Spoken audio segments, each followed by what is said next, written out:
end of your journey that your brother mentioned. What is he expecting you to find there? Snezhnaya still feels like a long way away. Hopefully, there'll be plenty of time to relax, eat some good food, and have fun before we arrive. But whenever Paimon gets thinking about how our destination is right around the corner, all these questions come flooding into Paimon's head. It makes her so nervous. Yeah. Anyway, enough about all that. We can't start the final leg of our journey with that kind of mindset. Just think.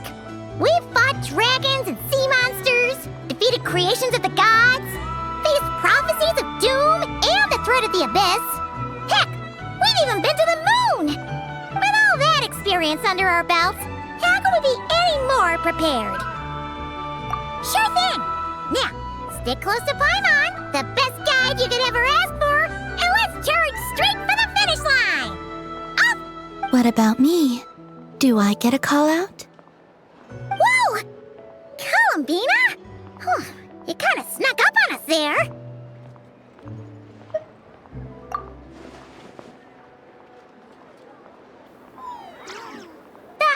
Don't look at Paimon! Paimon didn't sell you out this time. Oh, so it was you! Alright, guess there's no hiding it now. All your friends have gathered at the flagship to see you off. I invited Sandrone, too, but she said she had to go back to Snezhnaya. She must be busy. She had some nasty things to say about you before leaving. Would you like to hear them? She hasn't changed a bit. Alright, let's hear it. If they're heading to Snezhnaya, I'll bet it's to cause trouble for Her Majesty the Tsaritsa. Attending a farewell party for people like that would not be a good look for me right now. Also, please tell them not to count on getting help from a Fatui Harbinger in Snezhnaya. Our time working together was not terrible, precisely, but we're on different sides. So when you get there, don't do anything to make life difficult for both of us. Well, that definitely sounds on brand for her. The attitude, the reasoning. Alright, we'll do our best to keep our distance then. No, you've misunderstood. I think she means that she'd like you to go see her. As long as you don't make things difficult for both of you, you'll be fine. You really have to read between the lines with Sandrone. Go on, get to the flagship. Everyone should be there by now. I told Lauma that you once treated me to a truly unforgettable meal. Today, I want to return the favor. It's my gift to you. It's definitely nice to be treated, but hopefully by this point, you know that you don't owe us any favors.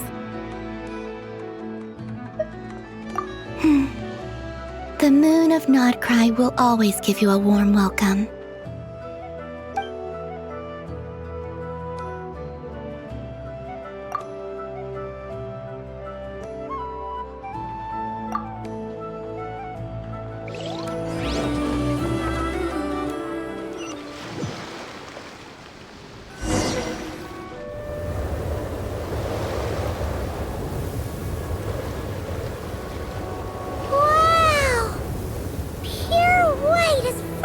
I can see! It's so pretty! Come on, give up!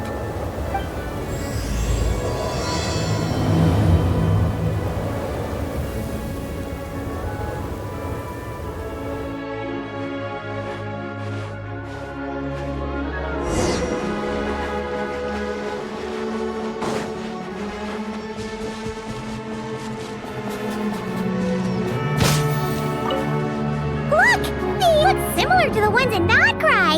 You know, just minus the effects of Kuvaki. That's a sure sign that we're officially in Snezhnaya now.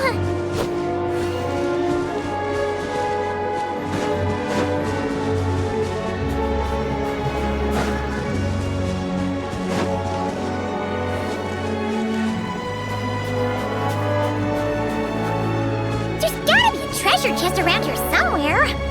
No adventure is complete without a chest or two!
If we get any closer, we might scare them away. Let's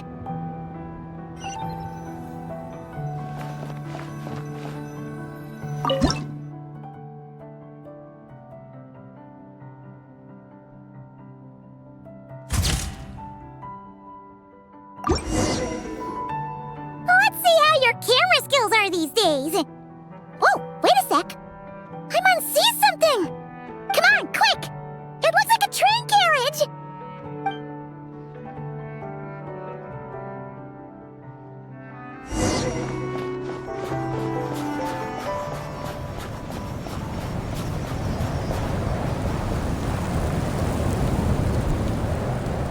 Paimon's heard that Snezhnaya has loads of railways and trains! This must be one of them! But why is it abandoned? Ooh, it's still so cold. I don't know. Maybe. Also, is it just Paimon or is the snow getting heavier?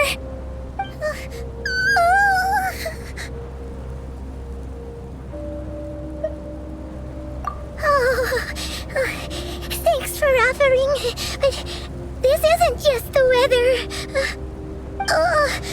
It's hard to describe, but Paimon feels so weird. She's never felt like this before. Everything feels heavy. Getting kinda dizzy, too. Oh, no need. Paimon's just feeling a little low on energy. That's all. It's nothing serious. Not worth ruining our travel plans over. Yep, sure thing. Snezhnaya, here we come!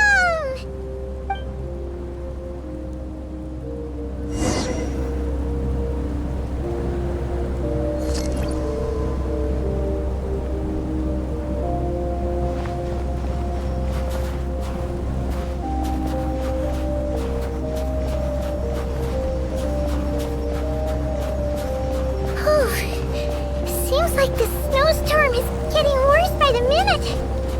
Paimon can barely fly.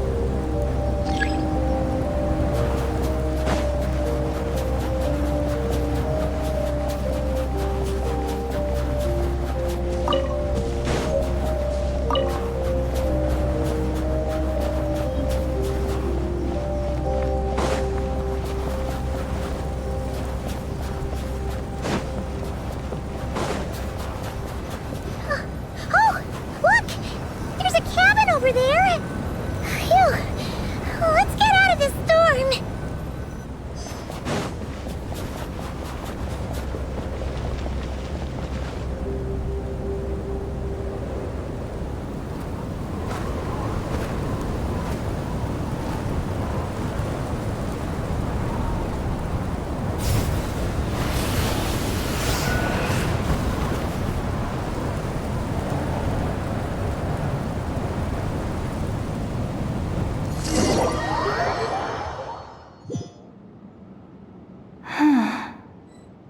What is this place? Where's Paimon? I need to find her. Fast! Paimon? Paimon!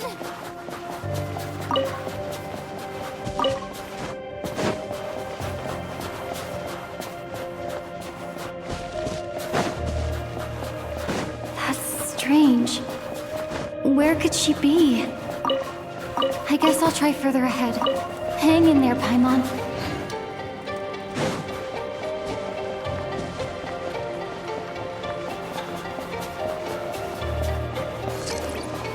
Is that a train carriage? Maybe I can get up from the inside.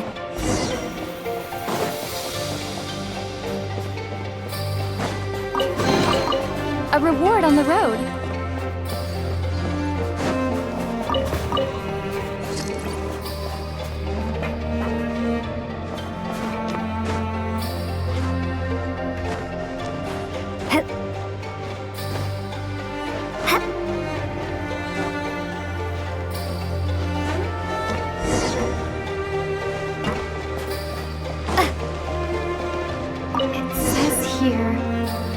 Nyx torch, civilian model. It's definitely getting a little warmer now it's turned on. I really hope Paimon's okay.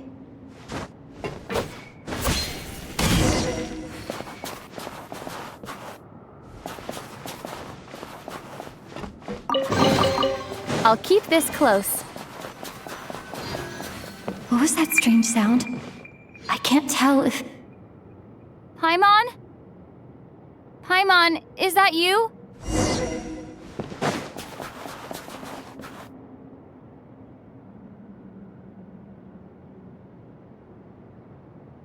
Incoming entity detected. Authorization granted. Initiating original. Hello, Descender, who's reached the eve of tomorrow. Eye of Grey at your service. Time since last activation. Time measurement unavailable due to the influence of... Anyway, it must have been a very long time. I was born to fulfill a mission. To reach tomorrow. To this end, I must... Strange. What was it? Wait, my body? Huh? Why is my body like this?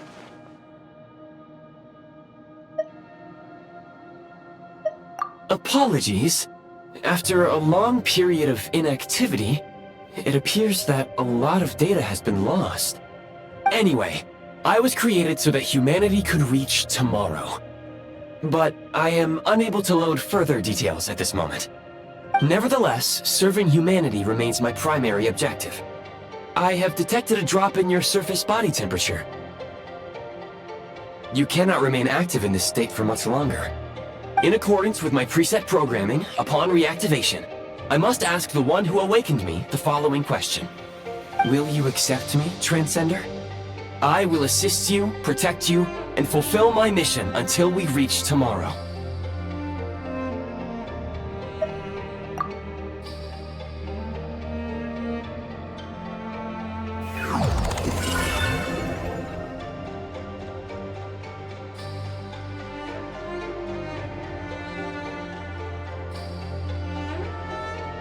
You have made a very wise decision. Now, I detected that you called out a name earlier. Presumably that of your missing companion? The name was Paimon. After helping you get out of here, I will search for a match in the nearby area and pinpoint their location. Merely the tip of the iceberg. Now that we have reached an accord, you will be my new user. May I ask your name? Very well. I will remember this name until the mission is complete. I need to recover my body, retrieve the power to unlock tomorrow, and help the suffering masses to reach the far shores where the empty Ark floats. I can sense my power scattered across this ice-covered land. I even have a vague sense of where it might be found. But right now, that is not essential. The key right now is you. You must survive and reunite with your companion.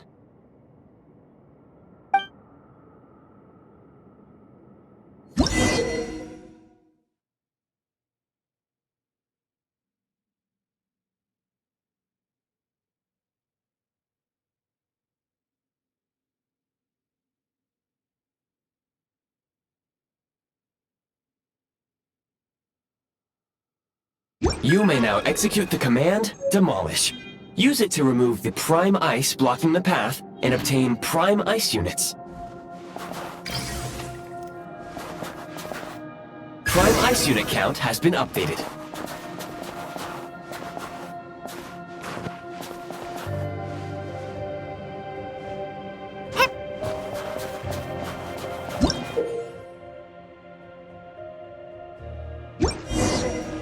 You may now execute the command, Build.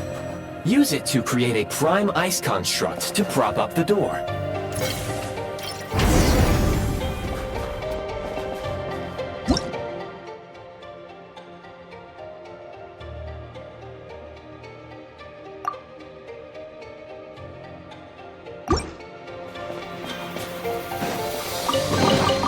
Is this an answer from this world?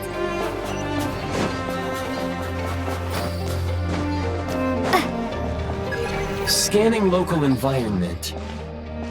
Exit has been sealed off with ice. That would not be an efficient approach. One moment. Usable construct blueprint detected nearby. You can use this to clear the solid ice ahead of you more quickly.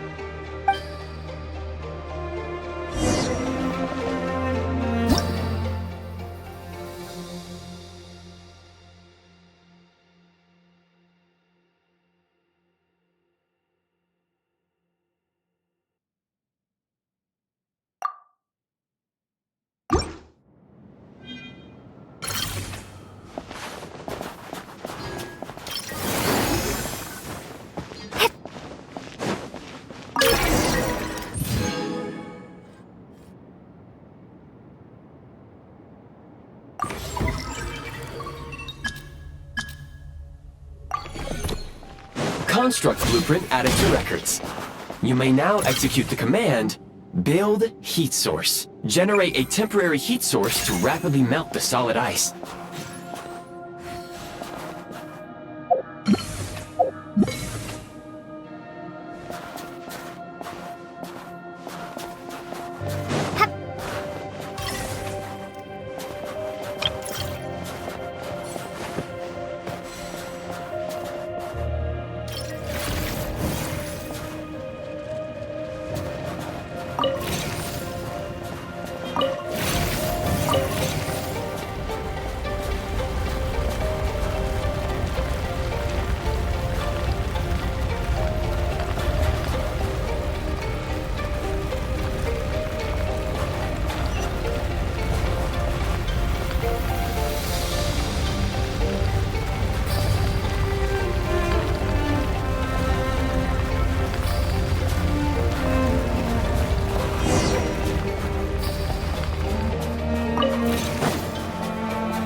A reward on the road. My scan indicates the path is straight ahead. I recommend we proceed.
Kresnik Crystal located.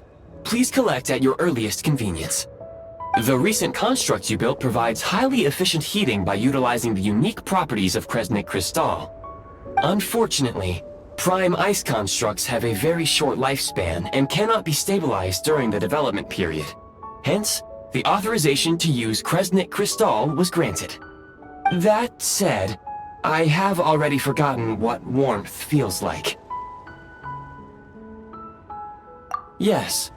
Perhaps then, we can warm ourselves by the fireside together. But for now, all you need to remember is this. If you collect Kresnik Crystal, I can extract the energy within and use it to maintain your body's surface temperature.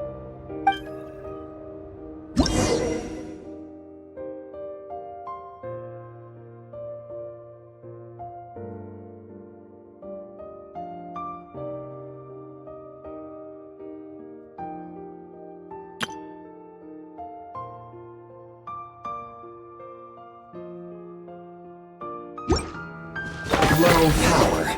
Please use Kresnik Crystal to replenish energy reserves. Signs of physiological activity detected in the distance. It is highly likely to be your travel companion, Paimon. Go. Go now. Be reunited and sing together. May all the people be united as one. May all of life rejoice in unison. Approaching the target location. Scanning for signs of life. Life forms detected. 2. Affirmative. However, that is not the reason for my confusion. According to my database, this location is a train station, meaning the number of life forms is unusually low. Real-time environmental data suggests that the train station may no longer be in use. But whatever the situation, please exercise caution.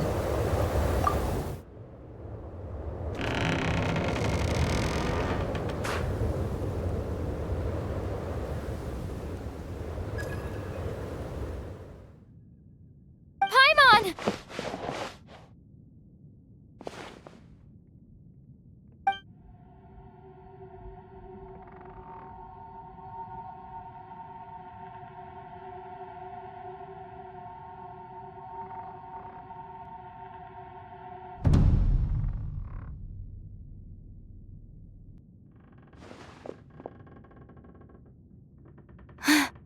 Who are you? Don't worry. She's only sleeping. You must be the Traveler. She called your name repeatedly while attempting to battle her way through the blizzard. Newcomers to Snezhnaya struggle to adapt to the sheer cold at the best of times. Lately, even the locals are suffering, with a powerful monster having summoned a bitter snowstorm.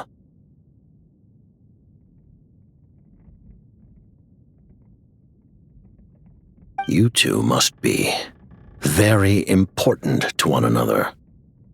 You should take more care not to get separated. Your eyes. Are you Conrian? There are indeed some Conrians left in this world who survived the cataclysm. But I doubt that is news to you. It would be unwise to interrogate my identity here. Focus your attention on your travel companion instead. We will meet again very soon.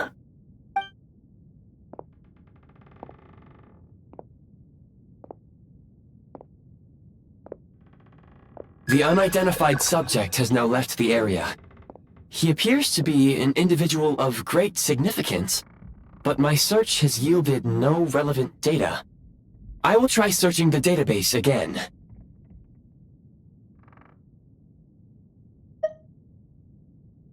Against the odds, your companion is safe and sound. The other person even left a blanket for her.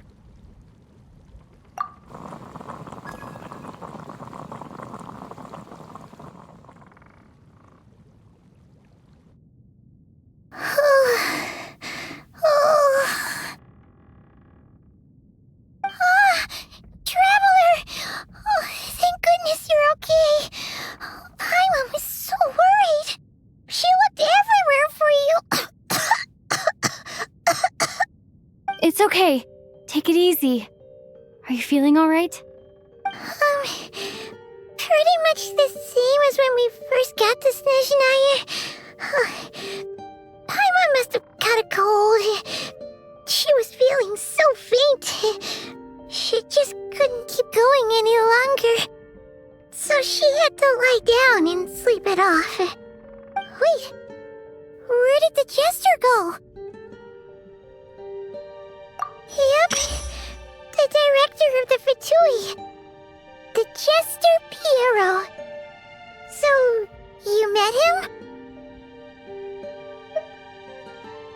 The Jester must know everything about the Tsaritsa's plans, but there's no way he'd tell me just like that.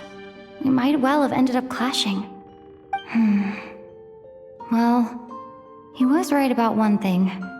Right now, the most important thing for me is to take care of Paimon while she's unwell. He had no intention of explaining his motives, and he left in something of a hurry. Hey! What the? Who is that? It looks like half a pair of goggles. How amazing! A self-aware, talking pair of goggles. Snezhnaya was once the land of the Fae. There are many ancient creations here that I'm sure would broaden your mind further still. Mind you, my database is also expanding as we speak. You must be a rare creature yourself. Oh, wow! Well, thank you so much. You've earned yourself some of Paimon's favorite candy. Oh, but by the looks of it, you probably can't eat that, can you? Goodwill detected. Instead of candy, perhaps I can suggest my preferred strategy. Please clean me regularly to keep me operating at peak efficiency. Oh, that makes sense. Every pair of goggles needs wiping clean once in a while. Sure thing, mister. Anyway, back to the Jester for a second. Paimon's still confused about something. When he first showed up, he already knew Paimon's name. And he acted like he expected Paimon to know who he was, too. Paimon could tell that he was conning him from his eyes. And he definitely seemed like someone pretty important. But beyond that, Paimon didn't know anything about him. It was only later, after he rescued Paimon from the snow, that he properly introduced himself. That's the only reason Paimon knows he was the Jester.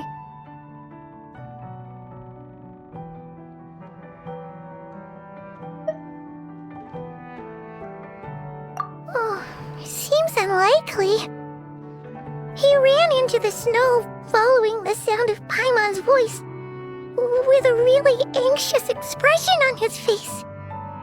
He didn't act like someone who knew she would be here in advance. And after bringing Paimon here, he just stared out at the snow. He didn't do anything to Paimon at all. In fact, he barely said anything. Wouldn't even answer any of Paimon's questions either. Paimon didn't feel unsafe around him, and he didn't seem to have any ulterior motives. For all we know, he might have just ignored Paimon's questions so she'd give up and go to sleep. Please allow me to interrupt. Fatui and director are unfamiliar terms. May I ask for clarification? Wait, you've seriously never heard of the Fatui? Oh, they're like the Tsaritsa's inner circle. Really powerful people. And the director is their boss. Understood. Since they hold elite positions and serve their god directly, it stands to reason that they would conduct themselves with due decorum. I am inclined to agree with your assessment, Miss Paimon. I did not detect any ill will from the gentleman in question.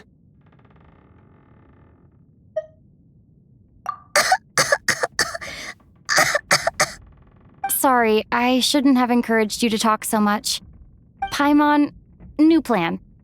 Let's get out of Snezhnaya for now. We can come back after the weather clears up and you're all better. The Jester mentioned that this snowstorm being the work of a monster is worse than most. Even if we made it to Snezhnograd, we'd still have to wait out the storm before we could do any exploring. Oh, well, it's really nice of you to look out for Paimon, but she doesn't want to hold you back. We were really psyched up for this journey when we first set off. Just think of all the burning questions we have. If we turn back now, who knows how long it'll take before we finally get answers. Further information is required regarding the monster situation. But objectively speaking, there is another, more pressing issue at hand. At this point, we have traveled a significant distance into the blizzard. Were we to turn back now, the road would be extremely treacherous, especially since we would need to travel on foot. If, however, we continue onward, there may be a better solution. Do you remember what I said as we neared this location? I told you that this is a train station. While it has evidently fallen into disuse for unknown reasons, the tracks remain intact. We can break through the blizzard and forge ahead by driving a train. That is the Snezhnayan way. There is a small town up ahead, which would be the perfect place for Miss Paimon to rest and recover. Paimon thinks Goggles here makes a great point. Let's do that! Oh, come on. Don't worry. Think of all the traveling we've done so far. When has Paimon ever gotten sick before? Practically never. 'Cause she's in great shape. Sure, she's a little tired right now, but it's sure to clear up on its own. Affirmative. Should you ever need my assistance during your future adventures, please call for the Eye of Grey whenever you wish. Otherwise, I will remain silent to avoid causing any unnecessary distraction. Now, please follow me to the train tracks.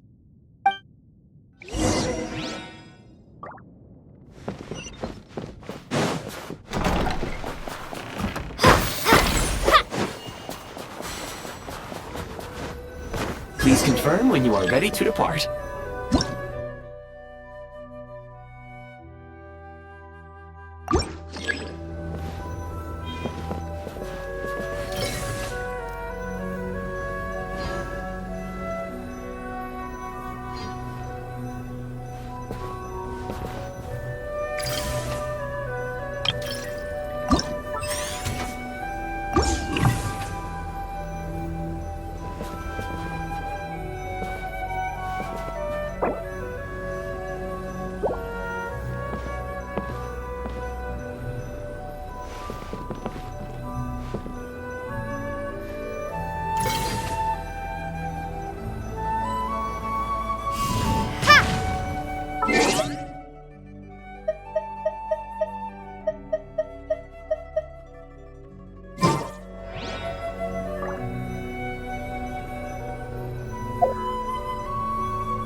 Heading north from here, we will soon arrive at... Wait, there's an error message. Could not detect clear tracks.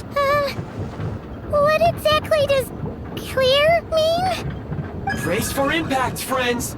Preparing to enter impromptu flight mode.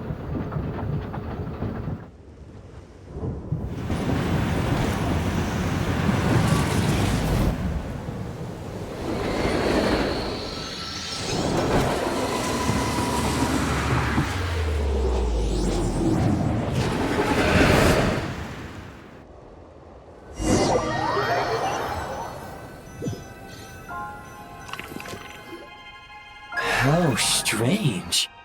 Not only was the station's status different from my records, but even the railroads and the terrain itself have changed substantially. Yeah. Thanks to your quick reflexes. My sincere apologies for putting you in danger. I'm afraid I'm as confused by all this as you are.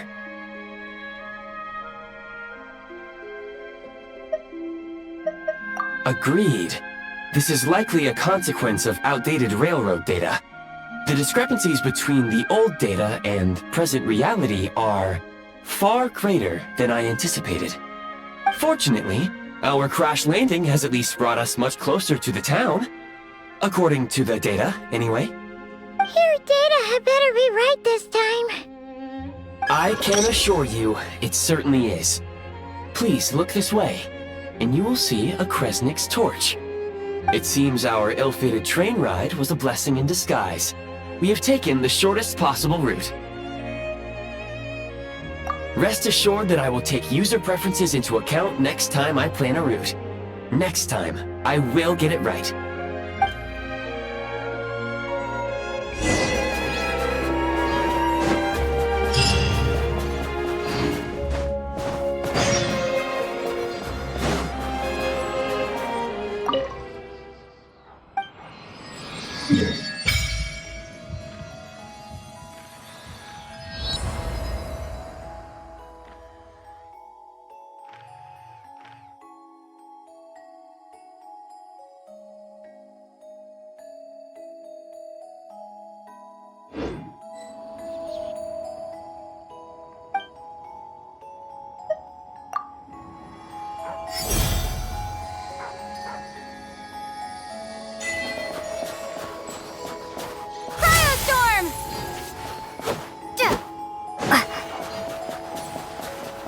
Excuse me?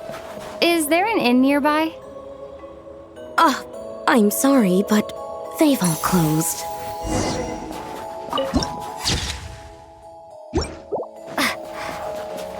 Oh, sorry to interrupt. We're looking for a place to stay. I can't even afford to warm my own house, let alone run a business. Excuse us. Is there anywhere we can stay around these parts? I'm afraid not. You'll have to try your luck somewhere else. All we can do is wait for the next shipment of Kresnik Crystal to get here.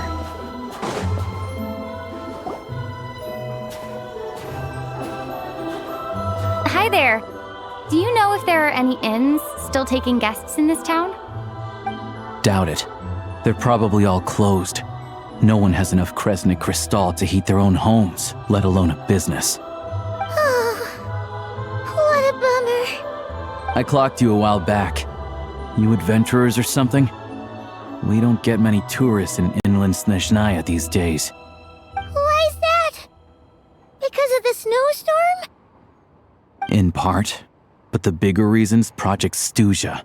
Since it's Her Majesty's will, we have to put up with it whether we like it or not. Oh, sorry. I assumed it was common knowledge by now. Basically, the Tsaritsa is planning something big.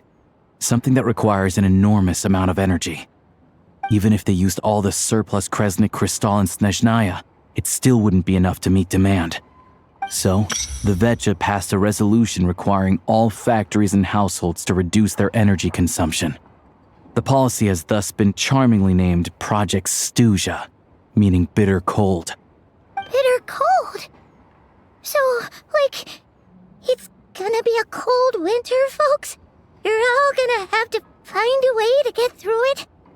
That kind of idea? Pretty much. When you're broke, you scrimp and save. When it's cold, you huddle together for warmth. There's always a way to stretch things out to make ends meet. Trouble is, if you stretch someone out like an elastic band for too long, who knows if they can ever bounce back. You know what? Come with me and see for yourself.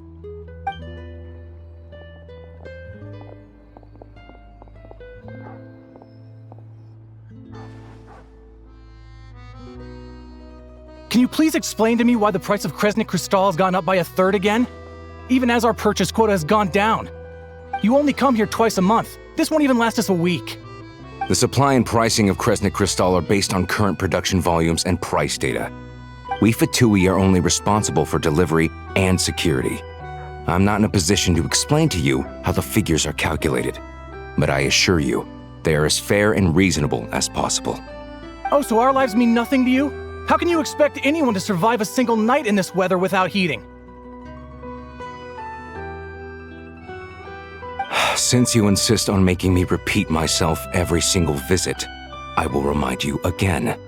There is no monopoly on the trade of Kresnik Crystal. You are free to purchase the shortfall from elsewhere on the market. What market? Nobody else is selling! And when they do, they charge 8 times the normal rate! It's robbery is what it is! Which is why the Snezhnegrad VII passed a resolution to support border communities, without which you wouldn't even be able to buy crystal from us to begin with. So if you're here just to argue, move aside and let the next person in line come forward. Everyone's feeling the cold here. You... All right, everyone, let's calm down for a second.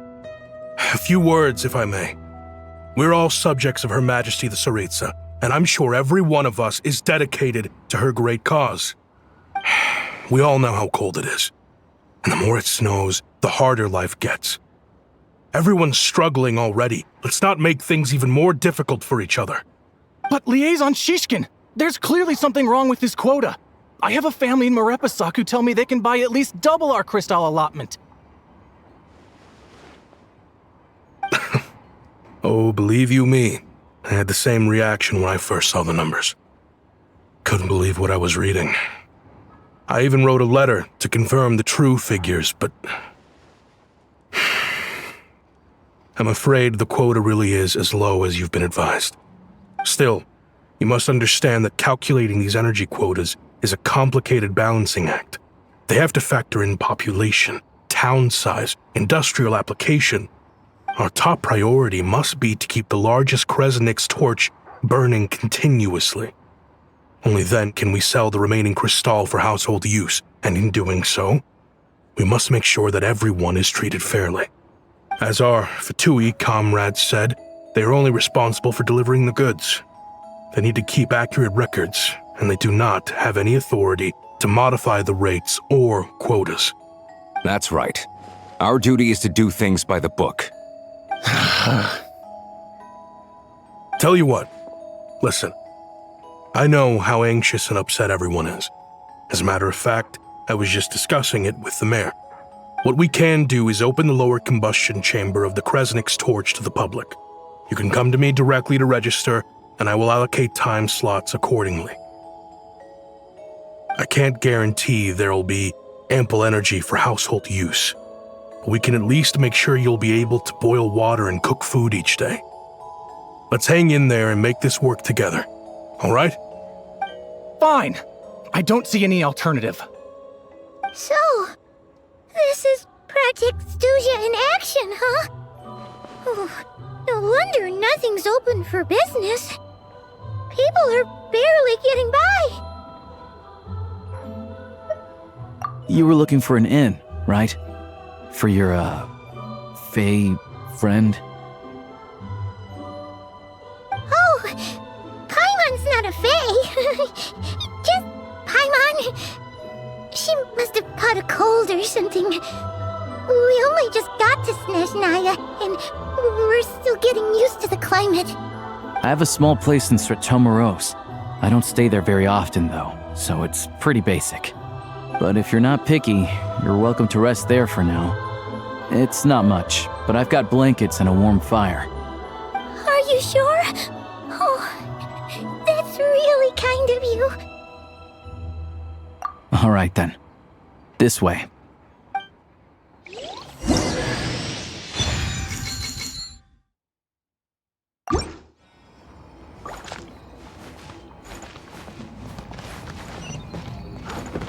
Come on, keep up.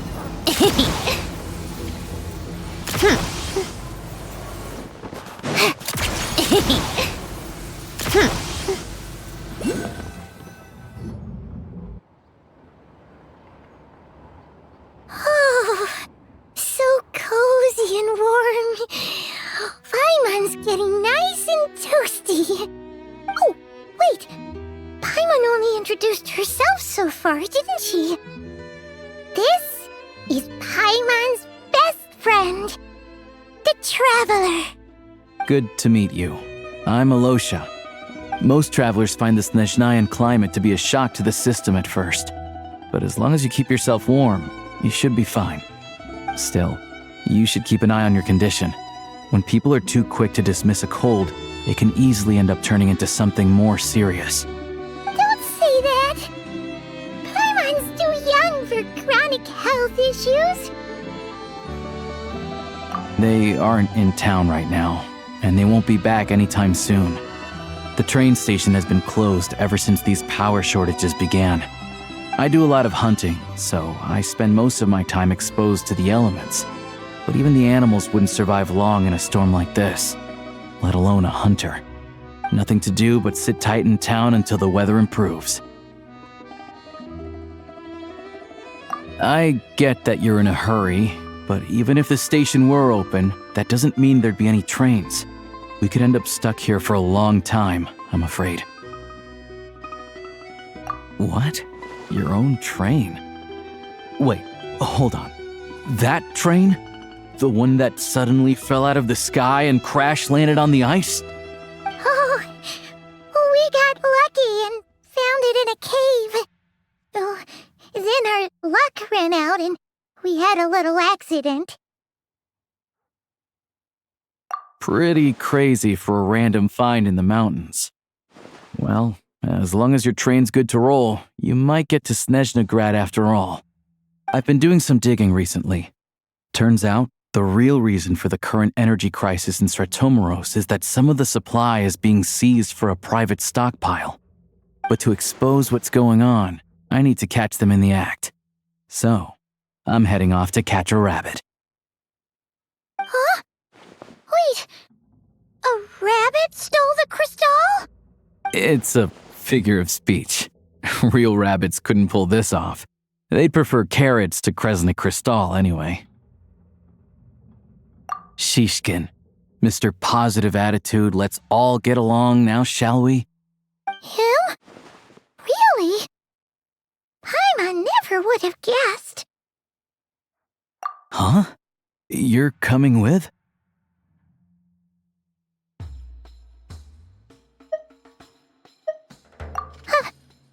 Oh, okay then.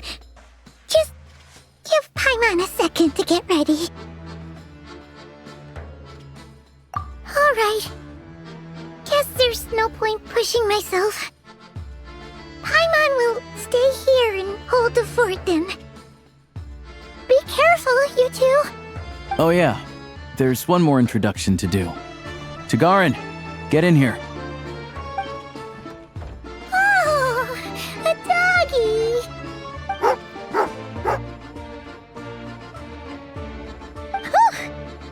Angry doggy. Oh, Tagarin doesn't like being petted then. He likes to think he's above that kind of thing. He's my hunting partner, so he'll be joining us when we head out. Carrots aside, we'll need to stay completely undetected. We can't risk spooking our rabbit, but there's no telling which burrow he'll scurry back into. First, we need to find a way into the train station and see if we can find any real freight data. Shishkin's figures can't be trusted. Then, we get Tagarin to catch a scent and find out which way the crystal went. What are you eating? Oh, check it out! When you're all out of carrots, try turkey!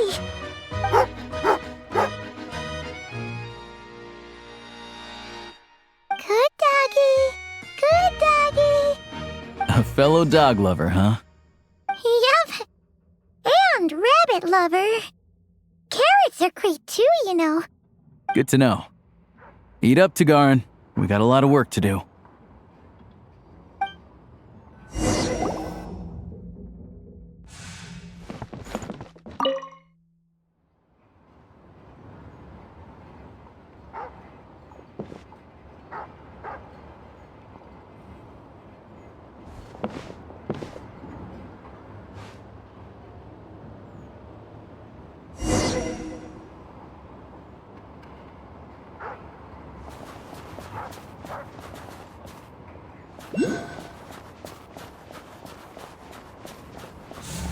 Wait.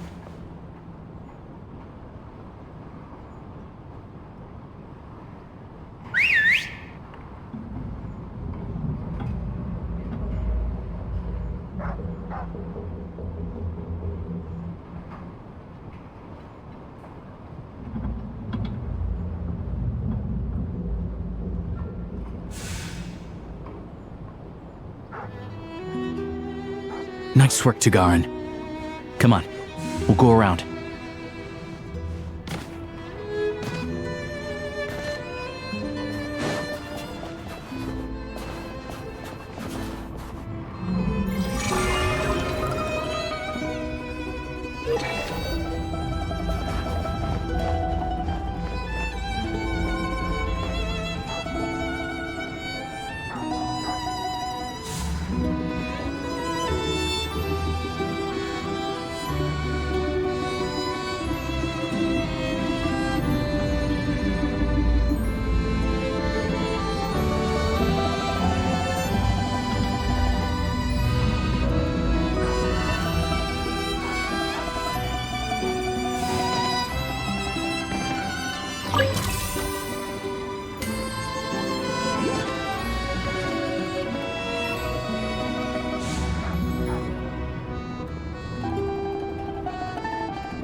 This way. We'll enter from the upper floor.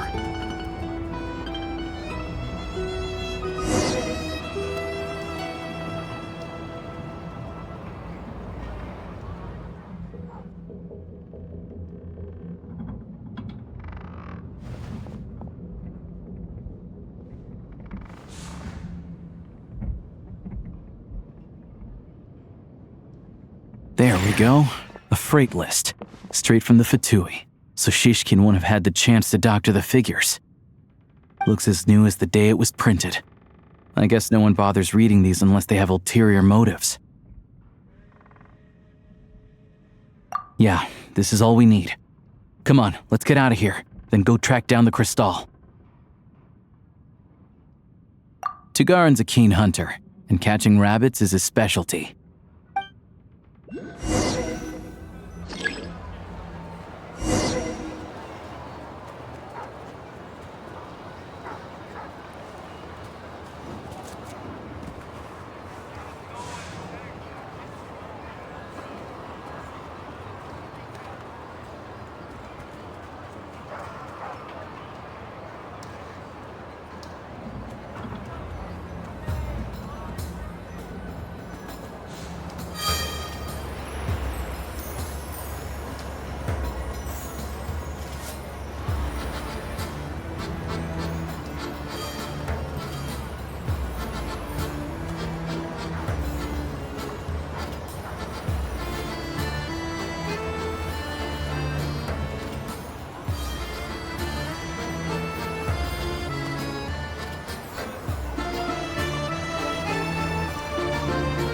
Anywhere there's a stove, there'll be the scent of crystal.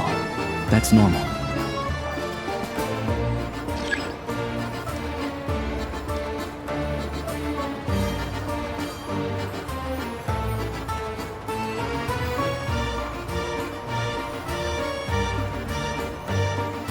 But if he picks up the scent of crystal somewhere and there's no stove around, that's how we know something's up.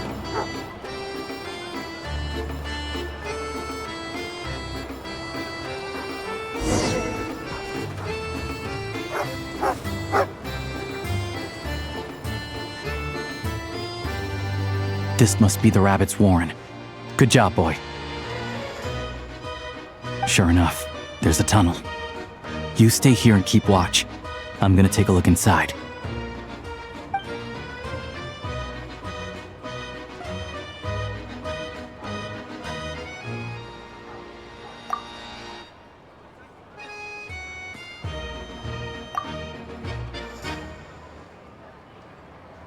Thanks for looking out for us.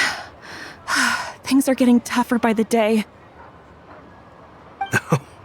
No need to thank me, it's my pleasure. Sure as Her Majesty the Tsaritsa watching over us, every sacrifice will be worthwhile. Let's grit our teeth until the blizzard passes.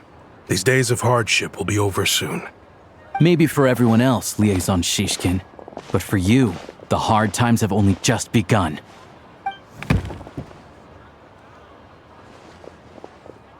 Huh? Who are you? What's the matter?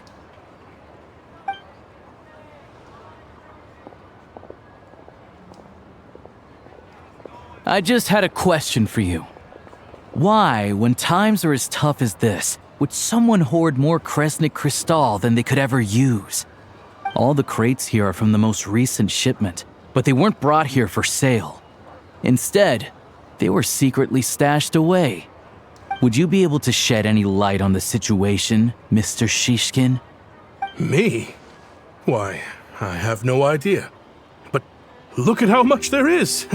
It's quite a godsend. Now there will be plenty to go around. This godsend was found in a cellar adjacent to your residence following a tip from Mr. Alosha. And this is only a fraction of what we found down there. We're still taking a full inventory. The official figures will be finalized shortly. I've always been grateful for your efforts to mediate between us and the townspeople of Sretomaros. But now, Mr. Shishkin, it appears you were the source of the conflict all along. How could you do this to us? We trusted you to have our backs. You've been lying to us this whole time? Hey, I owe you all an apology. I'm sorry. I'm so very sorry. This isn't who I am. Please believe me, this was a one-time mistake that I will never repeat. We all know how difficult life has been since Project Stuja came into force. Energy is an increasingly scarce resource. People everywhere are getting desperate. But some places have been hit harder than others. I grew up in Alatir, a small village with no train station. Deliveries of Kresnik Crystal have ceased there entirely. If nothing is done, they're all going to freeze to death. You know as well as I do how downright impossible it is to buy Crystal these days. The thought of my poor mother and father, with no one to help them, I felt so afraid. I watched as energy grew scarcer by the week, all the while knowing that their lives were at risk. Then one day, I looked at the Crystal shipment in front of me, and a terrible, selfish thought entered my mind. Looks like I'm just not cut out to be a criminal. I'm so sorry. Once the Fatui have finished their count, you'll see that the numbers match their waybill.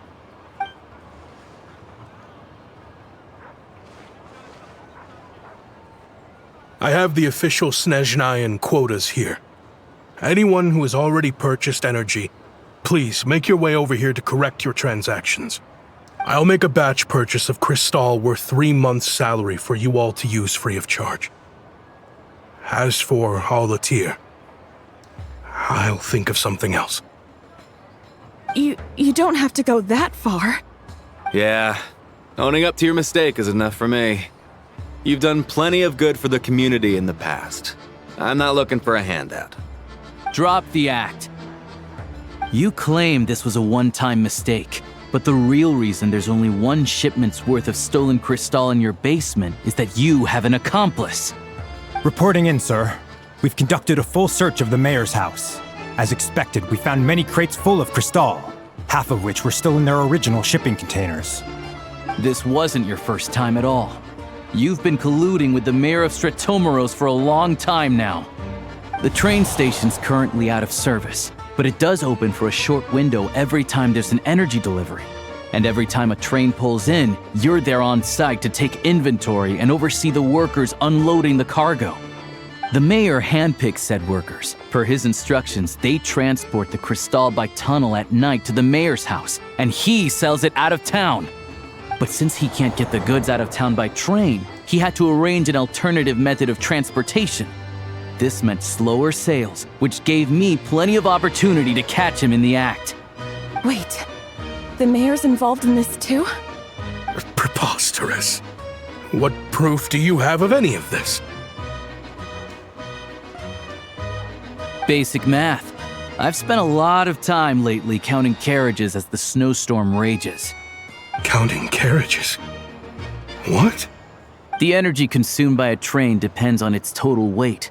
And since energy is a limited resource right now, it's fair to assume that every carriage is packed full.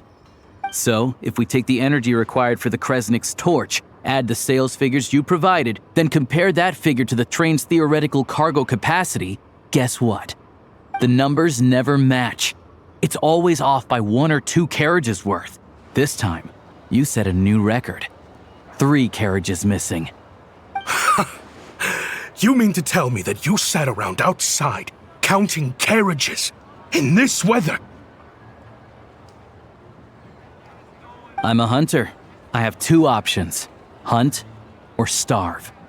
Well, I've heard enough. The evidence speaks for itself. Take Shishkin and the mayor into custody and escort them back to Snezhnograd.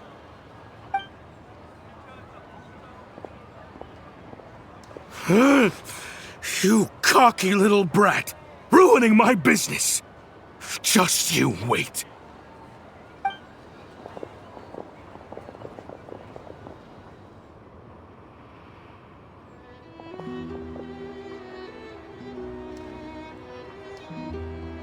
Yeah, something felt off, so I just followed my gut. Math isn't my strong suit, though. I'm lucky my dad made me learn enough to get by, but all this number crunching was a million times harder than the aim and fire work I'm used to. Thank you for your assistance. You're a brave lad. Shishkin was quite the cunning criminal, as I'm sure you can tell. He did all of this right under our noses, and we never suspected a thing. A wolf in sheep's clothing. He had everyone fooled. Even with that sob story he fed us. He was probably trying to keep the mayor out of it, not just mask his own motives. Without the compelling case he put together, even I might have fallen for it. Alosha, was it? Tell me, are you really a hunter? We can go find some wild animals if you want. I'll fire off a couple of shots, and you'll see whether I'm the real deal. I didn't mean to cast suspicion on your identity. It's just, well, I'm sure you've heard of the Rokot. Recently, they've been recruiting people with your kind of talent. They hide in plain sight under false identities, working against Project Stusha, sometimes directly opposing the Tsaritsa herself. They aren't a violent organization, and their goal is to improve the lives of the common folk, but still, as a member of the Fatui, I wouldn't be doing my job if I didn't keep tabs on them. First I've heard of this. I don't really keep up with what goes on in the city. All I know is, people who don't mind their own business in the city end up paranoid about everything. As for me, I just couldn't stand Shishkin. I'm from Alatir myself, and I can tell you, nobody's lived there in years. Why would an abandoned village need Crystal? Of course, no one really cares about the fate of that place. I'm guessing today is the first you've heard of it. I see. It does sound quite tragic. Really. Well, thanks again for your assistance, and your friend here too. I will report this incident to Snezhnograd. The Fatui will take over energy distribution until new officials are appointed. We'll also ensure that the train station resumes normal service as soon as possible. Looks like it's my turn to brush up on math now. I never liked it as a kid either.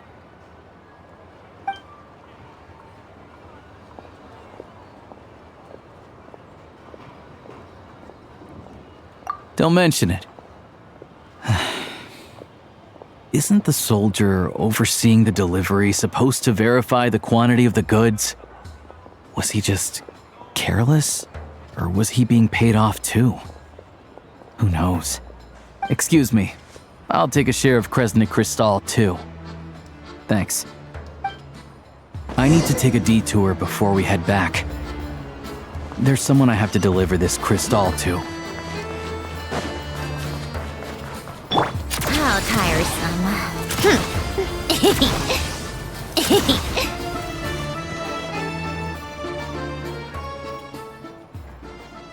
hang tight for a moment.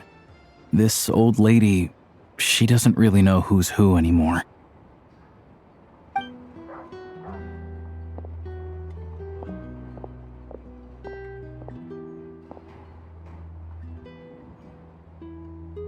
Oh, grandson. It's so cold today. You must be freezing. Ma'am, it's me, Alosha. Alosha? Alosha who? You know me. I came by earlier today. Cleaned the ashes out of your stove, gave you some warmer bedding, and washed your back.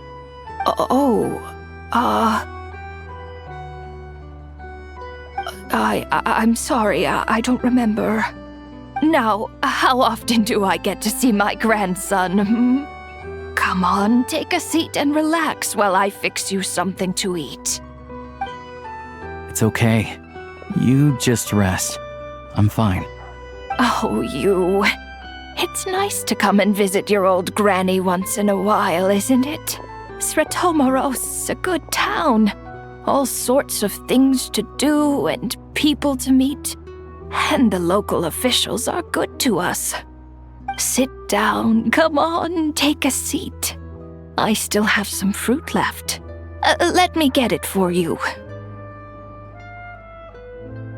Please, don't get up on my account. You need to rest. Where's the fruit? Right under the basket by the door. Or maybe it was on the bedside cabinet.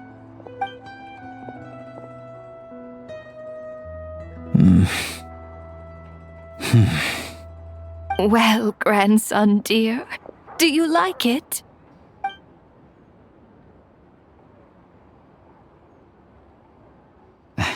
Very much, ma'am. It's delicious. Good. Wonderful. You don't need to save any more for me next time, all right? Fresh fruit is hard to come by at the moment. You should eat it as soon as you get it. Oh, I don't need it. I'm fine. But if you like it, come back for some more soon.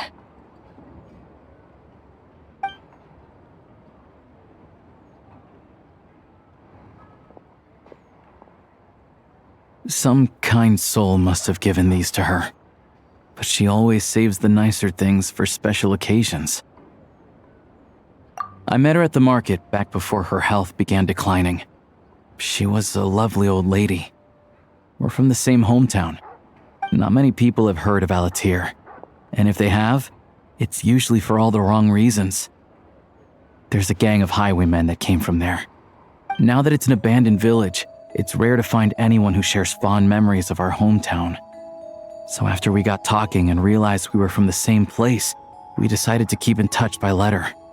I first learned of Sretomoros' energy supply problems from a passing comment in one of her letters. Then, after her health went downhill, I started visiting more often to check in on her.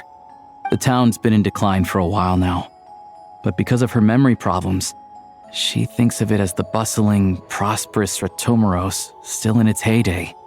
That said, I kinda appreciate her optimism. There's not much of it going around in this world of ice and snow. It's fine. Everyone grows old. In Snezhnaya, some people believe that in your final moments, you'll sense a familiar presence by your side. You turn to look at them, but their face is blurry. So you focus hard, trying to make out who it is.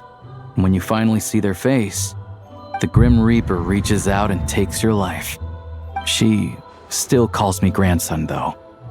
So at least I'm not a blurry face in her world just yet. Come on, let's get back and see how Paimon's doing.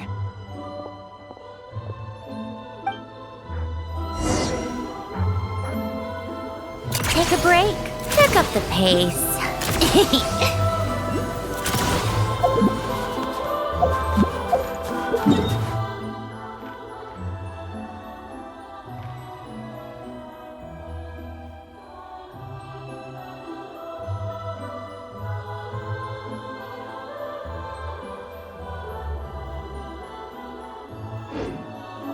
Come on, keep up. Pick up the pace.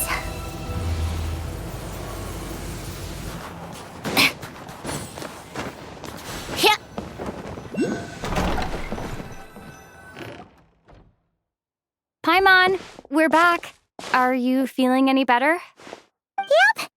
Paimon's not cold anymore, but she's still a little dizzy. Flying probably isn't a good idea right now. Paimon might lose her balance. But Paimon's sure she'll be fine. It's probably just from getting hit on the head by that pile of snow when we first arrived in Snezhnaya. Her complexion's looking much better. Let's keep an eye on her. Sure, but enough about that. How did everything go on your end? Are you all set? Did you have any trouble? I'll explain. It's a bit of a long story.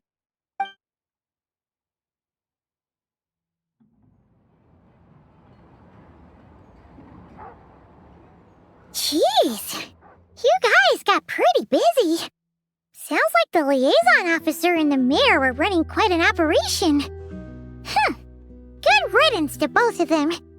It's a good thing you managed to catch them. So, you said the train station will open again soon, right? And everyone has enough crystal now? Yeah. Well, enough to survive at least. Project Stuja isn't going away anytime soon. People will still have to scrimp and save to make ends meet. Don't know. The goal of Project Stuja is to gather energy for the Tsaritsa, but no one knows where that energy's going. It's never been made public. The thing is, we were told that the project would only last for 6 months, but time and time again, they keep extending it. Extending it? Does that mean the Tsaritsa's plan isn't going very smoothly? That's what everyone suspects. In principle, any proposed extension needs to pass by majority vote in the Snezhnegrad Veche. But even though opposition has been growing, any detractors end up caving in to political pressure from the rooster, Pulcinella. He's the chair of the Snezhnegrad Veche and a key figure in the voting process. He has the backing of many powerful and influential people.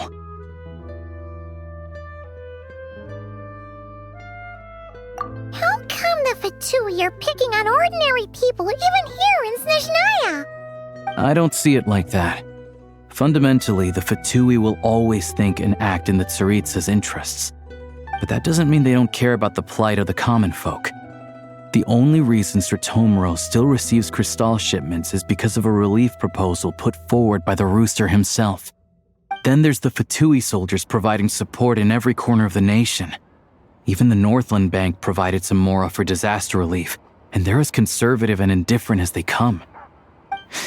It's just that the rich and powerful in their fancy palaces live in a completely different world from us.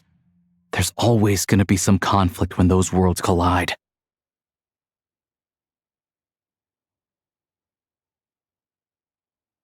Yeah, well, even though we all believe in Her Majesty the Tsaritsa, there are still many differences of opinion on how best to tackle the big issues of the day. Regular folk don't have an easy way of getting their voices heard in Snezhnegrad, while the rich and powerful are either unwilling or afraid to speak out for all sorts of complicated reasons.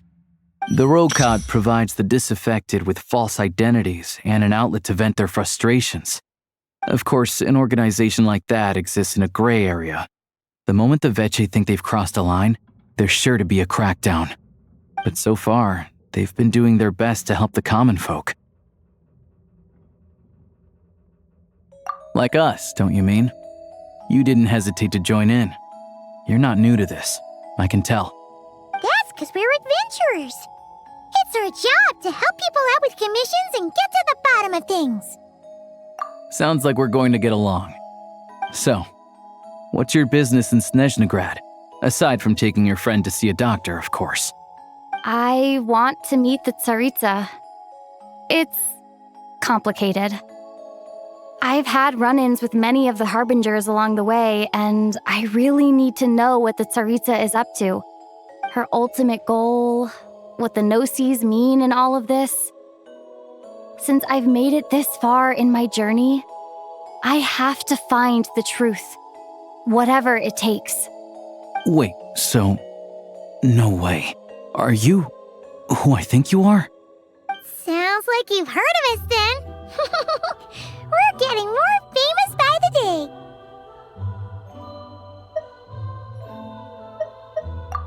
didn't realize I was in the company of giants. Honestly, we're all as curious as you are about what the Tsaritsa's planning, and why it has to involve us freezing to death in the snow. But getting in the same room as her won't be easy. The common folk aren't permitted to meet her at the best of times, and right now, she's probably not even in Snezhnegrad. Word is, she's heading east on a campaign to slay a monster. Yeah, so you've heard of it. A wild, unpredictable monster with the power to summon snowstorms. It also absorbs everything around it into its body, so it's growing constantly. Now, it's so big that the Tsaritsa has deemed it the #1 threat. Luckily, as it grew, it became increasingly less mobile, so it doesn't pose an immediate threat to this town or to Snezhnegrad. I'm sure the Tsaritsa and her personal guard, the Druzhna, won't have any trouble defeating the creature between them.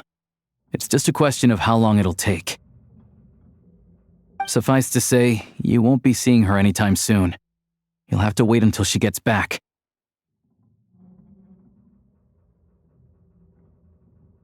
Fair. Well, the Fatui will be taking over management of the train station for the time being. Things should be up and running by tomorrow. Once it's open, we can see about getting your train towed to the station.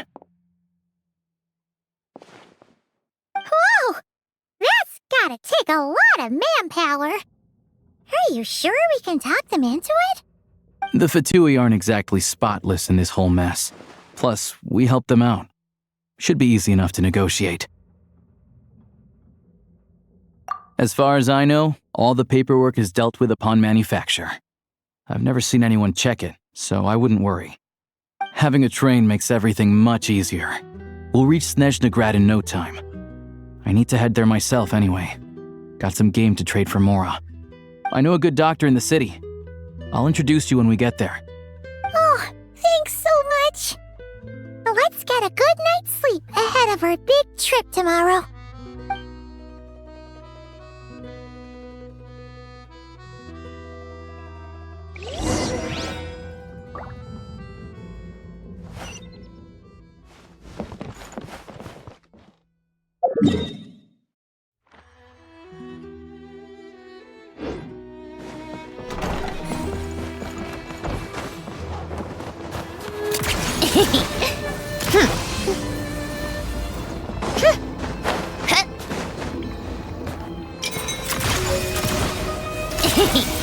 Pick up the pace. Take a break.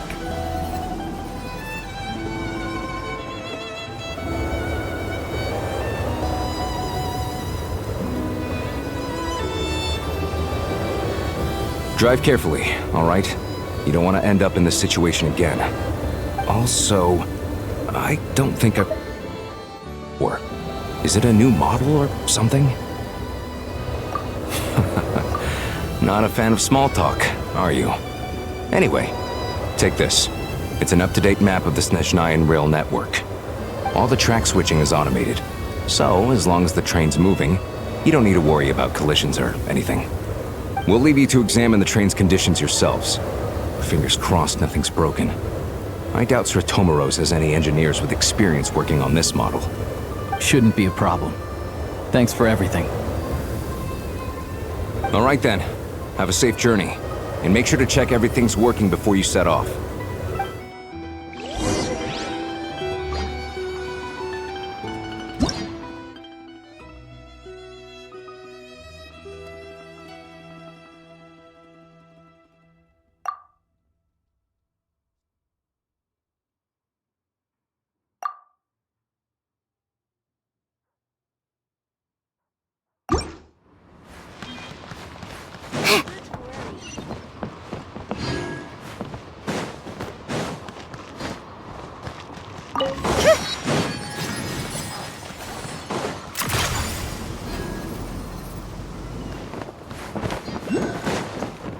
How tiresome.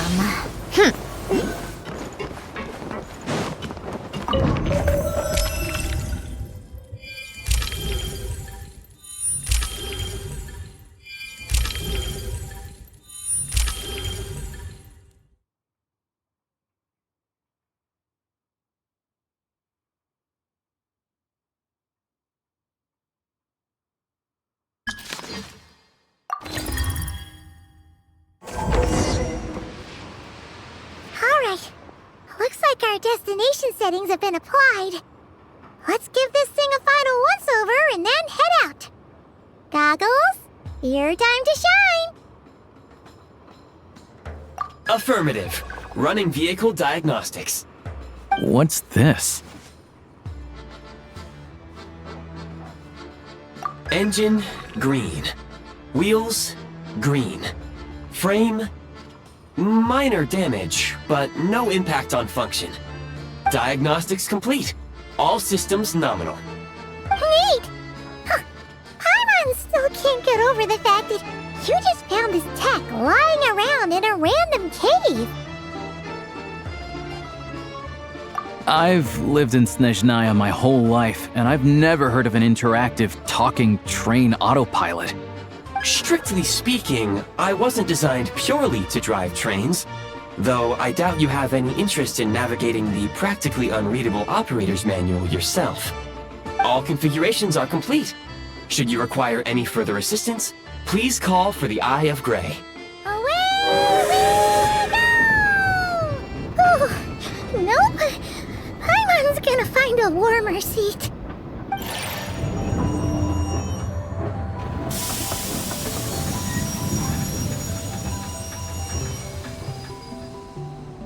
Huh? What's going on?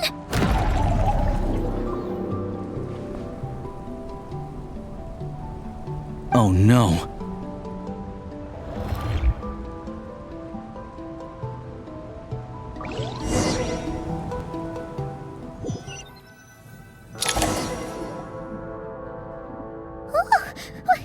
What is this place? Traveler, are you okay?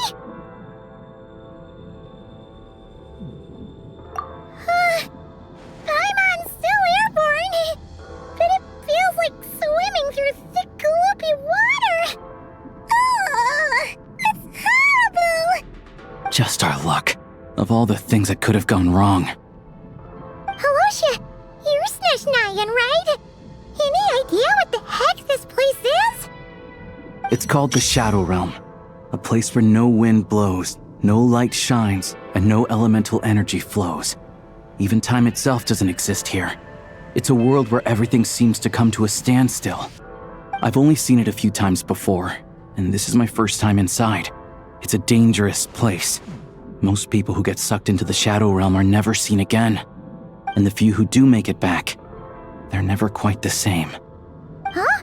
Then what the heck do we do now? Oh, maybe Goggles knows something. Goggles? Great! Now we're done for! Hold it together. Let's not get ahead of ourselves. I heard a story once about the world of shadows. If it's true, there's a way to escape. We just need to find the exit. Come on, let's explore.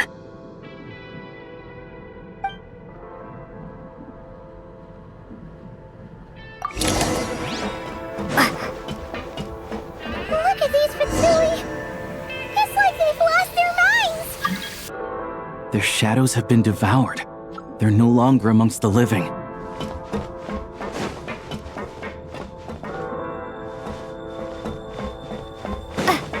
I'll take point!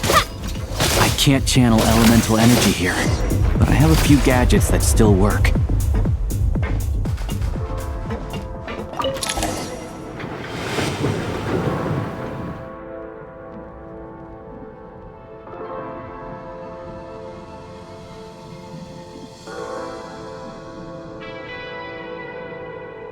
Wait!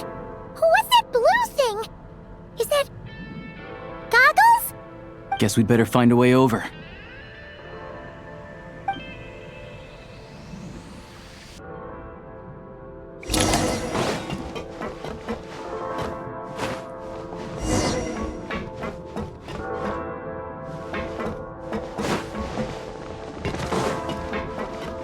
Let's hammer this out!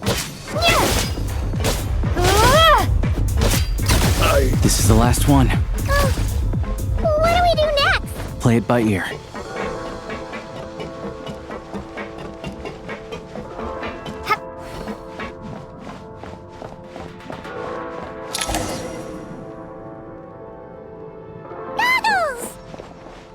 Hello. I am glad to see the three of you safe and sound. For now, at least. But things aren't looking too good. Correct. We are now inside what is known as the Shadow Realm, the darkest space in the shell, where even the Most High is loath to cast its gaze. Time and space hold no meaning here. It intersects with the to the water's surface. We must leave this place before it sinks back down into the depths once more. Sounds like you have a plan. Yes. In fact, the very purpose of my creation was likely to... from the Shadow Realm. It appears that key data is currently inaccessible, but now is not the time to resolve that problem. I have marked the exit to the Shadow Realm for your convenience. In addition, I have prepared some equipment to aid you as you traverse the Shadow Realm, Traveler. It may well be one of my core functions. Scan complete. Construction in progress. Activation code? We once peered into the past from the ruins of the shadows. This is what remains of the Golden City, Hyperborea.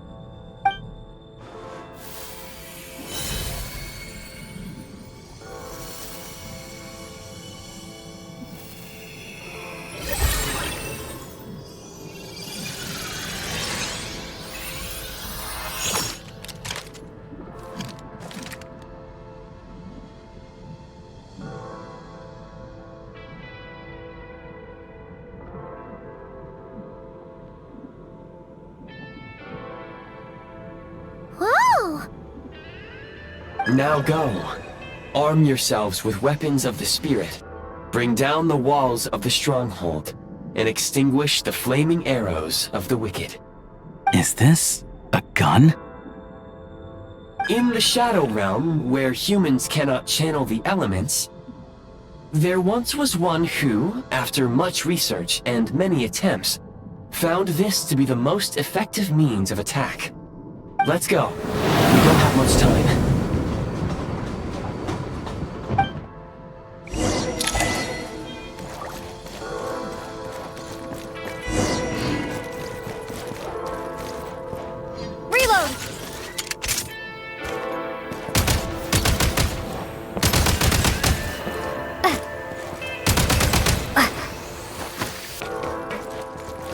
When you encounter small obstacles, you can simply clamber over them. You can slide to navigate through low, narrow tunnels.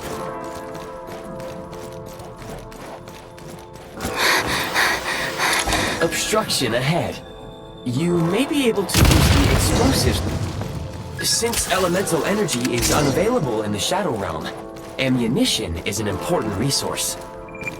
For long-range targets, try using the scope to line up your shot.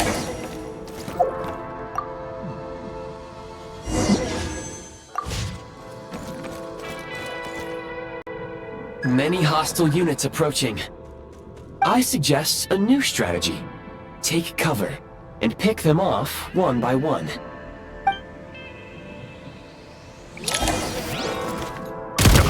Where's the...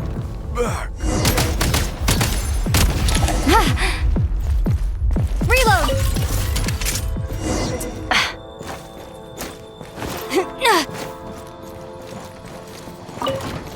More enemies detected. Try attacking with the newly unlocked Assault.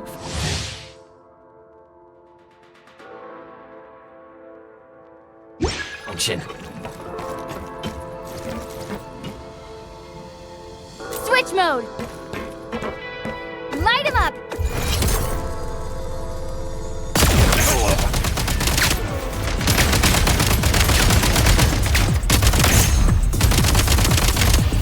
Gotta recharge.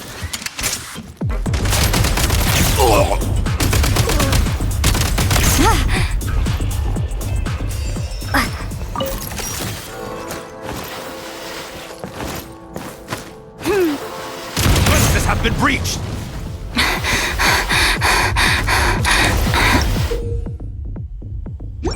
Aim at the freeze mark and pull the trigger to move using the rope. Back in business.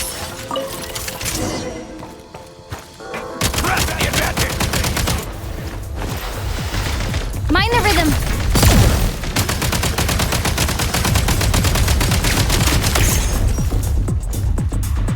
Need a refill.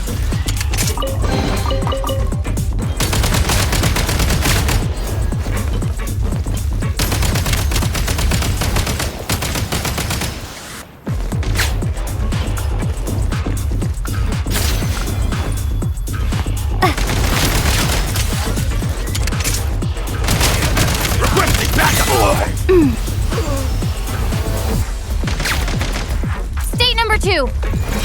Fall back. Where's the...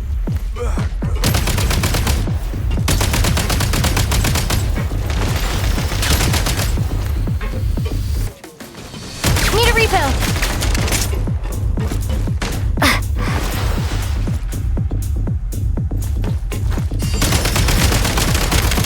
Some supply points can restore a small amount of stamina. Press on.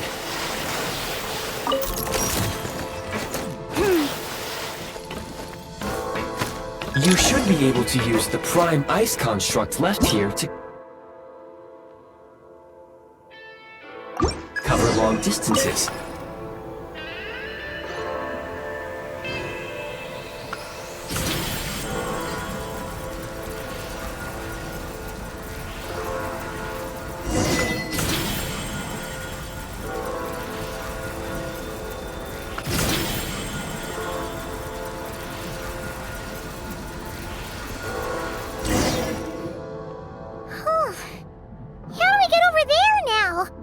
I recommend using this grappling gun. Such devices were originally used to secure structures in the Shadow Realm. If you detach the connected hook, the grappling gun will automatically fire a rope to another nearby hook. Okay. So, we just removed this hook, right?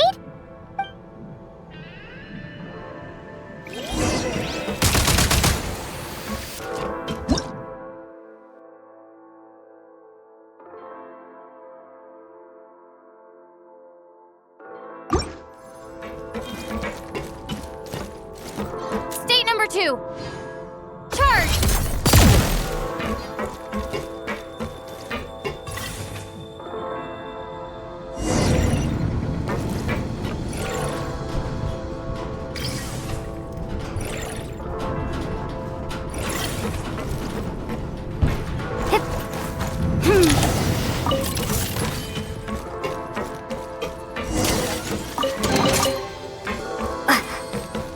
Back in business.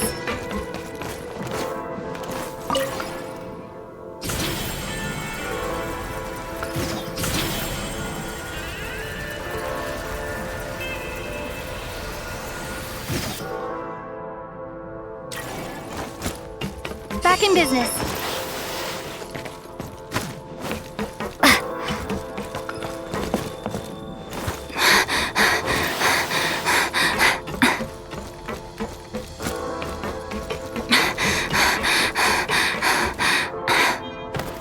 Sprint at the Prime Ice Launcher to reach high places with ease.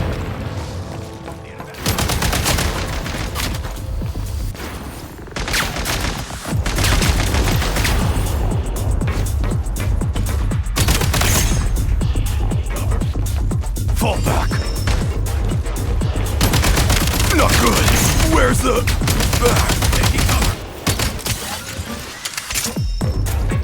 Light him up! Can't take much more.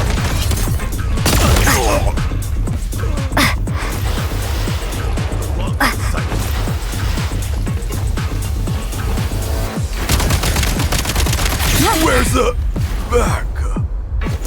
Time to catch my breath.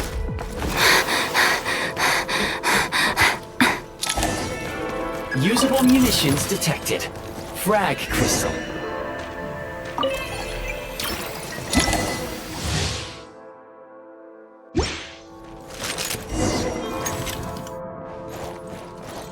Frag out!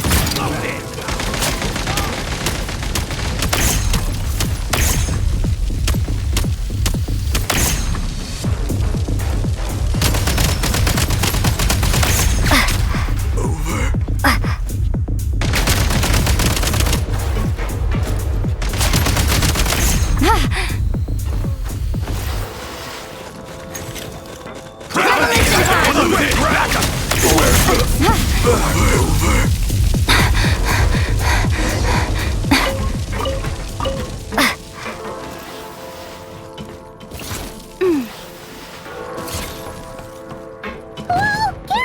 Shift your center of gravity and slide down.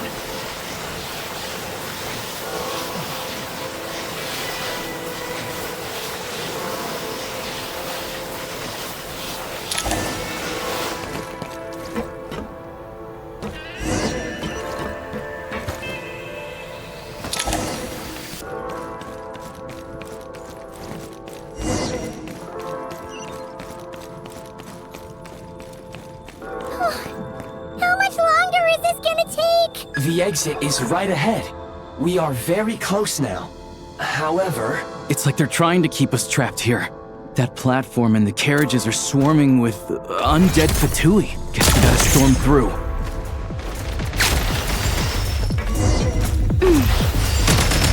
Reload!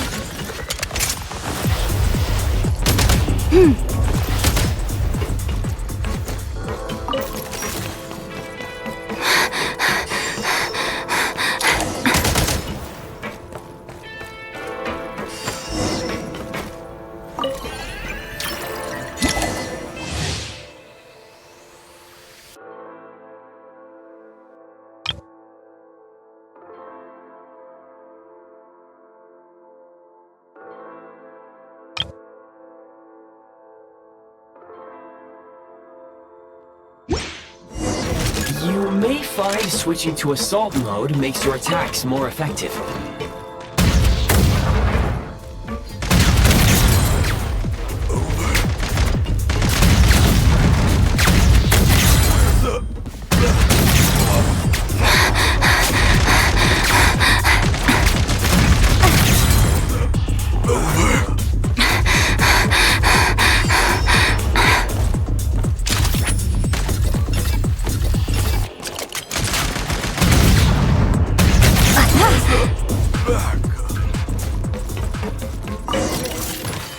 Need a refill.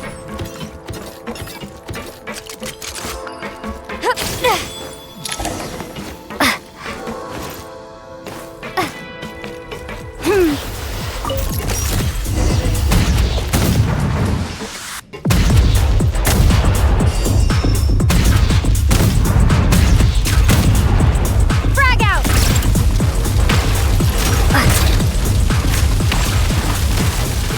Demolition time. We're almost there! Huh?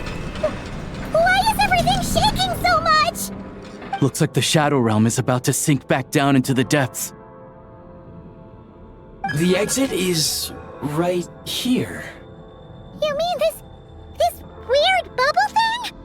Wait, how exactly do we... No time to think. We just gotta go for it.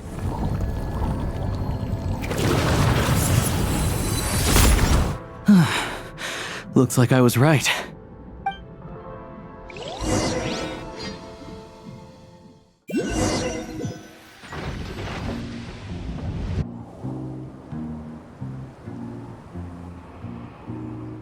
I can't believe the Shadow Realm manifested right on the railroad tracks. It's almost unheard of. Lucky we made it out. All thanks to you and that awesome gun.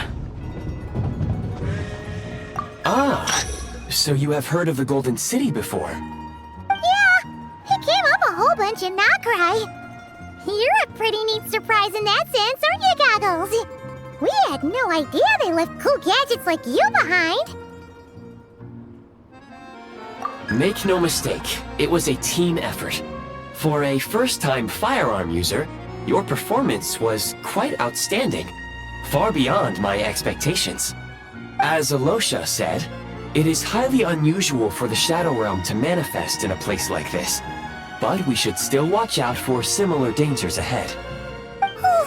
Let's hope not. If anything else goes wrong with this trip, Paimon's gonna have train trauma for life. The Shadow Realm can appear anywhere, not just on the railroad. I am simply advising that we take sensible precautions. Now, if you wish to further calibrate and upgrade your firearm, you may do so over there, provided you have the necessary components. Please take a moment to catch your breath while I repair the body of the train. Amongst other things, this will ensure Paimon is a little warmer while on board. Oh, thanks, Goggles. You're a trusty train conductor. Well, maybe trusty isn't quite the right word, considering. Anyway, at least you get the job done. Yes, of course. And just like the Eye of Grey, I am sure it will be a great asset to you in your future adventures. If not the trustiest, then it will at least get the job done. Let's get some fresh air while the Eye of Grey fixes the train. Yeah, sure. Paimon wants to forget all about the Shadow Realm. It was so creepy in there. Stretching her legs might help take her mind off things.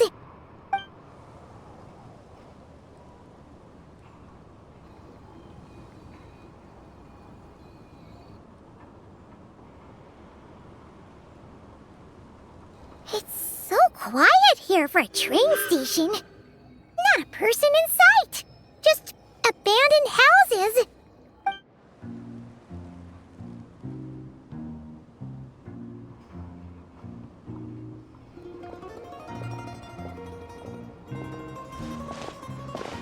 Huh? So much for repair? You've swapped our train out for a whole new model! My plan was to restore the train to its original appearance per my records as quickly as possible.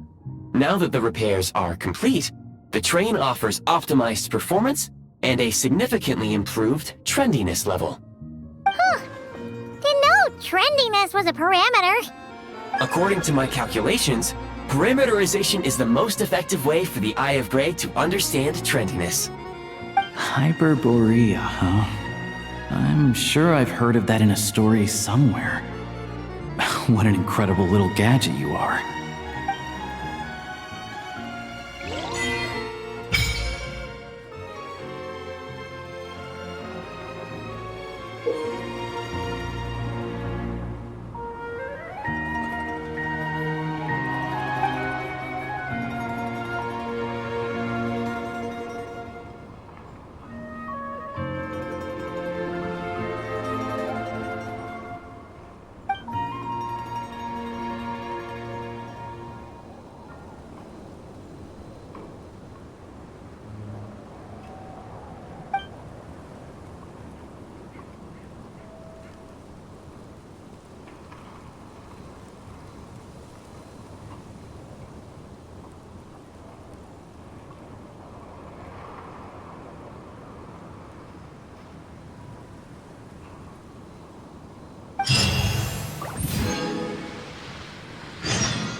Take a break?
They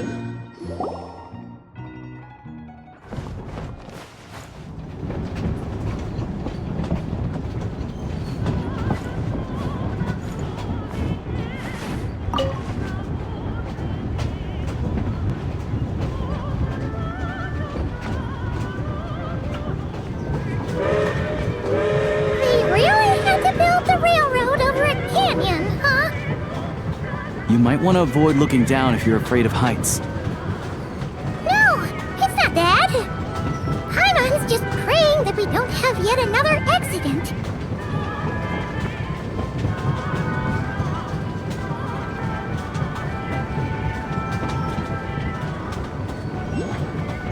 That mountain is breathtaking. Reminds Paimon of Dragonspine. They say this mountain's the domain of a Snegovic lord. A lot of the Snegovic retreated there to live in seclusion, so it's a pretty mysterious place. You hear all kinds of stories. Even the residents of the nearby town of Svietla Lidovka steer clear of the summit, and they make a living off of harvesting prime ice.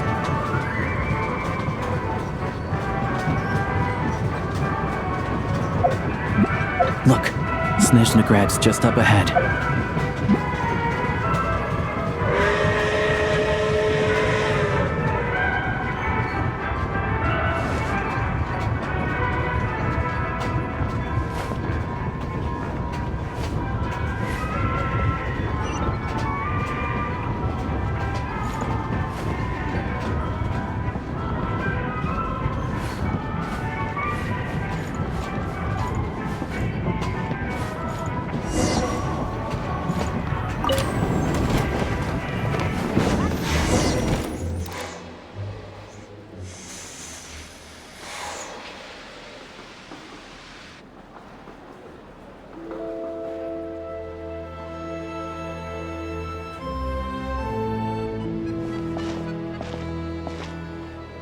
Here we are.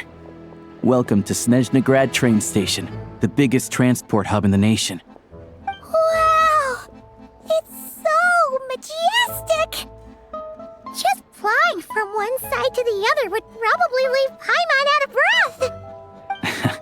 It's built for maximum efficiency, but yes, transferring trains here can be a little tiring. In the future, you can use this train station to travel anywhere you want in Snezhnaya.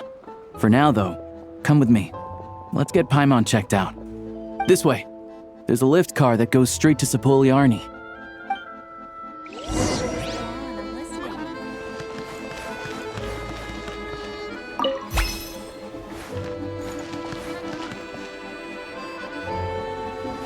Even if I wanted to help, there's nothing I can do.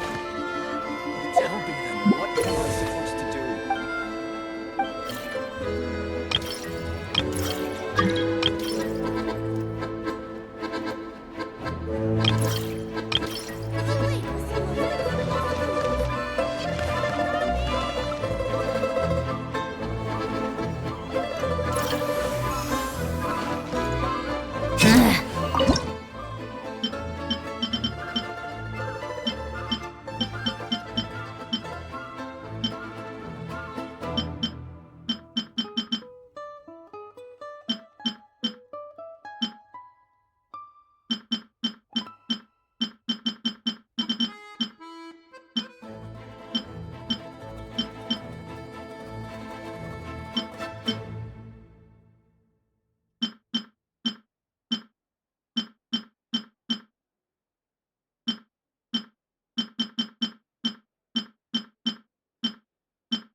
dragons are about the same height as Paimon.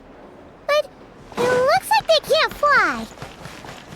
Those would be Volkudlak and Domovoy. You'll also see the winged Vila and the snowborn Snegovic amongst others. No wonder. We'd heard that Snezhnaya used to be the realm of the Fae. Paimon can really see it now.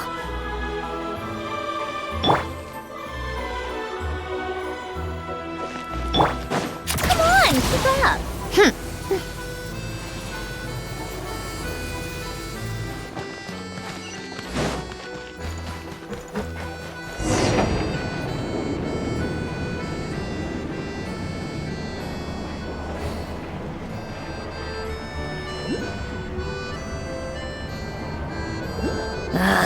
Time for more. To the left is the Market of Zolny.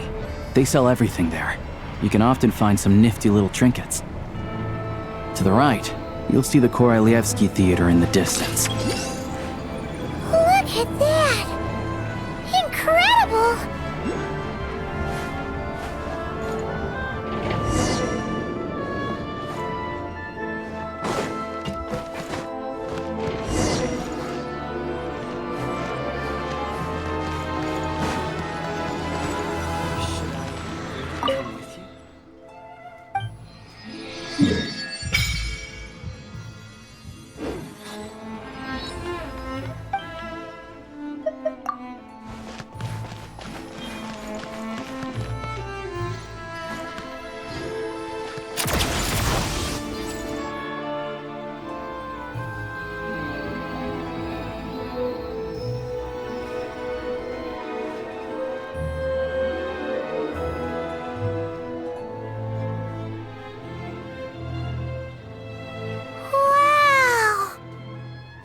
Snezhnegrad is stunning! Seeing it with our own eyes makes all the trouble we went through to get here worth it! I found it pretty stunning when I first came here too. But I soon found out that stunningly beautiful means stunningly expensive. The prices here are crazy. I'm just a small-time hunter, so Zolny is where I spend most of my time.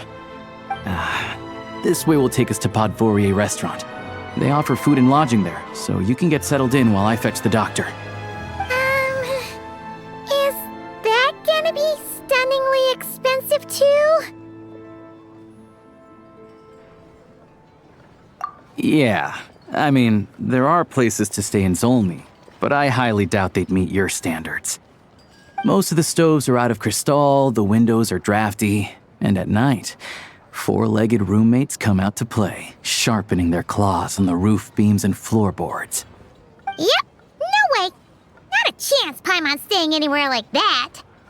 Maybe we can split the cost of the room between us? Paimon still has some savings left. Fine then. It's your treat. Paimon will save her money for buying a nice little cake. Don't worry, you'll get some too. I'm glad to see you've perked up. If you find yourselves in the mood for some sightseeing later, there's a few places around here worth seeing. This way leads to Zapoliarny Palace, which serves as the Tsaritsa's audience chamber and also her personal quarters. The adjacent block is kind of a city in its own right. That's Glupov, the headquarters of the Fatui. Inside, there's a munitions factory known as the Armory Palace, producing a constant supply of all kinds of equipment for the Fatui. A lot of important research happens there too. And over there is the Snezhnegrad Vecha, where all the big shots meet regularly to make policy decisions. These places are best admired from a distance. I'm sure I don't need to explain why. Yeah, they probably have super strict security. We're not looking for trouble right now. The downtown area is near the center of Zapoliarny. That's where you'll find the restaurants, bookstores, and gift shops. Another place of interest is the Northland Bank, which is over this way. Oh, and I'm sure you'll want to make contact with the Adventurers Guild at some point, right? That's right here. Ooh, speaking of adventuring, we use alchemy quite a lot. Do you know where we can find a crafting bench? No one practices alchemy at Snezhnegrad, I'm afraid. Apparently there's some historical reason for it. Oh, we'll just have to use the one on the train then. Kinda inconvenient. Wait, how come there's one on the train if that's Snezhnayan too? Yeah, I don't know. Not my area of expertise. Still, I wouldn't say the absence of alchemy makes life here any less convenient. Anyway... Finally, there's Zolny in that direction. It's mostly residential buildings and factories, but there's a few shops too. Worth a look around if you're interested. That's about it. You guys go ahead and get checked in while I track down my doctor friend. Sounds good. Thanks for all the recommendations. It'll be good to get out of the cold wind. Paimon's starting to feel another headache coming on. Podvorye restaurant is right this way.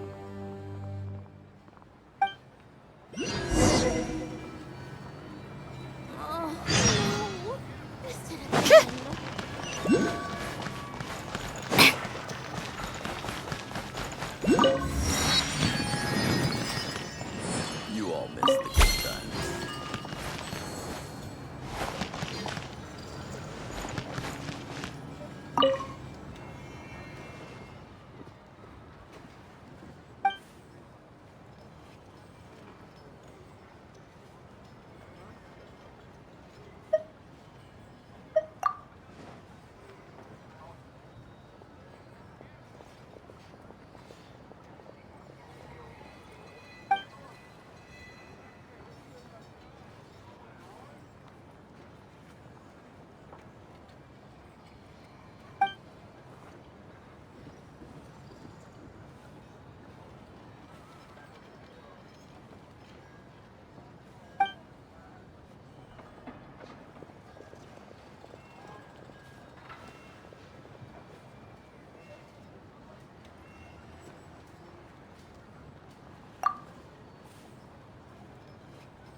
How tiresome.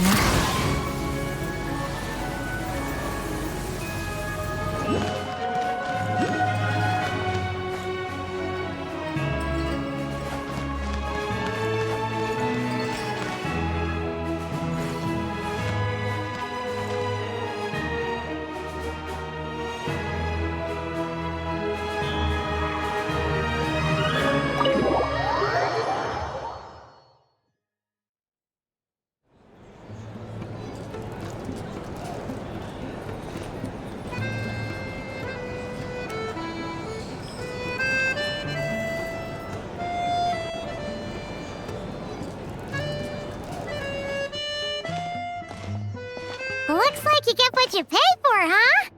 Paimon likes this room a lot. Yeah, much better now that we're out of the cold. Oh, thanks for taking such good care of Paimon. Honestly, she feels kind of bad for throwing a wrench in the works. If this were anywhere else, we'd be out investigating and adventuring by now. But instead, we're stuck here waiting for a doctor. You're right. No need to push ourselves too hard for no reason. A lot happened on our way into the city. Let's review what we've learned so far and try to figure out what to do next. Obviously, the million-more question is, what is this Tsaritsa planning? Everything else leads back to that. Sure was. And so far, we've learned that in addition to the 7 Gnosis, her plan also requires a ton of energy. But we won't get to see her anytime soon. Alosha said that she went east to fight that big monster. It must be a pretty powerful one if it can blanket the whole of Snezhnaya in a snowstorm this awful. To be honest, what we're really lacking right now is information. The kind of information that only the higher-ups in the government would know, not word-on-the-street type of info. Paimon can think of a few people who might be able to help us, but... Right! And when we left Nagcry, Sandrone specifically left a message reminding us which side we're on. So, it's unlikely they'd tell us anything confidential about the Tsaritsa's grand plan.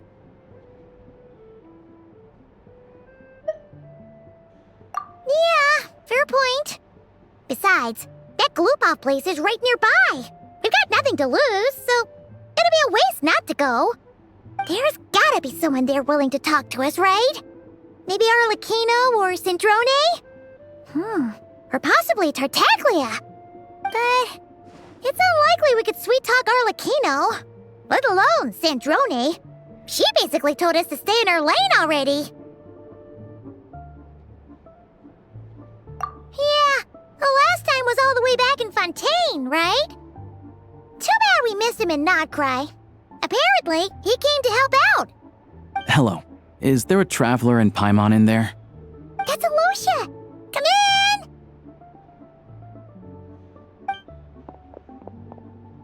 Hello, I'm Dr. Luneva.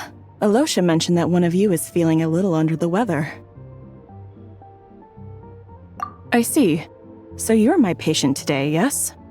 And you're, Faye, I presume? Good question. Paimon's not too sure either, but she's definitely not the same kind of Fae as the ones we saw at the train station. Is that gonna be an issue? Not exactly. It's just, I'm used to treating human patients. Fae tend to be far more resilient than even the healthiest and most long-lived of humans. But don't worry, I do have some experience treating Fae. I've even diagnosed plenty of cats and dogs in my time. Safe to say, I have a fairly eclectic range of expertise. It'll be fine. Paimon's basically the same as a human, right? We're no different when it comes down to it, are we?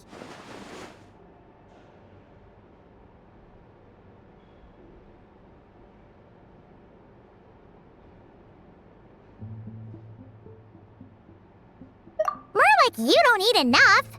The more talking you do, the more you need to eat.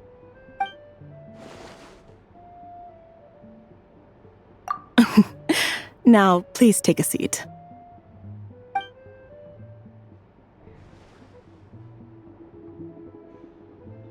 Okay, vital signs are good. Test results are all within normal ranges. I don't think it's anything serious. More than likely, you've just caught a cold. I can give you some medicine to tide you over, but as long as you rest properly for the next couple of days, you should feel better. Make sure to keep an eye on your temperature, though. If you find yourself with a persistent low-grade fever, or if your symptoms don't improve, just contact me again. Sounds like there's no cause for alarm. Thank you, Doctor. You're very welcome. Just doing my job. I'll leave you in peace now. Time to visit my next patients. Take care. You heard the doctor. Best you rest up here for a couple days. No sightseeing for the time being.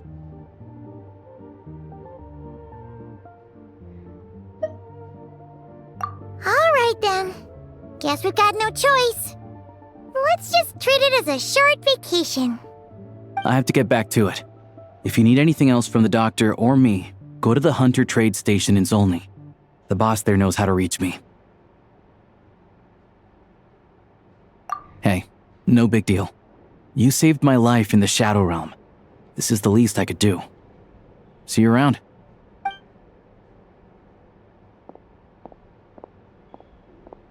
All right. Time to find Child and see what he can tell me.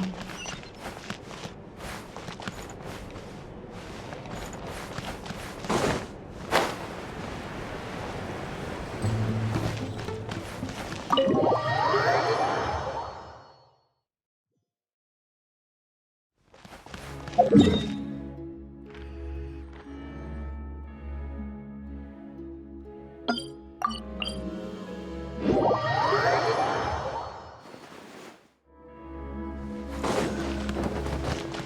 on, keep up. Pick up the pace.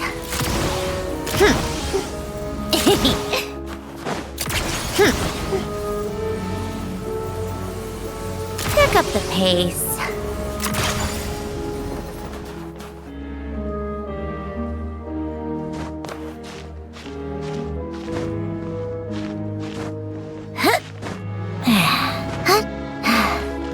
Take a break.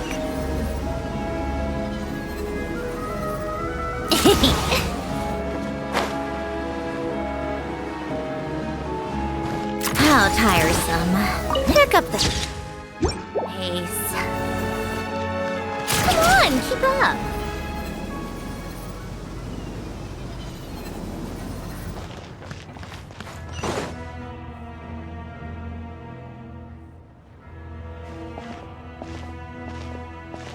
Hold on. Please display your invitation letter or permit.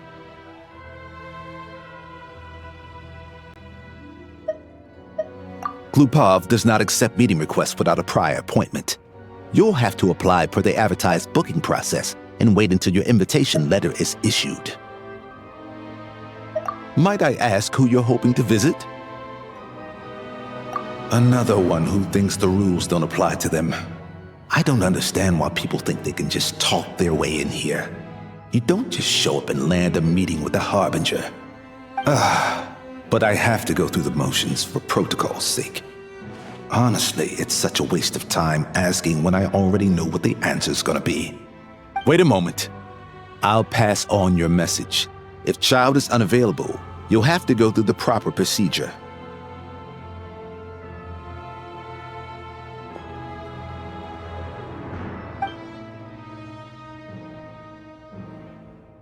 Lord Child is a busy man. He's probably not in Glupov at the present. If I were you, I'd cut your losses. No point waiting any longer. Even if you two are old friends as you claim, please understand that the Fatui Harbingers are often busy with their official duties. They tend not to stay in Glupov for extended periods. Next time, stick to the rules. You'll make life easier for both of us, Greetings, Lady Marionette. I'll take care of our guest here. It's her first time in Snezhnaya, so it's no surprise that she doesn't know the rules yet.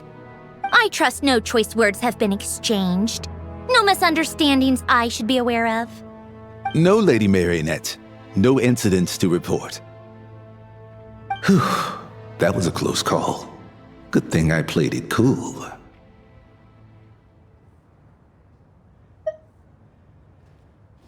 Is that right?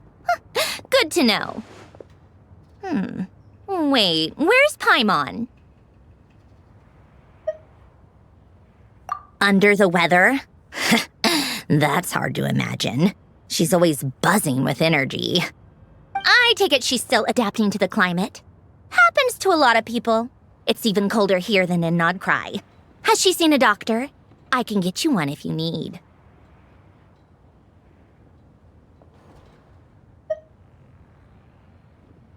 All right, then. Well, let me know if you run into any other problems. Why else? I was just about to sit down for some much-needed tea time when I heard that an old friend of Tartaglia's had shown up outside. No appointment, nothing. And, as obnoxious as it may be to show up uninvited at Glupov, I couldn't help but take pity on the poor soul who was waiting outside in vain.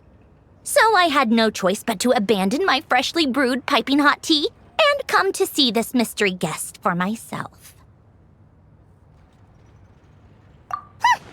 Well, I felt our time working together in Nodcry warranted some courtesy. I couldn't exactly let you freeze to death out here in the wind. Unfortunately, I can't invite you inside either. The rules of Glupov wouldn't allow it, and as a Harbinger, I have to lead by example. On the plus side, Snezhnograd actually has some class, unlike Nosha Town. Torchlight Books has a very nice selection of teas and cakes, so we can catch up there. Your treat, of course.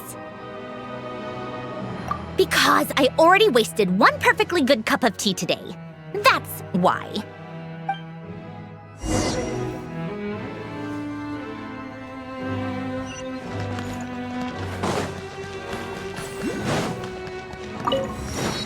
Take a break?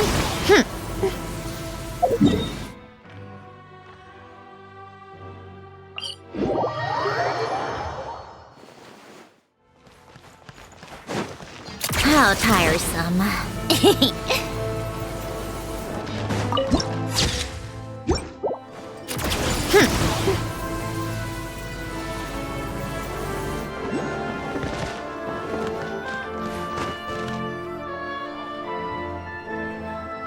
I've ordered for the both of us. No objections, I assume. I'm sure you trust my taste. Okay, let's get down to business. I'm guessing you don't actually have any urgent business with Tartaglia, per se. You just want information, right? Wanna take a guess? Of course you'd say that. You shouldn't underestimate Counselor Tartaglia, you know. That's right. I'm sure you've heard of the Snezhnograd VII by now. Well, he's busy preparing some paperwork for their next meeting. They'll be discussing yet another extension to Project Stuzha. It's basically all anyone cares about in the VII these days.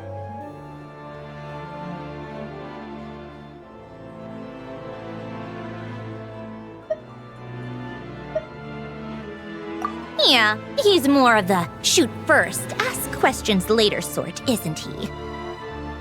It all started with a very detailed letter that Capitano left for the jester, Piero, before leaving for Natlan. In that letter, he detailed the future arrangements for his subordinates. All of his key people were reassigned to Tartaglia. I guess he'd already prepared to leave us for good all the way back then. But Piero didn't reveal the contents of the letter until the events in Natlan had concluded. That was his reaction, too. Why me? With a bewildered look on his face. He'd always assumed Capitano looked down on him. He was a man who kept his thoughts to himself and barely spoke to him the whole time they'd known each other. But he occasionally brought Tartaglia along to my tea parties back in the day. So to the rest of us, it was clear that Capitano had quite a lot of respect for his young comrade. By the rest of us, I mean my tea party regulars. Arlecchino, Rosaline, and... actually, not Columbina. She was probably oblivious to it. Anyway, then the Liu situation happened.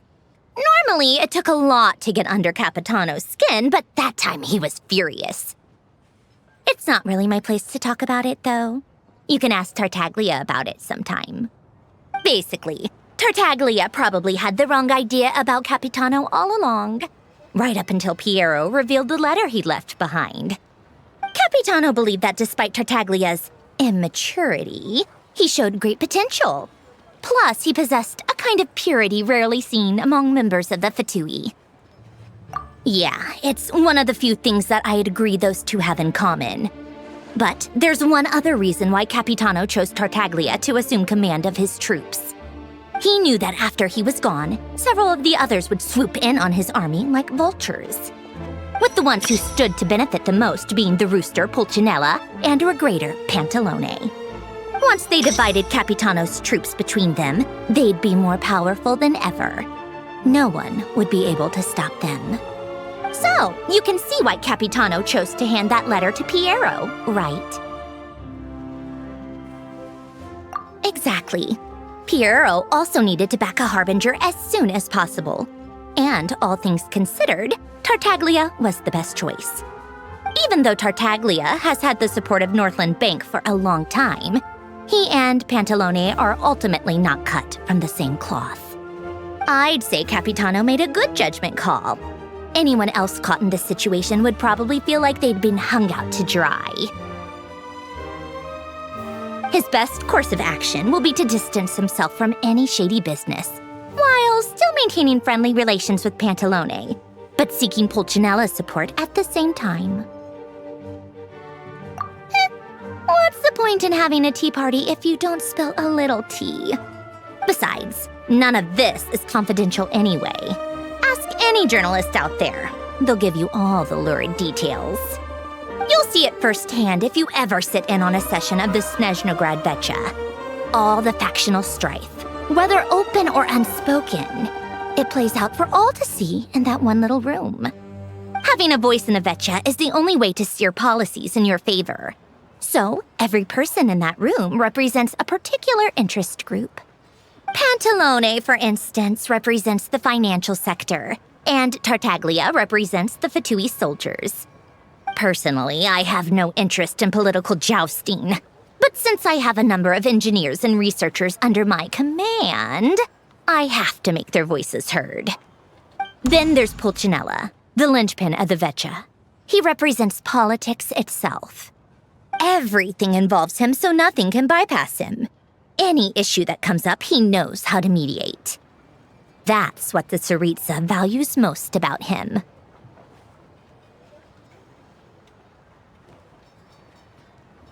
I'm starting to see why everyone is so frustrated with the way things are, but also powerless to change it.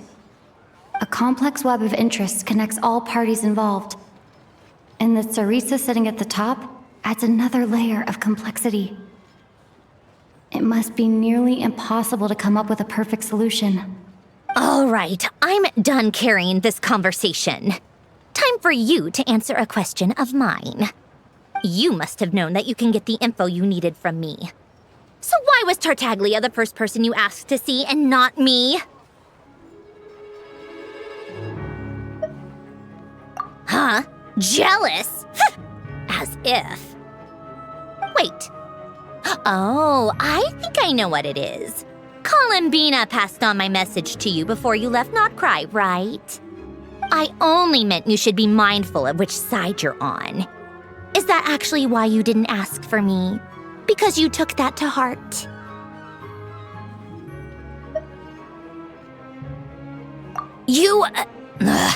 Fair enough. It's not your fault. I blame all these politicians I've been hanging around with lately. Always beating about the bush when they talk. I guess it must have rubbed off on me.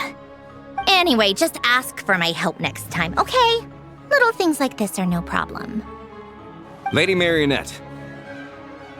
What now? Can't you see I'm on my break? Whatever it is, just leave it on my desk. I'll look at it later. Sorry to disturb you during your break, ma'am, but I'm afraid it's an emergency. Isn't it always? I've told you before, fixing the tracks and transporting ice blocks does not constitute an emergency. The equipment in Svietlo-Laidovka is in urgent need of maintenance.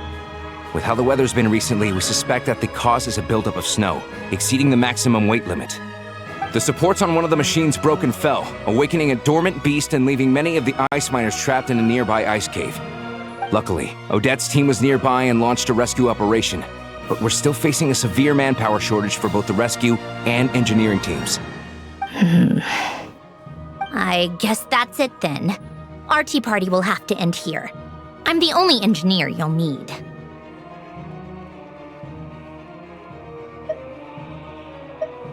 Do you actually want to come with, or are you just saying that?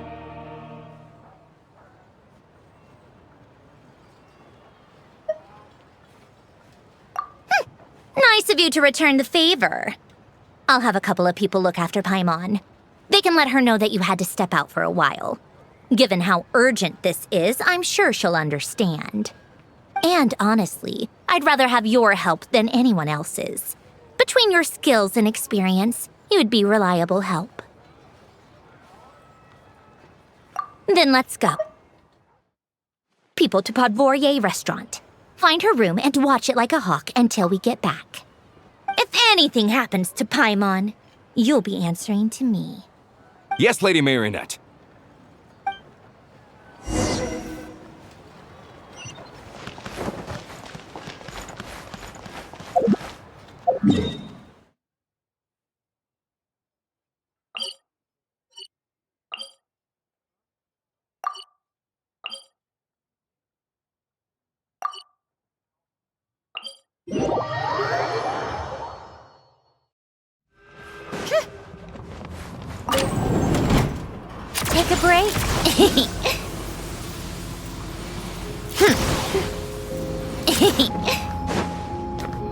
How tiresome.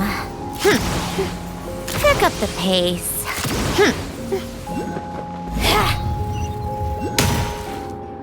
They weren't exaggerating. This is really dangerous.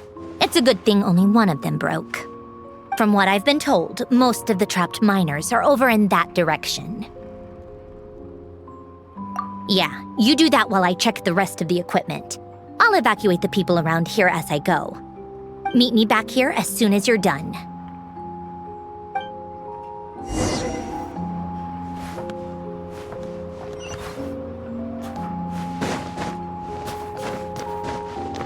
Huh?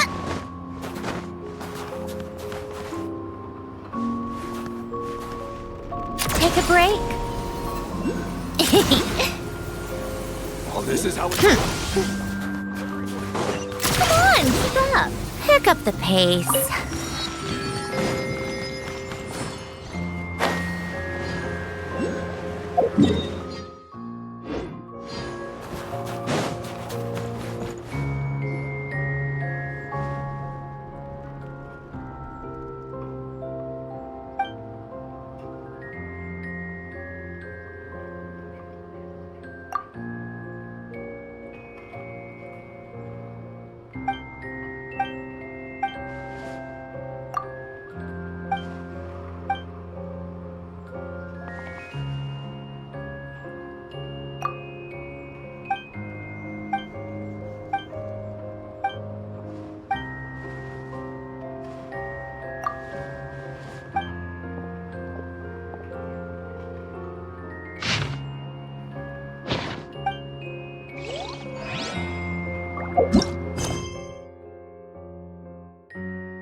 I have to be getting close.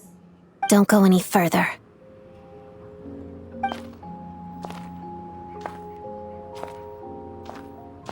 It's too dangerous here. There's a highly aggressive monster on the prowl. You need to leave, now.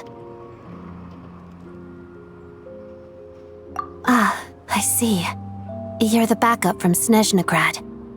Well, I'm Odette. Good to meet you. Ah, so this is Odette. She was the first member of the Fatui on the scene. There are 5 people trapped in the cave. Monster type is unknown, and so is its location.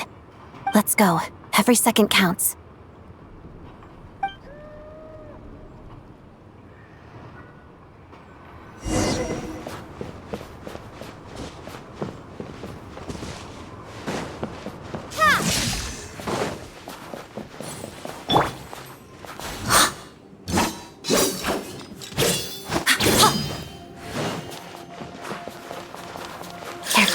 Something's moving.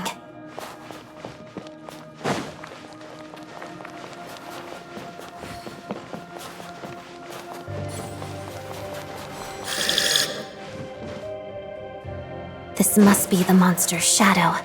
Looks like a tough opponent. Lightning flash!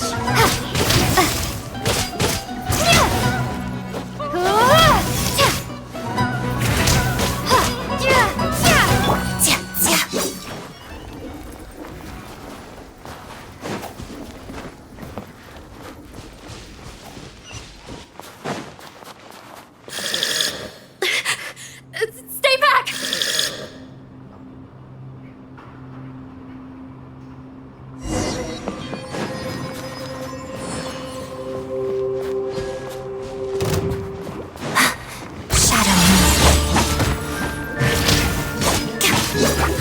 Witness the snow swan's grace.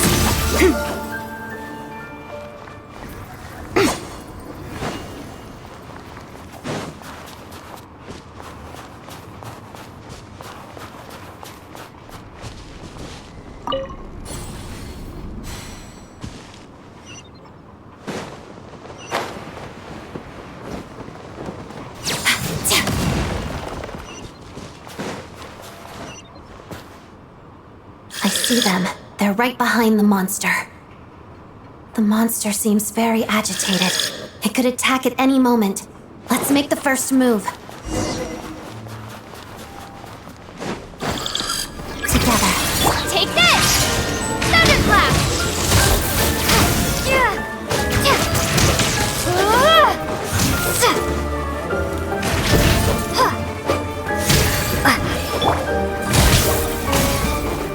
Shadow me.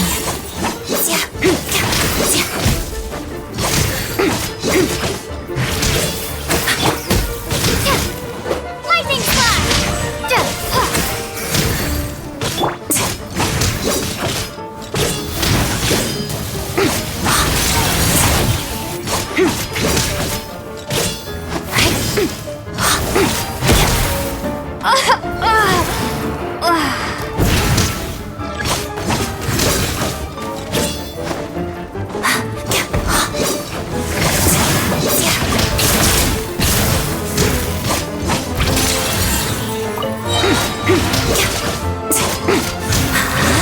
Take this! Crystalline Adagio. Still good. Together.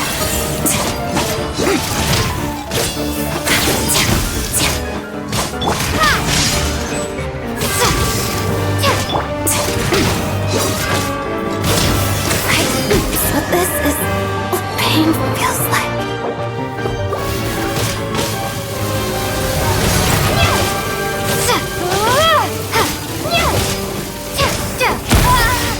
This is not the end.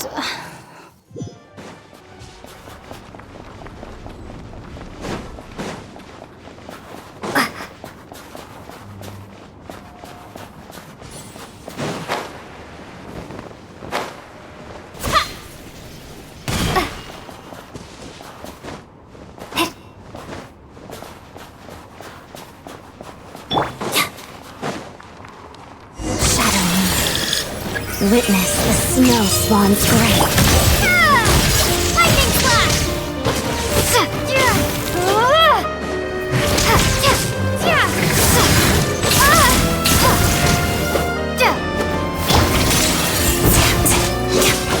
Pirouette.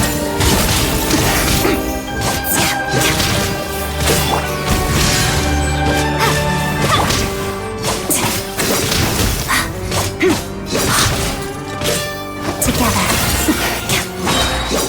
Waltz of the snowflakes.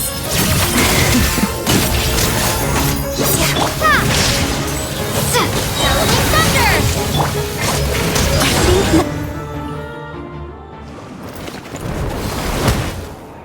Thank you for saving us. We'd have been monster fodder otherwise. Thank you. Thank you. You're welcome. You should be safe now. Follow this route out. She and I will stay behind to watch the rear. Thank you. Come on, let's go. This way.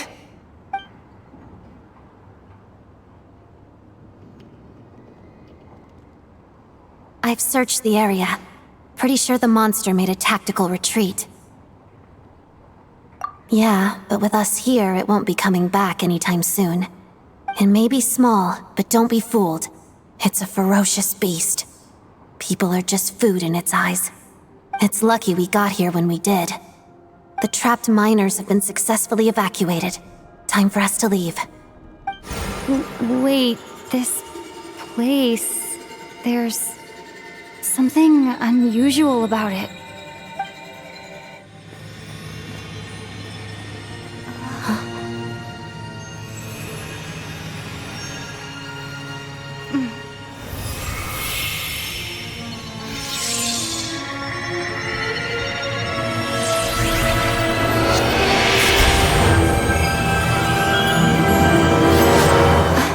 What is that? I don't know. It's back? Guess it has family.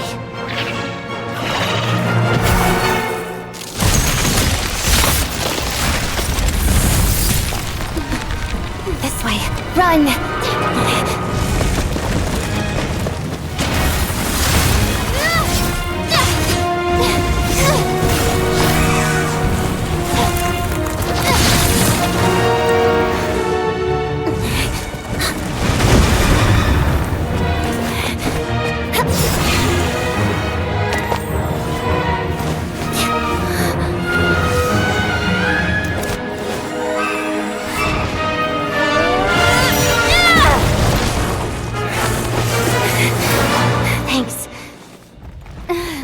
get out of here.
Everyone's accounted for.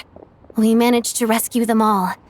We also placed a sign at the entrance to the cave, warning people to stay away. You really held your own today. I still don't know your name. Don't think I've seen you before. I'll remember the name. All right then. See you around. Hello, Lady Marionette. I hear the rescue operation was a great success. I knew I could count on you. What brings you here, Odette? Here for a performance? No, a VII mission. I happened to be nearby and heard the crash.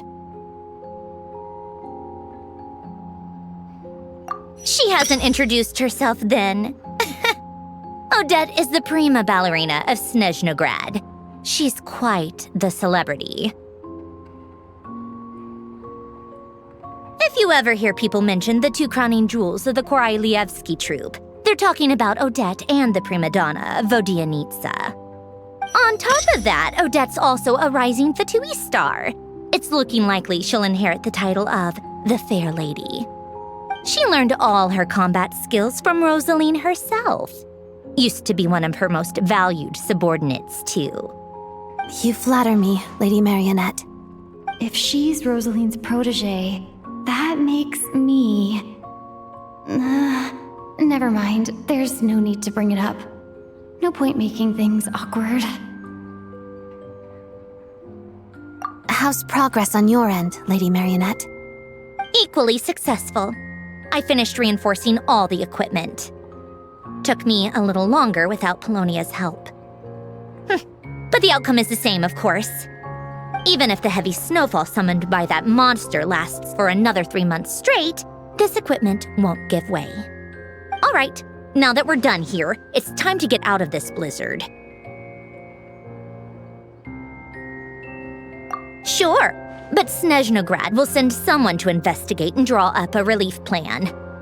And I guess I'll have to write the incident report myself this time, since it involves a mechanical malfunction. First, Pantalone needs to approve the budget, then Pulcinella has to sign off on the plan. Once they've argued it out and reached a compromise, we can move forward. That's the rough process anyway. Could take anywhere from a couple of weeks to a couple of months, depending on how smoothly it goes. Yup, nothing we can do about it. There's a whole stack of incident reports like this back at the office. The snow has eased a little for now, but there's no telling when that will change with that monster still at large. Fuel for heating is in short supply, and relief is weeks away. There's no immediate threat to life, but still, it just feels like there should be a better way. Hey, quit daydreaming. Let's get back to Snezhnograd. When did you get a new sword? I found it in a cave. It handles pretty nicely. You have a strange affinity for secondhand swords.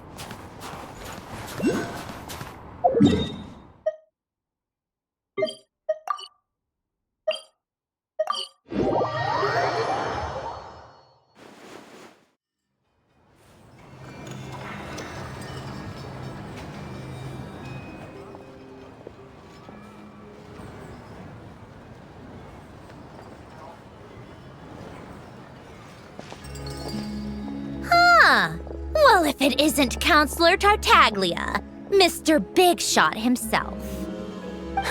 Go easy on me, all right?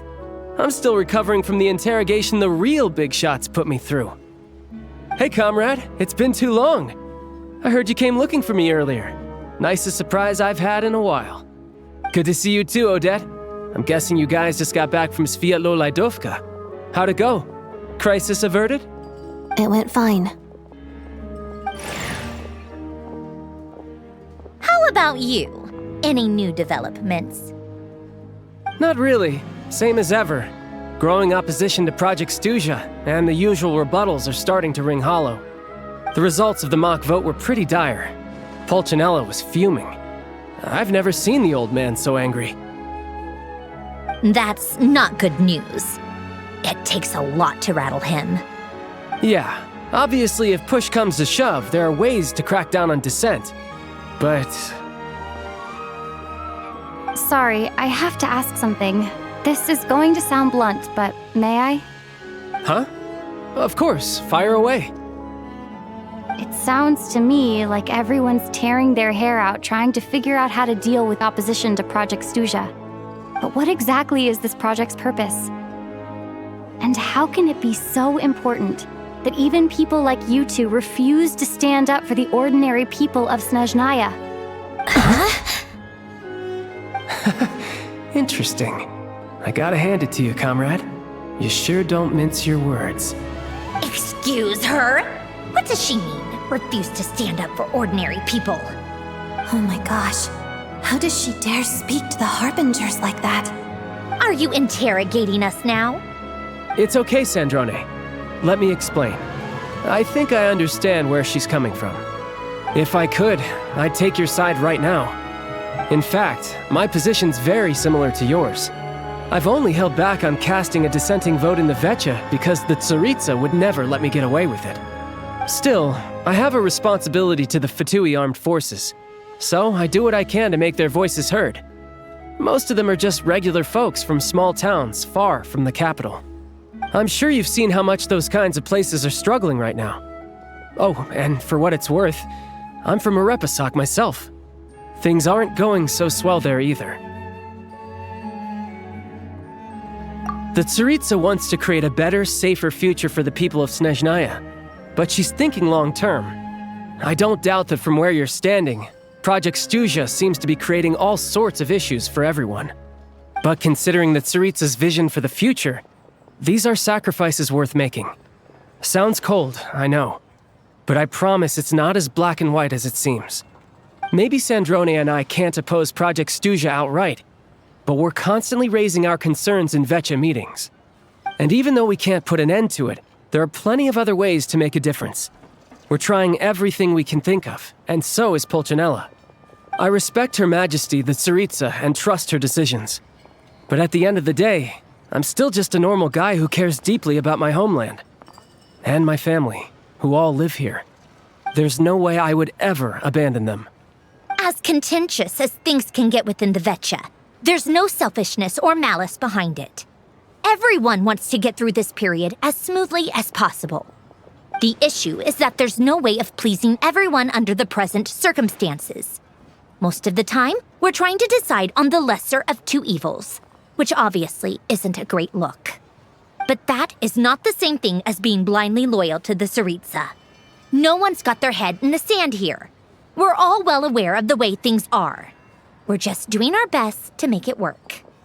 In fairness to Sandrone, she rushed to Svietlo Laidovka's aid the moment she heard that people were in danger. And even Tartaglia, who used to only care about the thrill of the fight, is clearly doing his best to rise to the demands of his new role as counselor.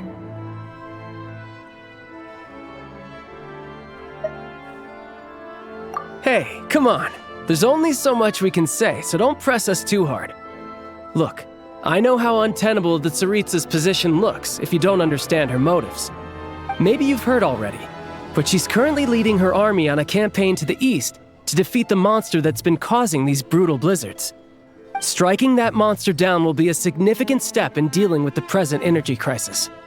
As laser-focused as she is on realizing her lifelong ambitions, she's still putting time and energy into taking down this powerful monster. To me, that says a lot. If she thought Snezhnaya and its people didn't matter in the grand scheme of things, why would she waste her time on something like this?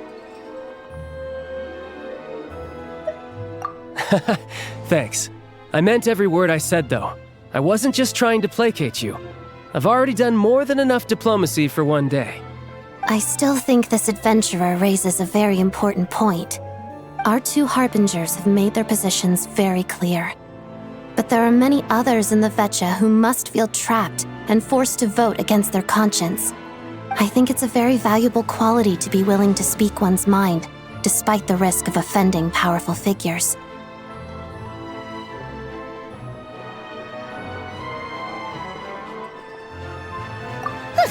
You can say that again. I highly doubt we'd feel the need to explain ourselves so much if we didn't know you so well. Forgive me, adventurer, but might I be so bold as to ask about your background? How is it that you can converse so openly with two harbingers? Oh, haven't you been properly introduced? Easier said than done. I like to think I'm not the kind of person who goes around busting open people's old wounds. I've only learned her name so far, and no details of her experiences. Is something wrong? Uh-oh. Is there no avoiding the subject of Rosaline? No, it's just... all right. I guess there's no getting around it.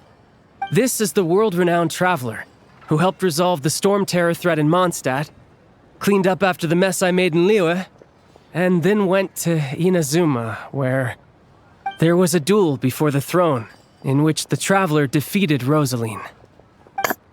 Oh. I'm sorry. I didn't think you two would be seeing much of each other, so I figured it wasn't worth bringing up. It's fine. It was a long time ago. It's fine. Sorry, I just remembered that we have a rehearsal coming up. Please excuse me. I should get going.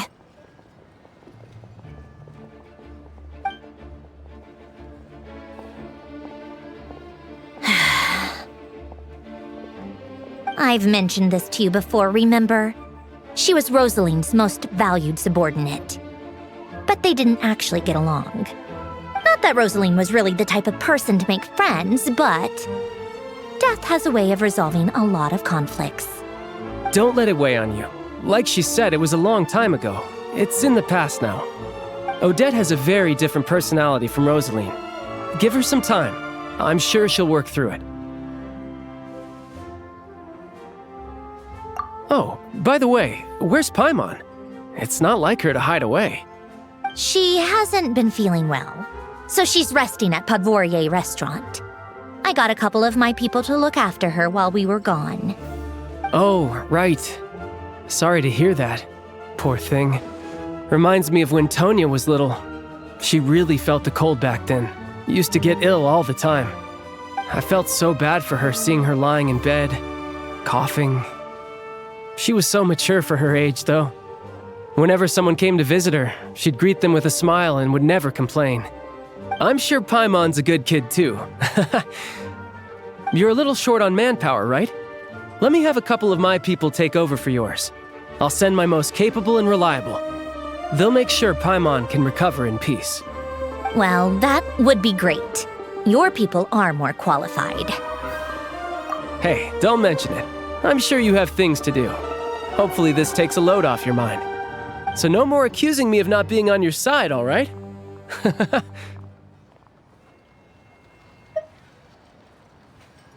Already? That was quick.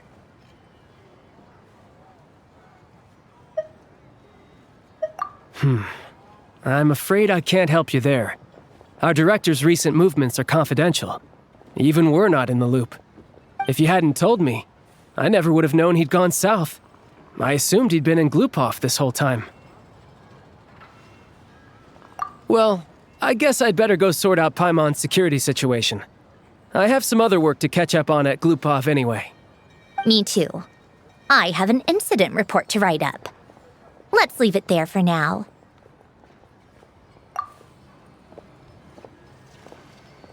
I guess everyone's in a difficult position. But Tartaglia's right. I have things to do. Things I want to do, and things I ought to do. To start with, I should go ask Alosha if he knows of any way to help Sviatla Ledovka.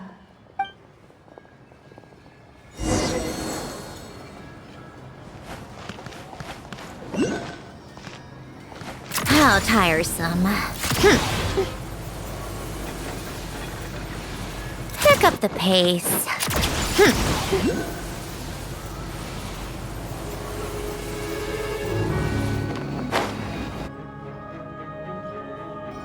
How strange. This sword seems to be vibrating of its own accord. It's a very faint vibration, but it's getting stronger as I get closer to the statue of the Seven. Does this sword have some connection to the statue? But all it does is vibrate, even when I touch it.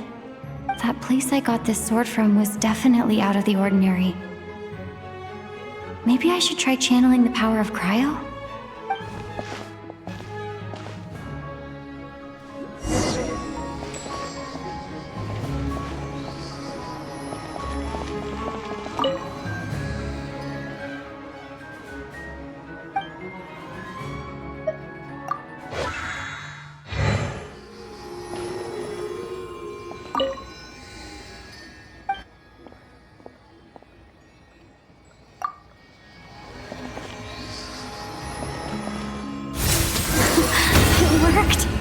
There really is something special about this sword.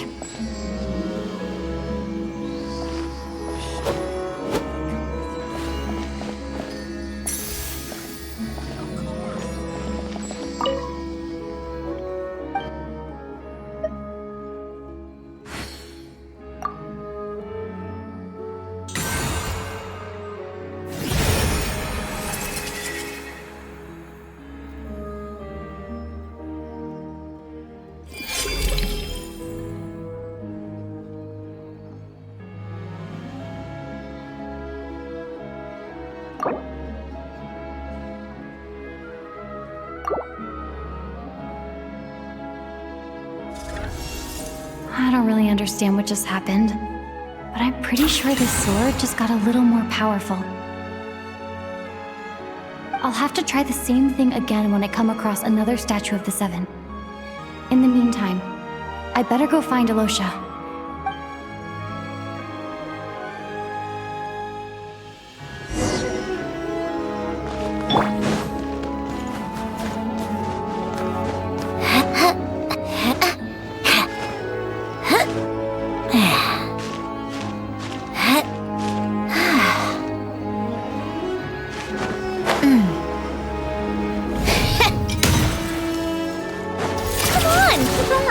Pick up the pace.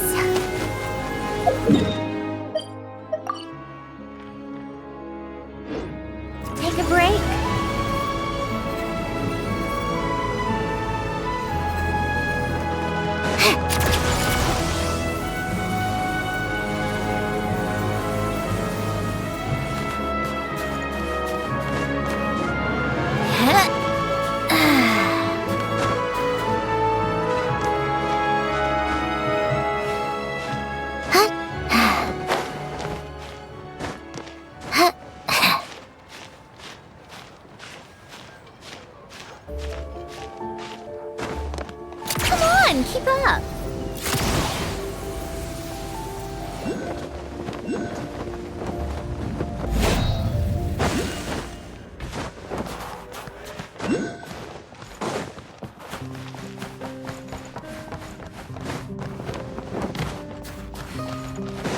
How tiresome.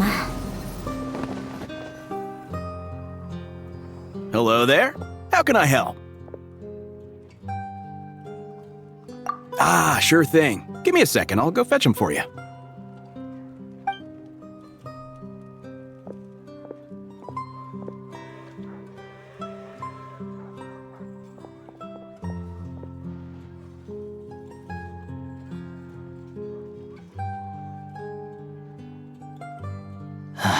It's a familiar story. I've had similar experiences. Although Snezhnegrad doesn't deliberately delay or withhold relief, those first few days of waiting for help are always the hardest.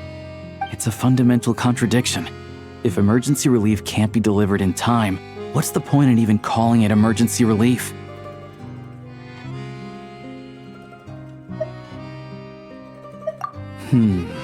Not necessarily.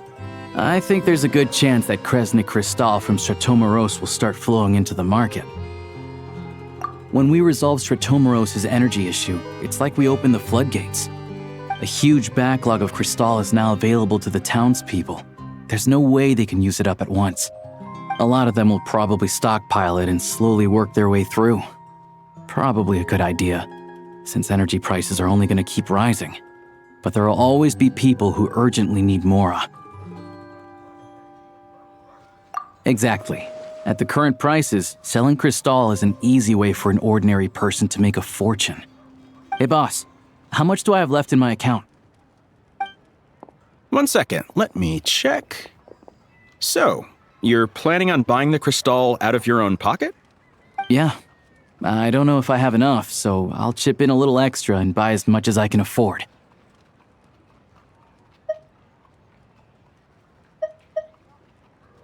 No, it's fine. You're new to Snezhnaya, and you have your own living expenses to worry about. Besides, you're already providing the train. Here's your Mora. See what you can find at the market, but I doubt there'll be much Crystal left. Yeah, well, can't hurt to take a look. Let's see. Huh?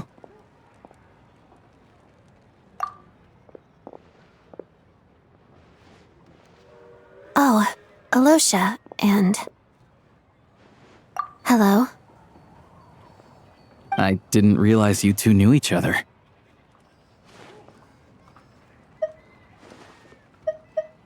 Yeah, I take on some odd jobs in the city to supplement my hunting income.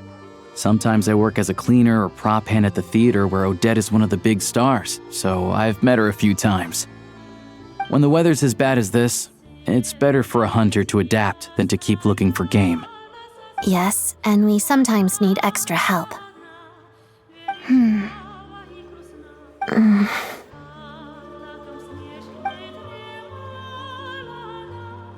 Wait, why is the atmosphere so awkward? I thought things went pretty smoothly in Sviatlo-Lidovka. So, what brings you here, Miss Odette? Looking for some new props? No. After I got back to the theater, I couldn't stop thinking about the situation in Sviatlo-Lidovka. It bothered me so much I couldn't focus on my dancing. So I decided I'd come here and see if there's anything I can do. You too, I presume. I suppose that's why you're here. I didn't feel comfortable expressing my true opinions in front of the Harbingers. Not least because ordinary Fatui like me don't even know what Project Stuja is all about. Without knowing the full picture, I can't make sense of it.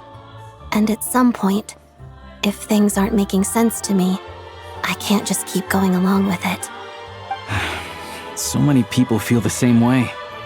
They wish they could do something, but all kinds of reservations hold them back. Explains why groups like the Rokot are springing up to fill the gap. Yes. Well, that's one option. But there are risks to consider with organizations like that. The Fatui does not encourage their activities. Right, because things can get out of hand, and it's hard to hold the right people accountable when they do. I've heard about a few cases like that. Sandrone said Odette was on track to inherit the title of the Fair Lady. If so, she'll be able to find out what Project Stuja is really about. Still, it's probably a little soon to ask her about that. there may be more to the story. What's on your mind? I think we can both agree that no matter which side you're on, it can't stop you from doing the right thing. Where there's a will, there's a way. I know what Rosaline did while she was abroad. You made the right decision, so no hard feelings. So, what's your plan? Oh, we were gonna buy some crystal. I heard there's some on the market right now. Funny, I had the same idea. In that case, let me pay. I can claim it back as mission expenses. The real issue here is that government relief is behind schedule. Surely it makes more sense for the state to cover these costs than for us to pay out of our own pockets. True. It's a huge expense after all.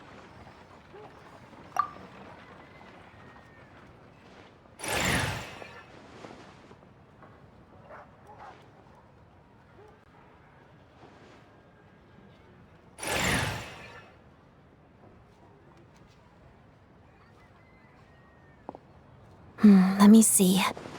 I'll take it all, please. And I'll be needing a receipt. Right. Choose mission budget under the expense category, but be sure to specify emergency rescue operation in the description. Otherwise, the normal reimbursement limit will apply. Let's book this train. Regulations say that if we need to transport Kresnik Crystal during Project Stuja, extra carriages can be added 1 hour before departure.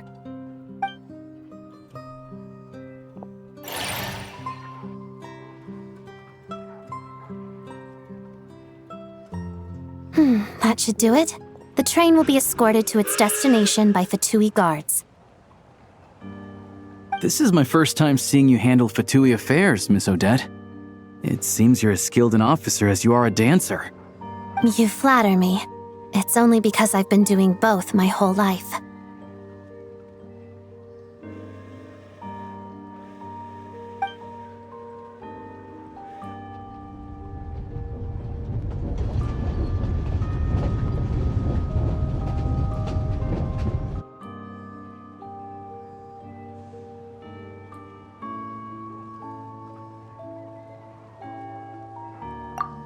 Anyway, I bet you've been non-stop today, am I right? Any idea how Paimon's doing? What's wrong? Who's Paimon? Her travel buddy hasn't been feeling well. She caught a cold right after they got to Snezhnaya. Sounds like she's important to you. I can't believe you've been dealing with this on top of everything you've been doing to help the people of Snezhnaya.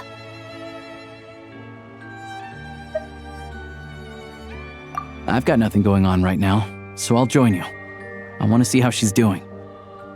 May I come too?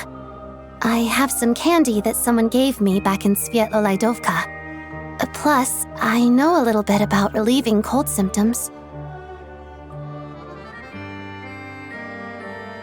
All right then, let's go.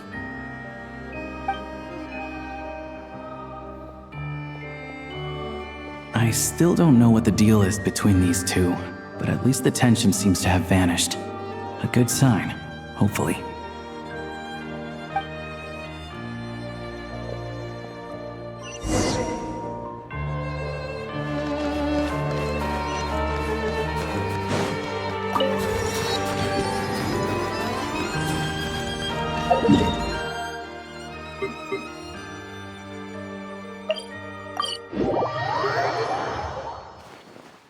Take a break.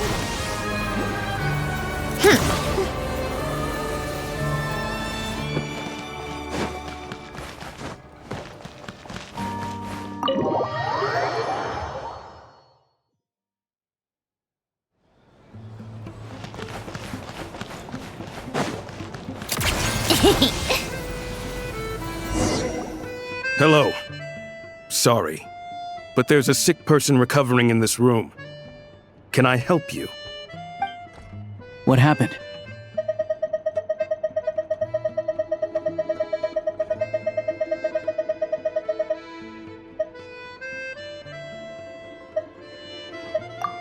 Oh, please, excuse me. Are you The Traveler. Could I take a quick look at your Adventurer Handbook? Master Child said I should verify your identity.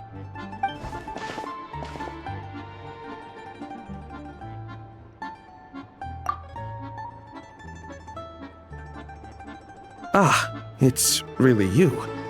Sorry for the inconvenience. We're under strict orders from Master Child to keep this room well guarded. At the same time, we can't interfere with Podvoye Restaurant's business.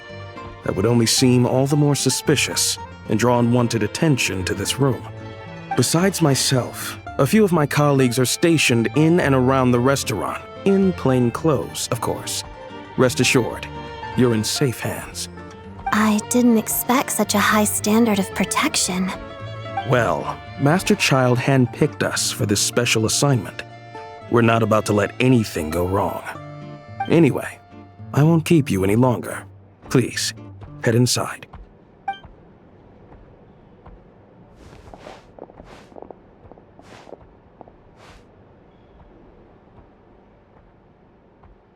Traveler! Alosha, you're back! Oh, hey! Who's our new friend? Hi, I'm Odette. The Traveler and I crossed paths a few times. Another friend from the Fatui, huh? You're practically a member yourself by this point. Paimon's definitely on the mend. We should be back to our usual travels in a few days' time. Seems like that doctor was right. It's just... Paimon's limbs are still feeling a little chilly. I have just the thing. Whoa! What's this? Is that a flame inside an ice cube? Wait, is this real ice? How's it not melting? And how does the fire keep on burning? All keen observations. You're right. This is called core ignis. Whenever I've caught a cold in the past, I found I recover much more quickly if I place this by my bed. You're welcome to borrow it. Awesome! Wow! It's so nice and warm! Oh, it's like magic. Your name was Odette, right? How did you two meet again? Looks like she's in pretty good spirits. That's a relief. Any progress with your investigation yet?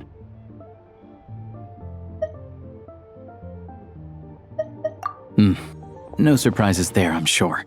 They're not likely to let anything slip.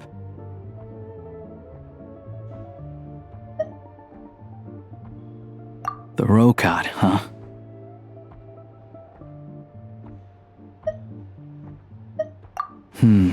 Let me think. Members of the Rokot keep their true identities hidden, but I think there might be someone I can introduce you to. Leave it with me. Meet me at the Korolyevsky Troop tomorrow, and I'll tell you how it goes. Would anyone like a drink? I'm gonna head to the bar. Paimon will have...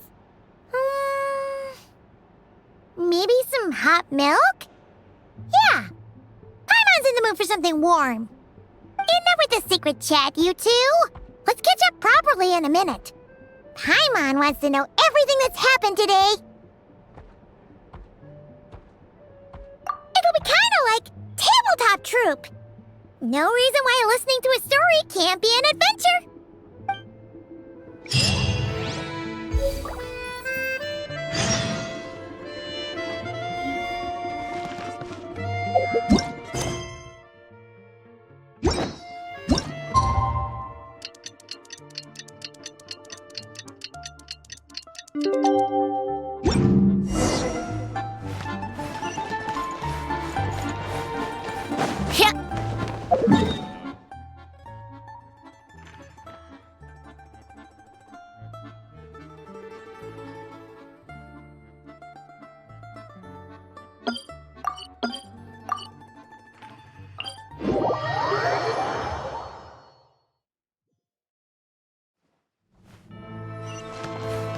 How tiresome.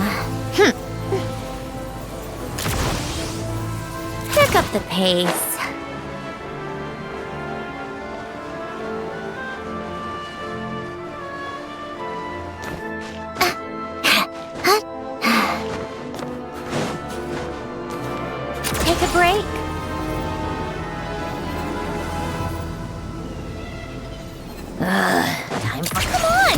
up.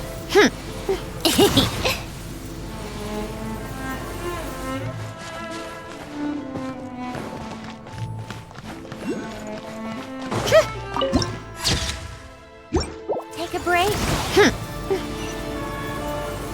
Pick up the pace.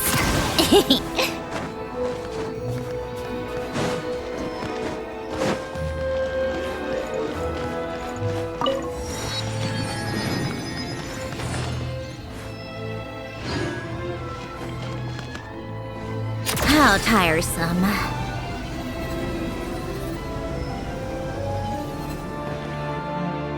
Ah, you made it. I've got some tickets, and I managed to set something up with the Rokot. It'll have to wait until after the show, though. Happy to stay and watch? I doubt you've seen the Korolyevsky troupe on stage before. Pleasure. Here, this is the way in.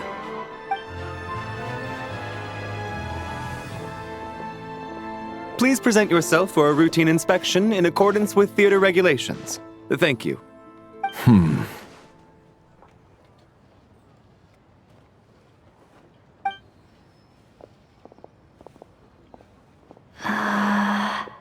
Is that guy with the fatui?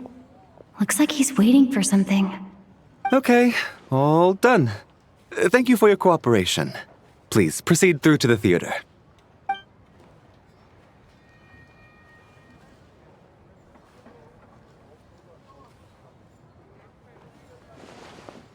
What's up? Everything okay? Snezhnaya's business and political leaders are always passing through here, so it makes sense that security's tight. Still, it's a little unusual to see the Fatui's Armory Palace guard here. You saw him, right? The guy right at the back. Strong, silent type. His name's Valeri. He's part of the Special Assignments Battalion, but I only ever see him here for one thing. To look for a guy named Mitya. Supposedly a researcher, though he never seems to put much time in at the office. The theater is one of his favorite places to hang out when he's playing hooky from work. But that's not for us to worry about. Let's go. The show's about to start.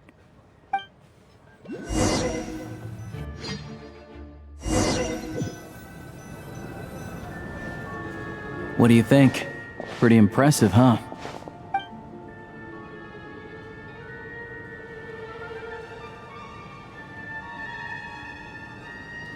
Oh, the one in Fontaine? I hear it's iconic. Never seen it for myself, though. Here we are, just in time. Sorry, coming through.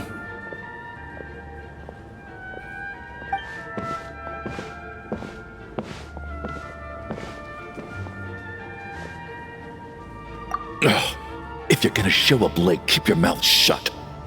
What's his problem? Whatever. No point arguing with people like that. Look, there she is. That's who I'm introducing you to later. She's the lead singer of the troupe, Vodyanitsa.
This leads directly to the green room. They're expecting us.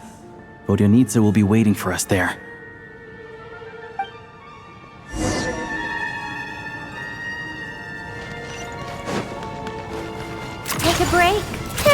pace.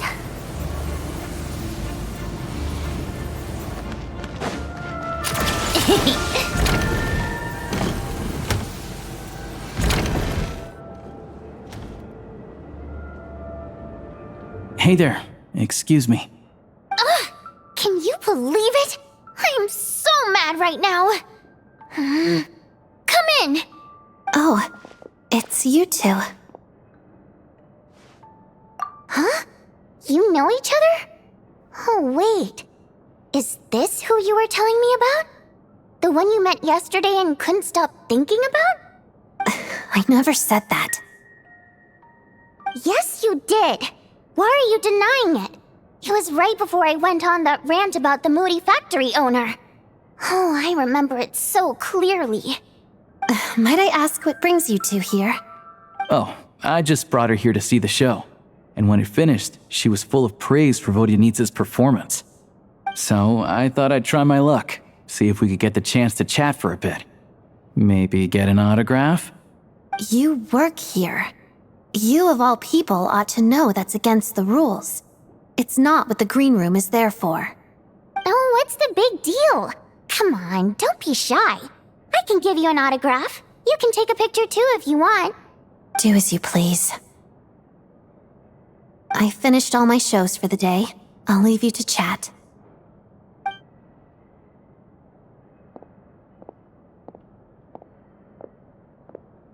I wasn't making that stuff up, you know. Odette's just too proud to admit it. She thinks very highly of you, and so do I. You did the right thing in Svietloladovka. We're good. Odette's out of earshot. I'll lock the door.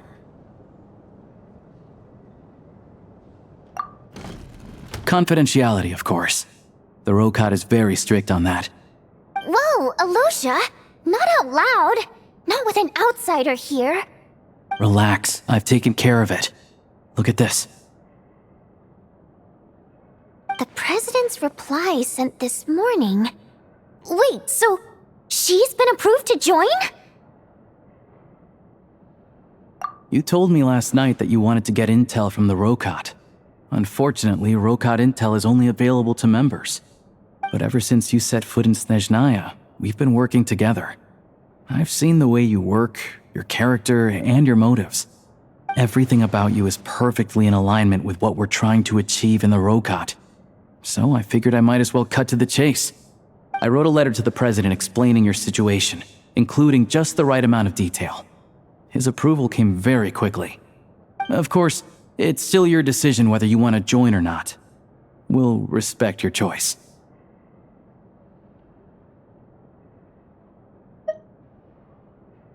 Well, assuming Odette was telling the truth and she didn't misjudge you, I guess we don't need to worry about you blowing our cover. Still, you gave me a real fright. I didn't know that's why you came looking for me. So, that stuff you said about admiring my performance, was that just because Odette was here? Did you actually mean it? Now you're talking. That's what I like to hear. Anyway, let me give you a quick rundown of how things work. Like I said, the Rokot is a covert organization, and we hide our identities. Members typically don't meet in person or even know each other's identities. This helps us maintain a high level of independence and secrecy. Because of this, members are basically free to decide their methods without constraints, so long as the outcome of any activity doesn't violate the organization's principles. After all, we don't have any ostensible contact with each other. This way, if anything goes wrong, no one else will be implicated. Beyond the freedom to choose how you operate, it's also your choice whether to act at all. We have plenty of members who have yet to take any action. In short, joining the Rokot in and of itself won't place any restrictions on your activity in Snezhnaya. There's a code of conduct you can read if it interests you. But basically, as long as you don't plan on using your anonymity to go around doing evil, you'll be fine. I tried reading it 5 or 6 times. Never made it all the way through. Even the most lackluster script makes for more interesting reading. Great. Then I'll go grab an official application form. Be right back.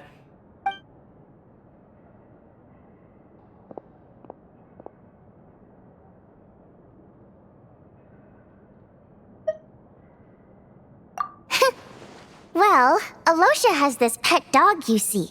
His name's Tagarin, and this one time, Alosha brought him backstage. Tagarin took quite a liking to me, so I played with him for a little bit and fed him some treats. Then, the Rokot was out on a mission one day, and even though we were all in disguise, Tagarin recognized me right away. Just a coincidence, really. We didn't report it to the higher-ups, though, to avoid dealing with the fallout. Like, my job at the theater, for instance. I really needed to make ends meet. By the way, what were you complaining about just before we came in? Did everything go okay with Chuganov? Everything did not go okay. That's why I was so mad. I tried to make some small talk with him before I went on stage to fish for intel about the Iskra manufacturing plant. But he wouldn't take the bait. No matter what I said, he kept dodging the question. And then he started complaining. He said he didn't appreciate his second-rate seat in the stalls because he usually gets a private box. I mean, what did he expect? Everyone knows that if you want a box seat, you buy a ticket well in advance. But instead, he sends me a letter the day before the show when we're practically sold out. I had to juggle things around just to get him a half-decent seat, hoping he would appreciate the gesture enough to share some information. But nope, he didn't give me anything. Yeah, meeting Chuganov in person has definitely been a disappointing experience. Oh, you probably don't know who we're talking about, do you? Chuganov was that older guy you were sitting next to today. I'm sure he didn't make a great first impression on you either. To the citizenry, he's a family man and a kind boss. But our interactions with him tell a very different story. It's one thing to ask for a favor, but he acts like it's his right. He always expects special treatment. Take the ticket situation, for instance. I've actually gotten him a private box in the past. But not only was he not even grateful, now he's acting like I've sold him short this time. Not to mention that he's never paid for a single one of his tickets. And another thing, if he's such a big family man, why doesn't he bring his wife and daughter to see the show once in a while? I've never seen them here, not even once. Calm down, Vodyanitsa. If you won't do it the easy way, we'll have to try the hard way. But first things first, here's your application form. Go ahead and fill it out.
Looks like I'll need to make a few little tweaks here and there.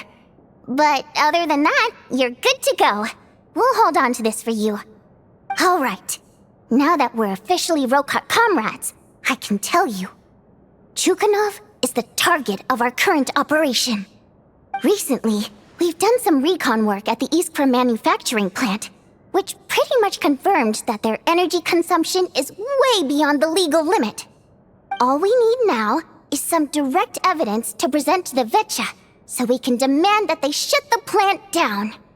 That way, the Kresny Crystal can be allocated to where it's needed most. I was hoping he might let slip during one of our chats, but he's too tight-lipped. We'll have to find another way. I'm meeting another regular theater goer tonight.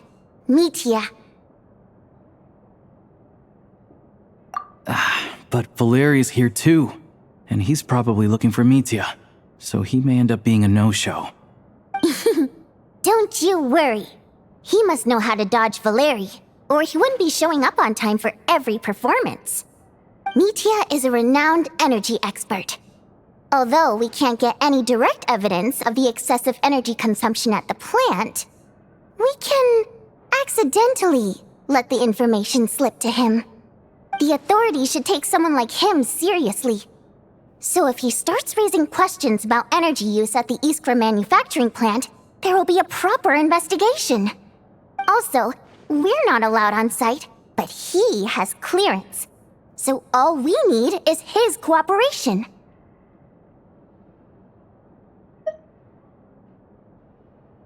Yeah, so that's the other thing we're trying to figure out. Though I think we're far less likely to make any progress on that front. Still, I hear that Mitya is a bit of a chatterbox. So, who knows? Maybe if we catch him in the right mood, he'll let something slip. What do you think? Sound like something worth your time? Okay, in that case, you guys find a seat somewhere nearby. Pretend you're a couple of buddies there to eat, and keep your ears peeled for useful information. He's a huge fan, so I doubt he'll have his guard up around me. But you two need to be convincing. If he suspects anything at all, he might stop talking. Sure. Don't worry. We'll make a believable pair of buddies.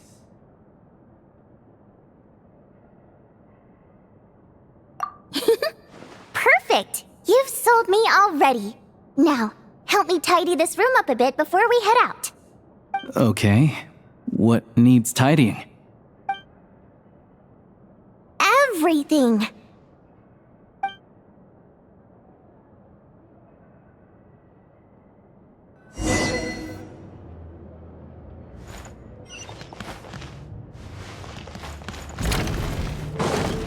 How tiresome.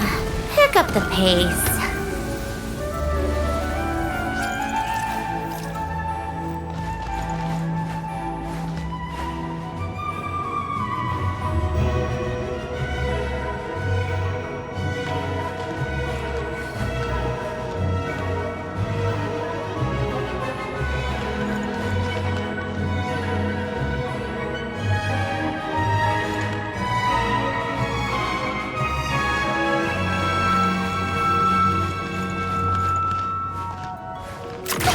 Keep up. Clever revision.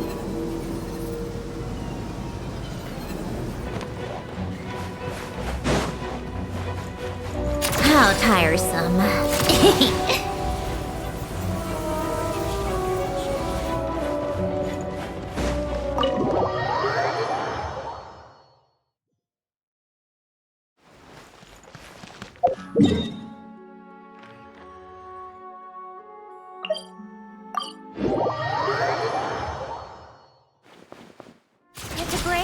Pick up the pace.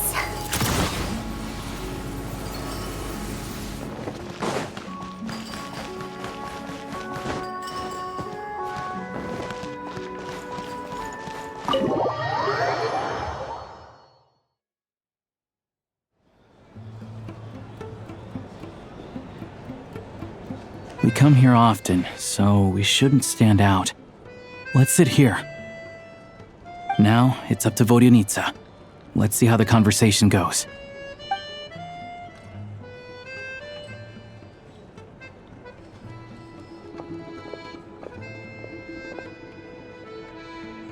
Mr. Mitya! Over here! Over here! Oh, sorry. I got a little held up on my way here. Now we have even less time than we planned. Go ahead and order some snacks and drinks, whatever you like. Let me see. According to my schedule, we still have 25 minutes left. You're really pressed for time today, huh? I was imagining this would be a leisurely chat. If you'd prefer, we can always reschedule for another afternoon when you have more time. No need. Getting to meet the lead singer is a very precious opportunity for me. I'm not about to pass it up. I've already had to decline your invitation several times because our schedules rarely align. If I don't grab this chance while it's here, who knows when the next one will come around? Well, it's very kind of you to make time just for me.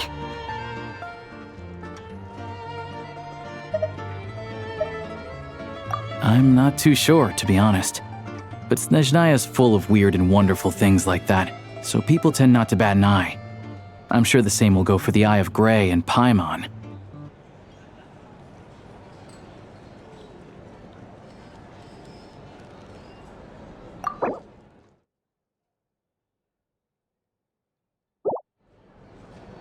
The reason I invited you out for tea and a chat today was to get some feedback from a true fan of the theater. Well, I genuinely have nothing bad to say. No matter how many times I hear you sing, it never gets old. It always seems fresh and new somehow. Maybe it's because the more times I listen, the more details I notice. Or maybe you simply improve with every performance, delivering it better each time. Thank you! I'm delighted to hear that! Could you give me any specific examples? Oh, yeah. The piece you sang today, for example. Beneath the Frozen River? Hey, what's with you? I'm just praising a good performance. I always used to find that such a bleak and lonely song. But the more you listen, the more you realize that it's not as cold and nihilistic as it appears. When you really dig down into it, there's a certain level where you're surprised by the emergence of hope. Wow, I'm impressed. I didn't expect you to pick up on that. Actually, I only tried out that angle after talking with a composer. Still, Beneath the Frozen River wasn't on today's program. Oh, really? But it's a classic. You sing it every time. Almost every time. Oh, well then. Let me say a few words about that other all-time classic, Flying in the Wind from the Mountain Sparrow.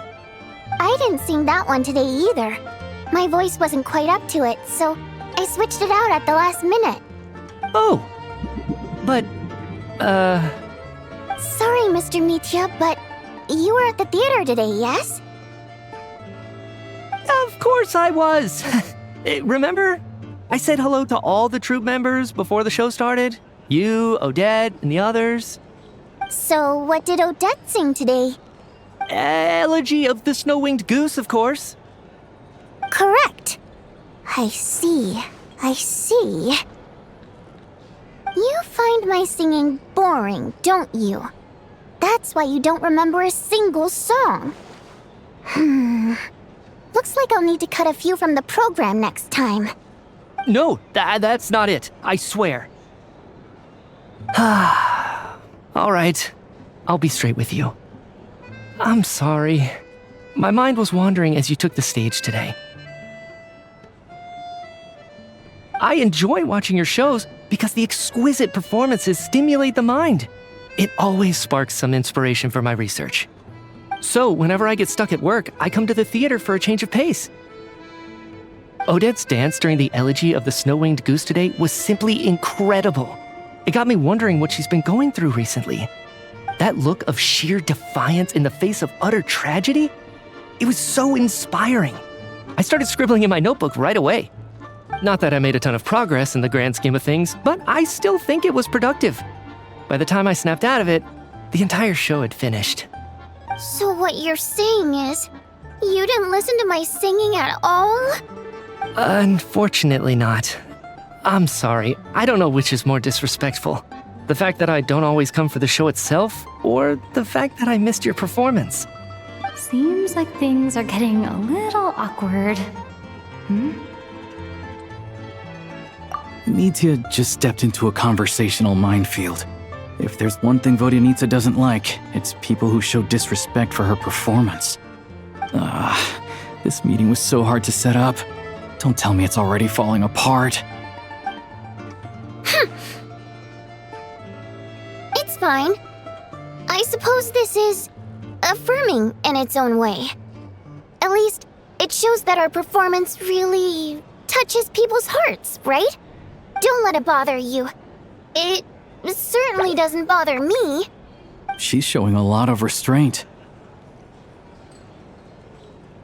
Well, I'll be sure to let Odette know how much you adored her performance. Please don't say that. I always love your performances too. It's just that inspiration struck at the wrong time today. I'm usually all ears. I know, I can tell. That's why I value your opinion. I'm sure some people can't stand it when others praise their coworkers right to their face, but not me. No, sir. Fair enough. I still feel kinda bad though. But you know what I really can't stand? People who only show up to the theater that they're cultured. Makes me sick to my stomach. Oh yeah, 100%. There are too many of those people around. By the time they're walking out the door, they've forgotten all about the show. What's wrong? You look furious. I don't know if you've heard about the boss of the Iskra manufacturing plant. He isn't even a theater investor, but he always demands the same privileges as actual investors. Box tickets only, premium drinks, even the right to request specific songs. Well played, Vodyanitsa. Seems like she's harnessing her rage to steer the conversation back on track. Now that you mention it, I've interacted with that guy before. I gotta say, everyone holds him up as an example of a benevolent businessman, but I don't know. I don't see it. Yeah, he couldn't care less about what's happening on stage. He's just there to flaunt his social status. I hate that I have to prepare programs for guys like that. What's the big deal with that factory he runs anyway? I asked around a bit and heard some pretty shocking stories. Sounds like he's just another greedy capitalist. Oh, really? Yep, the things people are saying are pretty damning. Low wages, insanely long working hours, equipment running around the clock. And as if that's not bad enough, he also strictly forbids his employees from giving any kind of interview. Project Stuja has now been extended so many times, we're at the point where crystal rations for the common folk are barely enough to survive on. Yet he even wants to get his greedy hands on them just to boost his own profits. If the rumors are true, he's in serious violation of the law. Interesting. So you've heard about it too? What? So it's really true? Who knows? I've only heard the same rumors you have. But there's no smoke without fire. The Rooster's been coming down on us hard lately, demanding that we track and trace every single batch of Crystal. My coworkers in the Department of Energy have been tearing their hair out over it. The Rooster? I didn't realize he cared that much. Yeah. Even though there are no restrictions on Crystal trading, the poor will wind up freezing to death if we let the rich buy as much as they want. That's clearly unfair.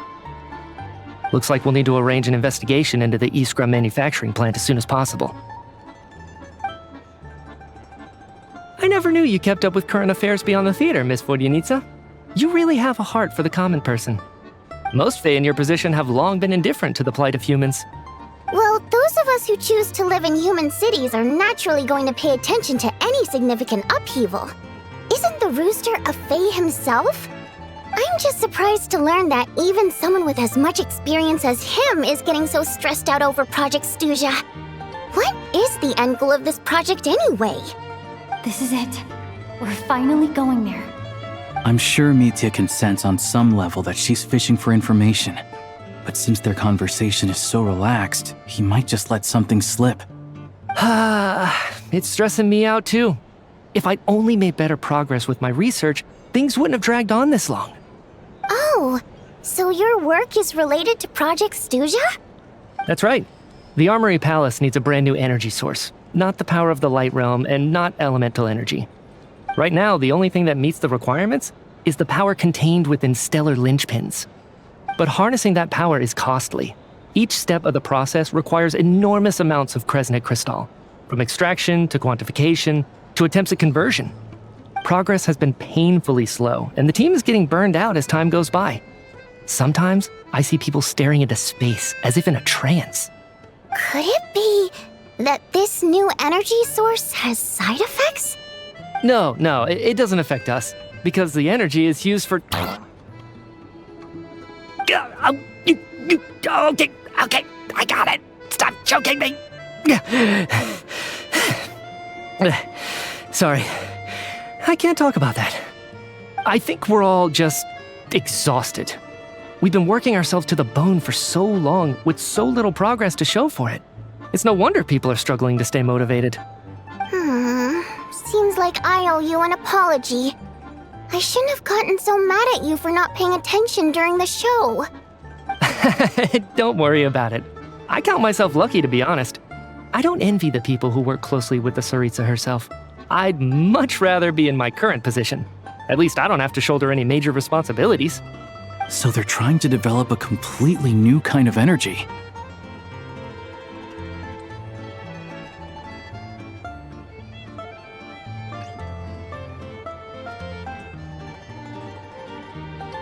Yeah, censored by a scarf. Who would have thought?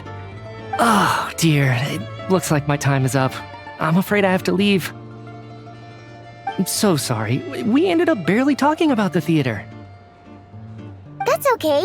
It was a pleasure chatting with you, really. Let's make up for it next time. Yeah, hopefully once the work pressure eases up a little, I'll be able to focus more on the performance, and then we'll have more to discuss. We touched on some confidential issues today. I'd be grateful if you could keep it between us. That could have gone worse.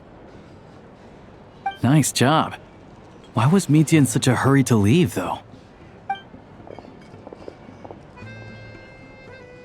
Sorry, routine inspection.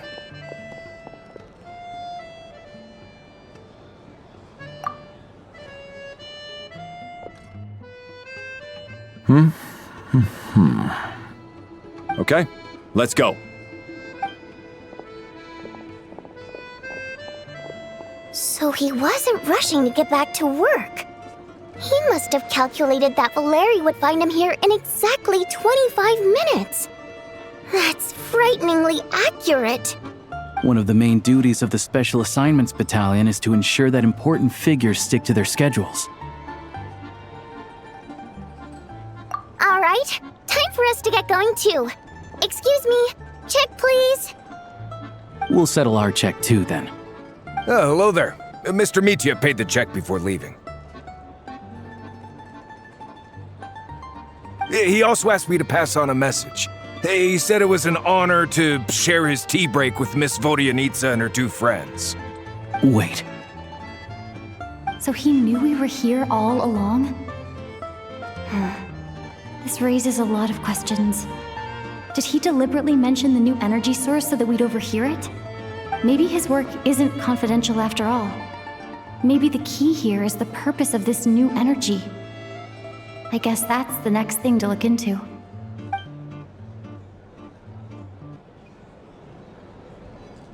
Vodyanitsa and Alosha have both left. Time to head back and call it a day.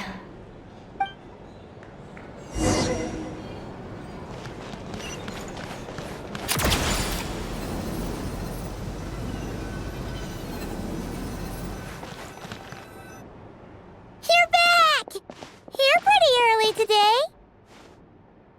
Paimon was just gonna mention that. After she woke up today, Paimon felt like her temperature was completely back to normal. But her strength still hasn't returned. Still, there's some good news. Paimon thinks she might have figured out the source of the problem. It's like there's some kind of mysterious power affecting Paimon. Paimon's never felt this way before during any of her travels. She only started feeling this way since we arrived in Snezhnaya. That's right. The Armory Palace needs a brand new energy source. Could that have something to do with this? What is it? You're making that face again. You know, the one you get whenever you have a light bulb moment?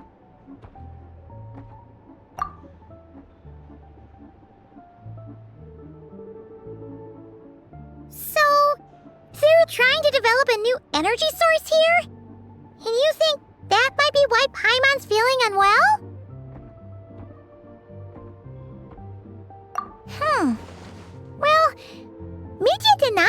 energy they're researching has any side effects. Although, he did say that people working on the project have been having issues with their concentration and short-term memory. And even so, those are completely different symptoms from Paimon's.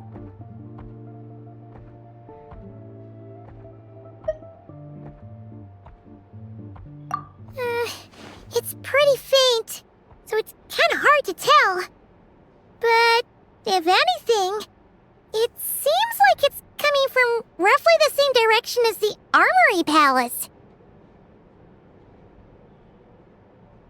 Sure, Paimon's with you there. But how, though? The robot only has a limited amount of intel.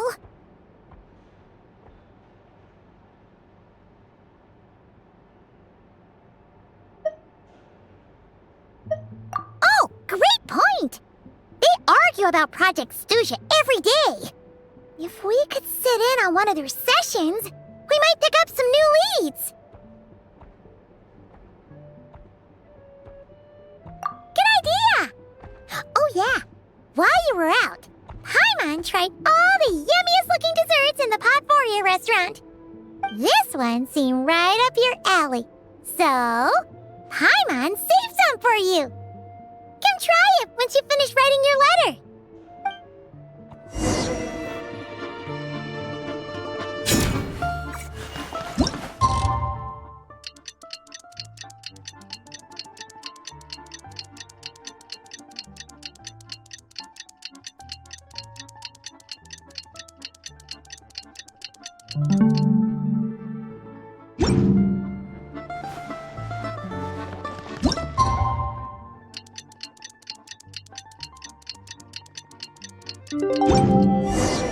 Alosha replied.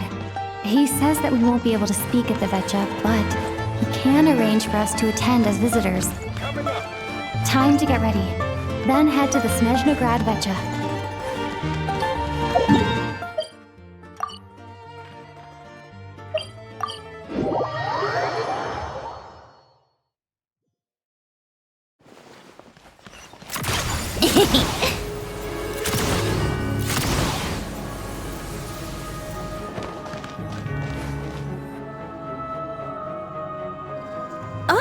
Miss Vodyanitsa, prima donna of the Korolievsky troupe. What a surprise meeting you here. Will you be sitting in on a session of the Vecha? Sorry, I'm not taking interviews today. Oh good, you're here. The session's about to begin. Let's get inside. Please wait, Miss Vodyanitsa. Could you introduce me to your new friend?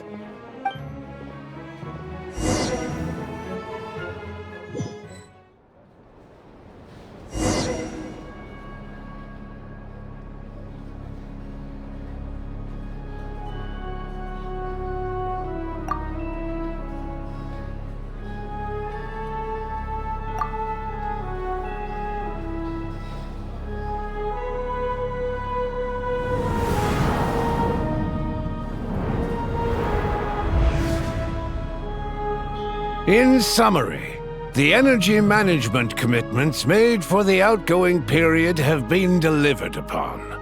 Furthermore, both the production and consumption of Kresnik Crystal show clear signs of stabilizing. The relevant agencies have assessed the present circumstances and determined that the status quo can be sustained until the next period. For detailed statistics, I would refer you to the industry reports that have been distributed to all persons present. It should also be noted that while the recent blizzards have led to a significant increase in people's energy expenses, this is strictly a short-term phenomenon associated with a remotely located monster. Her Majesty the Tsaritsa is giving her full attention to this matter. We should have every confidence that it will be dealt with swiftly and conclusively. A financial report on disaster relief is also present in this report, courtesy of Pantalone.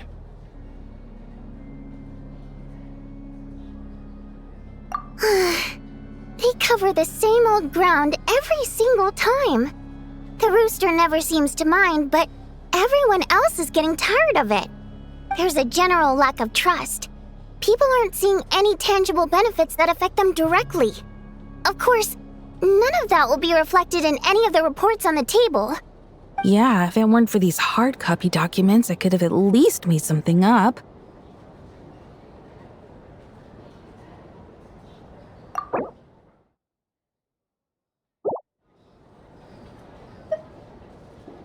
Oh, don't mind me. I'm just out here trying to hit my interview quotas. Bring out the kvass. Ever read it? Best-selling newspaper in town. If I remember correctly, you guys don't even have a sales permit. You have to sell from stalls on the street. Okay then, best-selling street stall newspaper in town. Still counts.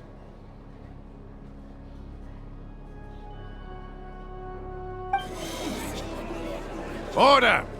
We will now open the floor to the representatives. If there are no further substantive issues to discuss, we will then proceed to a vote on this motion. Snezhnaya has a long tradition of treating members of the Fatui armed forces and their dependents favorably. But recent surveys shows that Fatui families in remote areas have access to 15% less crystal than the average civilian family in Snezhnograd. It's been said many times before, but it bears repeating now. There needs to be a clear and consistent rationale behind how crystal is allocated, or we will soon face immense public backlash. Perhaps you wouldn't need to keep repeating yourself if you would hear me out for once. I say again, true consistency exists only in principle. In the real world, fairness is relative. You appear to treat resource allocation as a simple function of production and population. So what about when the equipment used in production breaks down? Have you factored that into your equation? And do you even know how long it's been since Snezhnaya last conducted a census? If I knew the answers to questions like that, I'm sure I'd be a very wealthy man. And I doubt I'd be going by child. I'd like to bring the focus back to the specific issue I raised. Or do you wish to deny that favorable treatment for Fatui dependents is our long-standing policy? It's easy to be a critic when there's no accountability. That seems to be a running theme in the anti-Project Stuja cohort. Defeat the ringleader and all other problems will magically resolve themselves. That's what they seem to think. But in case you aren't aware, not one jot in my report would change whether Project Stuja continues or not. So you have no intention whatsoever of finding a solution to this problem? On the contrary, I'm the only one here who ever brings solutions. Child opened by speaking up for the armed forces. Regrator struck back with style and a war of words ensued.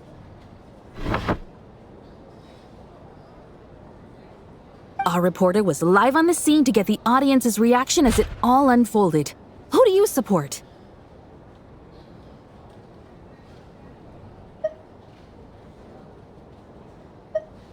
The people have spoken! Child received raucous applause from the crowd as he pushed Regrator onto his back foot with a relentless barrage of questions. It had to be seen to be believed. Now you see why they don't have a sales permit. However this reporter wants to spin things, I haven't forgotten that Tartaglia was representing the Northland Bank when we first met in Liyue. So, surely their relationship can't always have been this strained. You two are getting off topic. Let's focus on what the data is saying. Mr. Pantalone, may I speak on your behalf? Oh, please do. I'm more than happy to save my breath. Crystal distribution policy undergoes modifications with each new period. The ultimate goal being to find the most reasonable method of allocation, which I believe is what Mr. Tartaglia also seeks. But I fear many may have been misled on this topic by extremist activists. To clarify, Project Stuja is not the root cause of the problem. It is merely a framework for resource distribution. The most recent reports all point to Snezhnaya's resilience and adaptability during this period of fine-tuning, and give clear indications that a distribution framework is improving with each iteration. To make drastic adjustments without first considering the risks would likely do more harm than good. It would be a waste of the hard-won experience we've gained to date. Renowned scholar of finance, Arapov spoke up to clarify the fiscal logic, clearly alluding to social organizations like the Rokot in his words. With the notorious Lelek still active to this day, should the Rokot be held responsible? No, there is someone else to blame. She's just rephrasing what Mr. Pantalone said. The Rokot are the critics he accuses of taking no responsibility for their actions. As for Lilac, you won't have heard of him yet. He's currently the most famous member of the Rokot. Well, more like infamous. Ending Project Stuja has become an obsession for him. Unlike the more decent ones among us, he believes that votes in the Vetcha are all that matter. So whether it's threats, coercion, or bribery, he'll use whatever means necessary to get people to change their vote.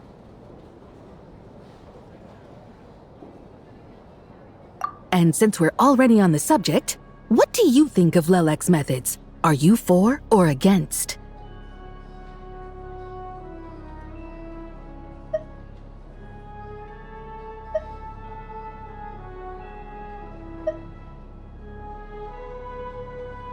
Well, whatever the story is, his actions benefit us all. We stand with Lelek. At least someone here wants to take this discussion seriously. I've been considering that issue myself. What you really need is more precise regional data, right? I think it would be easiest to let the Fatui handle it, since they're already in charge of Crystal shipments anyway. We may as well get them to collect some data while they're at it. Whatever you need, you can ask the Fatui to look into it for you.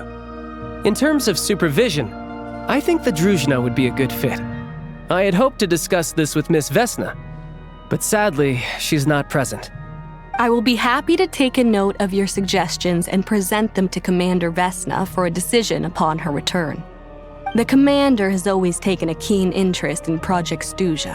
However, given the Druzhna's demanding workload, I'm afraid it may prove difficult for them to provide any practical support. Let us refrain from jumping to conclusions until a concrete and actionable plan is in place. My apologies, Lord Rooster. There are numerous issues to address here, including manpower, time sensitivity, and reporting lines. Nevertheless, I support drafting a proposal. Follow the usual procedure, and it can be raised as a new motion for all parties to evaluate at the appropriate time. In that case, I'd like to share one thought before the proposal is drafted. The issue of time sensitivity was raised just now, which I presume relates to the official reports. In fact, the Energy Commission already collects regular statistics on each urban center and its surrounding area. Would these be of any use? That's a good idea. I read every issue of Sviet-Lolaidovka's report, and although my focus is mostly on the section about equipment operation, the energy consumption statistics also yield a lot of insights. Be that as it may, does no one see an issue with using local data to determine Crystal quotas? In the long term, it seems like a very risky solution. Not if they are used purely for reference. So long as we have the report from the Northland Bank's headquarters to corroborate it, no one will be able to fool me. Very well then. It appears that this arrangement is acceptable to all parties. Yeah, sounds good to me. The members reached a provisional consensus on the issue of improving treatment for Fatui soldiers.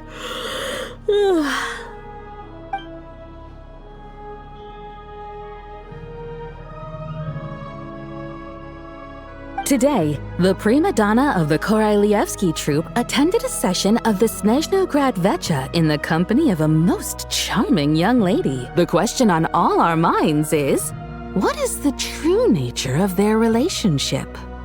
Write anything like that again, and I'm revoking your permission to interview the troupe. Got it?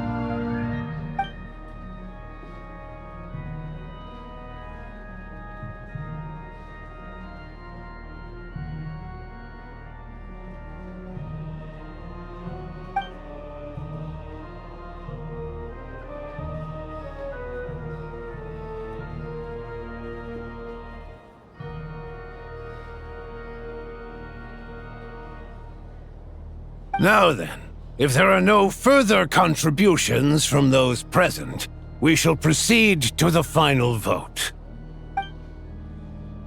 Hey, check it out! What made him vote against? Why now?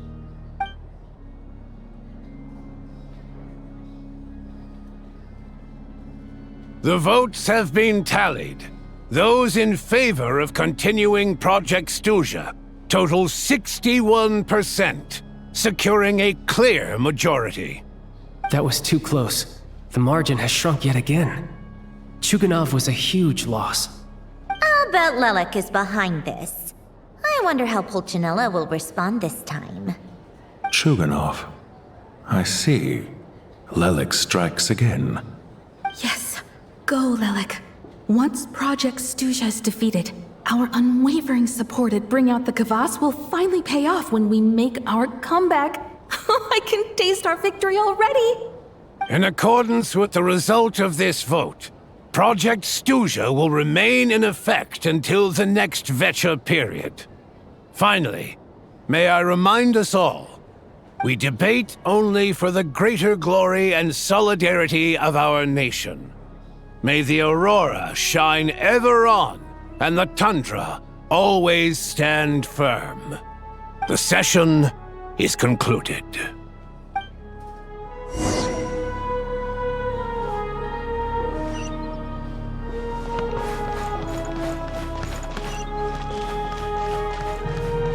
Come on, keep up. Pick up the pace.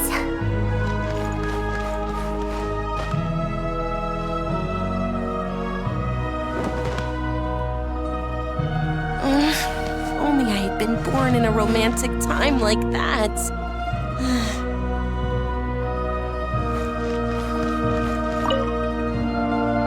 I have to say, I really wasn't expecting Chuganov to vote against Project Stuja. Well, in principle, Snezhnaya's business and political elites ought to be the ones least likely to oppose it. As we heard, Project Stuja is basically just a resource distribution framework that requires everyone to cut back during the winter. But even if the policy got cancelled, the Tsaritsa's energy needs wouldn't suddenly go down. The extra demand from the public would have to be filled from somewhere. So logically, the factories would have to take the hit. I got a letter from Mr. Mitya just before today's session. He said he's confirmed that there are issues around overtime and excessive energy consumption at the Iskra manufacturing plant. In a situation like this, once the Rooster receives the report, he'll order the factory to halt production and submit to an investigation before issuing a penalty. But that's a week-long process, and thus didn't make it onto the VII agenda this time. I don't think he suspects anything so far.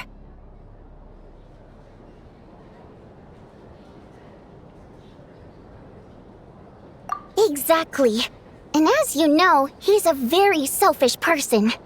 I was originally gonna try and flip him after he received notice of the official sanctions. My plan was to convince him that the whole thing was completely unfair. Rather than just sit back and take the hit while his factory stopped production, he'd be better off voting to end Project Stuja.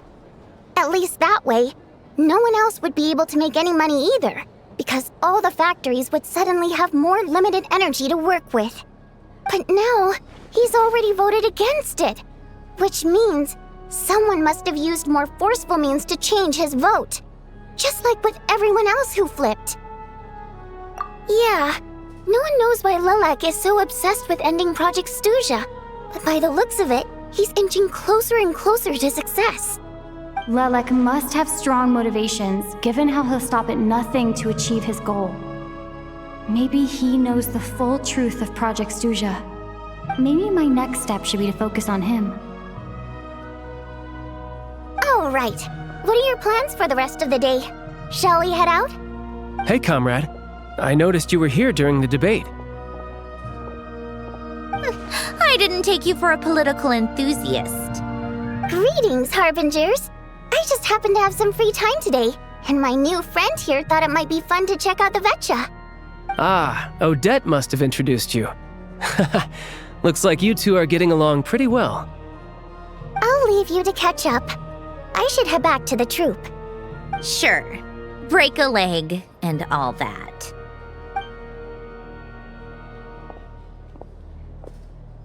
Thought it might be fun to check out the Vetcha, did you? Things are never that simple with you, Traveler. There's no way you're here for kicks and giggles. Tell me I'm wrong. Oh, yeah. To some, he's a captivating enigma. To others, he's the bane of their existence. No one ever thought that some anonymous nobody from the Rokot could cause such a stir.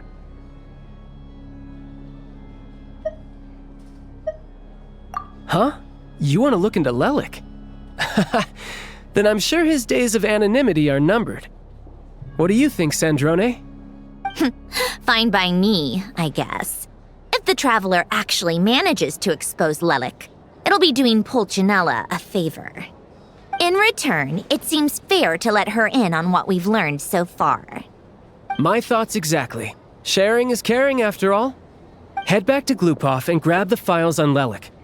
It's easier to just pull the records than go through the rigmarole of getting the Traveler a visitor's permit. As you command, child, sir. In that case, since we're going to be waiting anyway, I'll have someone brew a pot of black tea.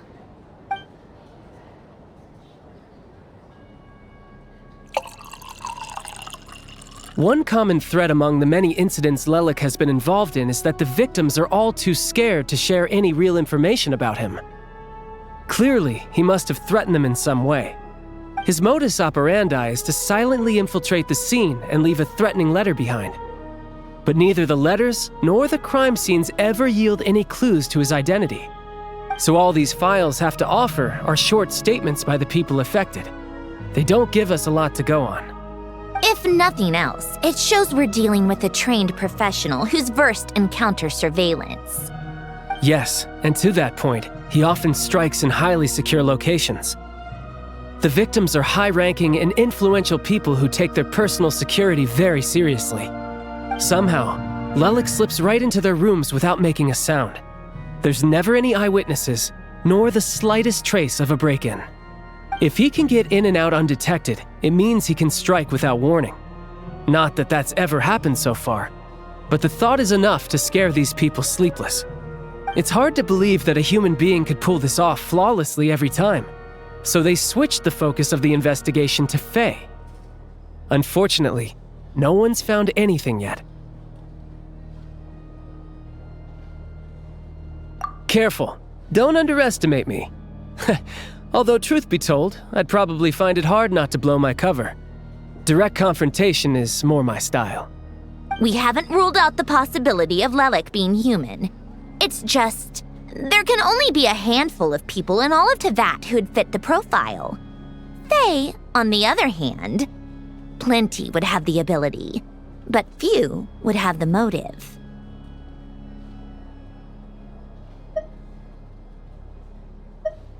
No, not as strong as me.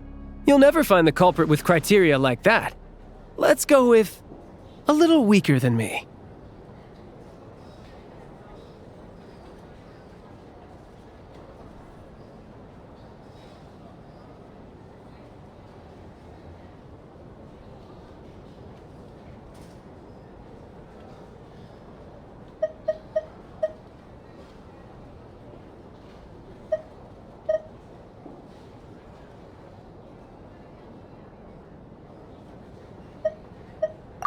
There's no denying that Master is strong, but meticulous. We can only hope. She's just trying to find a reference point. Stop getting fixated on who's stronger than who. But that's the most important thing. In my opinion, anyway.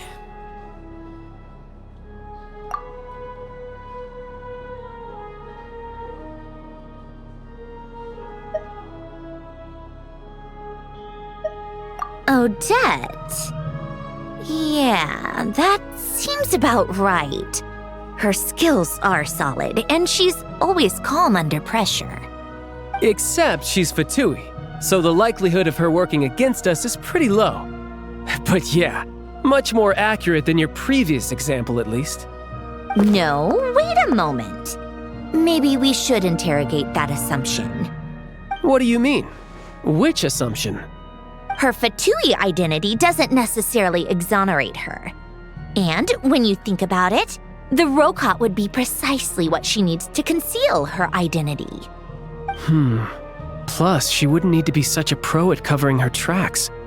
She'd already know where the Fatui will be and when, so she could choose the perfect time to act. Oh, yikes. I was just thinking out loud.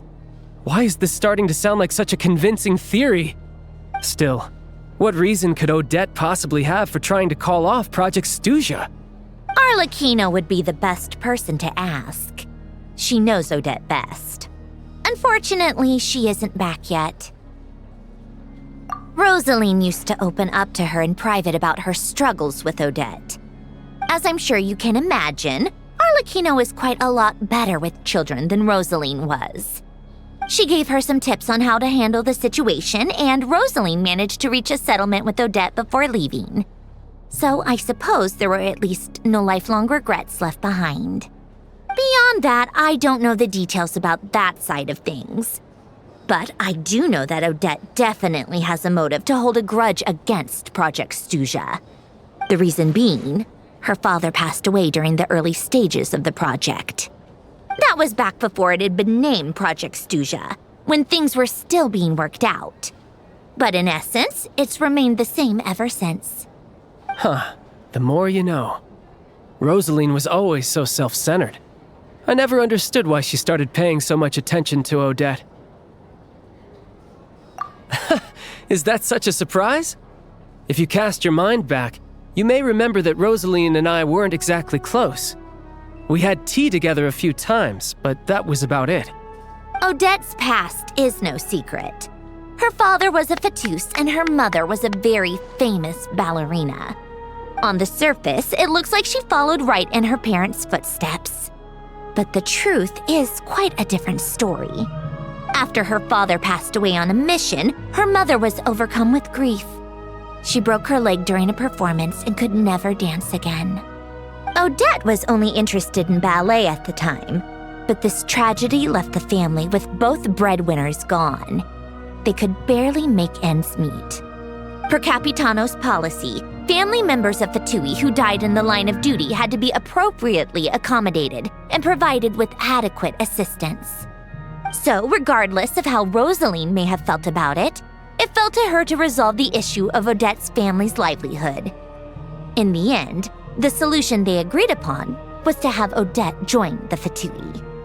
Right, because the alternative would have been a one-off compensation payment, I guess. In that sense, joining up was definitely the better option. Still, she must have had mixed feelings about it, right? If she doesn't even like the Fatui. It's just a theory, a possibility. But as a motive for Odette to become Lelik, it holds up. That said, I have no idea where Odette's head is at right now, or what her conflict with Rosaline was about. Plenty of people were on bad terms with Rosaline. I have no intention of trying to figure it all out.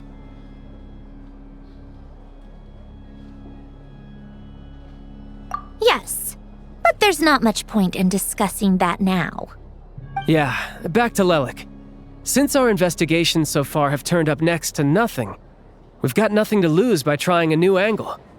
Funnily enough, Tonya and I had actually made plans to go to the theater tomorrow to watch Odette's rehearsal. Unfortunately, thanks to this Lelik situation, I'll be stuck working overtime again. Which means you can go in my place. No point wasting the ticket. Plus, you'll get to meet Tonya. Spirit Seeker. Quite the classic ballet. It was passed down through Odette's mother's family for generations, though it hasn't been performed in years. But Odette's been practicing it diligently, and it's finally ready for a return to the stage. Excitement is through the roof. Tickets for the official performance sold out long ago. Tonya's excited for it too. She's desperate to see it no matter what. Personally, it's not really my kind of thing, but since she's my little sister, I had to figure something out. I've actually seen it several times before. The story's pretty straightforward. The lead character follows a trail of clues left behind by a spirit, gradually recovering her memories along the way. It's a tale of love and regret. So not exactly reinventing the wheel, at least by today's standards. But when that classic melody kicks in and the lead character begins to dance, it always gets me. It really is beautiful. Not an easy dance to do justice to, though. I know it's always been Odette's dream to perform this piece, but I'm not sure she's really ready. In that case, I think that even if she is Lelik, we should wait until her performance is over before we respond. I'll let you take it from here, comrade.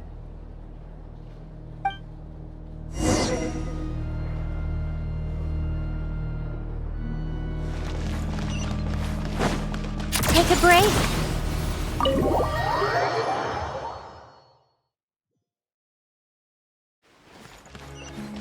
Come on, keep up.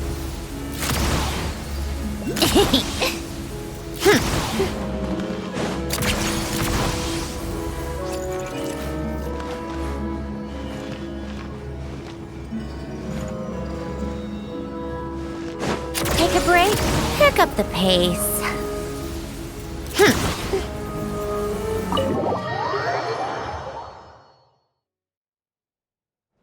How tiresome.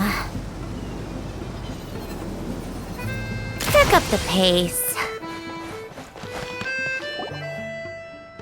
like you made a ton of progress today. It's good that everything's going so smoothly. Next step is to head back to the theater and get a clear answer from Odette.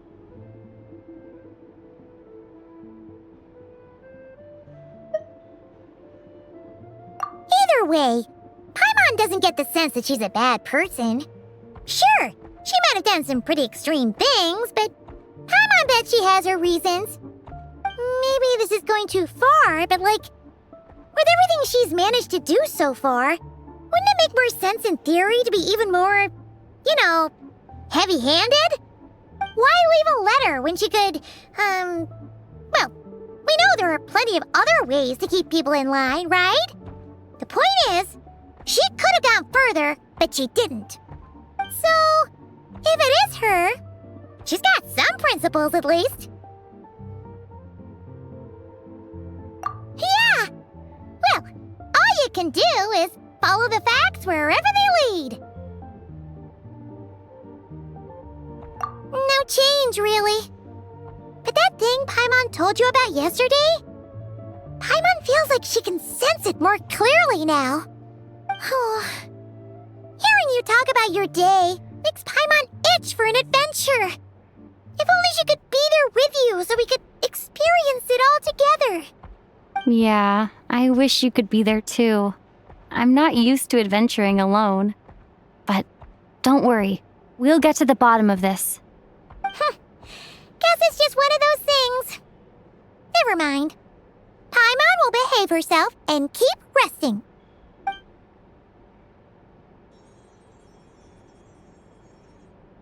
If Odette is Lelek, she may well have inside information on Project Stuja. Her father was involved with the project's early implementation and tragically died in the process. Now, she's dedicated herself to bringing it to an end. It's hard to imagine she could have gotten this far without knowing anything at all about the Tsaritsa's true intentions. When she spoke to us as a member of the Fatui, how much did she let on? And how much was she hiding? Only time will tell. Maybe tomorrow everything will be answered. Hey look! It's snowing! Could be a tough day ahead. Make sure you wrap up warm tomorrow.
Ooh, it sure is cold today. I wonder how much heavier the snow's gonna get. Here to see Odette? I just need to see your tickets for the preview. Perfect. Thank you. I'll hold on to your tickets. Come on in. It's freezing outside.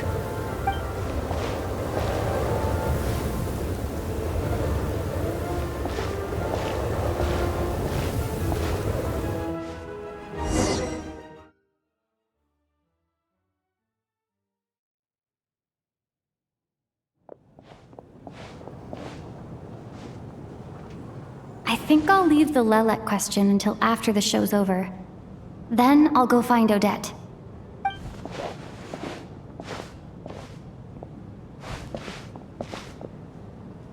Child said he was originally going to come with Tonya, so I'm guessing Tonya's already here somewhere. Is there anyone here who looks like a Tonya? Let's see.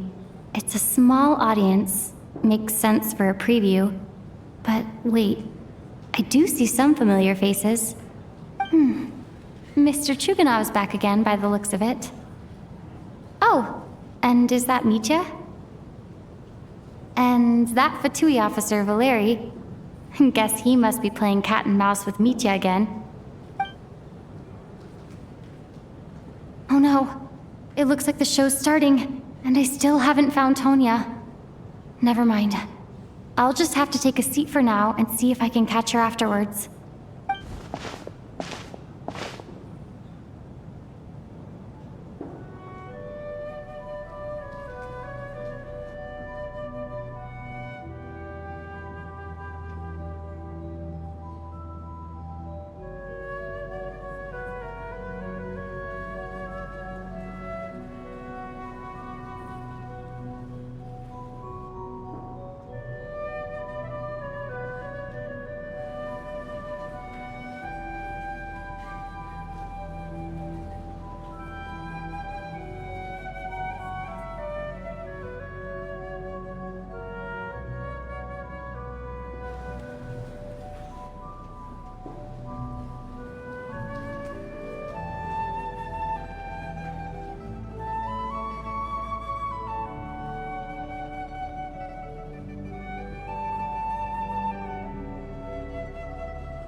Members of the audience, I'm a staff member here at the theater.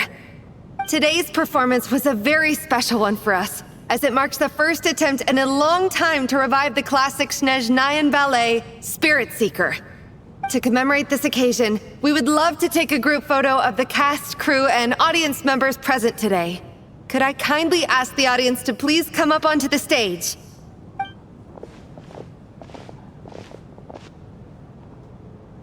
All right, everyone, huddle in a little more. Now, look at the camera. 1, 2, 3.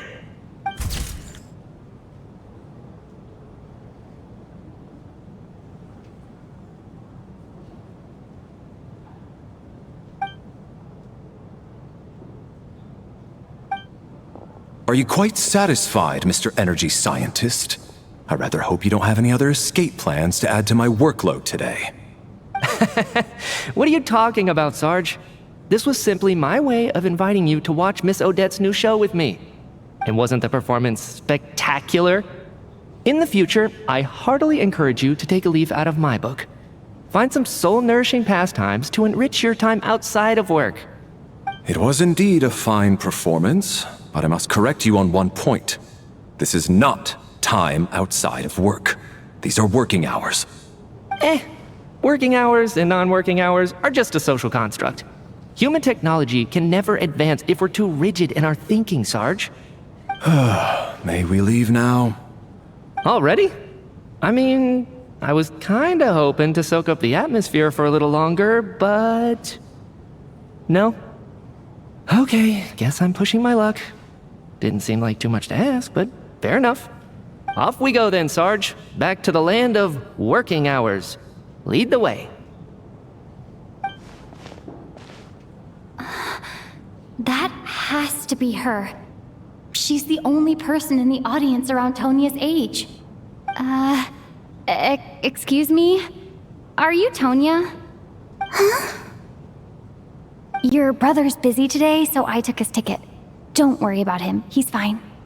Oh, okay. Sorry for the trouble. What's wrong? Are you sick? No, I'm fine. It's nothing. Maybe she caught a cold on the way here because of the weather?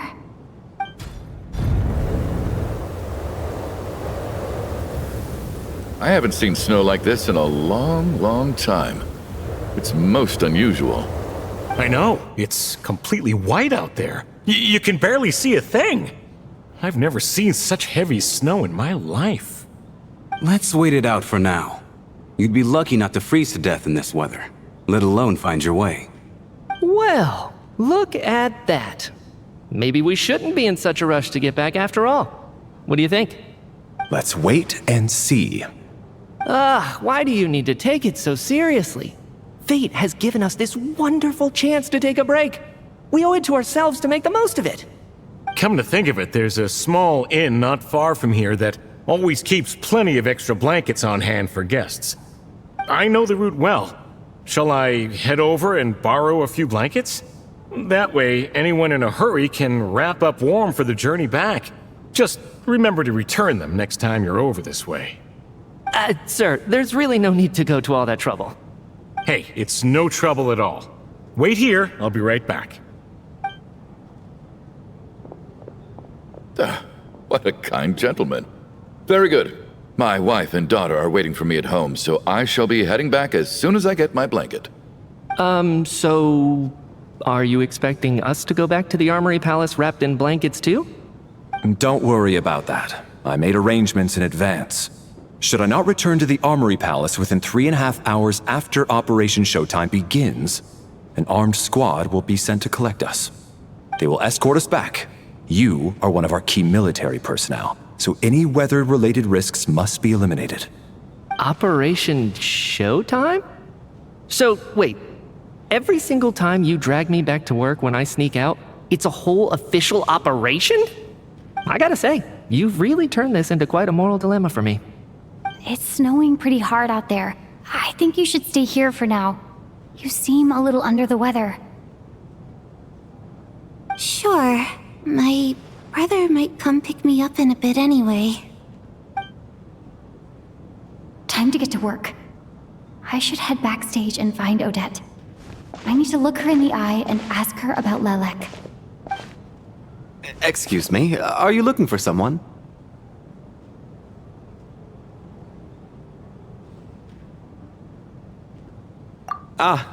A fan, I'm guessing? Today is just a dress rehearsal, so Miss Odette won't be meeting with fans. She's taking a well-earned rest right now. Sorry, but that area is currently off limits to everyone except the cast and crew. Huh. Bad timing, I guess. Well, I might as well stick around. I doubt Odette will be leaving before the snow lets up in any case.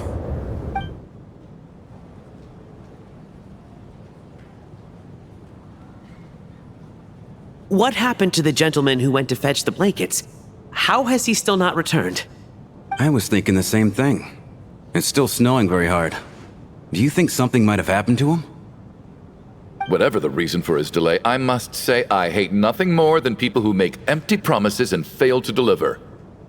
Well, I have to treat my employees like that on occasion, but that's different.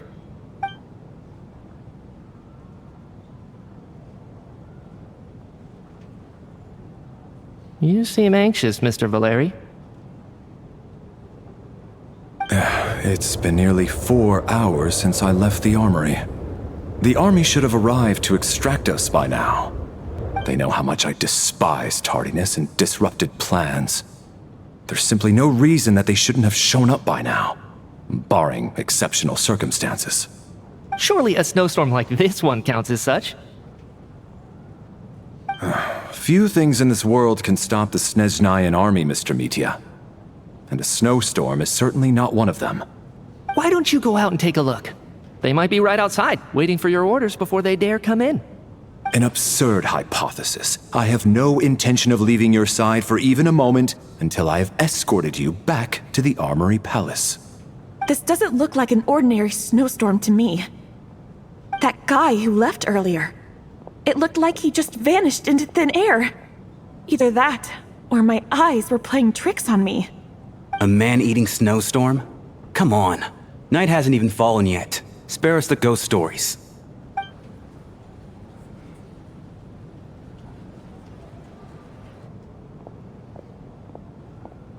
Traveler, didn't know you were coming today. How come you didn't say anything?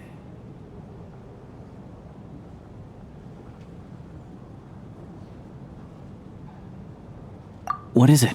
Something the matter? Tell me, I can help. Whoa, that's quite a snowstorm out there. I've been working backstage this whole time, so I didn't even notice. No wonder the audience hasn't left yet.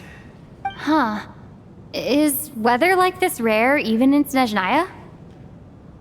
Yeah, snow like this. I'm sure I've seen it out in the wild before, but never in the city. Actually, I take that back. I don't think I've seen snow this bad even in the wild. This is something else. It's not normal. If even Alosha thinks snow like this isn't normal, could it have anything to do with that monster people have been talking about? We can't stay cooped up here forever. Someone needs to go out and take a look.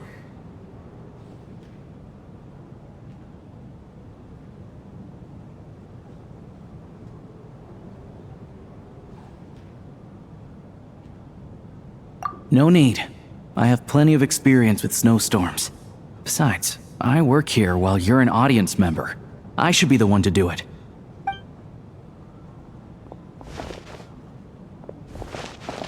Everyone by the door. Careful not to let the snow soak into your shoes. In a snowstorm, you gotta look after your toes above all else. Heading out, my man? Be careful. I've been told this snowstorm eats people alive. Thanks for the advice. I am planning to be careful. I just want to take a quick look at the situation out there.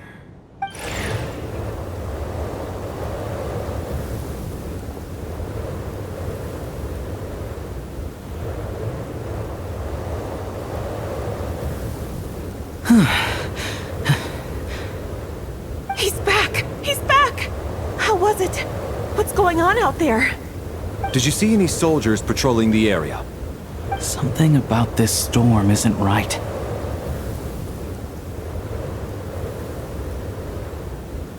There's no one out there. I didn't see a single soul. And something in the air gives me the creeps. This isn't your average snowstorm. I suspect it might be related to recent events in our nation. I strongly advise everyone to stay here until the snow dies down. Are you serious? So all of us are trapped here now? That sounds a little far-fetched to me. You want to go outside and see? I, for one, am not risking my neck in that weather. This just turned from a minor delay into a major hassle. We can only hope that our friend who went to fetch the blankets just ditched us and went home. Is it really that bad? But my daughter, I won't be able to read her a bedtime story tonight. Huh? What are you all still doing here? Whoa! It's snowing hard! So now we're stuck here? Oh Oh, this is terrible.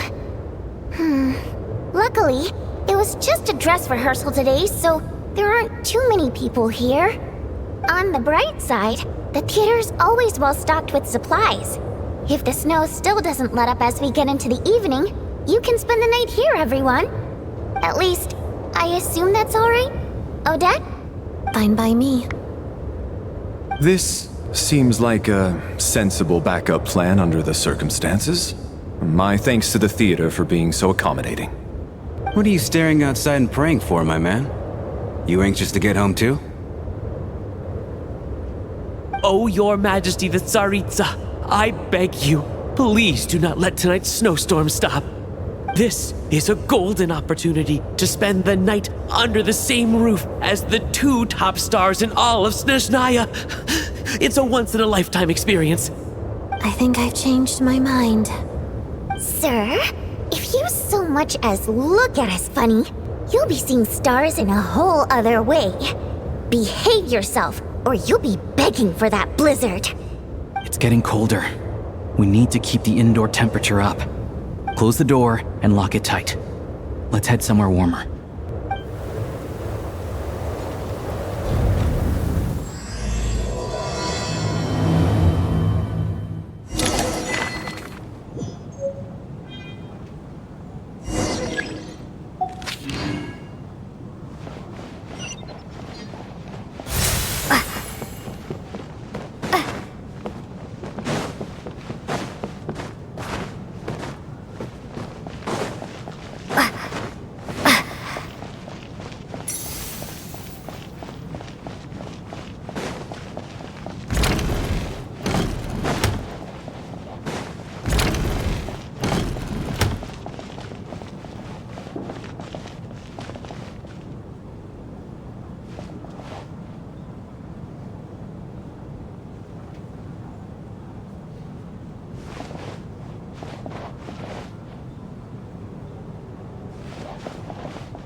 This is highly irregular. A delay of over an hour during an operation like this theoretically warrants a Harbinger-level response. I wonder what the issue is. The storm, or something else. Sarge, the day you learn to let go and just enjoy moments like this is the day you'll finally understand the meaning of life. Why, hello, ma'am. I believe you were the one sitting at a nearby table back at Podvorye Restaurant. Any friend of the theater's star performers is a friend of mine. It's a pleasure to meet you. I'm Mitya from the Energy Commission. Greetings. Major Valeri, head of the Special Assignments Battalion. Armory Palace Royal Grenadier Guards, 1st Regiment.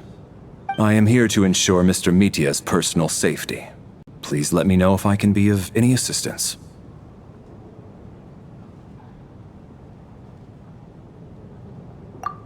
Miss Traveler, I cannot help but notice that Miss Odette is stealing glances at me. Any idea what that could be about? I've racked my brains, but I can't think of anything I might have done to offend her.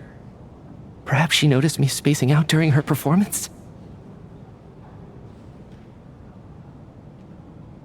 What? You mean I really did do something to upset her? Well, thanks for letting me know.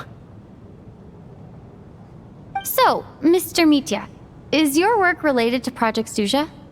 Yes, that's right. The higher-ups in the Fatui transferred me from the Energy Commission to the Armory Palace because they wanted me to... Really? I can't even talk about that? Pretty sure it counts as part of my private life. All right, I won't say anything. Sorry, Traveler. As you can see, I'm afraid this pleasant chat will have to end here.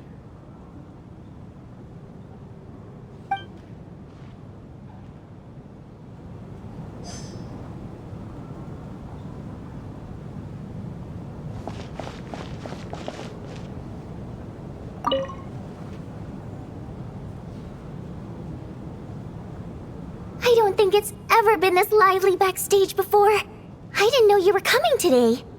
Hey, have you seen Chuganov? I heard he was coming today.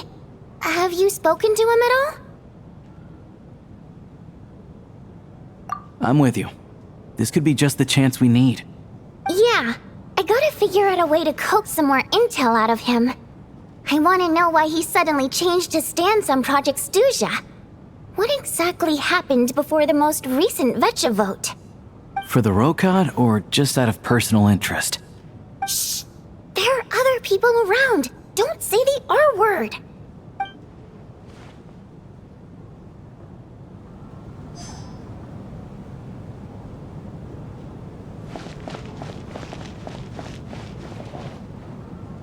I have to say, even though today was a rehearsal and there were some hiccups along the way, Miss Odette's performance was one of the best I've ever seen, even compared to an actual show.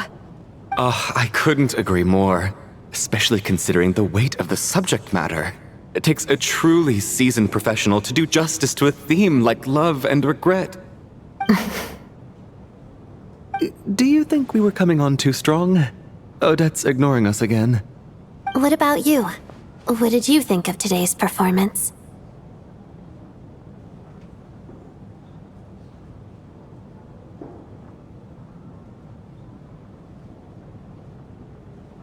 Oh my, that's very flattering of you.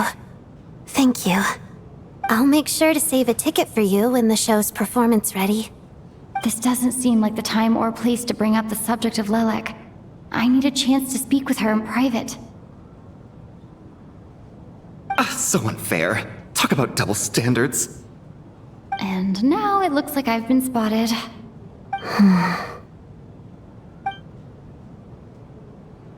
You know Mitya too? No, I don't. I just have a feeling that he might be dangerous.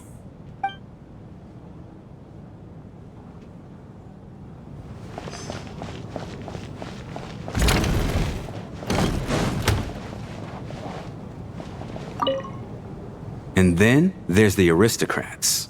Easiest of all to deal with. You don't need to use any force whatsoever. All you have to do is show them the rope you plan to tie them up with. Do you know why? I don't. Do tell. Because nothing horrifies them more than the thought of a cheap, coarse rope leaving creases on their precious million Mora coat. They'll do whatever you ask to avoid that fate.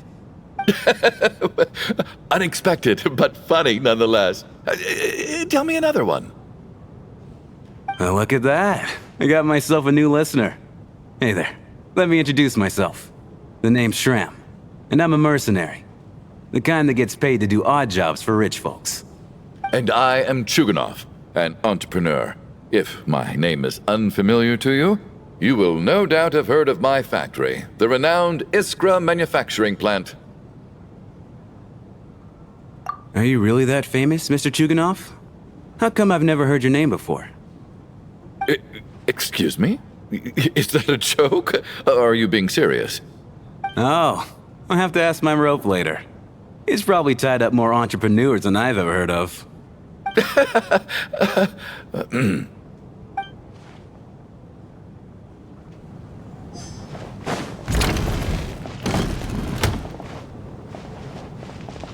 My husband has major trust issues. To him, I doubt even this snowstorm is a good enough excuse for me to stay out all night. That's the price of marrying into wealth. You'll get used to it. I'm not about to stop you if you want to leave, but don't drag me along.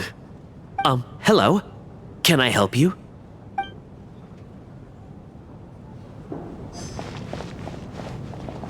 How are you feeling, Tonya? I'm fine. Sorry to worry you. I'm used to it by this point. I take medicine for it. My brother usually helps to get it ready for me.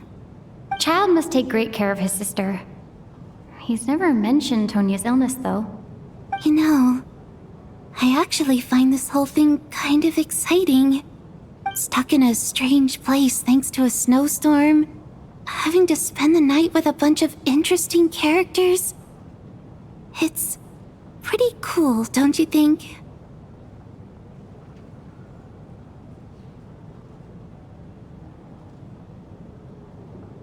Kids, huh? My brother always says I'm not mature enough. Maybe he's right.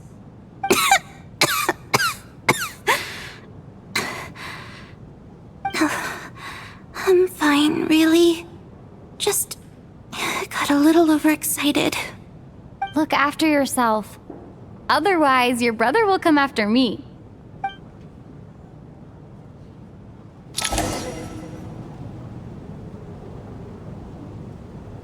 How's it looking, Alosha? No change from this afternoon. Heavy snow with no sign of slowing down. May I have your attention, please? The storm is unlikely to stop tonight, and it'll be even more dangerous outside at night than it was during the day. We at the theater owe everyone here a duty of care. Therefore, we strongly suggest that you stay on site overnight and avoid going outside unless absolutely necessary. In a few short moments, we'll give you a tour of the theater's various quarters. You can choose to sleep in the VIP room, the office, or backstage. Or on the stage if you'd prefer. We won't mind. I'll pass on sleeping on the stage. What if the snow is stopped by tomorrow morning? The early birds in the audience might think we're part of some experimental new show. A drama about sleeping? That could be fun. Maybe we could come up with a title for the production. What? Gotta admit, I didn't get that one. Anyone who doesn't wish to sleep on the stage, please follow me. I'll show you to the rooms.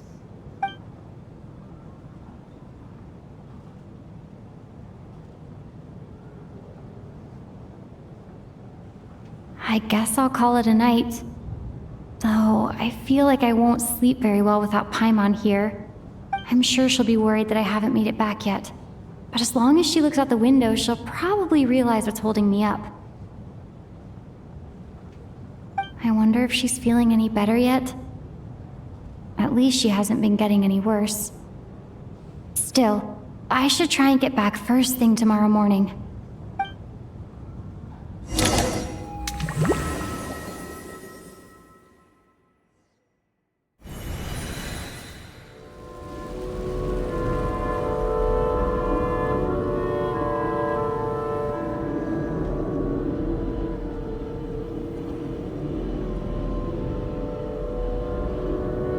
Ah, finally! Welcome back to the world of the living, lazy bones. I was about to wake you. The black mist is almost on us. Still waking up, huh? You know, the black mist. It's been chasing us from below ever since we were born. You're just dozy. There's no way you've forgotten. Come on, let's keep heading up. Onwards and upwards is the only way to survive. Don't listen to a word those black mist cultists say. Here we go again. The endless march toward survival. What's going on? That black mist down there is creeping me out. And it's rising. Guess I should head upwards and get away from it. The black mist cultists believe that being swallowed by the black mist leads to everlasting peace.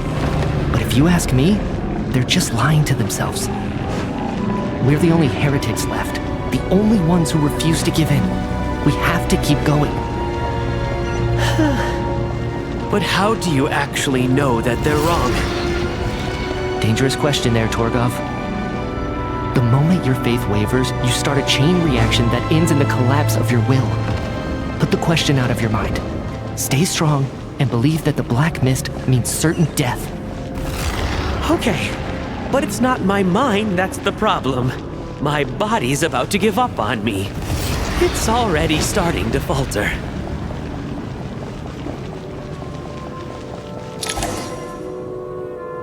I can't do this anymore.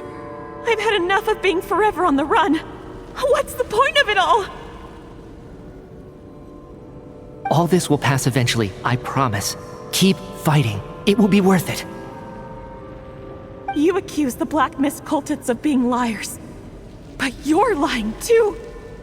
There is no end to this path. It keeps going up forever. There was never any hope to begin with. The cult of the Black Mist has poisoned your mind, Sobolova. Fate always appears so impossibly complicated. But at moments like this, its raw simplicity is laid bare. Their fate was sealed from the instant they entertained doubt. From then on, the outcome was both inevitable and irreversible. Let's go.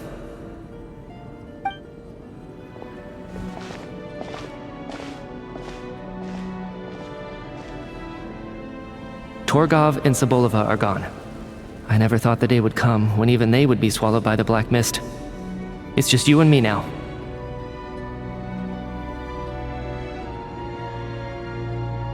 Yes, it looks like it's satisfied. For now. This happens from time to time, but it won't be long before the black mist starts chasing survivors once again. No one knows how to stop its advance for good. Well, we should make the most of the precious moments of rest that those two bought for us. Huh? Are you really that sleepy, traveler?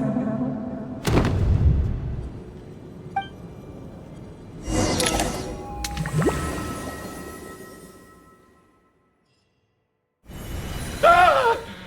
Help! Somebody, come quick! What is it, Chuganov? What's wrong? Huh? Is it morning already? What's all the commotion? Sounds like it's coming from next door. I should check and see what's going on.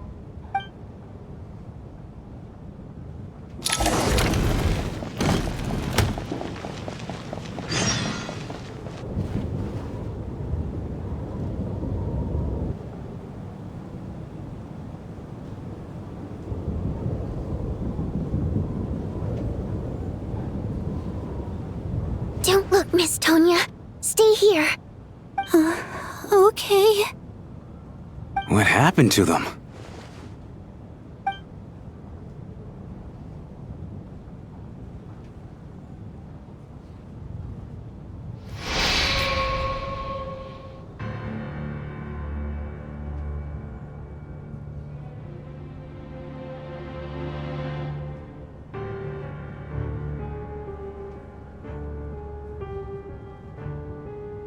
These two people have passed away. And the strange thing is that somehow I knew this was going to happen. I knew that they would be the ones to die. Have I seen this moment before? Or did I have some kind of premonition?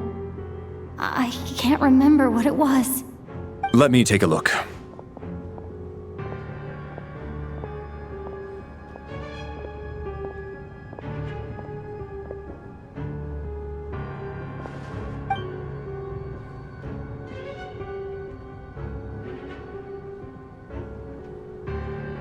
No vital signs in either of them.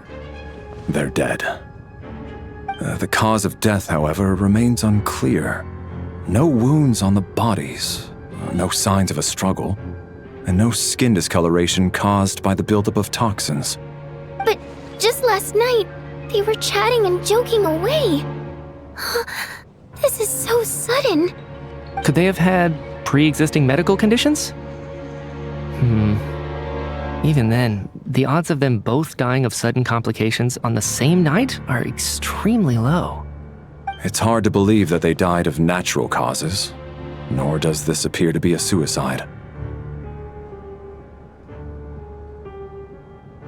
Who was the first to discover the bodies? It was me. But these deaths have nothing to do with me, officer. I got up early because I wanted to see if the snow had stopped. Then I noticed that the door to this room was open, and it looked like there was a man and woman inside. I just went over to see what was going on. I had no idea they were... I can corroborate this. I was doing my morning exercises near the stage. When I saw Mr. Chuganov heading this way, I followed him. I can also confirm that I didn't see a single person approach that room before him.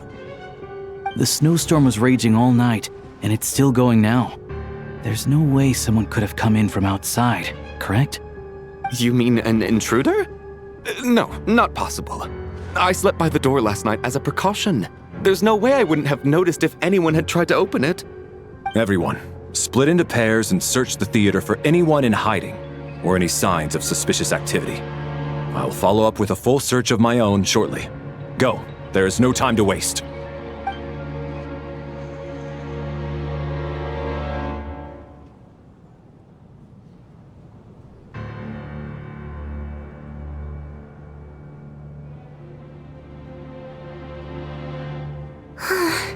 Nothing on your end either?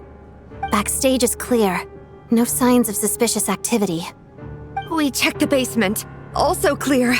I don't think there's anywhere here that a living person could hide. Are we certain that the theater doesn't have a back door? Or any tunnel or passageway wide enough for a person to fit through? No, there's nothing like that.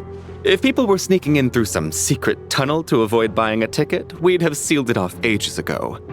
I also checked the windows. All of them are locked from the inside, and there's no sign of anyone entering or leaving. It sounds like we can safely rule out the intruder theory. If anyone came in during the night in this weather, there'd be no way for them to avoid leaving footprints or water stains. This can only mean one thing. It's like one of those murder mysteries you see in novels and plays, isn't it? The ones where the killer is one of us. We can't quite jump to that conclusion just yet. Could he be right? It's hard to imagine something like that happening in real life. Set in a theater during a snowstorm, a murder takes place and the killer is among us. It's such a classic trope that it seems unbelievable. Looking at who the killer targeted and the clean entry and exit, it all adds up. I know what this is. It's obvious now that I think about it. What is? What have you figured out?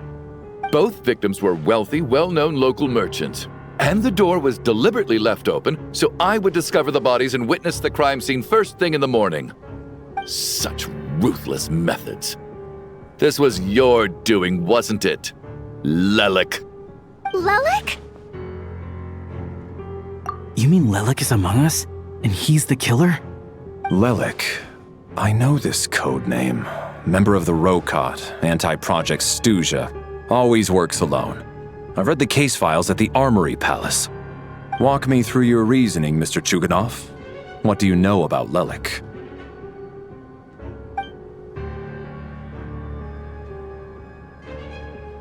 What now, huh? What now, Lelik? What more do you want from me? I already voted against Project Stuja at the Snezhno Gradvecha. You snuck into my house the other day while I was asleep. Left a threatening letter. And I did all that you asked. But Project Stuja cannot be so easily shaken.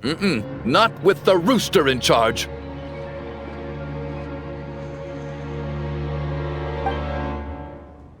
So he really was threatened by Lelik. That makes sense. And now you're resorting to murder to threaten me. Isn't that right? I knew it. The Rokot despises the rich. The lives of the wealthy are but refuse in your eyes. Show yourself! Which one of you is Lelik, Tell me! I'll do whatever you want! Just stop playing these mind games!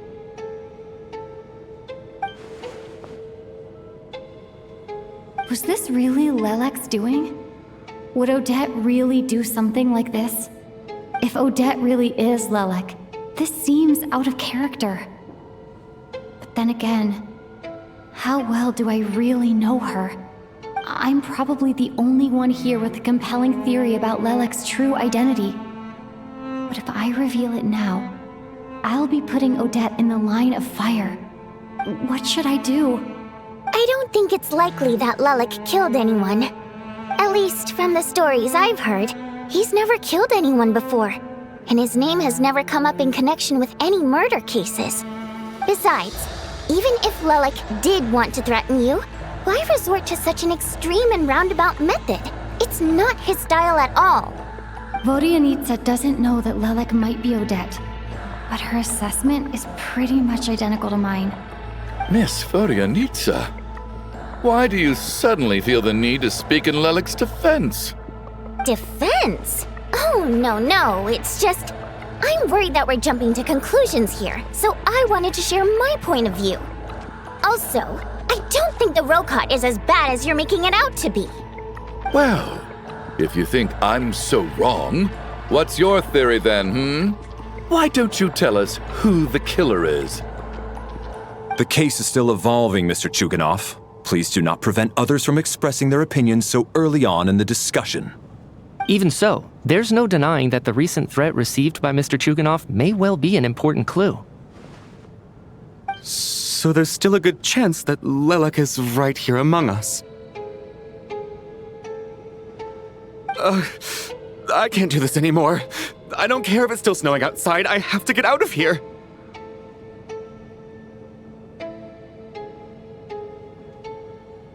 Whoa, take a beat.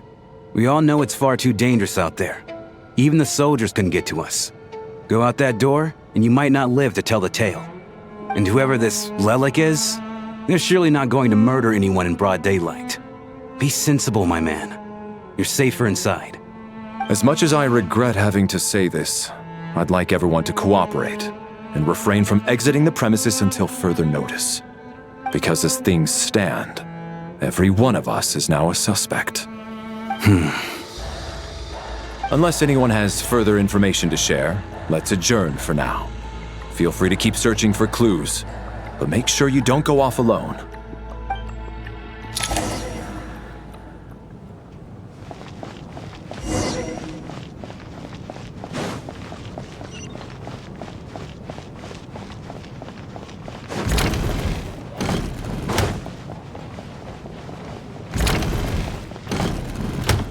You're right, that was my bad.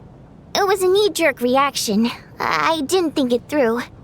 Luckily, no one suspected my identity. Oh, phew. It's just you. I thought someone was eavesdropping. Since Vodianitsa and I were on the same page earlier, I think I should share my thoughts with the Rokot members first.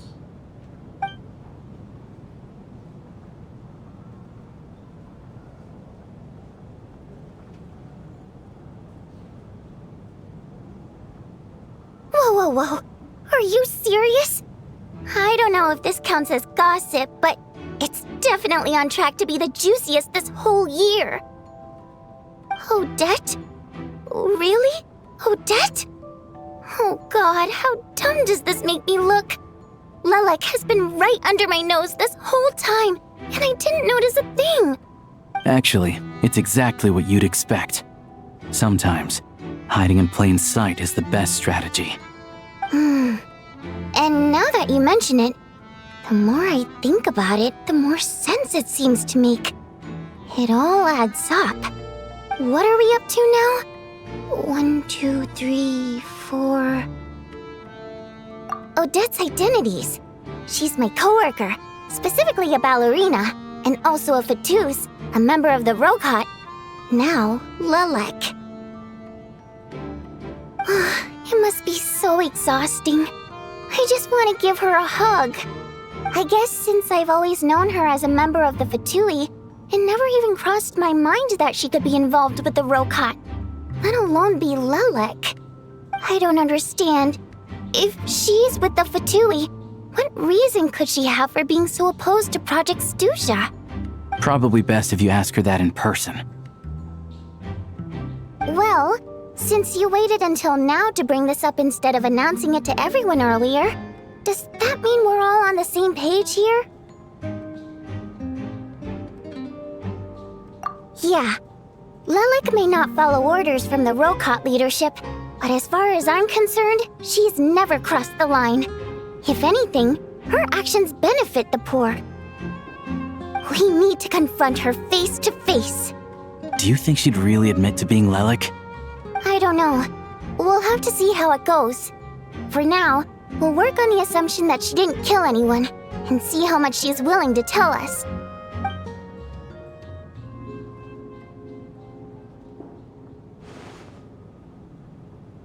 Now's our chance. Odette's alone. Let's go. Hey, Odette. What is it, you guys? Shh. Keep your voice down. We need to talk. So, you're Lelik, aren't you? Alright, fine. You don't have to say anything or explain yourself. Just hear me out first. None of us believes you kill innocent people. Whoever murdered those 2 people last night, it wasn't you. The Traveler was the first to figure out your identity, but she kept quiet during the discussion just now. Still, it's clear where the group consensus is heading. Everyone believes Lelik is the culprit. If your identity is exposed, you'll be in a really bad spot. we're your colleagues, and we know what kind of person you are. I don't want anything bad to happen to you. So, can you clue us in? Tell us everything. The more we know, the more easily we'll be able to cover for you. Alright. Yes, I'm Lelik. And no, I'm not the murderer. And thanks, but I don't need you to cover for me. Actually, I'm planning to reveal my identity. Huh? You're gonna reveal that you're Lelik? Here? That's right. I'll admit I was surprised at first when Chuganov guessed that I was here. It was just a lucky guess, but it caught me off guard. But after taking some time to assess the situation and confirm where everyone stands, I don't believe I have anything to worry about. Are you sure you don't need a second opinion? Given the circumstances. Mr. Valeri! What?!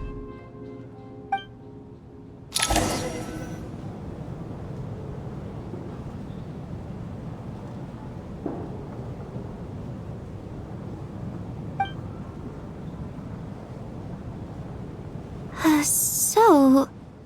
Odette is Lelik? I don't know what game you're playing, but you've got a lot of nerve. It's just one identity. So what if it's exposed? I can disappear and adopt a new identity anytime I please. I made my peace with this when I chose to become Lelik. But more importantly, I promise I am not the murderer, which means that someone else is. So, if anyone still insists that I did this, you'd best produce the evidence now. Otherwise, I suggest that you bite your tongue. Because if you really believe I killed 2 people without making a sound or leaving a trace, pointing fingers at me would surely only make you my next target. Is this really the truth, Miss Odette? That's confidence, all right. I believe you. A real no-nonsense attitude. I can see why Marionette said that she's on track to inherit the title of the Fair Lady. Are you seriously buying this? Hey, officer! She just admitted to being Lelik. Aren't you going to do something about this? I do have one question, Miss Odette. Why have you chosen this moment to come forward and reveal your identity? If I didn't say anything, everyone would be focusing all their efforts on finding Lelik. And that is exactly what the real culprit wants. I don't want to be the scapegoat who lets the murderer get away with this crime. Despite all the accusations, she made the smart choice. A remarkable display of rational thinking under pressure. Clearly, Odette's talent extends far beyond the art of dance. She thought so far ahead. Why do I always feel like I'm one step behind her in everything? You've convinced me. Dealing with the murder case remains the top priority right now. Let's put the name Lelik and all related incidents aside until further notice. Nevertheless, the group still considers you the prime suspect. I assume you have no quarrel with that, Miss Odette? I understand. You're welcome to keep an eye on me around the clock. I have no objections. Mr. Chuganov? For my wife and daughter's sake, I'll let you off the hook for now. But don't think you're forgiven for breaking into my house and threatening me. Just wait till we get out of here, Lelik. We'll settle the score then.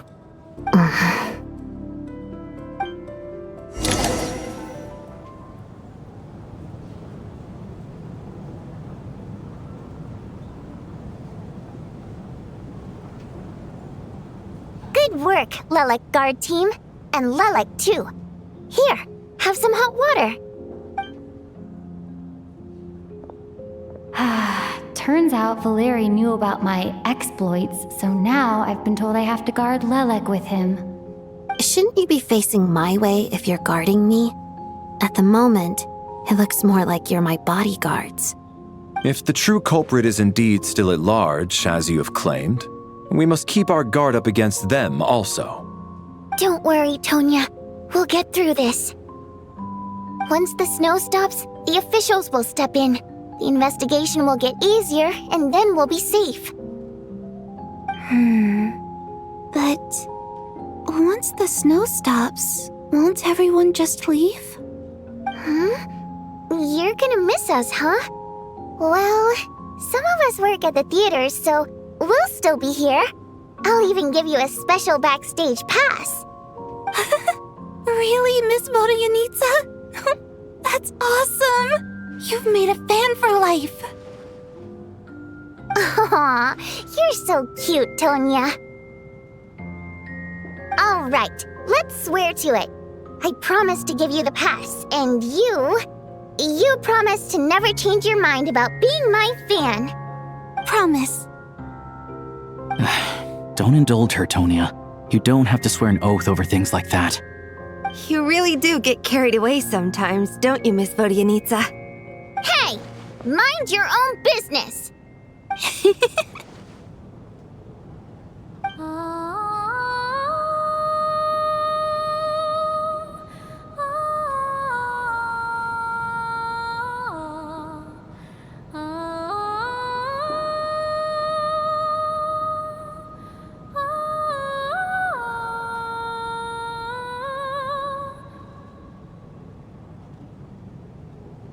Don't be nervous, Miss Water Imp. Everyone's here. There's nothing to be afraid of. Excuse me? Do I look nervous? Don't be ridiculous. No. You sound nervous, lass. Oh. Wait, but how... Okay, plenty of people know that I'm a water imp, but still... How come you understand our primary mode of expression? Primary mode of expression. I've not come across that concept before. Do enlighten me, Vodyanitsa. Well, it's just... We water imps tend to communicate our emotions to each other by singing rather than facial expressions. The emotions we convey through song take precedence over our facial expressions. So, we think of it as our primary mode of expression. I'm impressed, Shram. I didn't take you for a man of culture, but you're clearly rather learned. It's not about being cultured or not. The thing is, this mode of expression can usually only be understood by other water imps. It's not a simple case of a song sounding happy or sad. And yet, you're clearly human, Mr. Shram. It's really not the big deal you're making it out to be. I think I just have a knack for it. Plus, I have a... very close friend who's a water imp. A delightful lady. But keep that a secret. Anyway, we spent so much time together that before I knew it, I noticed I could understand her expressions. Oh, I guess that makes sense. Still, the fact that you have a water imp friend is even more surprising. I'd better watch what I'm singing when I'm around you from now on. Hey, what are you implying? You're not secretly insulting the audience in your songs, are you? Heavens, why would I do a thing like that? It's getting late. We should discuss our sleeping arrangements for tonight. To guard against the killer, someone needs to keep watch. I suggest that we don't sleep in separate quarters tonight. It will be safer if we all stay together. As long as someone keeps an eye on Lelik, I'm quite sure we won't have any trouble. Are you saying that you wish to bet your life on Miss Odette being the killer? Nonsense. Of course not. Then I propose the following arrangement for tonight. The Traveler, Odette, and I will form the Night Watch. We'll sleep in shifts, but two of us must be awake at any given time. An excellent idea. This allows us to handle the Night Watch while also keeping an eye on Lelik. Meanwhile, the rule of taking shifts in pairs resolves the other issue. Namely that we can't necessarily trust the Traveler or Valeri either. I expect that plan took you quite some time to come up with, didn't it? Actually, our field combat manual outlines a similar approach. Although the scenario there involves guarding prisoners overnight during field operations. That being said, I must clarify that I harbor no disrespect towards you personally, Miss Odette. In fact, Lelik's numerous covert operations make fine textbook examples for military agents. I care less about respect and more about the fact that you just robbed me of 2/3 of my sleep tonight. I'm calling dibs on being the first to rest. Good night.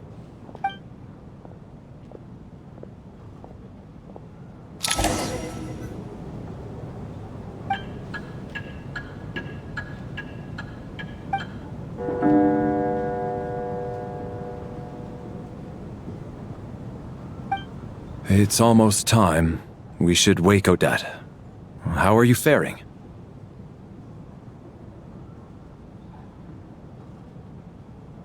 Oh, not going to argue with that.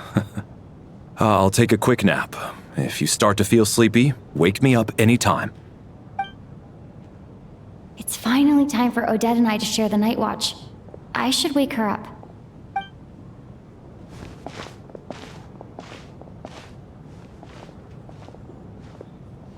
I came here to get information from her in the first place. Maybe I should think about what questions I want to ask before she wakes up. How long are you gonna keep staring at me? Couldn't sleep. My mind's been running haywire. Plus, there's something I've been meaning to talk to you about. I had a hunch that you wanted a conversation too. Let's take this chance to clear the air, shall we?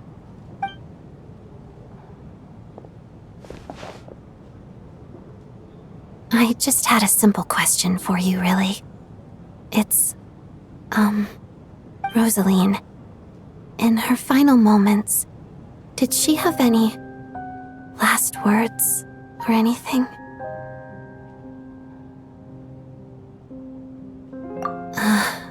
I see.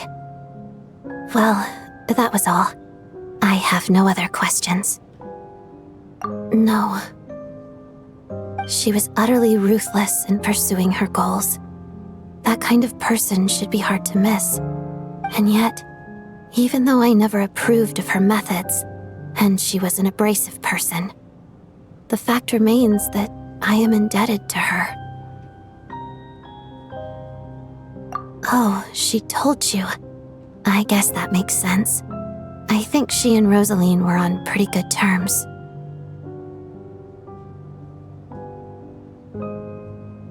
Yes, Rosaline wasn't the kind to gossip about this sort of thing. Not that it's any huge secret to me, though. When I was a child, I had to join the Fatui for the sake of my mother and me. I trained under Rosaline. It was extremely grueling, and it didn't exactly come naturally to me. All I could do was try to ignore the biting cold and practice. I was a newcomer who'd managed to make a good first impression on a harbinger. There was pressure to live up to her expectations, to be worthy of the fair lady's reputation. Every day was a struggle against the cold, pain, and fatigue. And most nights, I struggled to fall asleep. After enduring all that, I've become almost immune to the sensation of pain. I suppose that was the cost of survival. Surely, any child who had to experience that would grow to hate her lot in life, don't you think?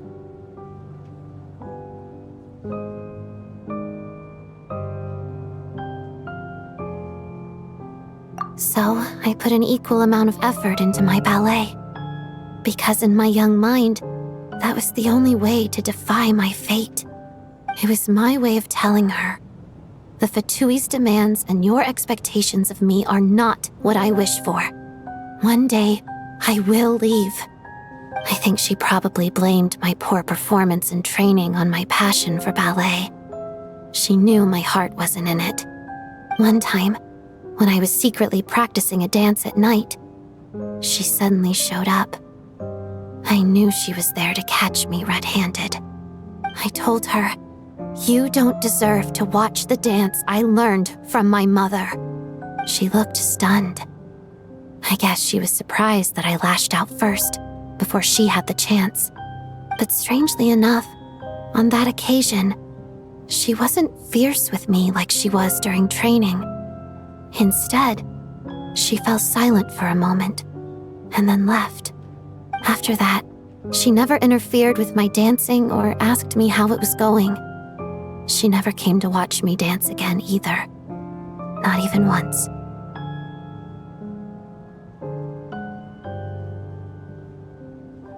She was. But even now, whenever I take out this core Ignis, I can't help but think of that night. Of the look on her face. Sort of. Although gift might be too kind a term. This is her flame sealed within ice. A symbol of her favor, yes, but also her way of keeping an eye on people. She knew the location of every piece of core Ignis. If any recipient started acting suspiciously, she'd be on to them immediately. Trust her to make even a mark of approval feel suffocating. So, when news of Rosaline's death reached Snezhnaya, many people immediately crushed their core Ignis. It gave them a profound sense of relief, like they'd broken free from her shackles. But I kept mine. With my sensitivity to pain being as dull as it is, the warmth from this core Ignis is one of the few things I can still feel clearly. I still wonder, did she really come to stop me that night? I wasn't sure, but I was scared, so I said some really awful things. I guess she didn't leave anything behind. Not that I expected her to. It's fine. It's just a bit of a shame that we couldn't settle our differences before the end.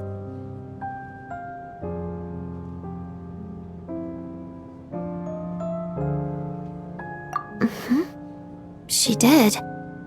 Are you sure she was talking about this event?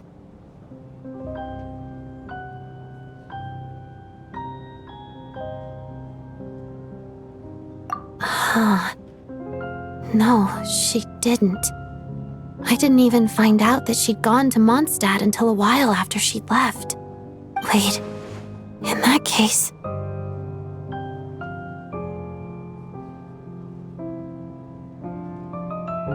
Okay, I will. Thanks for letting me know. There's something I'm trying to figure out. I'm beginning to suspect that Paimon's mystery illness is being caused by the energy research behind Project Stuja. Paimon's very important to me, so I have to get to the bottom of this. I figured that since you're Lelek, you might know something about all this. The ultimate goal of this energy experiment is to create a weapon for the final battle. The weapon's construction was completed in Nodcry. Now, all that remains is to arm it with a sufficiently powerful energy.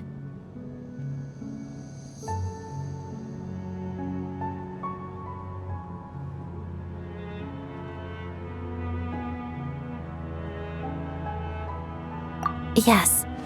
The weapon's development and all the related experiments are overseen by Lord Piero, the Jester, and the lab is located deep within the Armory Palace. I'm not sure why this experiment would be making Paimon feel unwell, though. The best way to get to the bottom of it would be to go there in person. Once we get out of here, I'll help you apply for an entry permit.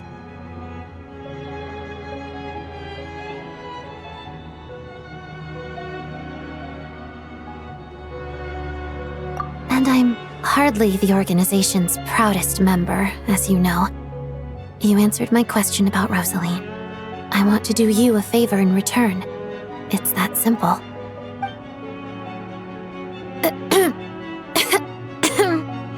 Huh? What's wrong? Are you not feeling well? You two seem to be hitting it off.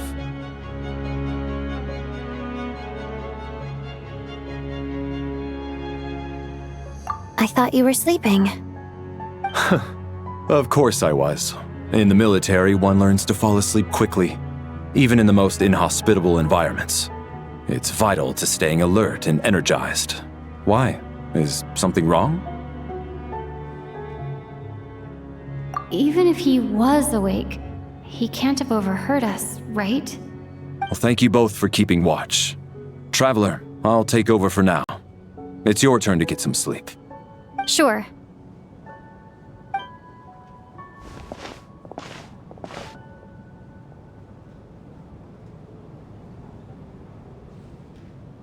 This is our second night here, but at least I found out a little more about Paimon's condition. I hope she's been sleeping well the past couple of days. Huh. Why do I feel like I'm being watched? Seriously? Is this payback for when I stared at her earlier? But I thought she was asleep. Never mind. I'd better try and get some sleep myself.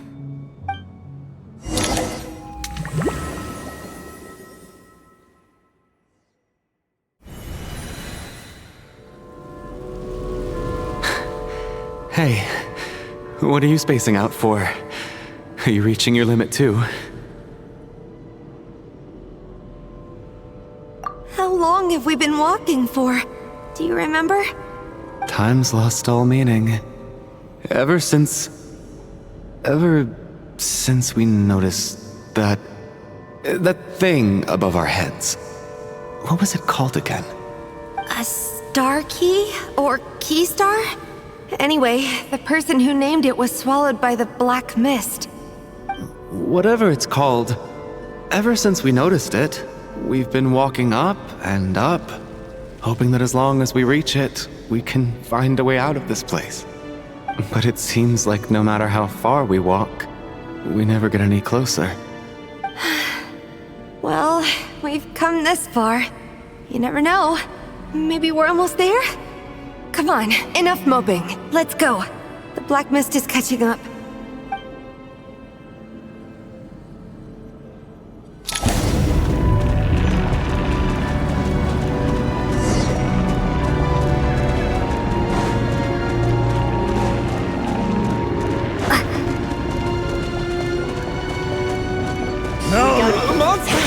Watch out! Not again! I've lost count of how many times we've run into them. Be careful!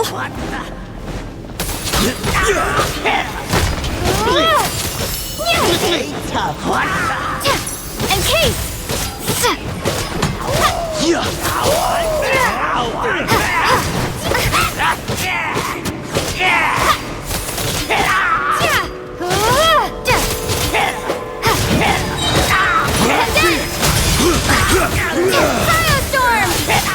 Shut up! Run faster.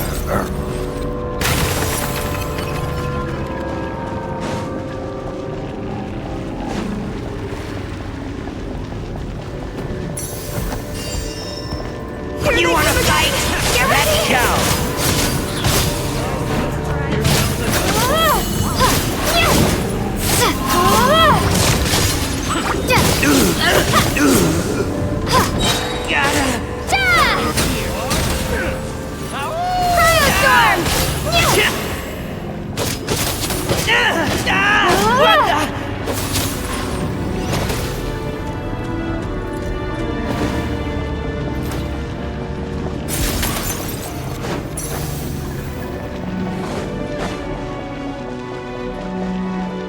Monsters ahead of us? The black mist behind us?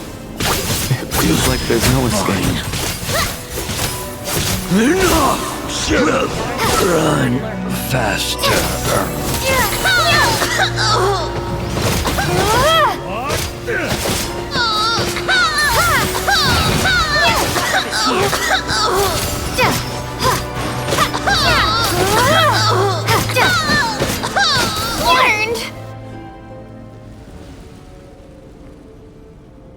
Are you hurt, Kulish? No. I'm fine. It's just... Suddenly I don't want to walk any further. I get you. In fact, I reached my limit a long time ago. Sometimes it feels like there's hope where there shouldn't be. Yeah. The hope that the star gives us is the only thing keeping us going. But I'm not sure it's real at all. It may just be a collective illusion. Otherwise, why would it always be out of reach?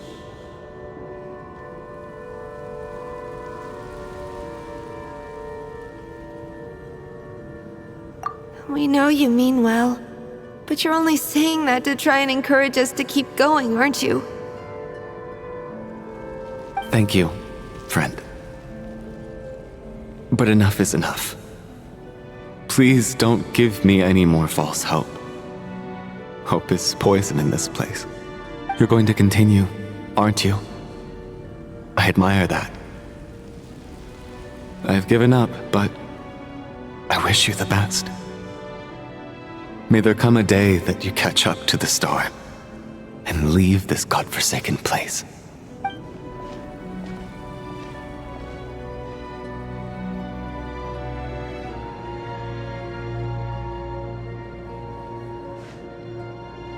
It's not an illusion. We really are getting closer to the star.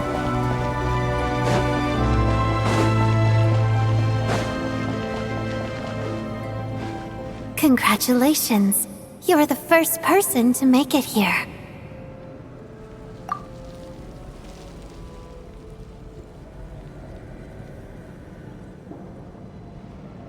I'm the star's envoy.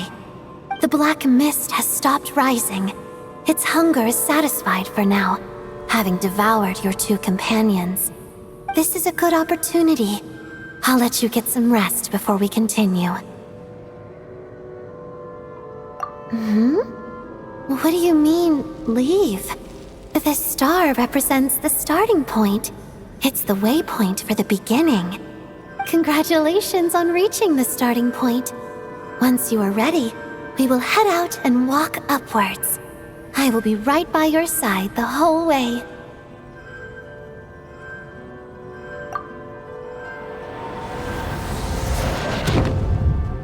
Huh? What's wrong? Hey, don't give up before the journey's even begun.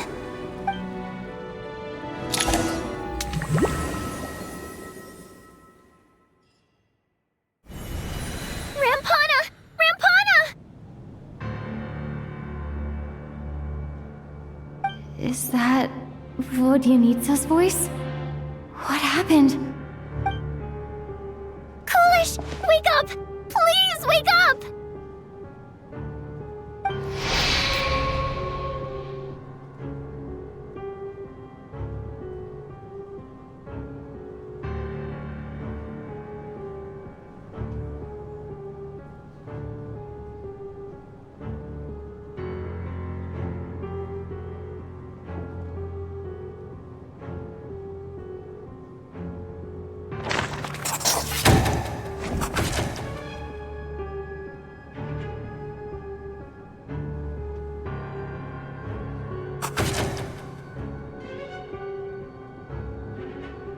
The situation is identical to that of the two casualties yesterday. We cannot ascertain the cause of death. At least there are some elements that we can rule out this time. They slept on the stage with everyone else, so I suppose the surrounding environment can't be a relevant variable. Rampana. Coolish. Weren't some of us keeping watch last night? 3 of us, in fact. How could you not notice something was wrong? I'm as confused as you are. Certainly nothing unusual happened on my watch. Likewise, and from what I've observed so far, both Miss Odette and the Traveler can be trusted.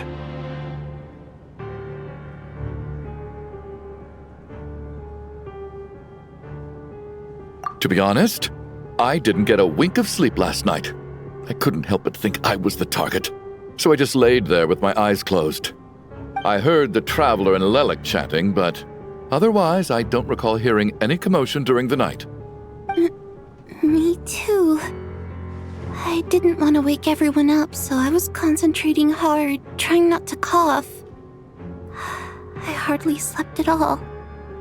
If anything had happened, I'm sure I would have noticed. Then, what could possibly be causing this? Once was bad enough. I can't believe it happened again.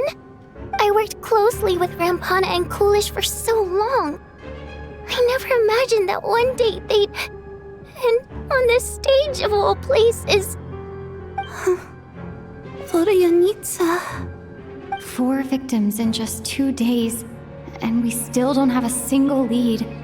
I need to get to the bottom of this as soon as possible. And above all, keep Tonya safe. I'd never be able to look Child in the eye again otherwise. Still snowing? Yes, I just checked. Still no sign of anyone outside either. So we only have ourselves to rely on. If you ask me, this killer can clearly strike whenever they please. The Night Watch was a useless endeavor from the start. Lelik must be an expert in poisoning. Clearly she used some poison that can't be detected on the corpse. Here we go again. Listen, I was already thinking to myself last night, was Lelik's reason for revealing her identity the real story? Well, now I have my answer. It most certainly was not. She's been playing us for fools. You get off on this, don't you? Revealing your identity, only to carry on with your killing spree? That's a hideous thought. One that only a hideous mind like yours could dream up. How dare you? That's enough! Yesterday, you named Lelik as a suspect because the victims were both wealthy merchants. Lelik might have had a motive then, but today's victims were just ordinary people. Not to mention that they were colleagues of Odette and mine. What reason would she have to murder them? Let me guess, just to scare you? Who knows? Maybe you don't know her as well as you think. I implore you all to ask yourselves, how many people are there really in this world that have what it takes to kill another person? Not many, I'd wager. Lelik is well known to be a ruthless operator, and now she has revealed her identity. How could it be any more obvious? Everything you've said so far is still just conjecture, which doesn't constitute a concrete lead. You need to back up your claims with some evidence. How can you defend her, officer? What did she say to you while you were on Night Watch? Maybe I shouldn't be so surprised. You military types are always colluding with criminals to target the rich.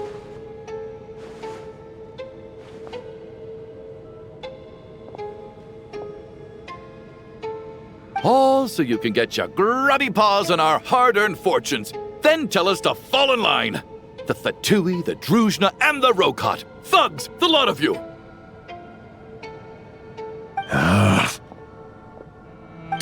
Don't you dare!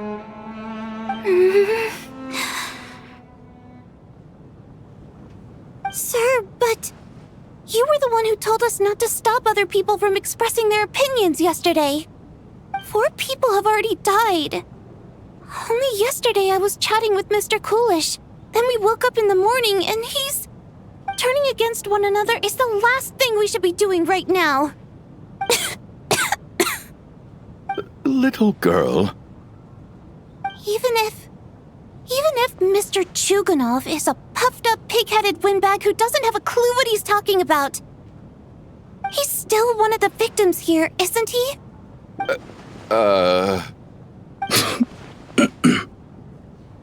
Quite. I had no intention of resorting to violence. But you're right, Miss Tonya. I ought not prevent him from speaking his mind. In any case, I believe Mr. Chuganov has calmed down a little now. We may resume our discussion. I don't think there's any need for that. What is there to discuss? Nothing about this situation is normal. Did you have an idea, Mitya? You're the brainiac here, right? Come on, clue us in. I've been mulling something over. All the leads we have so far concern things from outside the theater. Miss Odette's alter ego, the threats Mr. Chuganov received. But then there's the 2 double murder crime scenes themselves, which have given us absolutely nothing to go on whatsoever. That's highly unusual. Even with the most careful killers, there's always some evidence left behind. So what are you suggesting? I think this could be a supernatural event. It isn't characteristic of human-on-human homicide at all. Correct me if I'm wrong, but aren't you supposed to be a scientist? That doesn't sound like a conclusion someone like you is supposed to make. I got into scientific research because of my insatiable curiosity. But if the present situation defies all known scientific explanations, I don't mind shifting my curiosity toward the paranormal instead. Now that you mention it, I remember when I first came to the theater. I heard rumors about this place being haunted. Haunted? Yeah, I think I heard the same thing. But I mean, they're only rumors, right? We've worked here for years. Surely we would have noticed any spooky goings-on by now. Well, this has taken an unexpected turn. A haunted theater? If Paimon were here, she'd probably be hiding behind me in fear right now. Why don't we take this opportunity to look for clues again with a more open mind? Maybe a different perspective will help us see something different. Very well. Whether it's criminals or ghosts we're looking for, the same rules apply. Everyone needs to tread carefully. I'll move the bodies into the same room for now.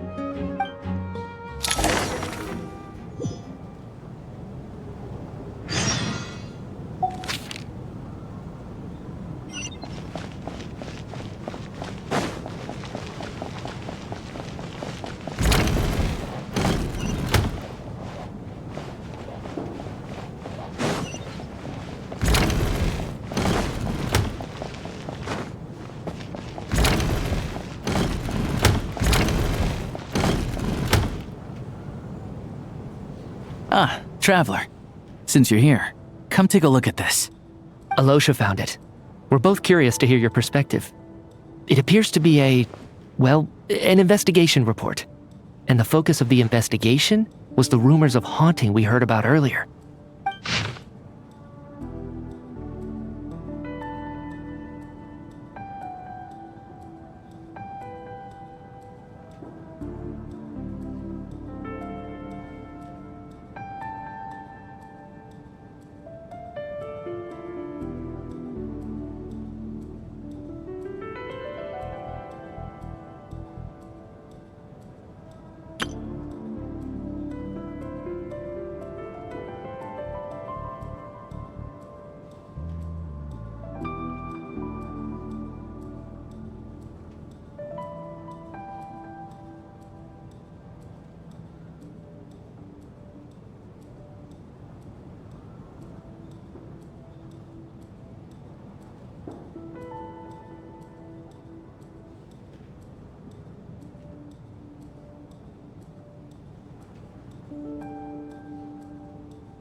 An investigation report, huh?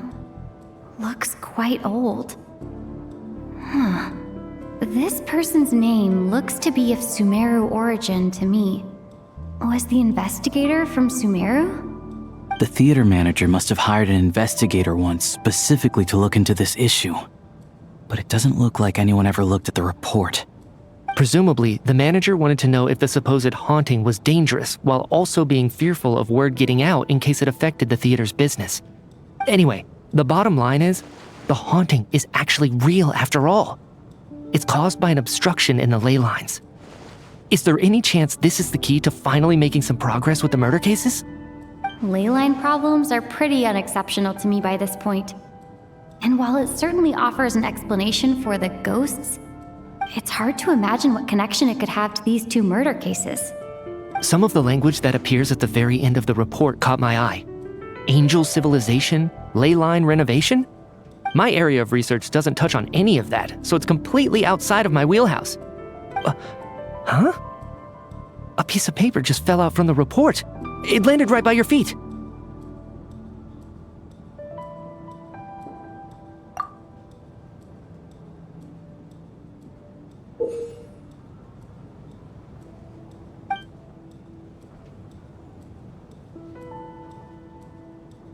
How unnerving. It was tucked inside the report, so it must be a note left by the author. Death is near. Is that supposed to be what's going on here? With us, in the theater? But if so, how did the author foresee it? Could he predict the future somehow? Maybe things are more complicated than we thought. No, wait a second.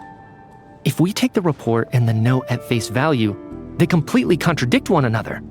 The report definitively concludes that the hauntings in the theater are harmless and cannot affect the real world. But the note seems to be warning of potential danger. The question is, what exactly does the note mean by death?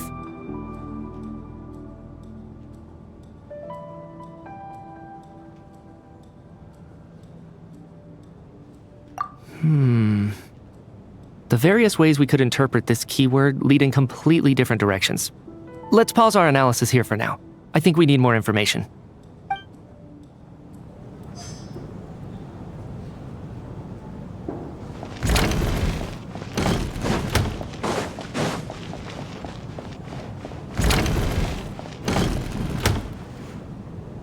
Valeri, come take a look at this. You too, Traveler. Some sort of notebook. What is it for? It's the on-duty logbook for the theater. Kulish was the main person to use it. He mostly used it to record any unusual incidents during a show, audience numbers, exit times, and so on. Yes, he'd always have this logbook with him when he checked tickets at the entrance. This should confirm a lot of key details about the recent show. So, you find anything unusual? Yes. The number of people. I've checked and double-checked, but the numbers just don't match what's recorded in the logbook. Apparently, we have an extra person among us. Are we certain that logbook is accurate? Could someone have sneaked in without buying a ticket or something? Unlikely. Kulish took his duties very seriously. I've rarely seen any errors in his work. Not to mention that this was a dress rehearsal, meaning smaller audience numbers and tighter ticket restrictions than usual. Everything would have been well within his control. We no longer have our tickets with us, do we? They got collected on entry. I assume there's no way we can check them again. Unfortunately not. The theater recycles tickets. Once people are in the door, they don't tend to leave until the show ends, so we collect the tickets at the point of entry.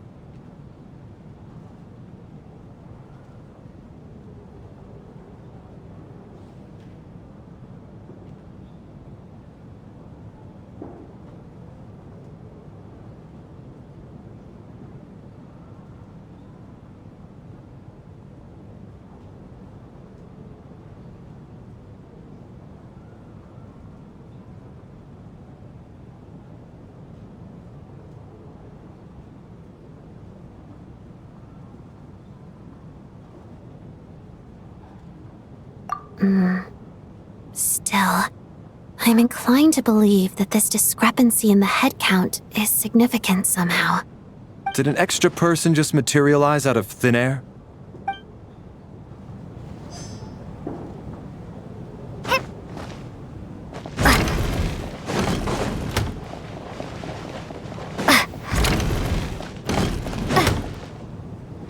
Tonya?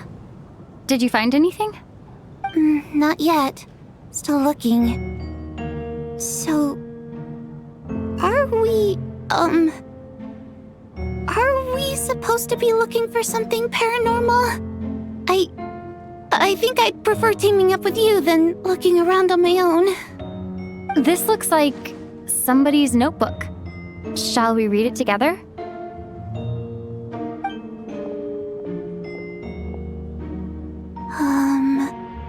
Well, it doesn't look scary or anything, so I guess it should be fine. All right, let's read it together.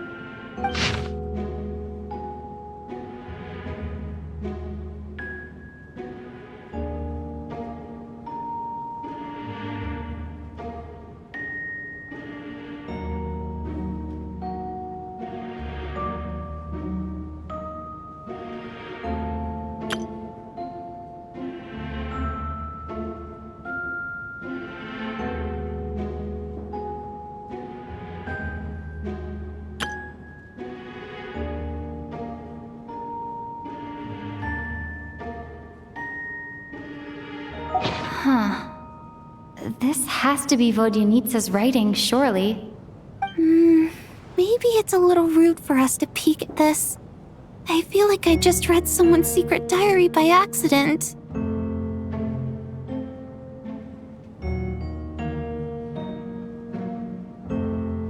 It sounds like she's writing this for her parents, right? I don't understand. Why put this stuff in a notebook instead of mailing it in a letter? Because her water imp parents belong to the aristocracy, who were driven out of Snezhnaya by the Tsaritsa long ago. And now they live somewhere new, where the postman can't get to.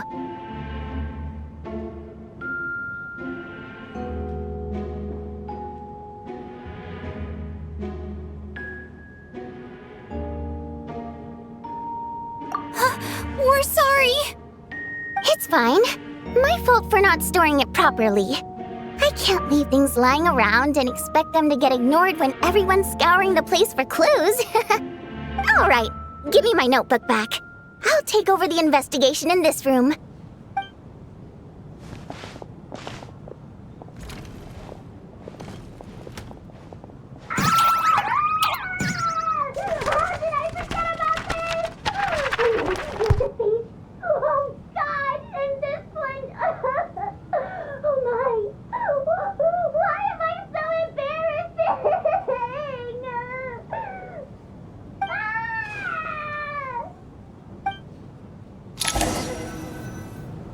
If we take all this together, it's not impossible, is it?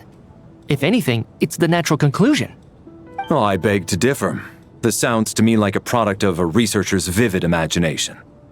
And perhaps it's because I'm still viewing this through the lens of a typical murder investigation. But still, I'm struggling to be persuaded by your theory. Does it really sound that far-fetched? Alright, well, let's treat that as speculation for now. I do agree with what you've said, so let's go with your idea for now. Good. Okay, now that we finally have some meaningful leads, I think it's time to reconvene. Let's get the others.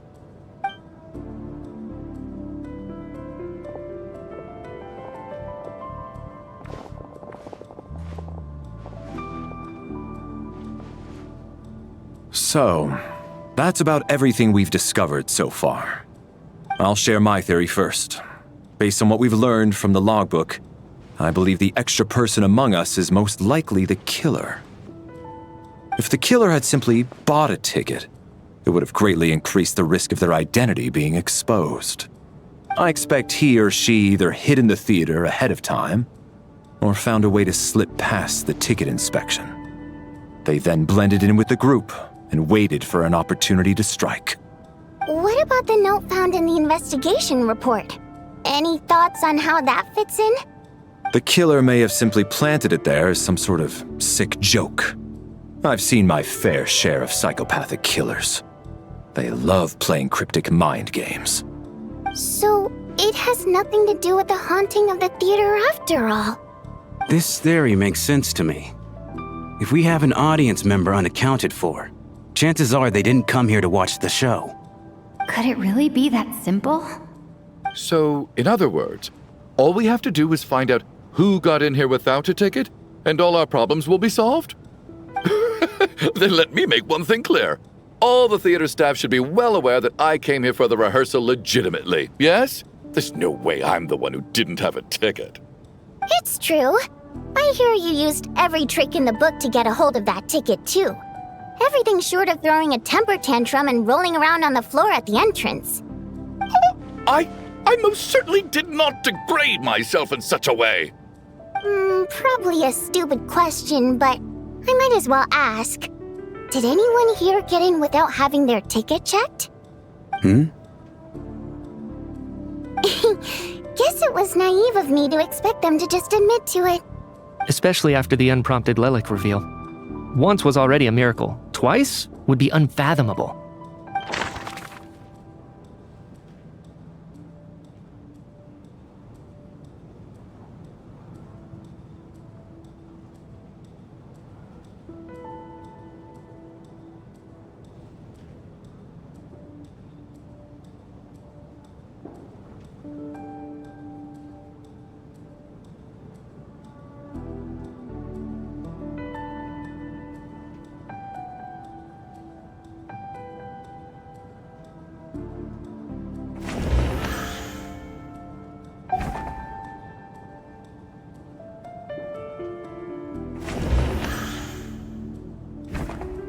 I don't believe any of us here knew Shram before all this. If no one can verify Shram's identity... Mr. Shram, did you really go through the ticket inspection to get in here? Huh? Me? Why am I being singled out, my friend? Do I seem that suspicious? It's not that you stand out as suspicious, more that everyone else has been ruled out as trustworthy. Okay. Well, we spent the best part of 2 days together now, so I'm sure you can all tell what kind of person I am. I'm a true gentleman. I never dream of doing something like sneaking to the theater without a ticket. Yeah, I have no doubt that you're a good person. But the problem is, none of us here actually know you, so no one can say for sure that you are who you claim to be. Although, actually, what was it you said last night? Yeah, you're friends with that water imp, which is why you understand our primary mode of expression. Last time I checked, there were barely any of us remaining in Snezhnaya, since most of the water imps left. Could you tell me a little bit more about your friend? There's a good chance I actually know her. And I suppose it's also kind of a way for everyone else to get to know you a little better.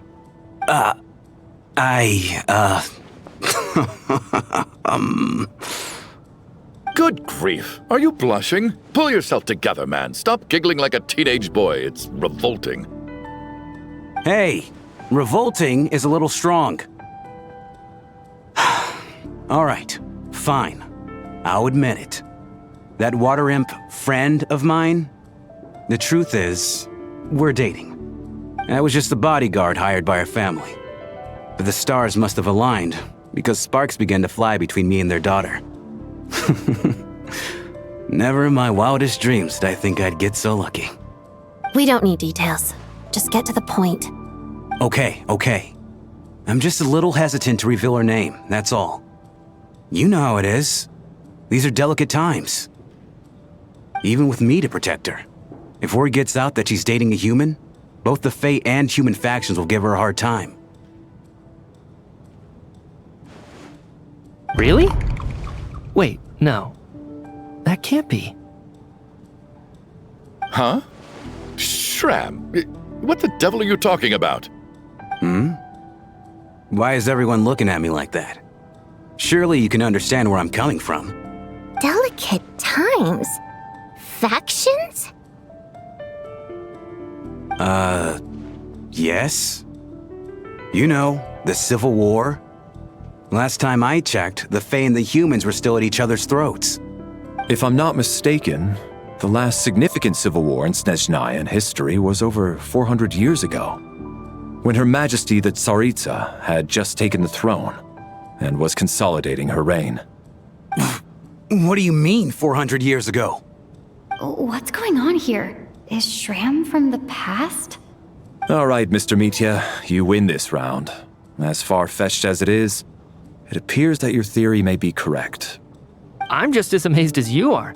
I didn't even believe it myself, to be honest. Is someone going to explain what's going on here? From the look on your face, you figured it out too, haven't you, Traveler?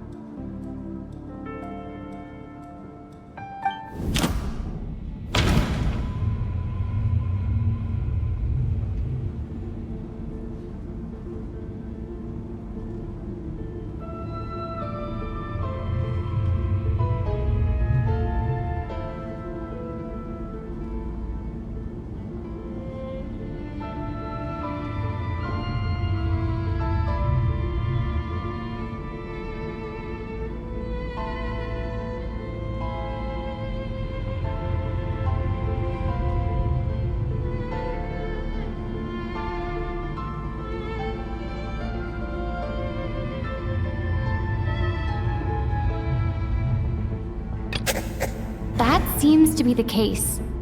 Shram's the extra person, but there's no way of learning his identity from this clue. The theater's ley lines have been modified to block souls within its grounds from returning to them. Some souls can even wander this place forever. Mr. Schramm's statement proves he's from hundreds of years ago.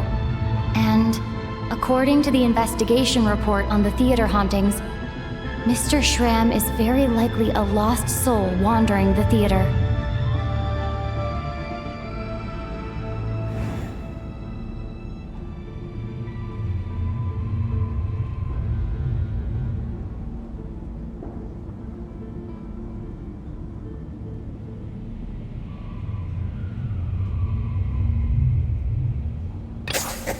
For some unknown reason, the soul that has been wandering the theater due to the ley line issues has joined our group and blended in.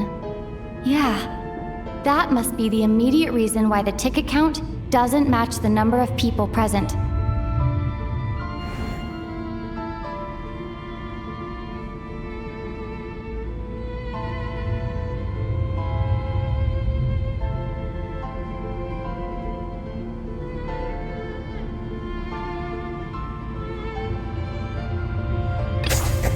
The contents of the investigation report have been verified.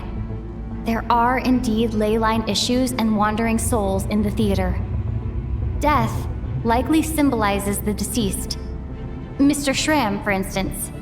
Death is near. That must mean that there's a dead person in our midst. That's the truth, isn't it? Yeah, the logic is clear now. The investigation report said that there would be souls stuck wandering around the theater because the ley lines were cut off. Mr. Schramm must be one such soul who died in the theater a long time ago. In which case, that also makes him our extra person. So when the note said death is near, it must have been referring to death as in the deceased, people who died a long time ago. Someone who died a long time ago. In short, there's a dead person among us. The extra person we've been searching for is a ghost from the past. You mean I'm a ghost? No. Don't make jokes like that, my man. There must be some mistake. But even if I was dead, I know for a fact I didn't kill anyone these past 2 nights. Yeah, even if all that's true, the report also said the souls inside the theater can't affect reality, right? They're harmless. Then what if the problem isn't the souls at all, but the ley lines themselves? The ley lines have a powerful ability to attract and devour souls. Let's say that the ley lines are like a black hole, constantly seeking to engulf souls. But the souls that don't want to return are trying to avoid being sucked in. Why does this analogy sound so familiar? What happens when the black hole can't achieve its goal? I'm only speculating here, but what if it ended up swallowing innocent souls by mistake, or intentionally taking other souls to compensate? That could explain why we weren't able to determine a cause of death. If you're right, and their souls were devoured by the ley lines, it does make some sense. It does seem to explain a lot of the things we couldn't make sense of. Does that mean it's true? Except there's no concrete evidence. Mitya is relying on a lot of logical leaps. Still, it seems like the best explanation we have under the circumstances. All right, so how could Schramm not know that he's dead? Seems a little unlikely that he hasn't noticed anything unusual even after several days interacting with us. On the contrary, it's perfectly normal for a soul to wander the theater for centuries without questioning their existence or reason for being there. It's simply what's natural for them.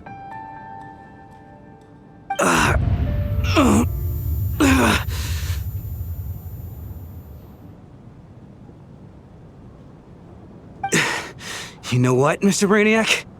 I think you might actually be right after all. I'm trying to remember and... even though my head feels like it's going to explode, I think... it's all coming back to me.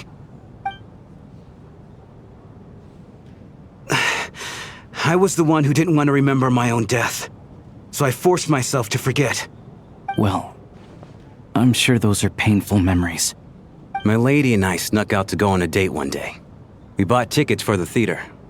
It wasn't really my thing, but I was just happy to be together. All of a sudden, a group of people burst into the theater, shouting for all the water imps to get out, performers and audience members included. It was clear the conflict between humans and Fae had reached a boiling point. This time, the extremists were even coming after the water imps who had nothing to do with the war.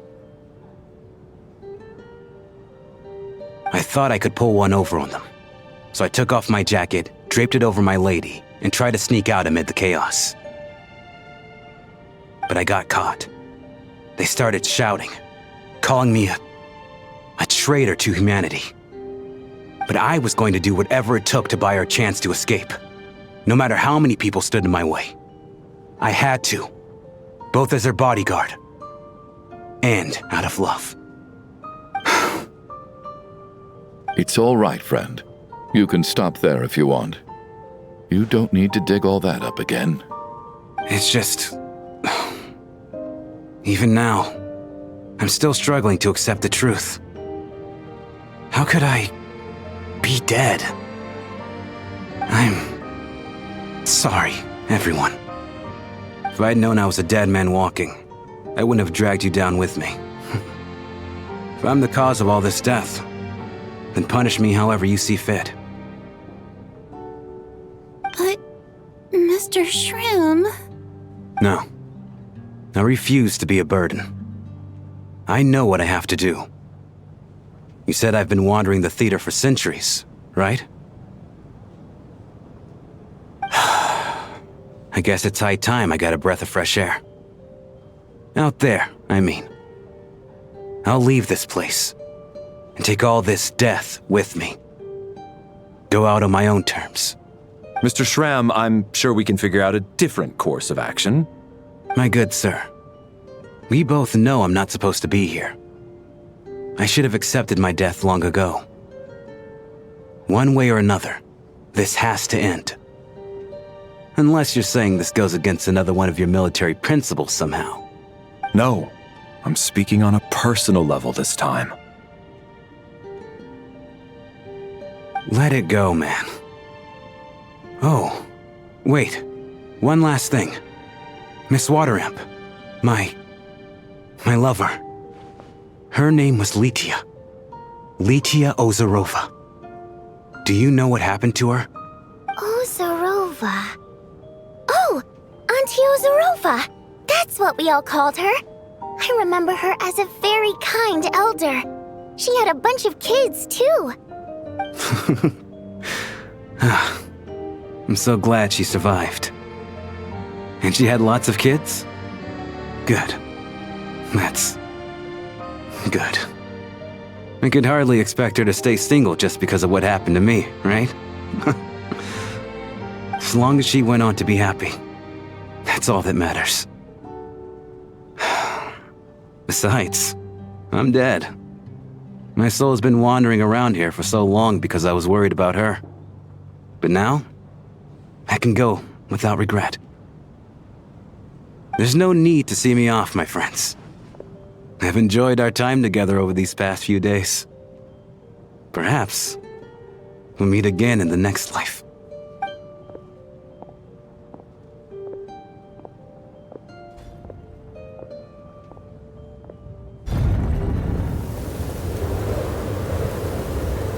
Take care, my man. I knew Mr. Shrim was already dead, but... I still feel so sad. Death is cruel, no matter how we might try to make sense of it. So, was the conflict between Fae and humans really that bad back then? I was only little, so I don't remember much. It's terrible to think that so many innocent people had their lives turned upside down. Even the historical records about that time period don't say much about it. All people know is that the Tsaritsa founded the Fatui, drove out most of the Fae aristocracy without explanation, then used her terrifying power to suppress the humans. It seems to me like the Tsaritsa chose to make herself the enemy. She downplayed the conflict, directing whatever animosity both sides had for each other at herself instead. That's also why, despite how brutal the conflict was at the time, there hasn't been much lingering tension between humans and Fae since. Things have been fairly harmonious for the past few centuries. So, the Tsaritsa banished the Fae to protect the Fae living in the city? She offered herself up to be hated in exchange for peace. Maybe it's not quite as bad as it sounds. I don't think Her Majesty is too concerned if mortals hate her or not. And besides, there are very few who truly do. All this time, I had no idea. All right. If Mitya's theory is correct, then I think we can consider this matter settled. Let's all take a break.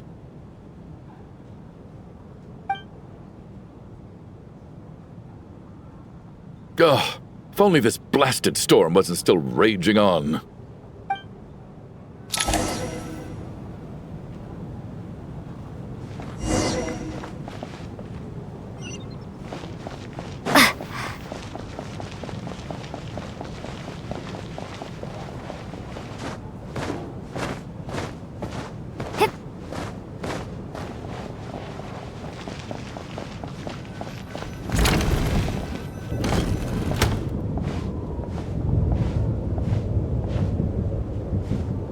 Looks like now we can just rest until the snowstorm stops. I still can't believe Shram turned out to be a ghost who'd been in the theater for hundreds of years. To think he was dead this whole time. What a strange turn of events. Knock, knock. Hmm? Knock, knock. You know the door isn't closed, right? You don't have to knock. Think of it as a signal then. When I'm entering someone else's room and I knock, I'm here as Odette. If I don't knock, it's Lelik. Thanks. So, why did you come to find me? Is there something I can help with? Vodyanitsa said you knew about my secret identity from the start.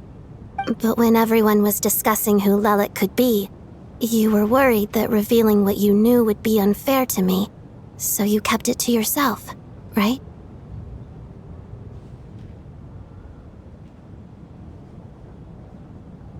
Yes, I'm extremely grateful for that. It's nothing. I mean, you didn't hold what happened to the Senora against me, so I should thank you for that as well. Actually, there's something else as well. I found myself in a situation similar to the one you were in when you helped conceal my identity. So I thought I'd come and ask you for advice. It's about Mitya. Before all of this, the last time I saw him, he was dead. As I'm sure you know, my goal as Lelik was to stop Project Stuja. Well, when I found out the tech lead for the experiment behind Project Stuja was Mitya, I immediately started planning to track him down and threaten him to back out. I often saw him around the theater, but I soon concluded that making my move there would risk exposing my identity. So I decided to infiltrate the Armory Palace and go directly to his lab. That way, the threat would be much more effective.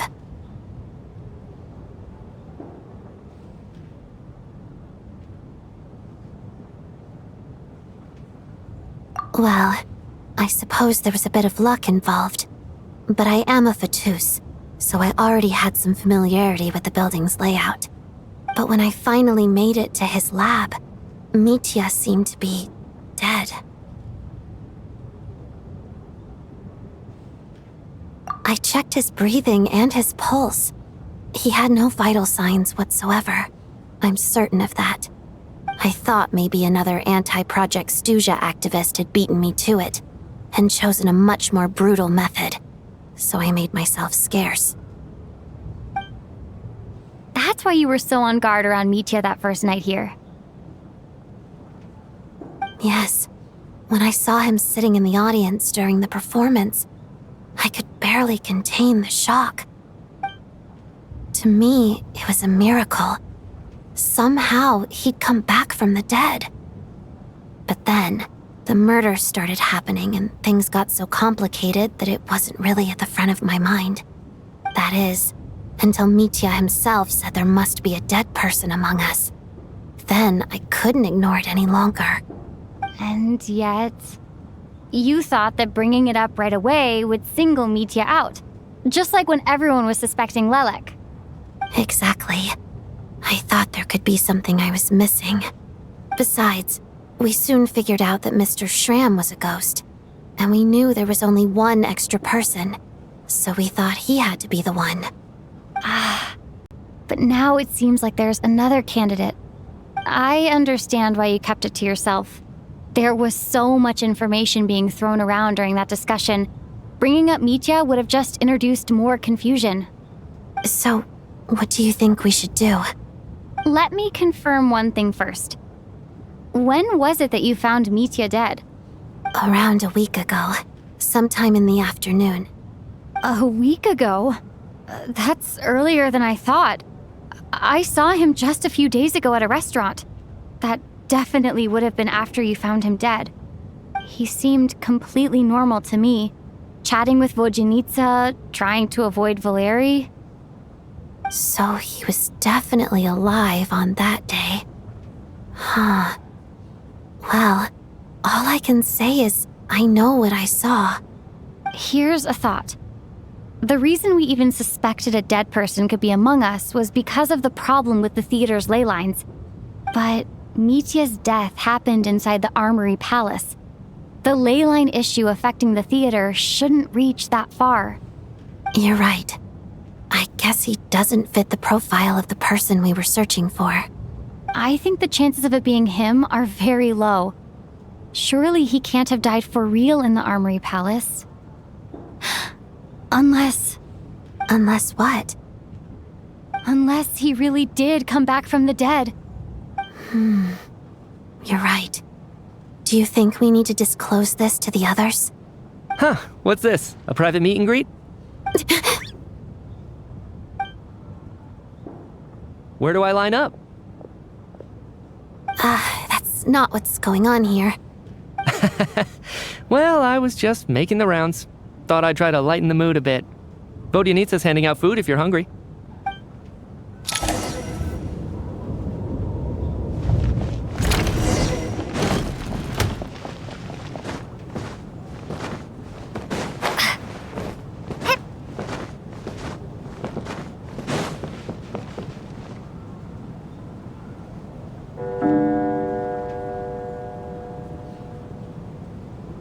What is going on with this storm? Could it be connected to that monster that just arrived in Snezhnaya? I almost hope it is. Her Majesty the Tsaritsa left to vanquish that beast herself. We just need to wait for her triumphant return. Do you think people still feel the cold after they die? I'm wondering about Schramm. Oh, maybe we should have given him a coat before he went out there. Death itself is cold, isn't it? I'm sure the storm will embrace him. Well, I hope he has a safe journey. I'm going to miss him, I think. It's not like we can blame him for Rampana and Kulish's deaths. Thinking back on it, we barely made it out alive ourselves. Once we get out of here, how are we going to explain what happened to their families?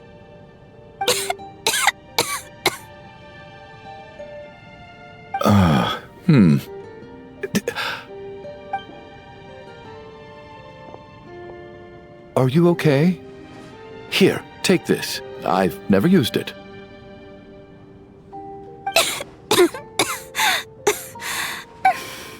Thanks. Look who's Mr. Nice Guy all of a sudden. Is it because Tonya stood up for you this morning? At least you know how to return a favor. Yeah, without Tonya, who knows how badly he would have been hurt. I told you already, I never intended to resort to violence.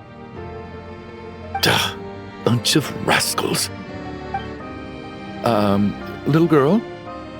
I was rather surprised when you spoke up for me this morning. I didn't think I had many admirers here, so, thank you. Oh, no need to thank me. I said some bad stuff about you too. I've been, too embarrassed to admit it, but, you remind me a lot of my daughter. So kind to everyone. but never lets her old man off the hook.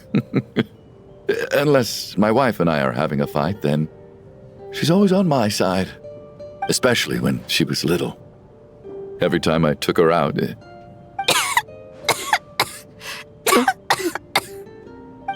All right, easy now. How long have you had that cough, Tonya? I don't know. It's probably been a while. I'm fine. Are you taking anything for it? Yeah. I'll be fine once I see my brother. He's gonna pick some frost fairy flower leaves and brew a tonic for me. I'll feel much better once I drink that. I see. That's good to hear then. We should probably discuss arrangements for tonight. Now that the deceased has left our midst, there shouldn't be any more incidents. However, out of an abundance of caution, I'll keep watch. Shouldn't we take shifts? I can take one if needed. No need. I managed to get a nap in earlier, so I have plenty of energy right now. After all the tension of the past few days, everyone else should just focus on getting a good night's sleep.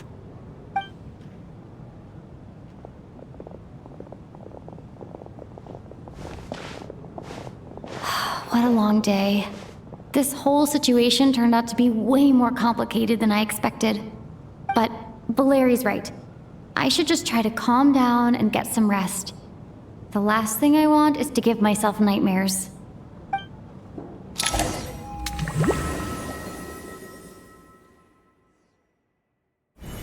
She's awake. She's awake! Get over here, you big lug, and take a look! If you must call me something, call me Mr. Door. The Black Mist is coming. You need to go. Are you all right? Can you walk? We just got attacked by monsters on our way up. That Mr. Door fellow protected us. He just seemed to come out of nowhere. Not much of a talker, but when it comes to taking down monsters, that man doesn't hold back. Curses! The Black Mist is catching up to us. We need to keep going. Mr. Door, I don't believe I've ever seen you around here before. Why is that? There's no need to try to get to know me. I'm just Mr. Door. Mr. Door! Looking for trouble! Get rid of them! I can just push these ones off. Oh. Well, anyway, we're lucky to have you here. Thanks for saving us earlier. No need to thank me. This is where my duty lies.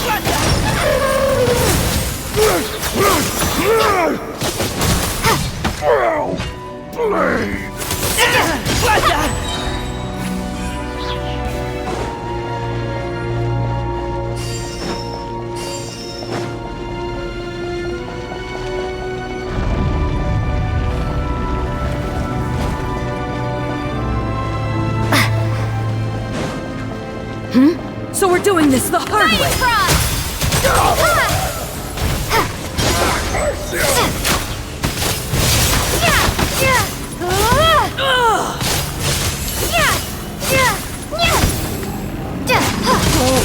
Remarkable work, Mr. Door.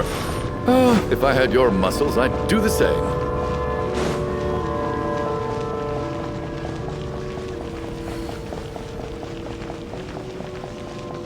Are none of these doors the one you're looking for? No.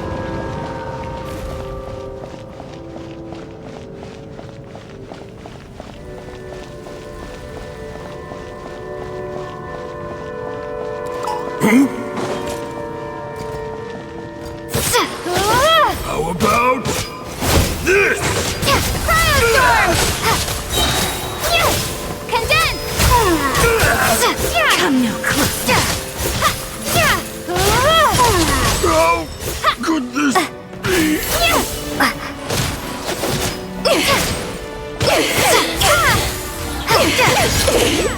Impossible. I'm so exhausted. And the Black Mist is still rising. Oh. Wait, look! There's more monsters down there. Are they coming from within the Black Mist? No! They're gaining on us! Quick, keep going, or they'll be at our heels any second!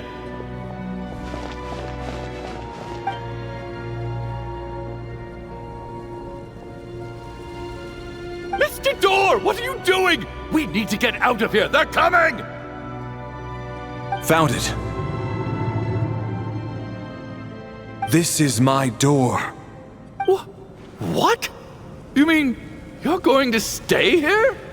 I am a door. This is where my duty lies.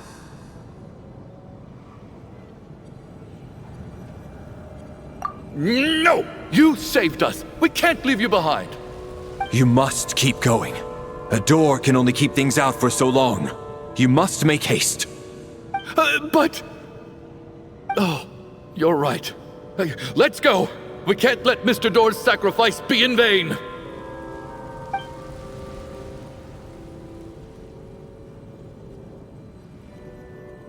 The black mist isn't moving anymore.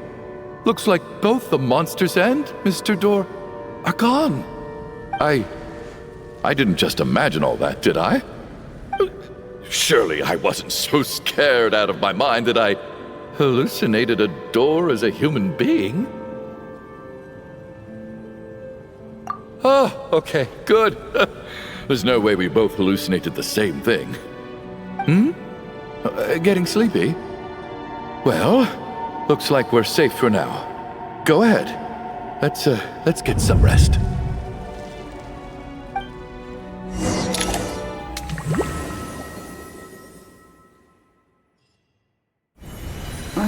What time is it? Is it morning? I think I had a nightmare. Oh, I guess everyone's still asleep. These past 2 days have been exhausting. Valeri's keeping watch though, so he's probably the only one awake. Valeri?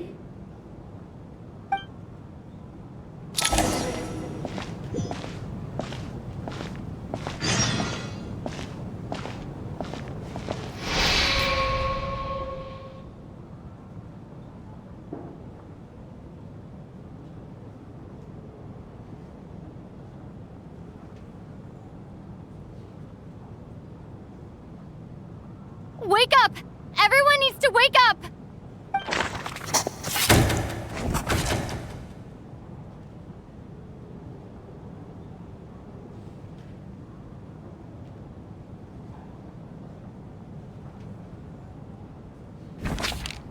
Just like the last 2 nights. No clear cause of death. I've been a real thorn in your side, haven't I, Mr. Valeri? Now you can rest in peace. But for me, life will be all the duller for not having to run away from you, my friend. How's Tonya? Is she okay? I just checked on her, and it doesn't seem like anything serious. She's just exhausted from the past couple of days, and she's still recovering from her illness. We should let her sleep a bit longer. That means Valeri was the only one who died last night. If Valeri was awake and keeping watch, it would have been impossible to kill him without waking everyone else up. That much is certain. This is so frustrating. Why has nothing changed since yesterday? I thought we already dealt with the dead person causing all this. Actually, one thing has changed. There's only one victim this time, not 2. Does that mean...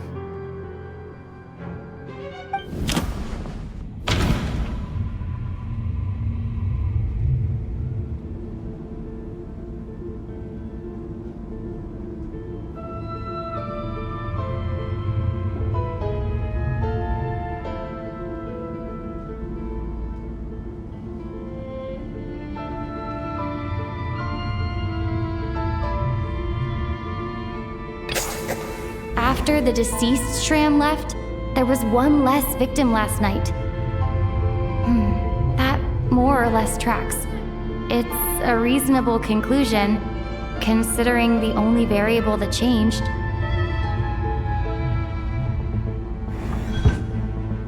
Oh, the number of people who die each night is equivalent to the number of dead among us. That's your theory, right? Exactly. We identified Mr. Shram, and the night after he left, the death toll dropped from 2 to 1. By that logic, there must be one more dead person left among us. Another one? But there was only one person unaccounted for in the ticket checks, right? The head count should match up now. Having an extra person was definitely a cause for alarm, but being one person short isn't nearly as unusual. Someone could have left in the middle of the show, or made it out before the storm hit. One more dead person among us. If Mitya's theory is right, then what Odette told me seems a lot more relevant. It's just, at the time, we had no reason to think there was more than one dead person. If only we'd taken it more seriously as a possibility, maybe this could have been avoided. I'm sorry. This is my fault. I had information that could have been helpful, but I held back. I should have brought it up right away. I'm partly to blame as well. I was too quick to dismiss Odette's concerns. What is this about? What have you two been getting up to behind my back? Sounds like there's some big news you've been keeping from the rest of us. Well, we're all ears.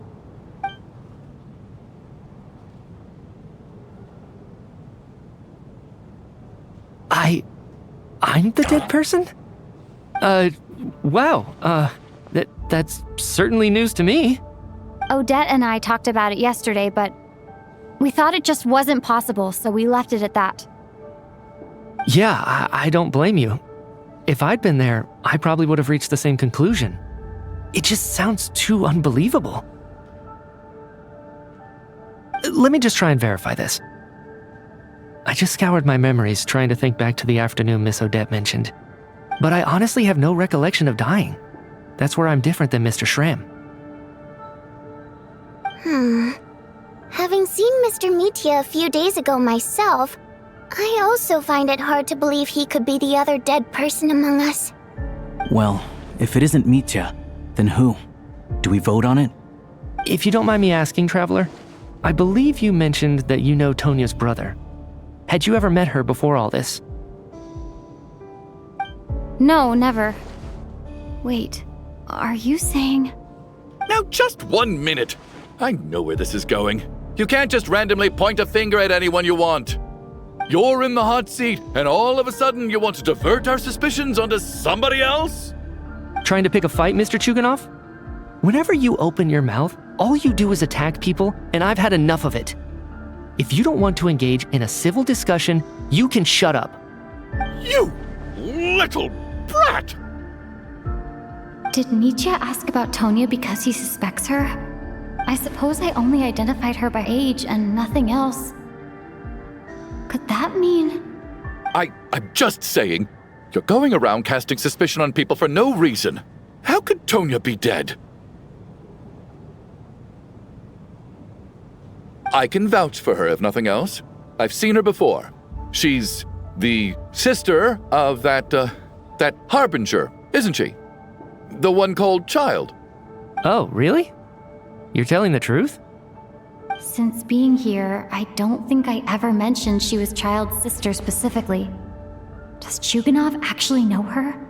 If Chuganov can vouch for her, then it can't be Tonya either. In which case, it seems unlikely that there's another dead person among us at all. Miss Odette, could you go over that afternoon with me one more time, when you found me dead? No problem.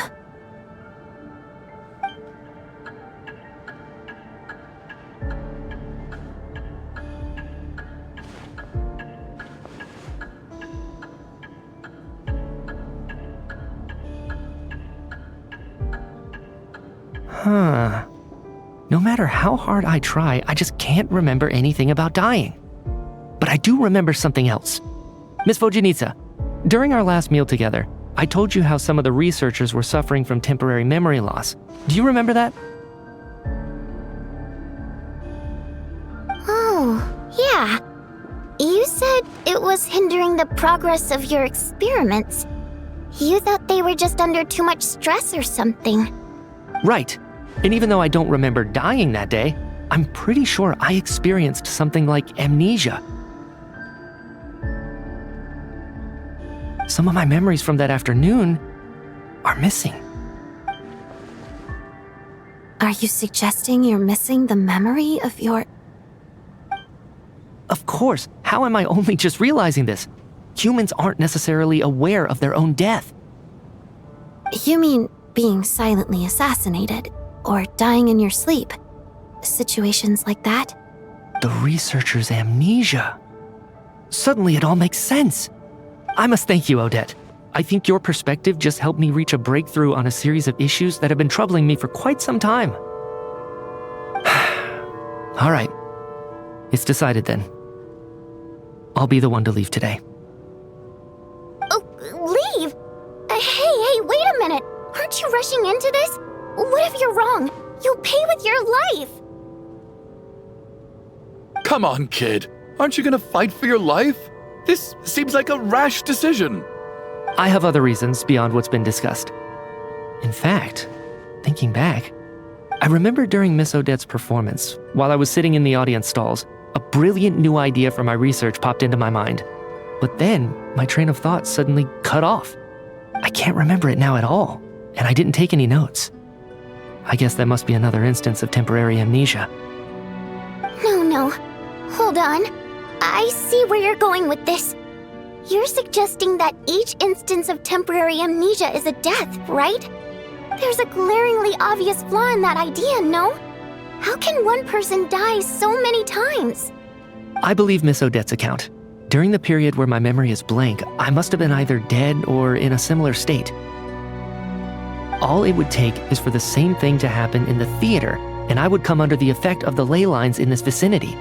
This increases the likelihood of me being the deceased, does it not? But... There's no evidence to suggest that anyone other than me is a candidate for the deceased. So allow me, as a scientist, to treat this as an experiment. Please relax, everyone. I don't think things are as bad as they may seem. If I really am the deceased, then to leave the theater will be a relief for me. If, on the other hand, I'm still alive right now, well, apparently you've all witnessed my resurrection recently anyway. Who's to say I won't return from the dead again this time? Mitya's right. This is the only thing we can try right now. I think he's deliberately downplaying the gravity of the situation, though. He probably doesn't want to burden everyone. What is a scientist if not someone who gambles on experiment after experiment in an attempt to obtain the truth? With this snowstorm, the ley line phenomenon, ghosts of the dead, and my amnesia, we've been paralyzed by not knowing and powerless to do anything about it. It's a terrible feeling. But if I do get resurrected, you can be sure that I'll come back with the truth of all this. Just you wait.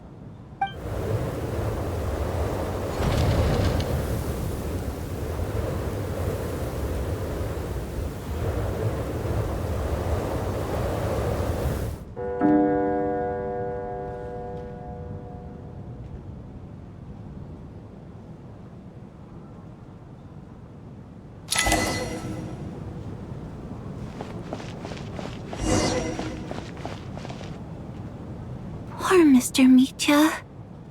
I didn't even get to see him one last time. Maybe it's a good thing that you weren't there to see it. It was a hard thing to watch. I hate goodbyes. Why does it feel like everyone around me is slowly disappearing? Not just in here, I mean. In the outside world, too. Maybe it's the realization that, at the end of life, everyone has to face it alone.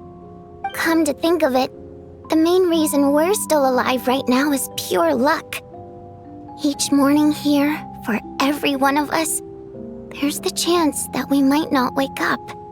You could take it a step further and say that the same is true outside, too.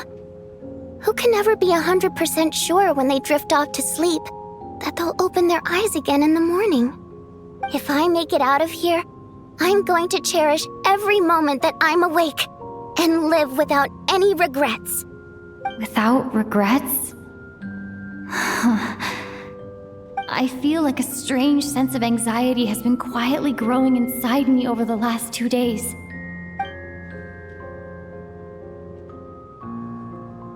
Are you okay? You look really glum.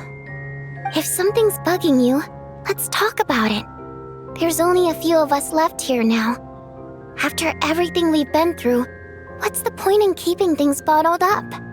I have a travel companion named Paimon. Alosha and Odette have met her before. She's been feeling unwell recently. You're worried about her, aren't you? That makes sense. We've been trapped in here for days. To be honest, I used to feel like I was just a spectator in this world, watching everything that happens from the sidelines. Maybe it's because I'm a descender? A descender? But with Paimon by my side, over time, I slowly felt my connection to this world growing stronger. She loves eating, sleeping, and having fun, but she's also a great guide. It's her authenticity that makes this whole world feel more real for me. Over the last few days that we've been apart, I've often caught myself wondering, what would Paimon say if she were here right now?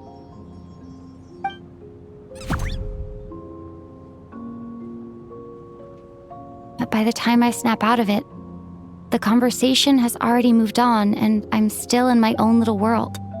I'm trying to overcome this sense of detachment, but I really miss Paimon. I guess, in a way, she means the whole world to me. I bet she misses you when you're not there as well. Maybe you're her entire world too. I don't know if this will make you feel any better, but back when the water imps left Snezhnograd in droves, I also felt like the whole world was suddenly empty. I could be surrounded by people all smiling and having fun, and still feel completely separate from it. So, I totally understand how you feel. Later on, I started to think, maybe accepting the fact that our loved ones won't always be with us is something that takes a lifetime. All we can do is cherish their companionship from moment to moment. So, once we get out of here, you better hurry back to our side as fast as you can. You can't let your story end in regret. That's the trope I hate the most. Thank you. That's exactly what I needed to hear. But Vodianitsa, if you hate goodbyes too, why didn't you leave with your people? That's just the choice I made. I used to regret it, but I don't anymore. Like I said before, singing is a water imp's primary mode of expression. It's how we convey our emotions. Our songs have echoed through this theater for hundreds of years, each one a story pieced together through moments of joy and sorrow. But does a story exist without someone to read it? To me, the answer is no. So I made the choice to stay. That way, there would still be someone left to sing these songs and listen to their stories. Otherwise, they could have been lost forever. Could you teach me how to understand your people's songs sometime? I want to be able to truly hear them, like Mr. Shram. A fan after my own heart. Thank you, Tonya. How about I sing something for you, and you tell me what you hear? Okay, I'll do my best.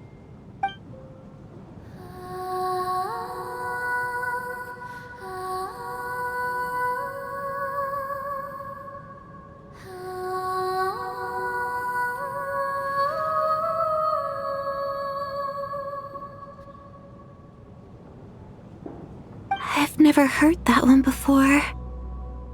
I feel like I can hear a sense of longing somehow.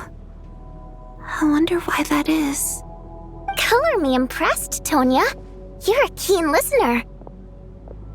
Most people can only tell if a song is happy or sad. I didn't think you'd be able to pick up on such specific details. So, what's the song about then? Come on, tell me! I've actually never performed this song in the theater before, because it has more of a ceremonial purpose for our people. It's not meant for the stage.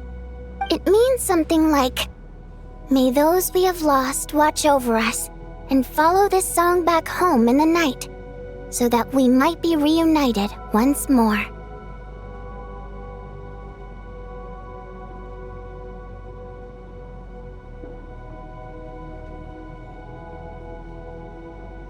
No wonder I could hear that sense of longing. You sing it for loved ones who have passed away. I hope it reaches them. It's getting late, Tonya, and you're not well. We should all turn in early. I suppose there's no reason to keep watch tonight. Okay, but, before I go to bed, could you sing that song a couple more times for me, Vodyanitsa? Of course! Anything for my #1 fan.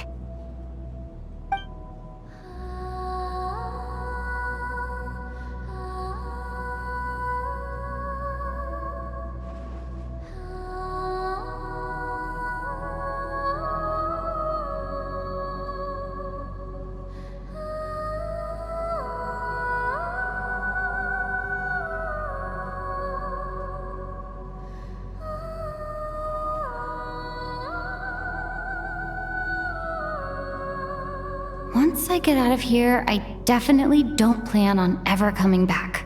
But I guess that means I'll never get to hear Vodyanitsa sing again. That's a sad thought. Before I fall asleep, I should cherish this moment of companionship while it lasts.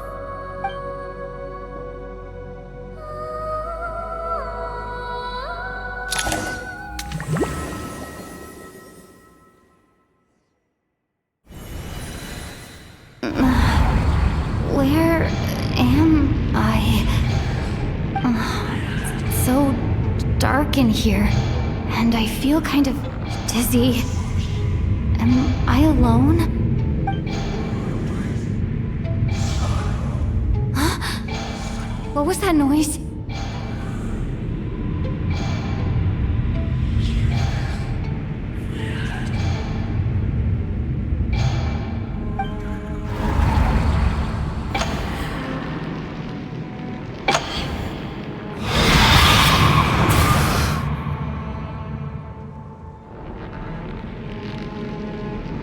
Return, O spirits.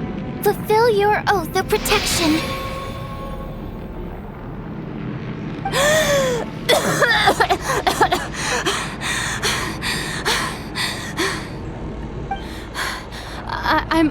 I'm alive?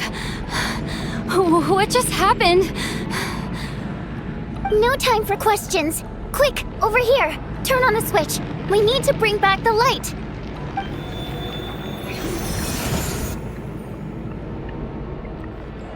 All right, we're safe. The spirit just now is called Night Prayer. The light subdues her, but she'll attack without a second thought in the dark. Sort of. I know it's hard, but you can't let this place go dark, or she'll kill you again.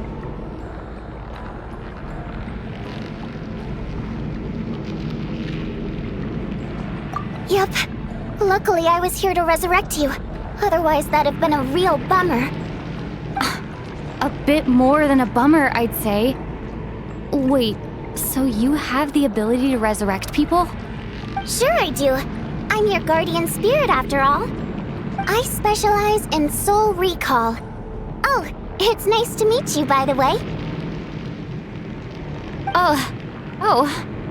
Thanks. It's nice to meet you too.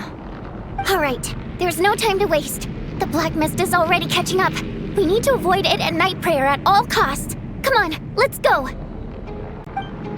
We need to reach the next switch before the place gets too dark. If we bring the light back, Night Prayer won't be able to get to us. Sweet, sweet light! It's back! Shh! It's Night Prayer. We need to move quick, but don't let her notice you. Look out!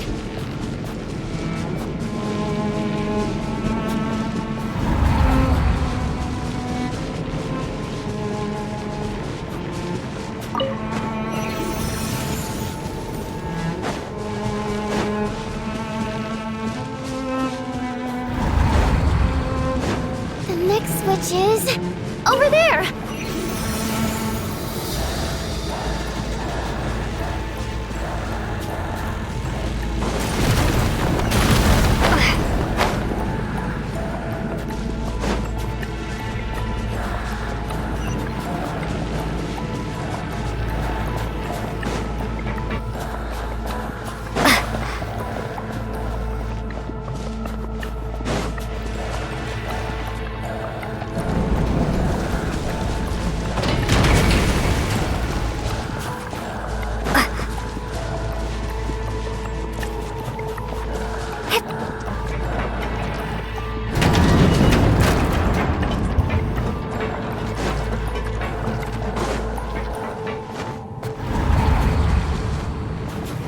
No, Night Prayer is here too.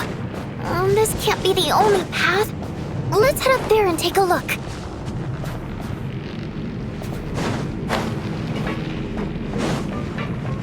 The switch is just up ahead. Hurry!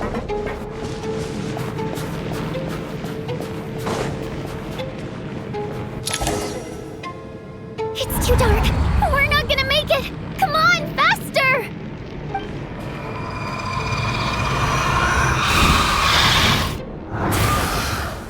Traveler! I won't let you die like this. Not on my watch.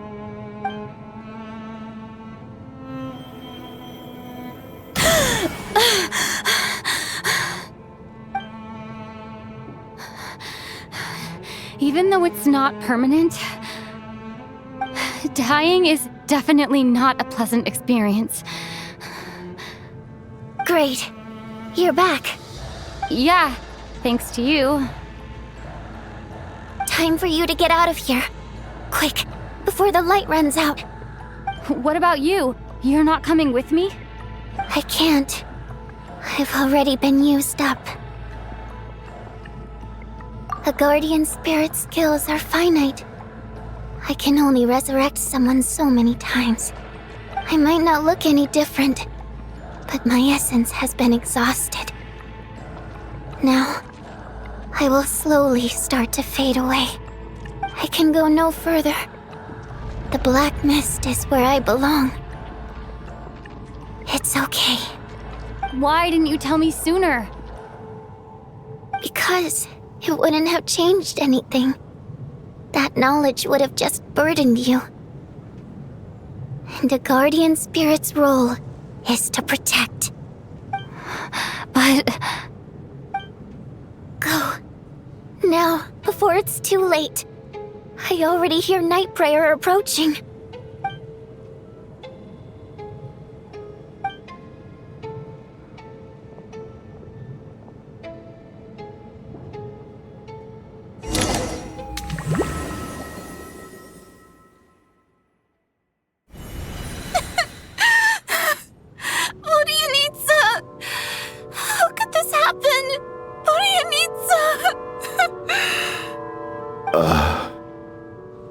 Well, I guess there's no need to inspect the body.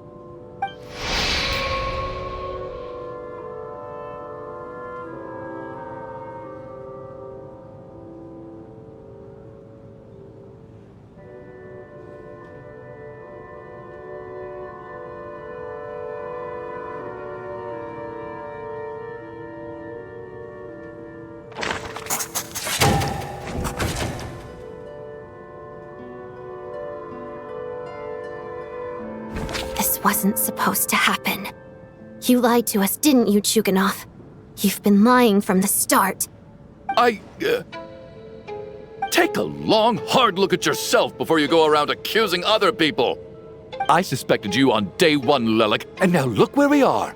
By some strange coincidence, you've never been targeted. You just happen to have survived this long? No, you should be the prime suspect. And you, little hunter, ever so content with staying on the sidelines. Yet, you were the one who stopped us from leaving from the start! Why are you trying to keep us here? Now you're just lashing out indiscriminately. That's either a sign of anxiety or a guilty conscience. Where was all this passion and bravado before? Decided to fight until the bitter end. Is that it? Is that a threat? Fine, bring it on. You think I'm afraid to die after all this? You want to kill me? Go ahead. I'd like to see you try. After all the trauma of the past few days, everyone's been pushed to the breaking point.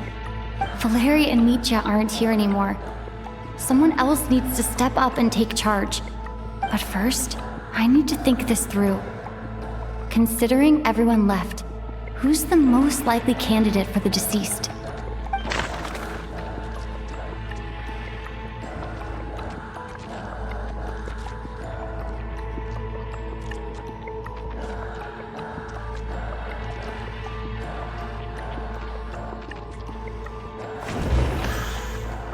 I clearly remember Mr. Chuganov from the first time I visited the theater.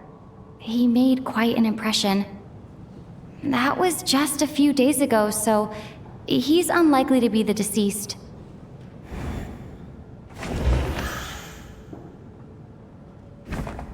Of those who remain, the only person we've never met before is Tonya.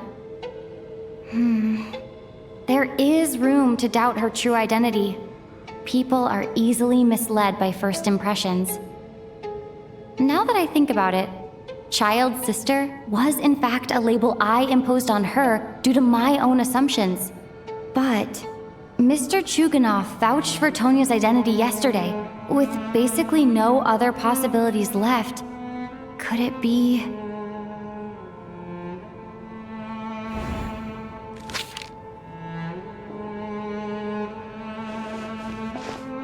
Tonya, how's Tusser been lately? Tusser? Your brother Ajax must have mentioned me in his letters home, right? Did he say anything about a blonde traveler? No. And my brother's name is Razik, not Ajax. Chuganov, looks like it's your turn to do some explaining. Yesterday you said you could vouch for Tonya. Why did you give us a false testimony? I knew you were behind this, Chuganov. You've been lying through your teeth from the start. Everything about you is fake, down to the wife and daughter you're always talking about. Your entire family man persona is a charade, isn't it? That night, when I infiltrated your place as Lelik, I noticed you were home alone. Didn't think much of it at the time, just thought everyone else was out. But thinking back on it now, that doesn't seem very likely.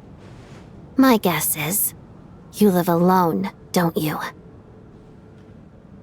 Even that was a lie? But why would he lie about having a family? Curses! Oh, why is there no end to this blasted snowstorm? If it would just stop! If it would just stop. I think I remember now. I know how I ended up here. It feels like a distant memory. But at the same time, it's just like it was yesterday. The reason I'm always coughing is because I got sick with frostbite. The locals usually call it the snow cough. It's not a very common illness. It's partly genetic and partly caused by the cold climate, but it can be fatal. They sent me to the hospital as soon as they found out I had it. And I spent so long lying there in that hospital bed. After a while, I felt myself growing weaker and weaker. Nothing seemed to be working anymore. Neither the treatment that the doctors were giving me, nor the medicine my brother was brewing from frost fairy flower leaves. So one day, I told my brother that I wanted him to take me outside for once, so things could be like they used to, just for one day. I wanted to meet loads of friends, experience new things. He agreed. He snuck me out of the hospital, and we escaped. We got to the theater, bought tickets, and went inside. It was all so exciting. I remember the show very clearly. It was amazing. But I found myself getting sleepier and sleepier. Oh, Tonya. When I woke up, I couldn't find my brother anywhere, so I guessed he'd already left. But there's no way he'd leave me behind. So I decided to stay here and wait for him. At the time, I figured he'd probably gone to brew some more medicine for me. I was planning to chew him out for abandoning me when he got back. Tonya, it sounds like by then you'd already... Yeah, I know. I understand now. Dead, aren't I? This cough and the feeling weak, it's probably just my body's memory. After all of that, it turns out I can't blame my brother after all. I was the one who abandoned him. I'm sorry, everyone. I realized this much too late. It seems like death skewed my perception. And now I've dragged you all into this mess. Your name probably isn't even Tonya, is it? Didn't that ever strike you as odd over the last few days? Well, when I was little, my brother and I read a storybook, and Tonya is the name of one of the characters. When we escaped from the hospital, our family and the hospital security were looking everywhere for us. So when you first approached me and said my brother had sent you, and called me Tonya, I thought he must have chosen a fake name that only the two of us would know. Because he was afraid of getting caught. Now, it seems like that was just wishful thinking. At least your memory of death isn't painful. That is a small comfort. Now it's your turn, Chuganov. Talk to us. I believe no lie is ever told without a reason. You're right. I was lying. I happened to know that the Harbinger child and his sister Tonya managed to get tickets, so I lied to you and pretended I knew them. And yes, I was lying about my family too. The truth of the matter is, I lost them a long time ago. I just refused to accept reality. And now I've spent the second half of my life living a lie. I'm a joke. My daughter's name was Iskra. And before you ask, yes, Iskra, as in Iskra Manufacturing Plant. She also died from the snow cough. She was just 6 years old. If she were still alive today, she'd be around the same age as little Tonya here. After Iskra passed, my wife couldn't bear to face those memories either. So she chose to start a new life without me. One day when I came home from work and saw the empty room, I felt like I couldn't breathe. Subconsciously, I started to imagine that they were still there. I soon discovered that this was the only thing that made me feel any better, so I just embraced the delusion. Nothing more than a pathetic means of escapism, I know. But at least it's not a crime. So explain your false testimony then. The night before last, when I was chatting with Tonya, she mentioned that her brother would brew medicine for her from frost fairy flower leaves. Combined with her various symptoms, I suddenly understood everything, including the fact that she was deceased. The snow cough used to be an incurable illness. I would pick frost fairy flower leaves to brew medicine for Iskra too. It took hours and hours on the stove.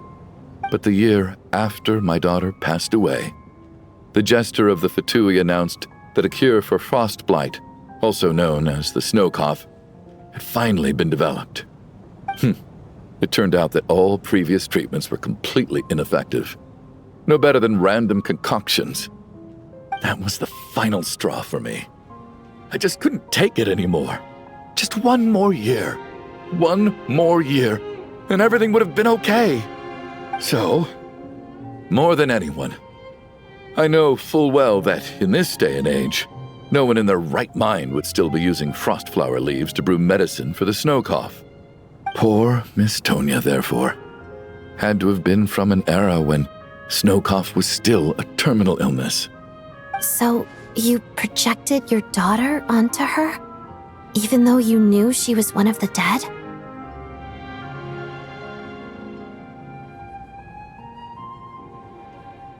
That doesn't make any sense. You knew she was already dead. What did you hope to achieve by protecting her? I just don't believe in your crackpot theories, nor do I approve of your actions. How can you just declare a living person dead and throw them out into that snowstorm? Nitia's gone. My good buddy Shram's gone. And now it's Tonya's turn, isn't it? The others I can make my peace with, but little Miss Tonya, here she is, standing right in front of us, alive and breathing, and fighting her own battles. Yet you're quite happy to say she's dead? I just want her to live. Once this snowstorm is over, the very moment it stops, I'm going to march out that door and find someone who can fetch the very best medicine for her snow cough. I'll be damned if I'm gonna let you cast her out into the snowstorm before I have the chance to cure her. Not again! Not this time! Not when the cure is right within our grasp! I'd never be able to forgive myself. Mr. Chuganov, stop. I can't let you do this. Tonya. By the sounds of it, you've known I was dead since the night before last, right? I really liked Mr. Valeri, Mr. Mitya, and Miss Vodoyanitsa. And now they're all dead because of me. I'm not happy about that. The reality is, you've been trying to fight your own demons through me. But all you've really done is trap me inside your delusion along with you. No! Listen to me. I want to save you. I do! Well, at this point, I'm quite sure that I'm dead. I don't need to be saved. The time I got to spend with all of you is more than enough for me. Despite all the bad things that kept happening, I got to meet so many interesting people and spend so many days and nights by your side. Since the day I escaped that hospital until now, this has been an adventure I never even dared to dream of. I'm very fond of you all. If it were only possible, I'd trade my soul to bring back the ones who died. If it meant things didn't have to end like this. And that's why I'm not fond of you at all, Mr. Chuganov. I'm sorry. It's them that you owe an apology to, sir. Not me. Well then, I suppose this is it. It's time for my adventure to end. I've caused enough trouble. You're leaving already? It's still early. Don't you want to stay a little longer? No thank you. Oh, and by the way, my name is Patashka. It was nice meeting you all. Feels strange that we're only being properly introduced now that it's time to say goodbye. Patashka.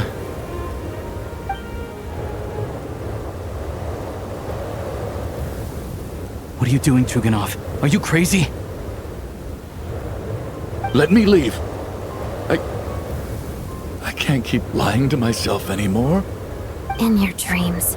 Don't think you're getting off that easy when you had a hand in the deaths of so many people. The Fatui have honed quite an array of enhanced interrogation techniques since they were founded. Once we're out of here, Lelik will personally give you a taste of every last one.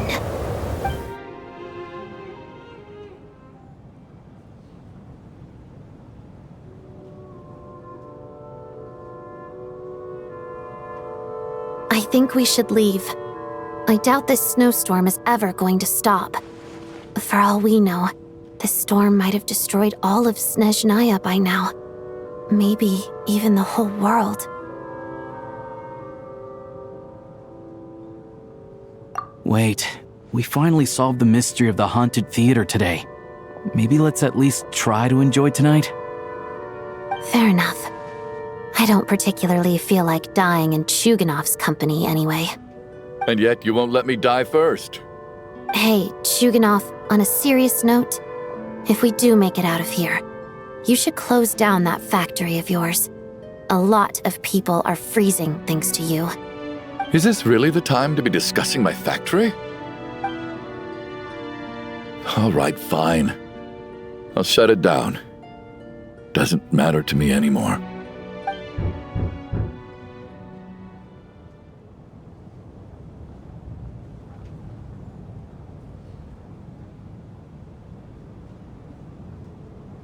Am I hearing things? Or was that a knock at the door?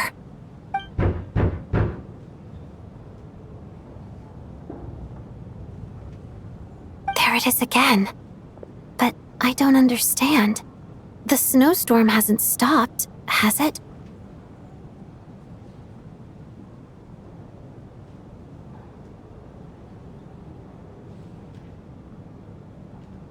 Should we open the door? Is this it? Is this nightmare finally over? If the last few days are anything to go by, I probably shouldn't be getting my hopes up. Whatever lies beyond that door at this moment, it could be something even more terrifying than everything we've been through so far.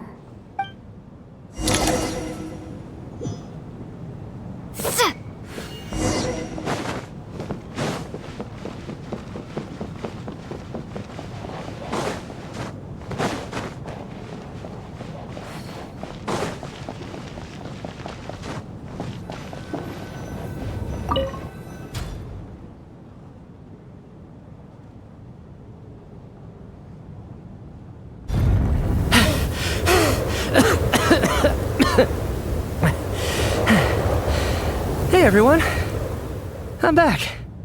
How are you doing? Feeling any better? Much better, thanks. Whew, it is so good to have you guys here. I was a little worried that the theater would be empty by the time I got back. Let me see. Tonya and Vodyanitsa are missing, which means Vodyanitsa died last night. And then you discovered that Tonya was the other dead person. Am I right? Not Tonya. Pitashka. First, tell us how you made it back here. Given the conditions outside, no one should be able to return alive. You're right. The thing that got me back safely was a song. I heard someone singing. After walking into the snowstorm, my mind grew hazy. I don't know how long I walked through the storm before my mind completely slipped away. Then, suddenly, I heard the sound of singing. The voice instantly brought me back to my senses, and I regained consciousness. So I followed the voice, searching for the source of the singing. I searched and searched, until finally, just a few moments ago, there was the entrance to the theater, right in front of me. I've actually never performed this song in the theater before, because it has more of a ceremonial purpose for our people. It's not meant for the stage. It means something like, "May those we have lost watch over us, and follow this song back home in the night, so that we might be reunited once more." That must have been Vodyanitsa's Requiem. Who knew it actually worked? That song is meant to guide the souls of the dead. Mitya, that must mean that you... Huh. No kidding. Huh, seemed like I guessed right then. This is what I've been so desperate to tell you about. When I first stepped out of the theater, I was still quite lucid. My memory of it is still pretty intact. I remember the outside world being completely different than what I'd expected. It was like this was a world where only the snowstorm existed. There wasn't a trace of any humans or buildings ever having been there. I don't know how else to describe it, except to say that it just didn't seem like the real world. And as for the Requiem, if I was guided here by Vodyanitsa's song, It can only mean that I must already be dead, and this is my soul, not my body. But I didn't experience a clear moment of death while I was out there, nor do I feel any different now than before I walked into the snowstorm. You don't seem any different to me either. In fact, this is something I've been wondering about for a while now. If souls aren't physical, shouldn't they lack tangible form? Both Shram and Patoshka were clearly deceased, and yet their souls didn't look or feel like ghosts at all. They were visible, tangible, no different than you or me. This raises a truly terrible thought. Is that really what Mitya is suggesting?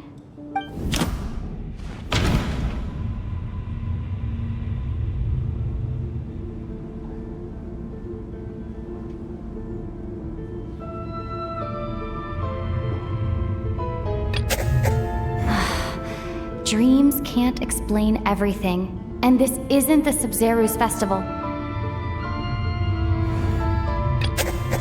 The Requiem calls to the souls of the dead. This is proof that Mitya is dead and has not been resurrected.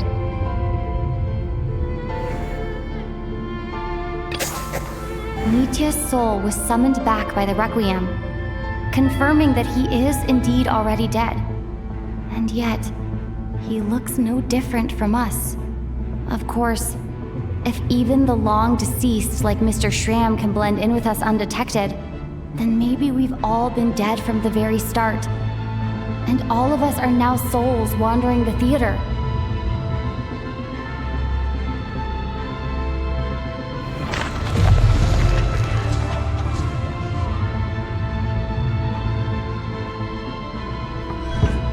Yes.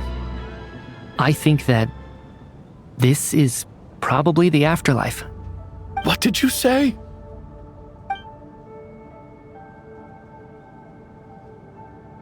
You heard me. We died in the theater. All of us did. But due to an obstruction in the theater's ley lines, our souls are trapped here, while an endless, infinite snowstorm rages outside. It's ironic, really. All that time, we were working so hard to figure out who the deceased among us were, when the truth was, we were all deceased. The only difference being some of us died more recently than others. Do you remember that note, "Death is near"?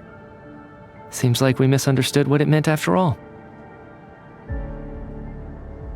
Death was nearer than we wanted to think all along. The note simply meant that all of us were already dead.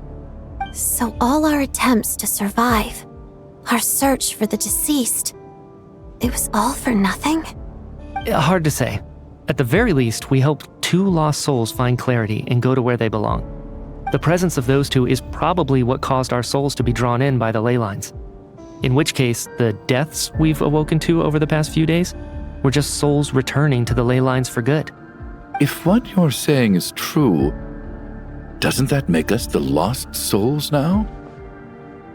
Huh, no wonder. This afternoon, when I was moving Vodyanitsa's body, I noticed that the other bodies in the room hadn't decayed one bit after all these days. That's further proof that those aren't physical bodies at all, but merely our shells here in the afterlife. Am I really dead? This doesn't feel real to me at all. No, that's impossible. This cannot be how it all ends. I still find it hard to believe that all of us are dead. How exactly did we die in the real world? None of us have any memories of dying, right? Not even knowing how we died is preposterous. Good grief! Surely there has to be some reason. Exactly. It's hard to rest in peace when you don't even know how you died. It gave me lots to think about as I strode out into the snowstorm.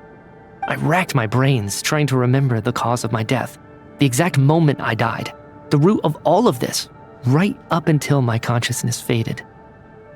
Wait. Hold on. Right before I lost consciousness, I think I saw something. I can't remember.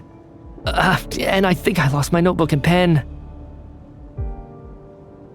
Mitya, your hand. Is that blood on your fingers? Huh? You're right. There's blood on the fingertips of my right hand. Looks like it's already dried. When did that happen? What the? I guess this was what I saw. I must have desperately drawn it in my own blood right before losing consciousness. What's wrong? Do you recognize the symbol? It's Renova, the ruler of death. Alosha, do you still remember that Snezhnayan folktale you told me about? It was about the Grim Reaper.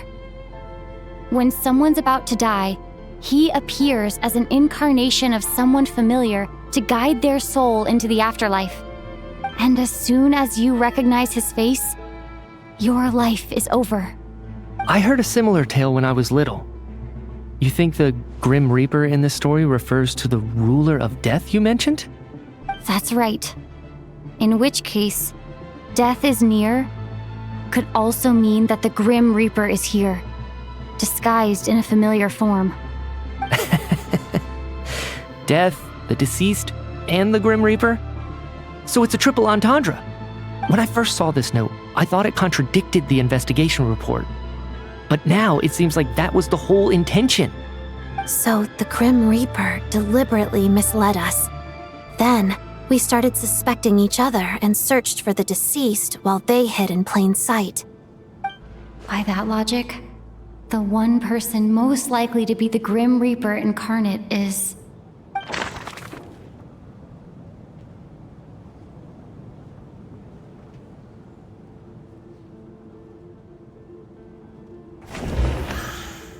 Identifying the Grim Reaper is a major decision to make. I should think it over carefully.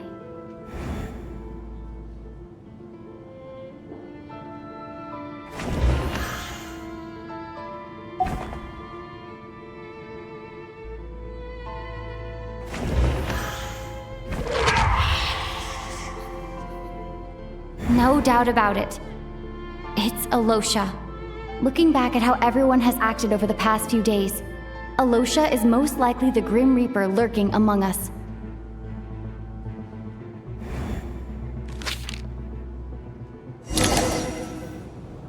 Is it you, Alosha? You were the first to discover the investigation report, and you had plenty of time to slip the note inside to mislead us. So? Surely you can't suspect me based on that alone. What if someone else found the investigation report first, slipped the note inside, and then put it back without telling anyone? There's no denying it. The note could easily have been slipped in much earlier than it was discovered. That's not all. I've also noticed that, although on the surface, Valeri, Mitya, and sometimes I were the ones taking charge of the situation, looking back now, even though you didn't say much, you were always subtly guiding everyone from the sidelines. What do you mean? You were the one who emphasized how dangerous it was outside and insisted we all stay here. It was also you who suggested that we all sleep in the same place. And earlier today, you tried to convince Patoshka to stay. I don't understand why, but it was out of character. So, you didn't understand my intentions, and now you're assuming the worst. Seems pretty unreasonable if you ask me. He still won't admit it? Fine. Let's see how he responds to the most damning evidence of all. The biggest question I have right now is, if the Grim Reaper is impersonating Alosha, then where's the real Alosha? When did they switch?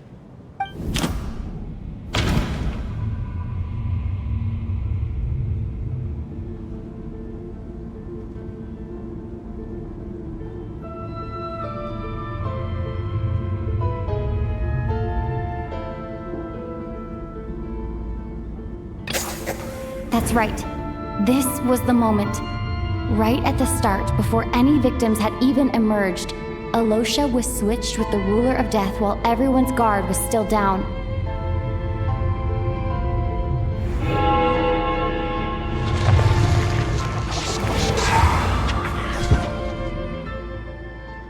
When all this began, right after the performance ended and the snowstorm began to pick up, no one suspected anything unusual.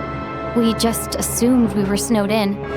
It wasn't until we discovered the bodies the morning after that we realized something out of the ordinary was going on.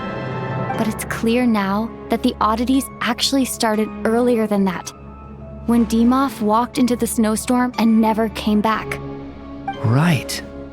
So Mr. Dimov was the first victim, not Sobolova and Torgov. And if we pinpoint that moment as the beginning of this incident, then one thing becomes clear.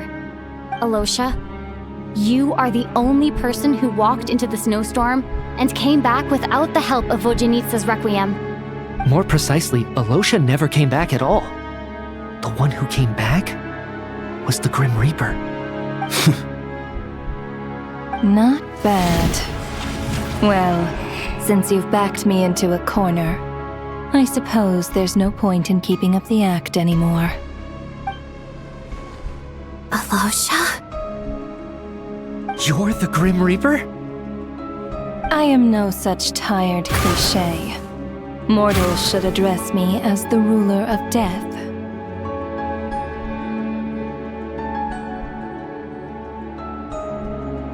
Before being wiped out for good, you identified the two deceased, and even sensed my presence. A commendable achievement, far beyond what I expected. I heard you can ferry souls. Those deaths each night. Were they your doing? Your initial conclusion was correct. Due to the existence of the two deceased, the ley lines yearned to reclaim those long-lost souls. Every night they devoured an equal number of souls to fill the void. This required no intervention from me. Though, of course, ferrying souls is indeed my authority. Here, take a look.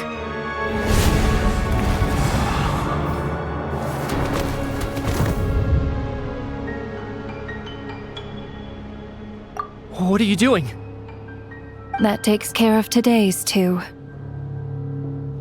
Don't get so worked up. You are already dead, and your souls must return to the ley lines. I know we're already dead. You murdered us, didn't you? Murdered? No.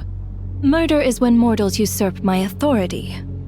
Death is my jurisdiction. If I require someone to die, I need not resort to such laborious methods as murder. You simply met the criteria to trigger my curse of death. I know about the curse of immortality. So there's another death-related curse too? You cursed us? When? And why would you do such a thing?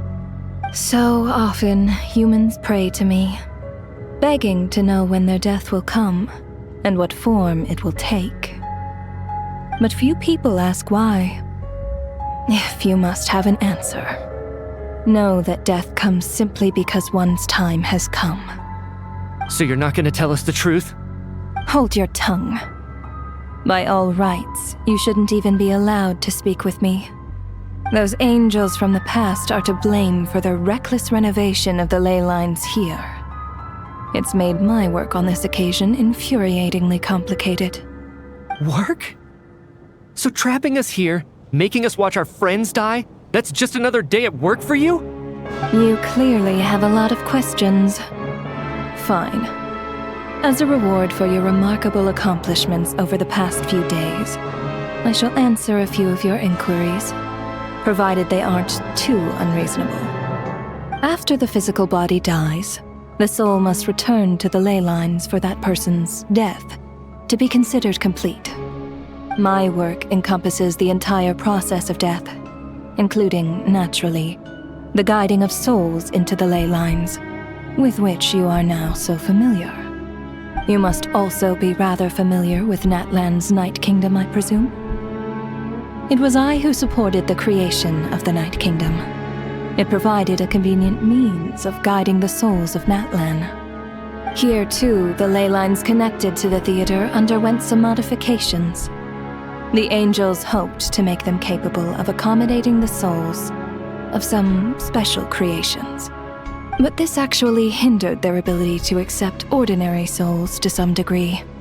This effect manifested itself after you died from the curse in the theater, leaving you stranded in the afterlife, unable to achieve a complete death.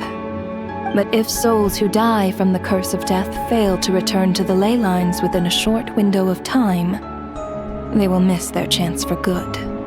Then, they will remain forever suspended between life and death, no longer subject to the authorities of either. So if you don't resolve this matter soon, and see all our souls return to the ley lines before long, we'll escape your control. Mitya is sharp. This must be what Renova was worried might happen, and the reason she got involved to begin with. But if you have the authority to guide souls, why didn't you just show yourself and get it over with? Why hide among us in the form of Alosha? You seek to understand the mind of a god. Very well. I'll tell you. This is a theater, and I decided I wanted to watch a show about death. That's why I encouraged you to take the events to the stage. I found myself getting quite immersed. I suppose the entertainment you provided makes up for all the trouble you've caused me by being so defiant in the face of death. There. Are you happy with my answer? Can't say I am. Really? But it fits the stereotypes you humans have about gods. Just moments ago, you were complaining about how infuriatingly complicated your work here has been. Work is work, I get it. There are times when it's a huge pain, but you just have to get it done, right? That's a rather unique perspective for a human. You are in fact correct. There is a pain point in this case. Due to the obstruction in the theater's ley lines, there is a hard limit on the number of souls they can receive each day, making it impossible for me to ferry all your souls at once.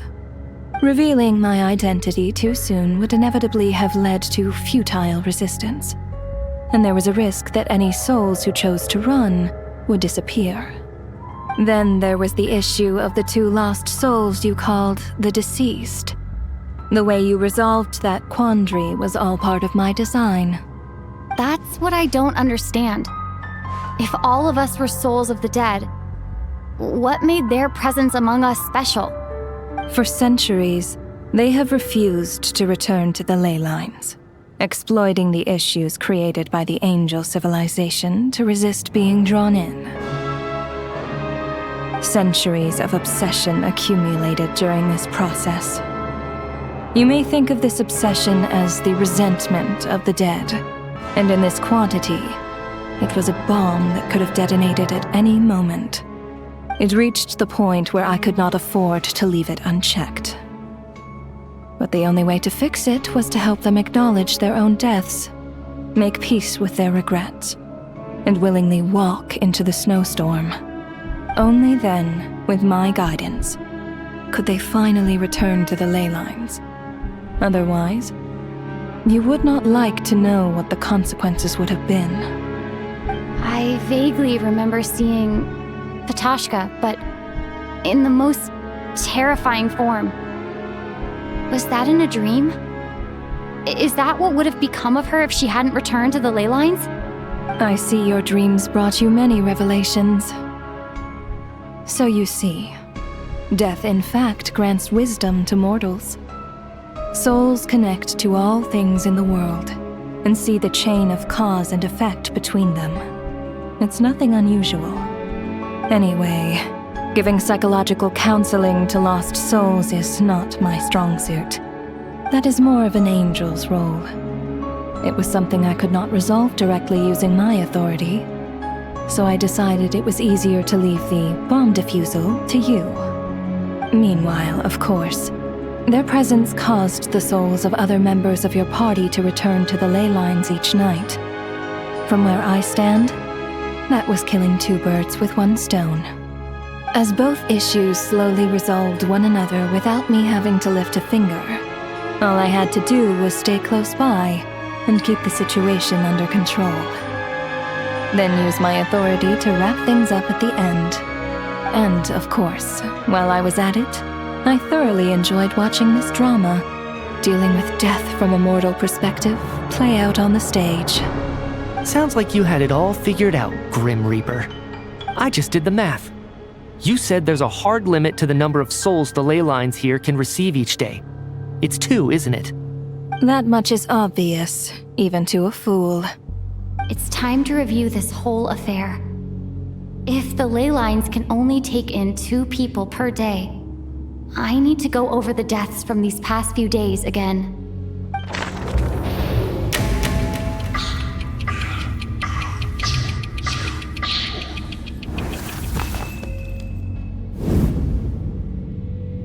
Looking back now, none of us had the faintest idea at the time. From the moment the staff member named Demoff walked into the snowstorm, the incident had already begun.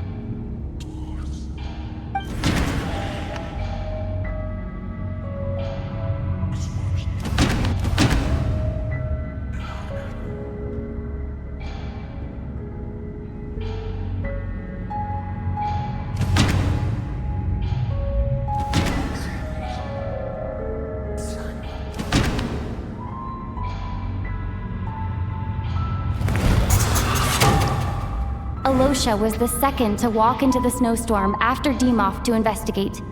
During this process, the ruler of death assumed his identity, making him one of the victims.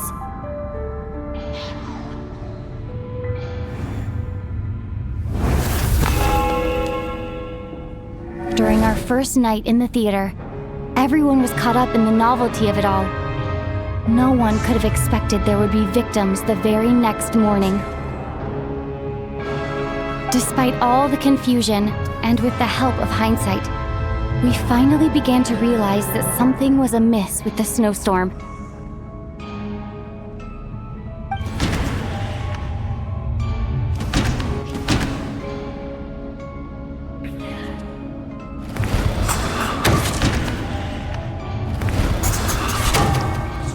The ley lines devoured Torgov and Sobolova on the first night. At the time, we thought this might be a murder case connected to Lelek.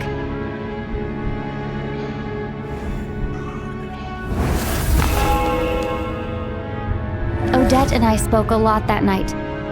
3 people were on watch, but in the morning, we discovered that someone had fallen victim all the same.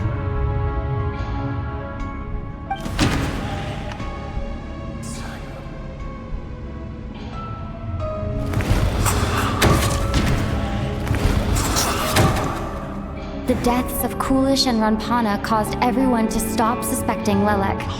Unexplainable phenomena occurred one after another, leading Mitya to suspect that we were caught up in a supernatural event.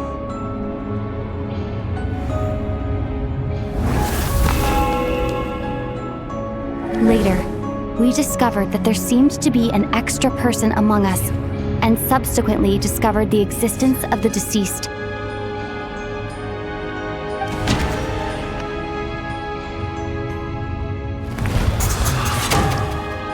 Mr. Schramm realized he was the deceased and walked into the snowstorm to return to the ley lines of his own accord.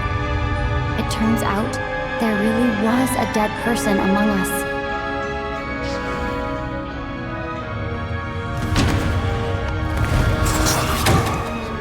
We thought it was all over, but Mr. Valeri's death was a rude awakening for everyone. Once again, the ley lines consumed him during the night. A lot happened today. Mr. Valeri's death led us to discover the connection between the number of deceased and the number of victims during the night.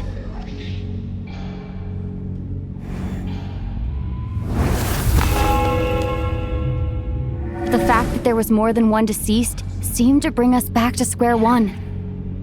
Odette revealed some information she had been keeping to herself.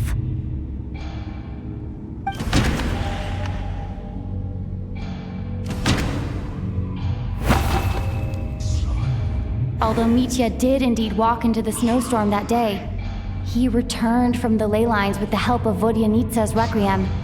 The void in the ley lines hasn't been filled, so let's rule out Mitya for now.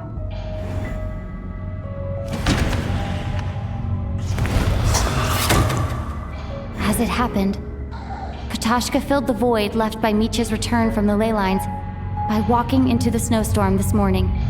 The girl I thought was Child's sister, Tonya, turned out to be another of the theater's deceased.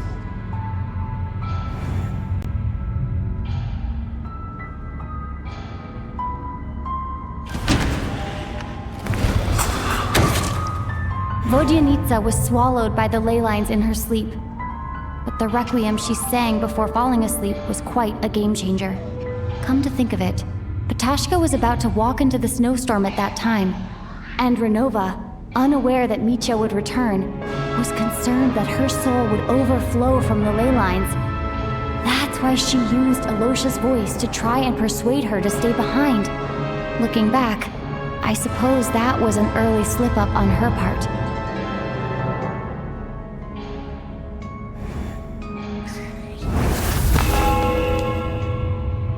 No one could have expected anyone who walked into the snowstorm to return. But just after nightfall, Mitya returned, bringing crucial information with him.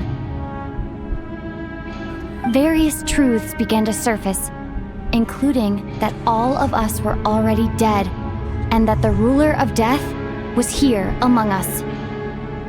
Then, after revealing her true form, Renova callously claimed 2 souls.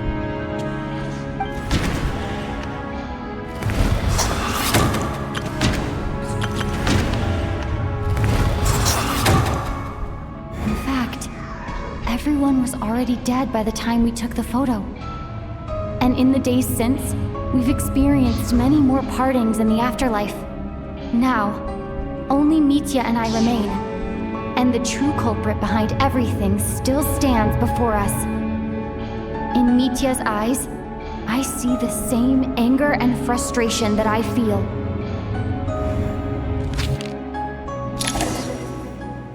That covers everything. It's all clear now. Your work isn't finished here yet, is it? The Traveler and I are still standing here, safe and sound. The Water Imp's song threw things off a little, but it is of no consequence. The ley lines have already anchored your soul, and the first ray of light tomorrow morning will take you back. I, meanwhile, need to review my attitude towards the Water Imp race. So the reunion in the night that Vodyanitsa mentioned, I suppose that was never meant to be a permanent reunion. That just leaves you, Traveler. My power only allows me to temporarily separate your soul from your body. The ley lines of Tevat would not accept you, and your soul is firmly anchored to your body by your will. For a descender like you, who is not bound by Tevat's rules, your death can only be brought through the most violent of means, such as directly destroying either your body or soul.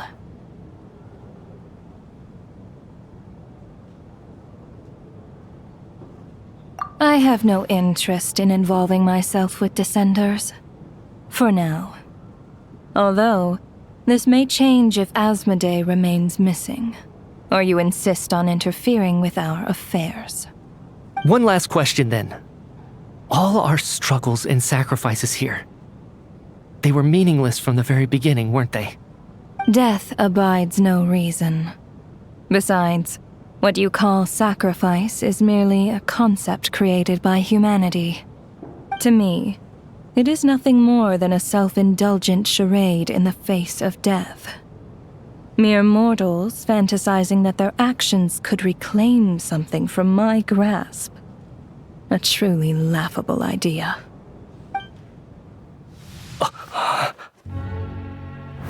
Grim Reaper, you really know how to get on my nerves. I'm not here to ingratiate myself with you. I kill merely because your deaths are necessary. Oh, you've made that quite clear. But humans don't take well to being scorned. Not even by the gods.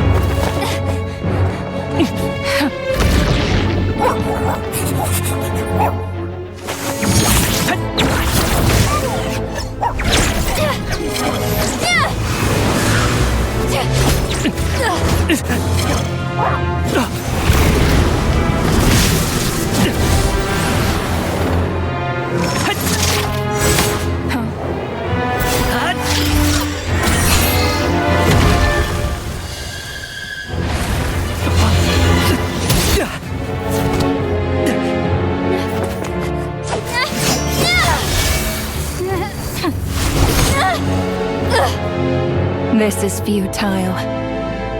You must know that you are powerless against me in my own domain. I suggest that you save your strength. For what? Maybe we can't change it.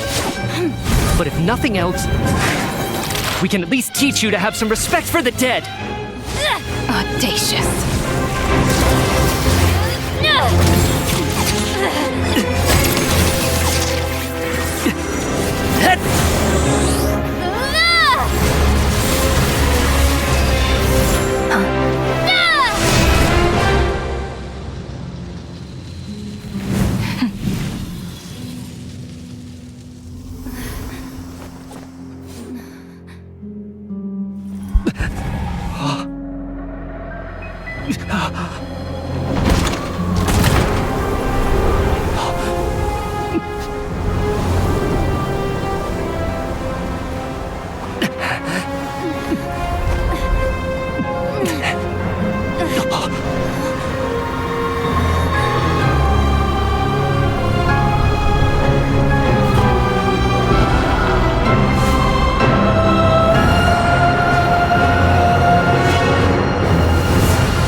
How are you holding up, Odette? What happened to me? How much do you remember? What do you mean? Is the performance over? I can't seem to recall what happened. Has Odette already forgotten?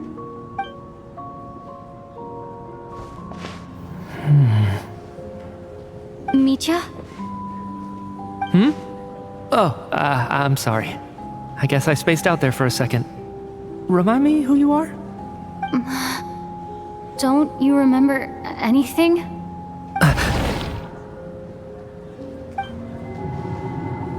Yeah, I remember now, comrade. Looks like we guessed right. Just like me when Odette found me at the Armory Palace, for some reason, everyone killed by the Ruler of Death eventually came back to life. Just with one catch. They forgot what happened while they were dead. Odette and the others have already forgotten everything. Why were you able to remember this time? Could this be the reason? You said this is the Ruler of Death's symbol, right? I don't see anything there. You don't? Huh. Okay, I guess that makes sense. I carved this into my hand in the afterlife, so it's not visible in the physical world. Does that mean I carved this symbol into my soul? What an unsettling thought. Still, at least I get to remember what happened. I suppose it's a blessing in disguise. What about you, though? The Ruler of Death mentioned that you're a descender? Is that why you can remember? A full explanation would get complicated very quickly, but that's essentially it. Well then, now that it's all over, let's figure out what we've learned. The first thing I notice is that everything here is precisely as we left it, right before our deaths. This confirms that time passes differently in the afterlife than in the real world. They say that right before death, time slows down and your whole life flashes before your eyes. That must be how you know you have one foot in the afterlife by that point. Anyway, clearly the few days we spent in the afterlife probably only amounted to a few short minutes in the real world. This also aligns with previous reports of widespread temporary memory loss among the Armory Palace personnel. Now it seems likely that those were all brief deaths caused by the Grim Reaper's so-called curse of death.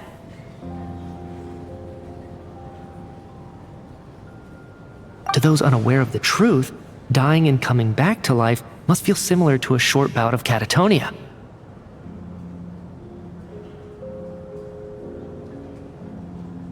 This leaves me with a couple big questions. What are the conditions that trigger this so-called curse of death? And why are we resurrected after we die?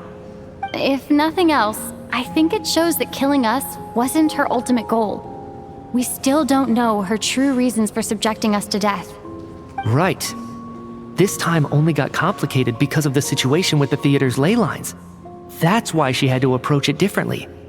If the previous incidents of amnesia among the researchers are anything to go by, killing us is usually a pretty routine matter.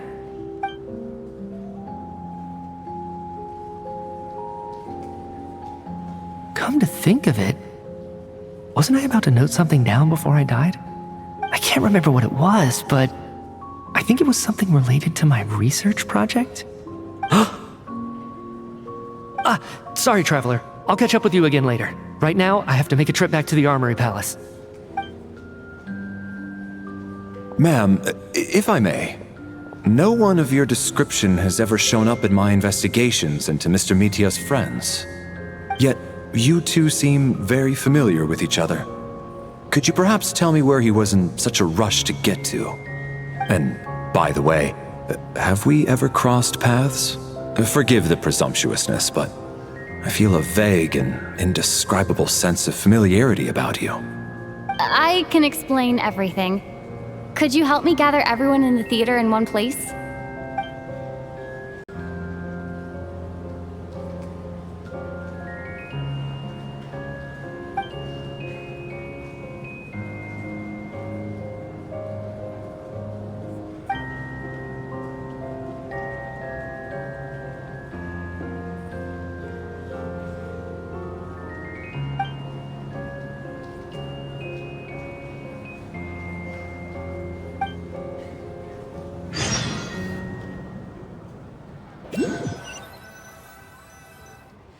So Chuganov really is going to shut down the factory.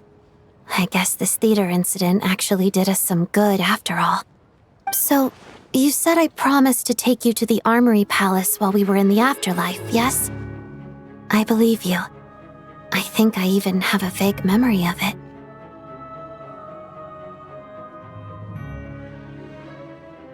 Agreed. Let's check in on her first. The whole reason for our trip to the Armory Palace anyway is to figure out what's going on with her health.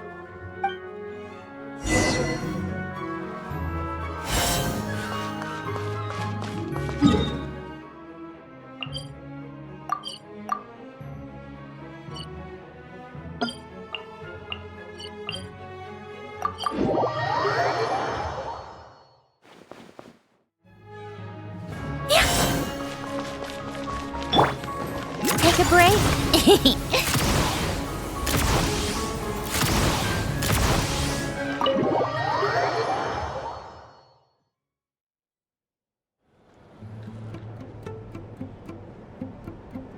I'm finally back. Even though a long time has passed from my perspective, as far as Paimon's concerned, I probably just went out to watch a very short show. I should keep my emotions in check when I see Paimon again, or it'll seem weird. Wait. The atmosphere here feels off. Shh. Stay quiet. Let's go inside and take a look.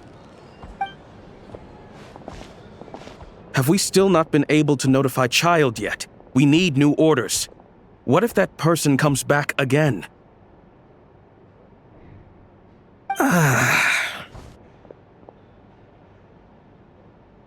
I'm so sorry. Under the circumstances, there was really nothing we could do. Tell me, what happened to Paimon? It was the Jester. He came here in person and escorted Miss Paimon away. He's the director of the Fatui. His authority supersedes all others and cannot be questioned. There was nothing we could do. How long ago did he leave? And what was Paimon's status? It was about an hour ago. Miss Paimon was fast asleep at the time. The jester simply walked off with her as if it was only natural.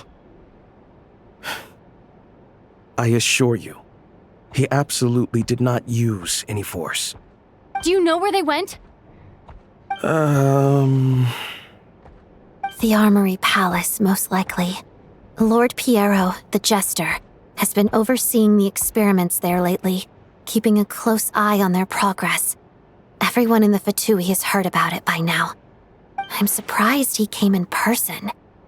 Whatever his reason for taking Paimon, he'll most likely return to the Armory Palace first, which is exactly where we were headed anyway.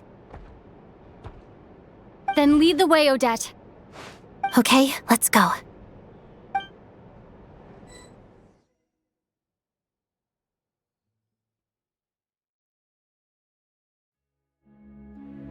It's just up ahead. Quick, let's get inside. No, I'll go alone. You know I'm planning to force my way in. You're with the Fatui, so you should stay outside. I was hardly planning on taking you through the official channels anyway. I'm here to force my way in, just like you. I may be a Fatus, but I'm also Lelek, enemy of Project Stuja. Paimon's safety is paramount right now. With me around, you'll have an extra pair of hands. There might be devices inside that are easier for an insider to deal with. If you say so. Let's go. There's no time to hesitate.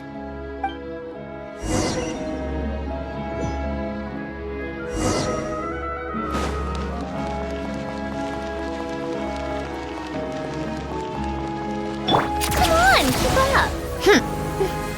Hey, who are you? This part of the Armory Palace is under restricted access. What do you think you're doing? No questions, please. We're short on time. Jammed.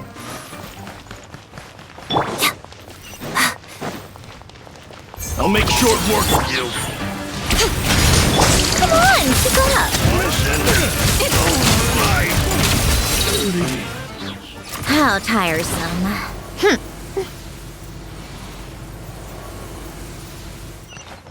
Come on, keep up. Pick up the pace. The footsteps of the impious.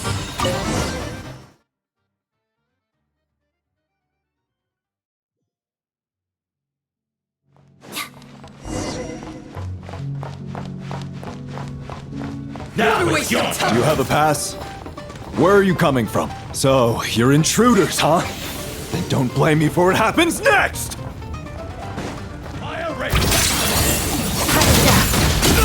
Such defiance. Too long.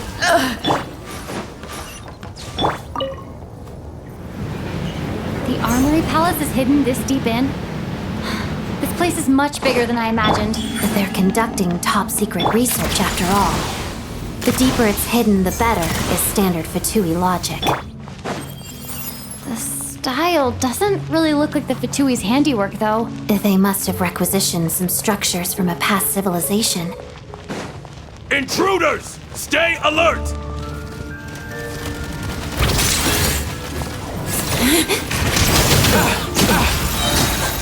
Right now. Emerge. Right now. Life goes on. Take a break.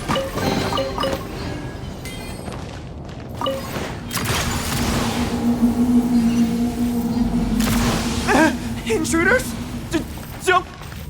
Just what are you guys trying to do here? I'm short work of your skull! Wheel of life. Emerge. Right now. Time! Big one! Get mission! Emerge. How tiresome. No one interferes with a jester's work!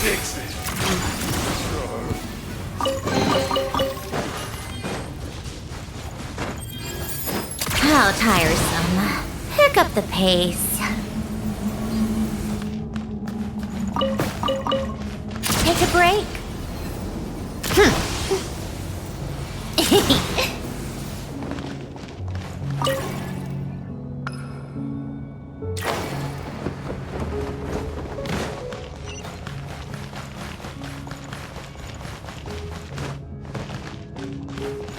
How tiresome. Pick up the... Looks like no one's guarding this place. There's something off about that decoration over there. Look out! Let's deal with these before we move on.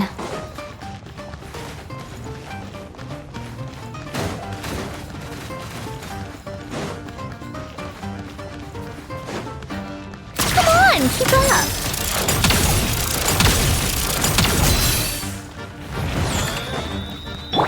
Right here, right now. Emerge. Let's begin. Pirouette. How tiresome. Come on, keep up.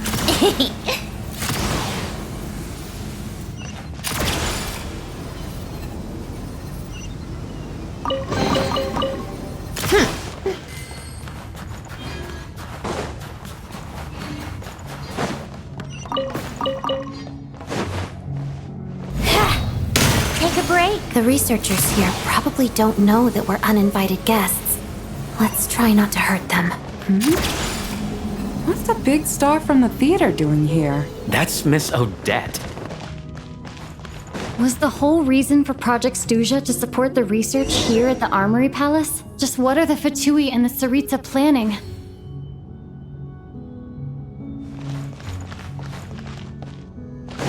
Take a break.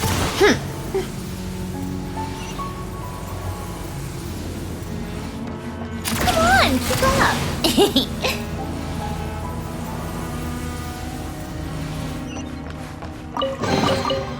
How tiresome. Pick up the pace. Whoa! Who are you? Never seen you around here before. Looks like there's no way through here. Maybe using the power of this prism could help?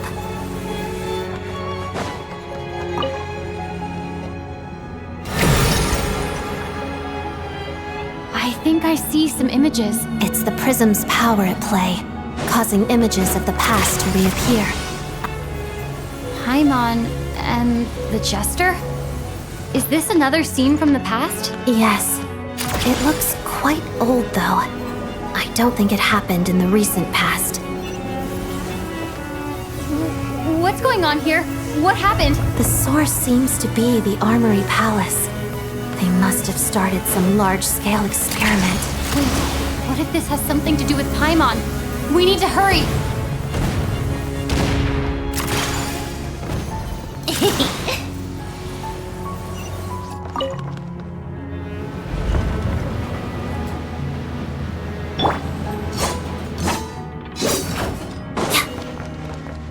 We're almost there. The Armory Palace is just up ahead. Paimon, please be okay. Mission over.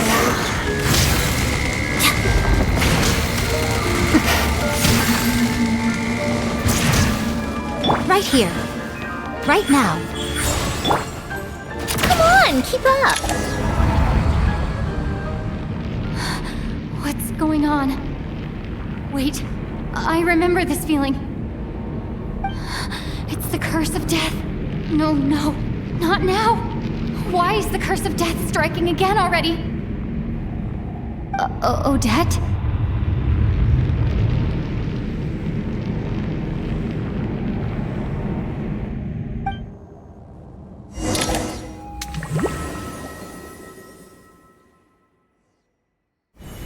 Is this the afterlife again? I need to find a way back to reality. Is that Odette's core Ignis? Could that be what just woke me up?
Odette! Odette! No signs of life, but past experience says that she should be resurrected before too long. Right? Did Odette intentionally use her core Ignis to guide my soul? I feel like something similar happened in a dream I had before. Thank you, Odette. If not for you, my soul wouldn't have found its way back to my body so quickly, and I might not have woken up so soon. But I'm sorry. I don't have time to protect you.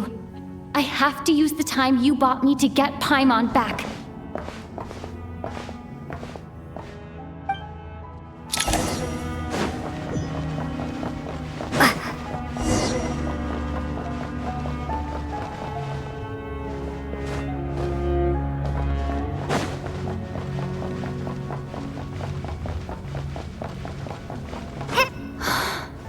Sure enough, everyone here has been affected by the Paimon! Paimon! No, wait. Paimon probably didn't escape Renova's curse either. She won't be able to respond to me right now. I'll have to find her myself.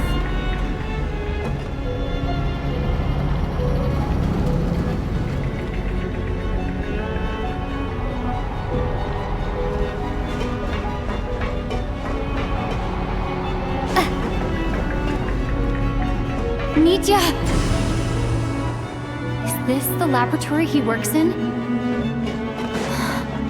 What happened here to trigger the curse of death again so soon?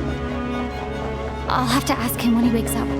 Finding Paimon has to take priority now.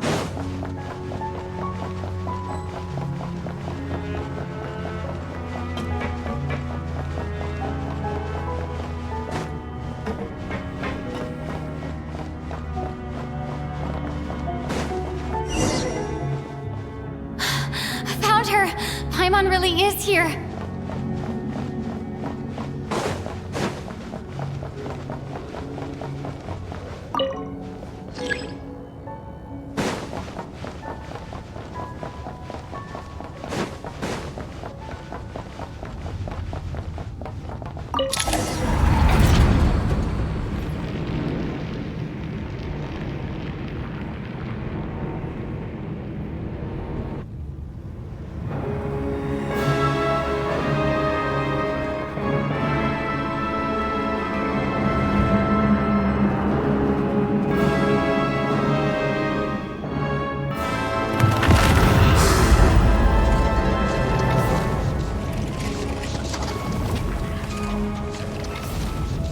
You don't learn, do you? You've already been involved in one mass death, and now you show up at the scene of another.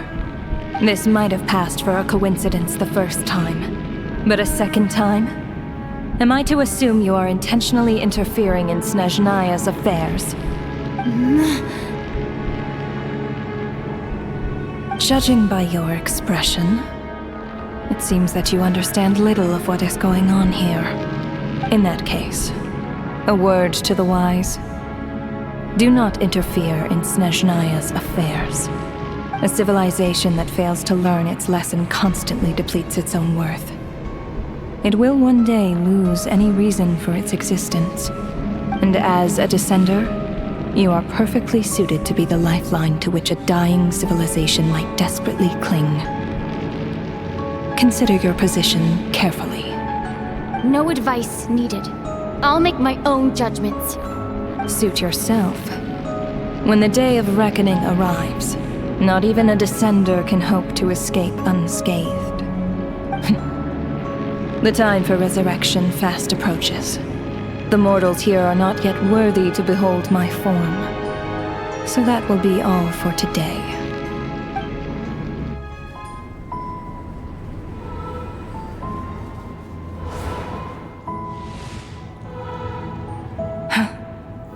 That thing is coming with me.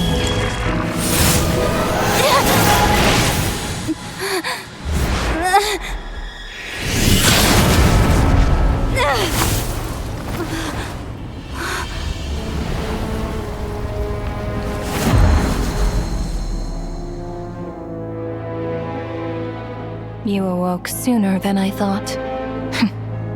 The curse of immortality is stubborn, unable to enter the ley lines, yet not content to remain a spirit. Ruler of Death. What do you want? You perplex me. Both you and you. That thing may be a creation of Celestia, but it possesses none of Celestia's power, let alone authority. Your obsession with it baffles me. No matter, the resurrection will soon begin. It's worthless anyway. I'll reclaim it next time.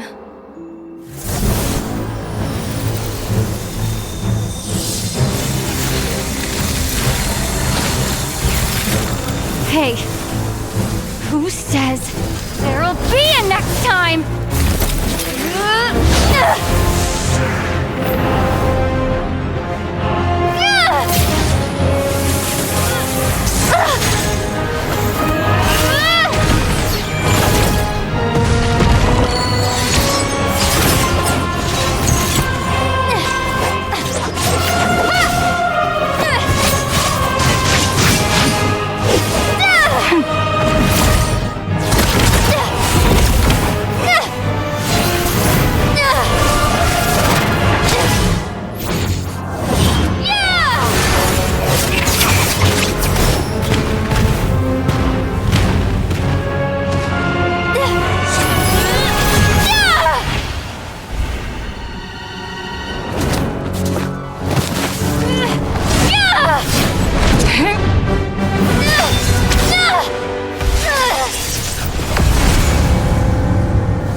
I missed you, Paimon. What are you talking about?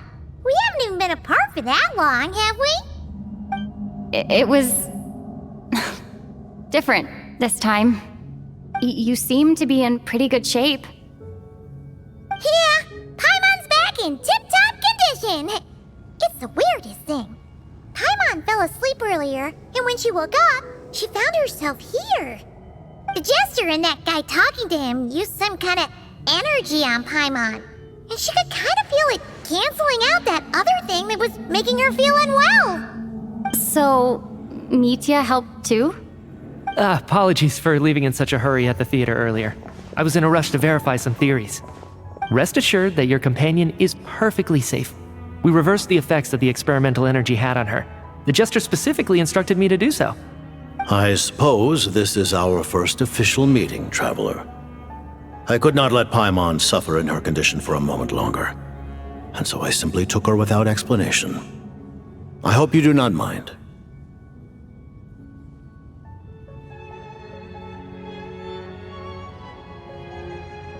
But why would a big shot like you care about what happens to Paimon? As I said when you first arrived in Snezhnaya, we once spent some time together in the distant past. Oh yeah, you did mention that. And Paimon did think you seemed strangely familiar the first time we met. I'm afraid the reminiscing will have to wait. Mitya, let us continue with the report. What conclusions, if any, did you reach from conducting the final experiment of our energy research ahead of schedule? The good news is, my hypothesis regarding the Ruler of Death has been verified. As for the bad news, I recommend we suspend the experiments and Project Mistleton until further notice. Currently, we have no means with which to make a breakthrough. I say this purely as a scientist, guided by reason alone. I will trust your judgment. We shall put the project on hold until the ruler of death has been eliminated. Wait, what are you guys talking about? You want to get rid of Renova? Like, how? By killing her? By whatever means necessary, so long as it removes the threat she poses to us. Until then, everything we do will be in vain. After what just happened, I've ascertained Renova's goal. Or rather, the trigger condition for the Curse of Death. Okay, let's hear it. What she's doing is blocking Snezhnaya's technological progress, preventing us from possessing any means with which to threaten the heavenly principles. Just like the little lapdog she is. So, any ideas, research, or experiments that lead to technological progress can trigger the curse. Just now, for instance, I was set to launch a final phase energy experiment ahead of schedule. If the experiment was successful, we could have achieved a crucial breakthrough. As expected, though, the moment the experiment began, all the researchers, technicians, and witnesses died from the curse. All that effort, not to mention the energy and materials we relied on Project Stuja to gather for us, went to waste. In the end, nothing was gained. Does that mean something similar happened when we were at the theater? That's right. During the performance, I thought of an important breakthrough regarding the experiment, and wound up dragging everyone into this. So the nature of the curse seems to be something like, when moments of technological progress occur, all life in the vicinity is taken away. What a violent method! Of course, that meant the curse was normally limited to the Armory Palace. Since outsiders are forbidden from entering, this mass death phenomenon went unnoticed, until Odette came along. I believe she was the first witness. The Curse of Death was triggered just before she infiltrated the Armory Palace that day. But you mentioned something about a final stage experiment. Doesn't that mean you've actually made some progress? That's right. Even with the gods locking certain key components out of reach, humanity can still advance technology in incremental steps accumulated over time. But, as I'm sure Renova anticipated, even incremental progress has its limits, a point where the truth you're seeking must be put to the test in an experiment. You mean the experiment you were just about to do? Yes, we were at a critical juncture, a moment where the quantitative was about to translate into fundamental qualitative change. With this single experiment, we could have brought everything we've worked for to fruition. But now, after already being forced to fumble around in the dark all this time, it feels like we've truly hit an impenetrable wall.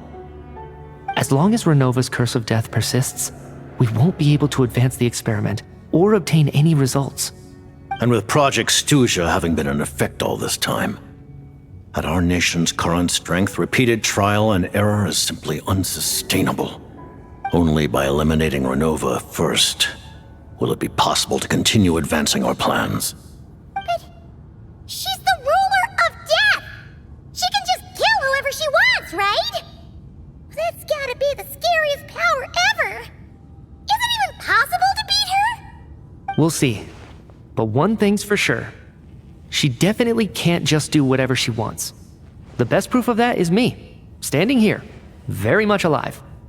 You're saying... Wouldn't it be easier to just kill all of us researchers for good? Why resurrect us over and over again? Why let us advance our technology to this point? So, you're saying even the ruler of death has limitations we don't know about? Exactly. And I think that's where the key to our breakthrough lies. Regardless, the ruler of death has always been an obstacle we must overcome. Indeed, we must face life, death, time, and space. After all, our goal is the heavenly principles. The Fatui want to challenge the heavenly principles? For a long time, I've had a vague suspicion the Fatui and the Tsaritsa were targeting the heavenly principles, but hearing the Jester admit it is still a shock. No wonder the Tsaritsa's goal has always been kept a secret from the people. What kind of road will that lead Snezhnaya down? In that case... Lord Jester, I would like to request some leave. I'd like some time to organize my thoughts and go over the data. Granted. Get some rest, put the experiment out of your mind, and take care that the curse of death doesn't affect any civilians.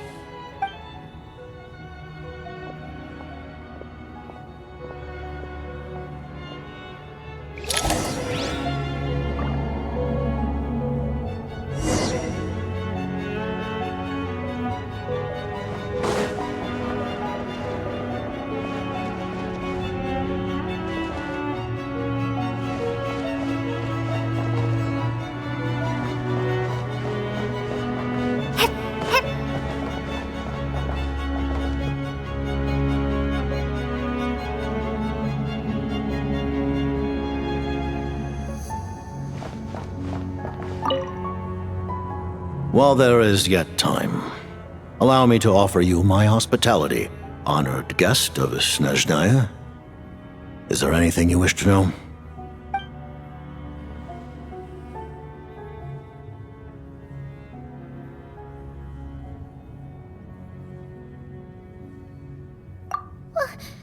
Paimon really doesn't remember! He's basically a stranger! You've gotta believe Paimon! Allow me to explain. The reason Paimon reacted to the anti-Celestia energy developed by the Armory Palace is because she comes from Celestia herself. More specifically, she is one of its creations. Paimon? A creation of Celestia? Oh, right. I was blinded by anger earlier, but thinking back on it, Renova also said that Paimon is a creation of Celestia, but she lacks Celestia's power or authority. As you know, the lunar fragments in Nodcry were pulled down from the sky using Fatui technology. But the first application of this technology was in Conria over 500 years ago. I used this technology upon the heavens, and the response I received was none other than Paimon descending from Celestia. I presented her to the Vinster King, but he took no interest in this gift, nor did it satisfy him. Paimon then took up temporary residence in my palace until, of course, the arrival of the Cataclysm. Wait, Paimon's a little confused. You're talking about things that happened in Conria 500 years ago. You're saying Paimon was there for that?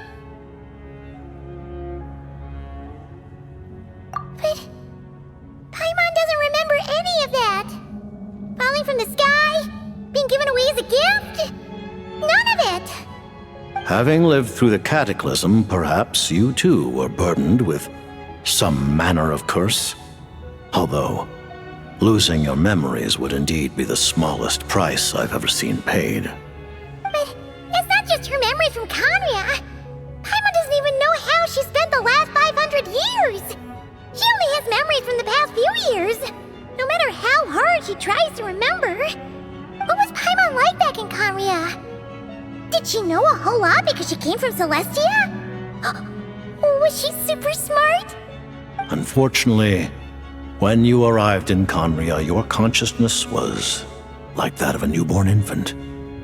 None could say what kind of being you once were in Celestia.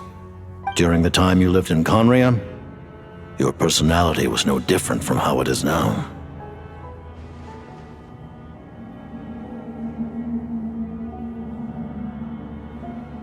Aw, man!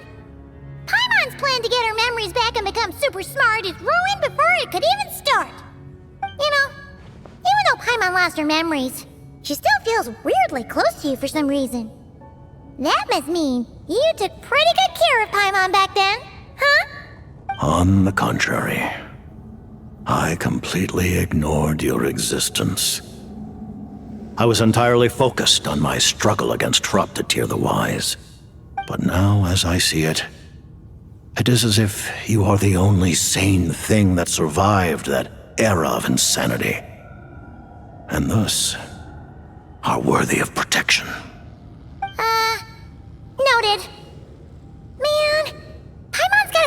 expecting friendship on everyone she meets. But, Traveler? Even though you know Paimon's some creation of Celestia now, you still want her, right? You're not going to abandon her?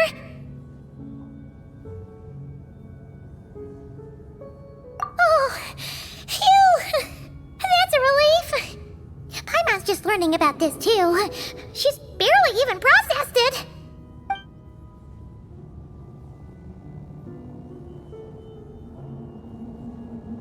I remember hearing the term Mistleton from Columbina. Yeah! Paimon wanted to ask about that when the name came up just now. What is it? Paimon's heard of Project Stuja, but not this one. As you know, Project Stuja is a series of measures enacted to consolidate our nation's resources, the greater purpose of which is to serve Project Mistleton. Many of the things you have encountered thus far are essentially for the advancement of that project. This includes the Kuvaki Experimental Design Bureau in Notdry. Researching Kuvaki was merely a facade. Its core objective was to use local resources and research findings to build Mistleton itself. And that's a weapon built for the final battle against the Heavenly Principles, isn't it? Huh? How did you know that? I was given some intel, and I made some deductions. Wait! You must mean that thing over there! Oh, Paimon's gotta take a closer look at this thing. Especially after you guys sent so many people to Notdry to work on it! Kuvaki alone will not break through Celestia's defenses, let alone challenge the Heavenly Principles. The Heavenly Principles are no doubt accustomed to combating the power of the Light Realm, and elemental energy is simply the power of the human realm, converted to that form by the Heavenly Principles themselves. Any attempt to use this power against its creator would be a futile endeavor. For now, therefore, we have set our sights on the form of energy associated with the Third Descender and the Stellar Linchpins. This may hold the potential to allow Mistleton to contend with the Heavenly Principles. You could say that by reverse engineering the Stellar Linchpins to extract the energy within, we have obtained a source of anti-Celestia energy.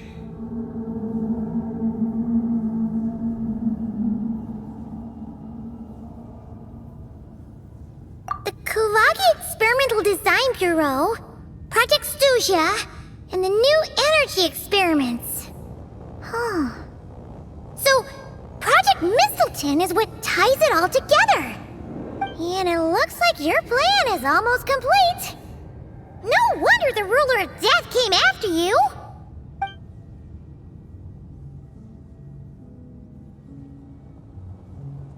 Her Majesty the Tsaritsa has embarked upon an expedition to vanquish a monster. Were it not for this, I imagine she would have been delighted to grant you an audience. Seems like the powers that be in Snezhnaya don't intend to hold my past conflicts with the Fatui against me. The Harbingers have been granted significant autonomy in retrieving the Gnosis. But by the same token, they do not completely represent Snezhnaya's official stance. You read my mind. Speaking of the Gnosis, Paimon's been dying to ask this question since forever. Why exactly does the Tsaritsa want to collect them? Is it something to do with the fight against the Heavenly Principles? The Gnosis will undoubtedly serve as a key bargaining chip when she confronts the Heavenly Principles. Beyond that, you had best ask the Tsaritsa herself. I am not sure if this information is mine to disclose. What do you mean, not sure? Don't you make the rules? You're the highest-ranking Harbinger! Ugh, never mind. Taking on the Heavenly Principles is something most people wouldn't even entertain in their wildest fantasies. Why is the Tsaritsa so fixated on this? In Tevat today, civilization is nothing but an illusion. Something whose very existence can be negated at any moment. Our civilization may very well be destroyed in the struggle, but as things stand, the heavenly principles could choose to negate our existence on a passing whim. And we must not sit back and accept that fate. Only by changing the state of affairs, only by overthrowing the heavenly principles, can our civilization truly be said to have taken root. Otherwise, the fate of the people of Conria and Hyperborea is a cycle doomed to repeat itself. Accepting potential destruction in return for getting to control your own fate. Furthermore, perhaps this is still somewhat difficult for you to understand.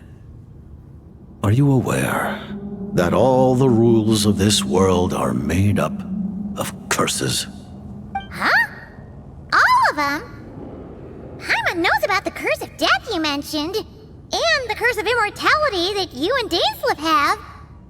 Then, the birth of the Hilly Churls, the rules of Natlan's Ode of Resurrection, those are curses too?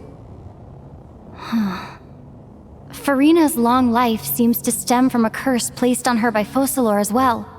Yes. Even a god's love for humanity is a curse the heavenly principles inflicted upon the gods. What? The Tsaritsa has always had ample reason to hate the heavenly principles.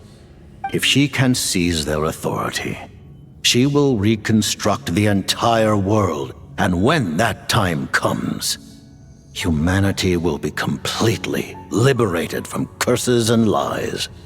Look forward to it. It will be a world beyond your imagination. Though the ordinary people of Snezhnaya may not understand these details, in this frigid land locked in a ceaseless struggle against the environment, in this nation to which the gods have never shown favor, we all believe that standing in solidarity with the Tsaritsa in our shared struggle will surely usher in a new and better world.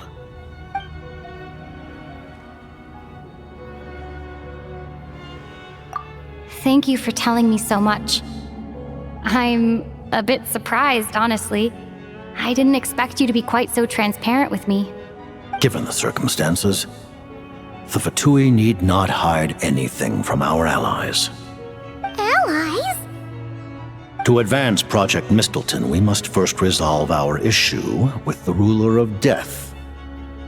And if I presume correctly, you have no intention of letting her actions go unpunished either, do you? That's right. Ever since she said she intends to reclaim Paimon when we next meet, I figured reconciliation was out of the question. Against an opponent of this caliber, deliberating over our allegiances would waste time we do not have. We must join forces unreservedly with whomever we can, if we are to stand anything like a fighting chance. You're going to challenge the ruler of death? Just for Paimon? But Paimon's only... Thank you! Thank you! Oh, gee! Now Paimon doesn't even know what to say! Anyway, Paimon's super touched! The Tsaritsa will return in triumph in short order, and the Fatui shall hold internal discussions regarding the enemy. The time for us to meet again will come very soon. Got it. Thanks for your help with Paimon. I'll be sure to look after her for you. There was just one other thing. Well, it's just a request, really. Paimon really wants to see what this Mistleton thingy you're gonna use against the Heavenly Principles looks like. Of course, Paimon knows it's top secret and stuff, but she just had to ask. It's okay if the answer's no. Certainly you may. Whoa, for real? Actually, maybe it's best not to. What if her Nova suddenly pops up again? She might take this chance to... While the technology is not yet fully developed, it has nevertheless reached the stage where Celestia's creations are unable to damage it. In that regard, you may rest assured. Oh. Wow. No wonder Paimon felt so out of sorts recently, even though it was super far away. Alright then! Paimon's ready to take a sneaky peek at this top secret super weapon!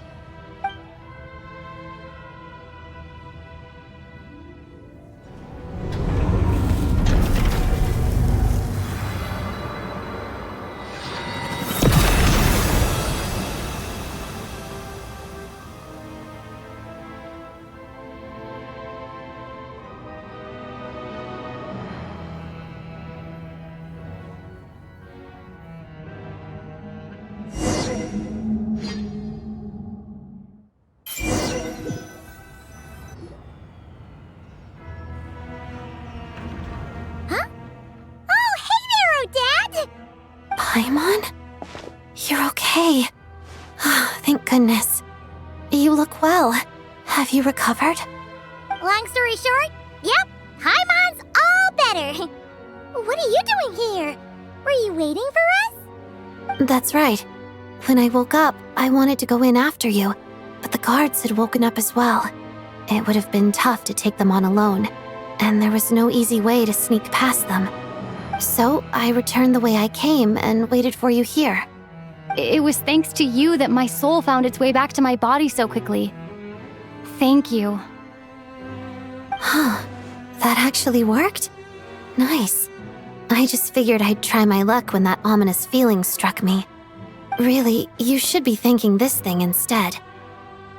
Anyway, now that things here are all taken care of, I have other things I should get back to.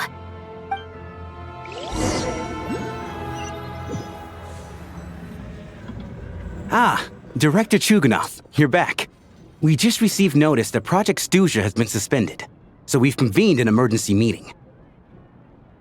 This is the preliminary plan. In addition to expanding production capacity, we've also discussed feasible layoff plans to optimize revenue and expenditure structure.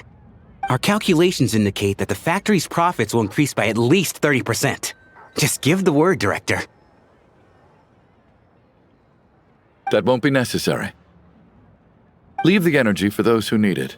Whether they use it just to get by or to run a business, that's up to them. Start preparing to halt production and lay off the staff.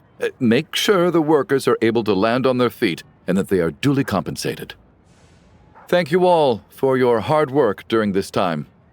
Am I hearing you right? Why? After all the tough times we made it through, now is exactly when we should start to turn a profit. I just suddenly don't want to do this anymore. Huh. Does there have to be a reason? Iskra, it's time to rest. Dear esteemed members of the Rokot, given the effects of Lelik's radical actions upon our organization's reputation and social stability, a decision has been made to permanently withdraw this codename from use. Considering that Lelik did what they did for the benefit of the people, the Rokot has nevertheless negotiated with the authorities, ultimately securing a waiver for all penalties due to them. Lelik will be suspended for a period of time. Depending on their future performance, they may be allowed to adopt a new codename and continue acting as part of the Rokot. The purpose of this notice is to remind everyone once again that motives and methods are equally important when one operates in the shadows. Even with Project Stuja's suspension and our interim operational victory, we must guard against complacency and rashness and work to consolidate the progress we have made so far. We act only for the greater glory and solidarity of our nation. May the aurora shine ever on, and the tundra always stand firm. We act only for the greater glory and solidarity of our nation. May the aurora shine ever on, and the tundra always stand firm. Looks like it's finally over. You mean for us? Just thinking out loud. I've never seen the Snezhna Gradvecha so lively before. I never once thought I'd come here. But I understand everything now, Rosaline.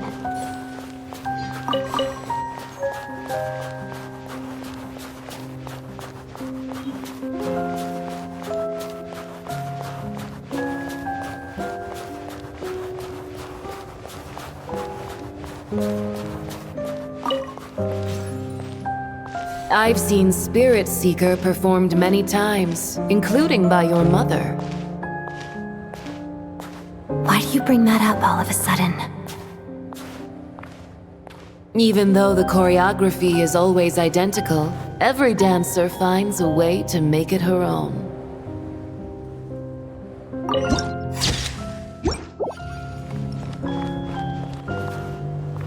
So you actually want to talk to me about ballet? I just think it would be a pity if the dance was lost to history. She didn't teach it to you, did she? That was an unusually subtle taunt for you.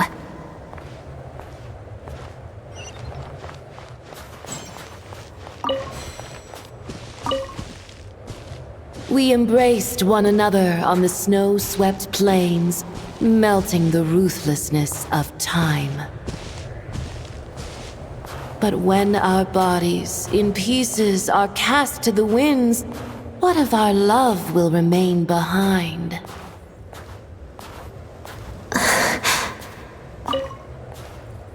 Don't tell me you can't sing. Shush.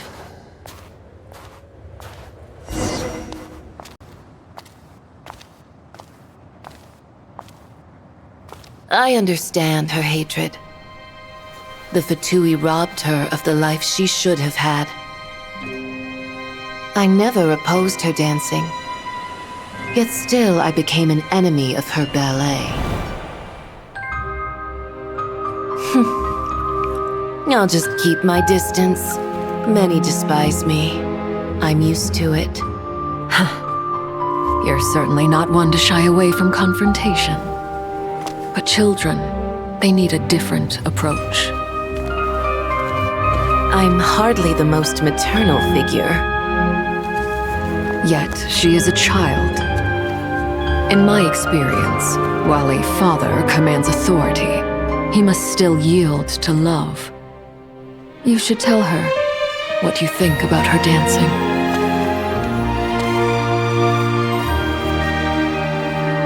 Odette will soon take the stage at the Koralyevsky Theater. This could be your chance. Geonosis secured. It went smoothly. I'll be there. Have them send me an invitation.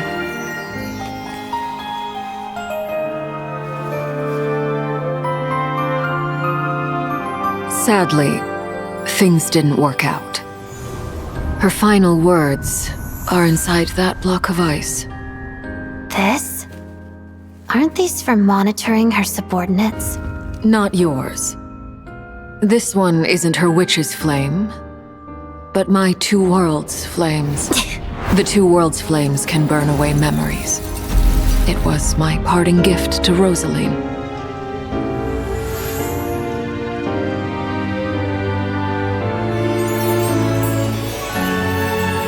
If all goes to plan, she and I will both live to see the Tsaritsa succeed. I believe she'll find peace. But if anything happens to me, she needn't follow in my footsteps. The cryo-energy will fade away in time. Then the two worlds' flames will burn away all memories of the Fatui. She'll be free to dance. She deserves this. I will handle the aftermath. The choice is yours, child.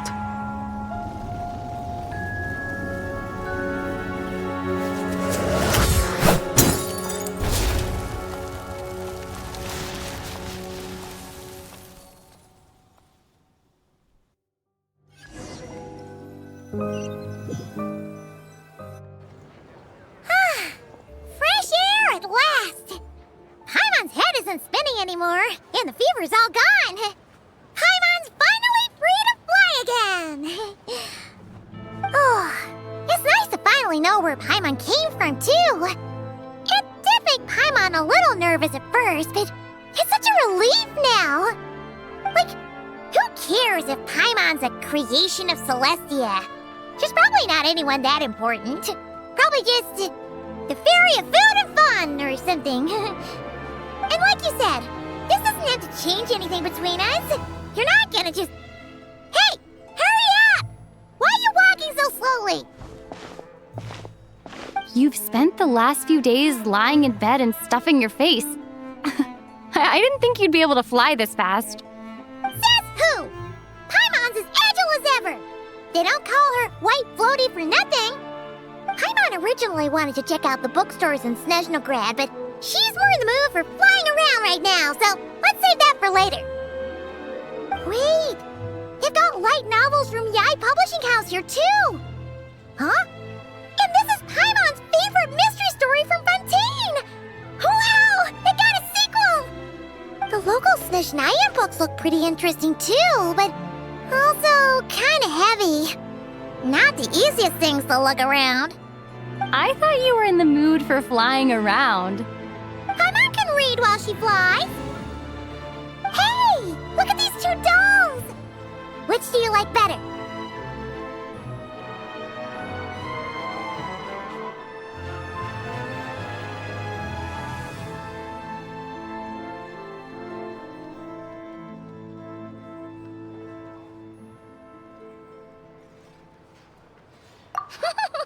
All right, boss, we'll take both. Paimon will have the other one. Oh, I thought we were only getting one. All right, fine, I'll pay. There you are. Thanks for visiting. Paimon will grab this and then... Huh? Huh? Huh?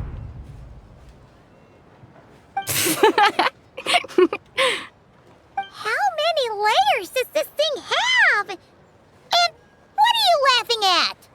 Huh. You knew all along, didn't you? A whole bunch of people are gathered over by the plaza. Hey, look! That looks like Tartaglia! Hey, Tartaglia! I know that voice. Of course. If it isn't Paimon and my old comrade. You're looking well, Paimon. All better? Yeah! The jester knew I was wrong and fixed Paimon right up! Thanks for sending someone to keep Paimon safe, too. Oh, yeah. About that. That was... kind of embarrassing. Who could have known that our director would go looking for you in person? So sorry for the misunderstanding. Oh, right. Let me introduce you. This is my little sister, Tonya. Hello, Tonya! Hello. Firstly, I'm really sorry about my brother. Sounds like he's caused you no end of trouble. Hey now, why'd you have to start with that? Not that it isn't true, of course. So she's the real Tonya. She said you two didn't manage to meet up at the theater. She waited ages for me, and when I didn't show, she got a little worried and went outside. I know, right? He didn't bother to say a word to me. I searched up and down the city for him, and he only told me about it when I finally caught him at the gates of Glupov. I've been rushed off my feet lately, so I didn't get the chance to go home. I just figured the Traveler would fill you in when she got there. Well, the snow was bad, and you're never late. So I was really worried about you. How was I supposed to know that you'd stood me up? I'm sorry, Tonya. I really am. I'll make it up to you somehow. Just... please don't tell Mom and Dad. Although the mix-up led to a series of misunderstandings, it's probably for the best that the real Tonya didn't get caught up in that mess. Besides, it's obvious that Tartaglia isn't usually one to break a promise. He only gave his ticket to me because he had to look into Lelek.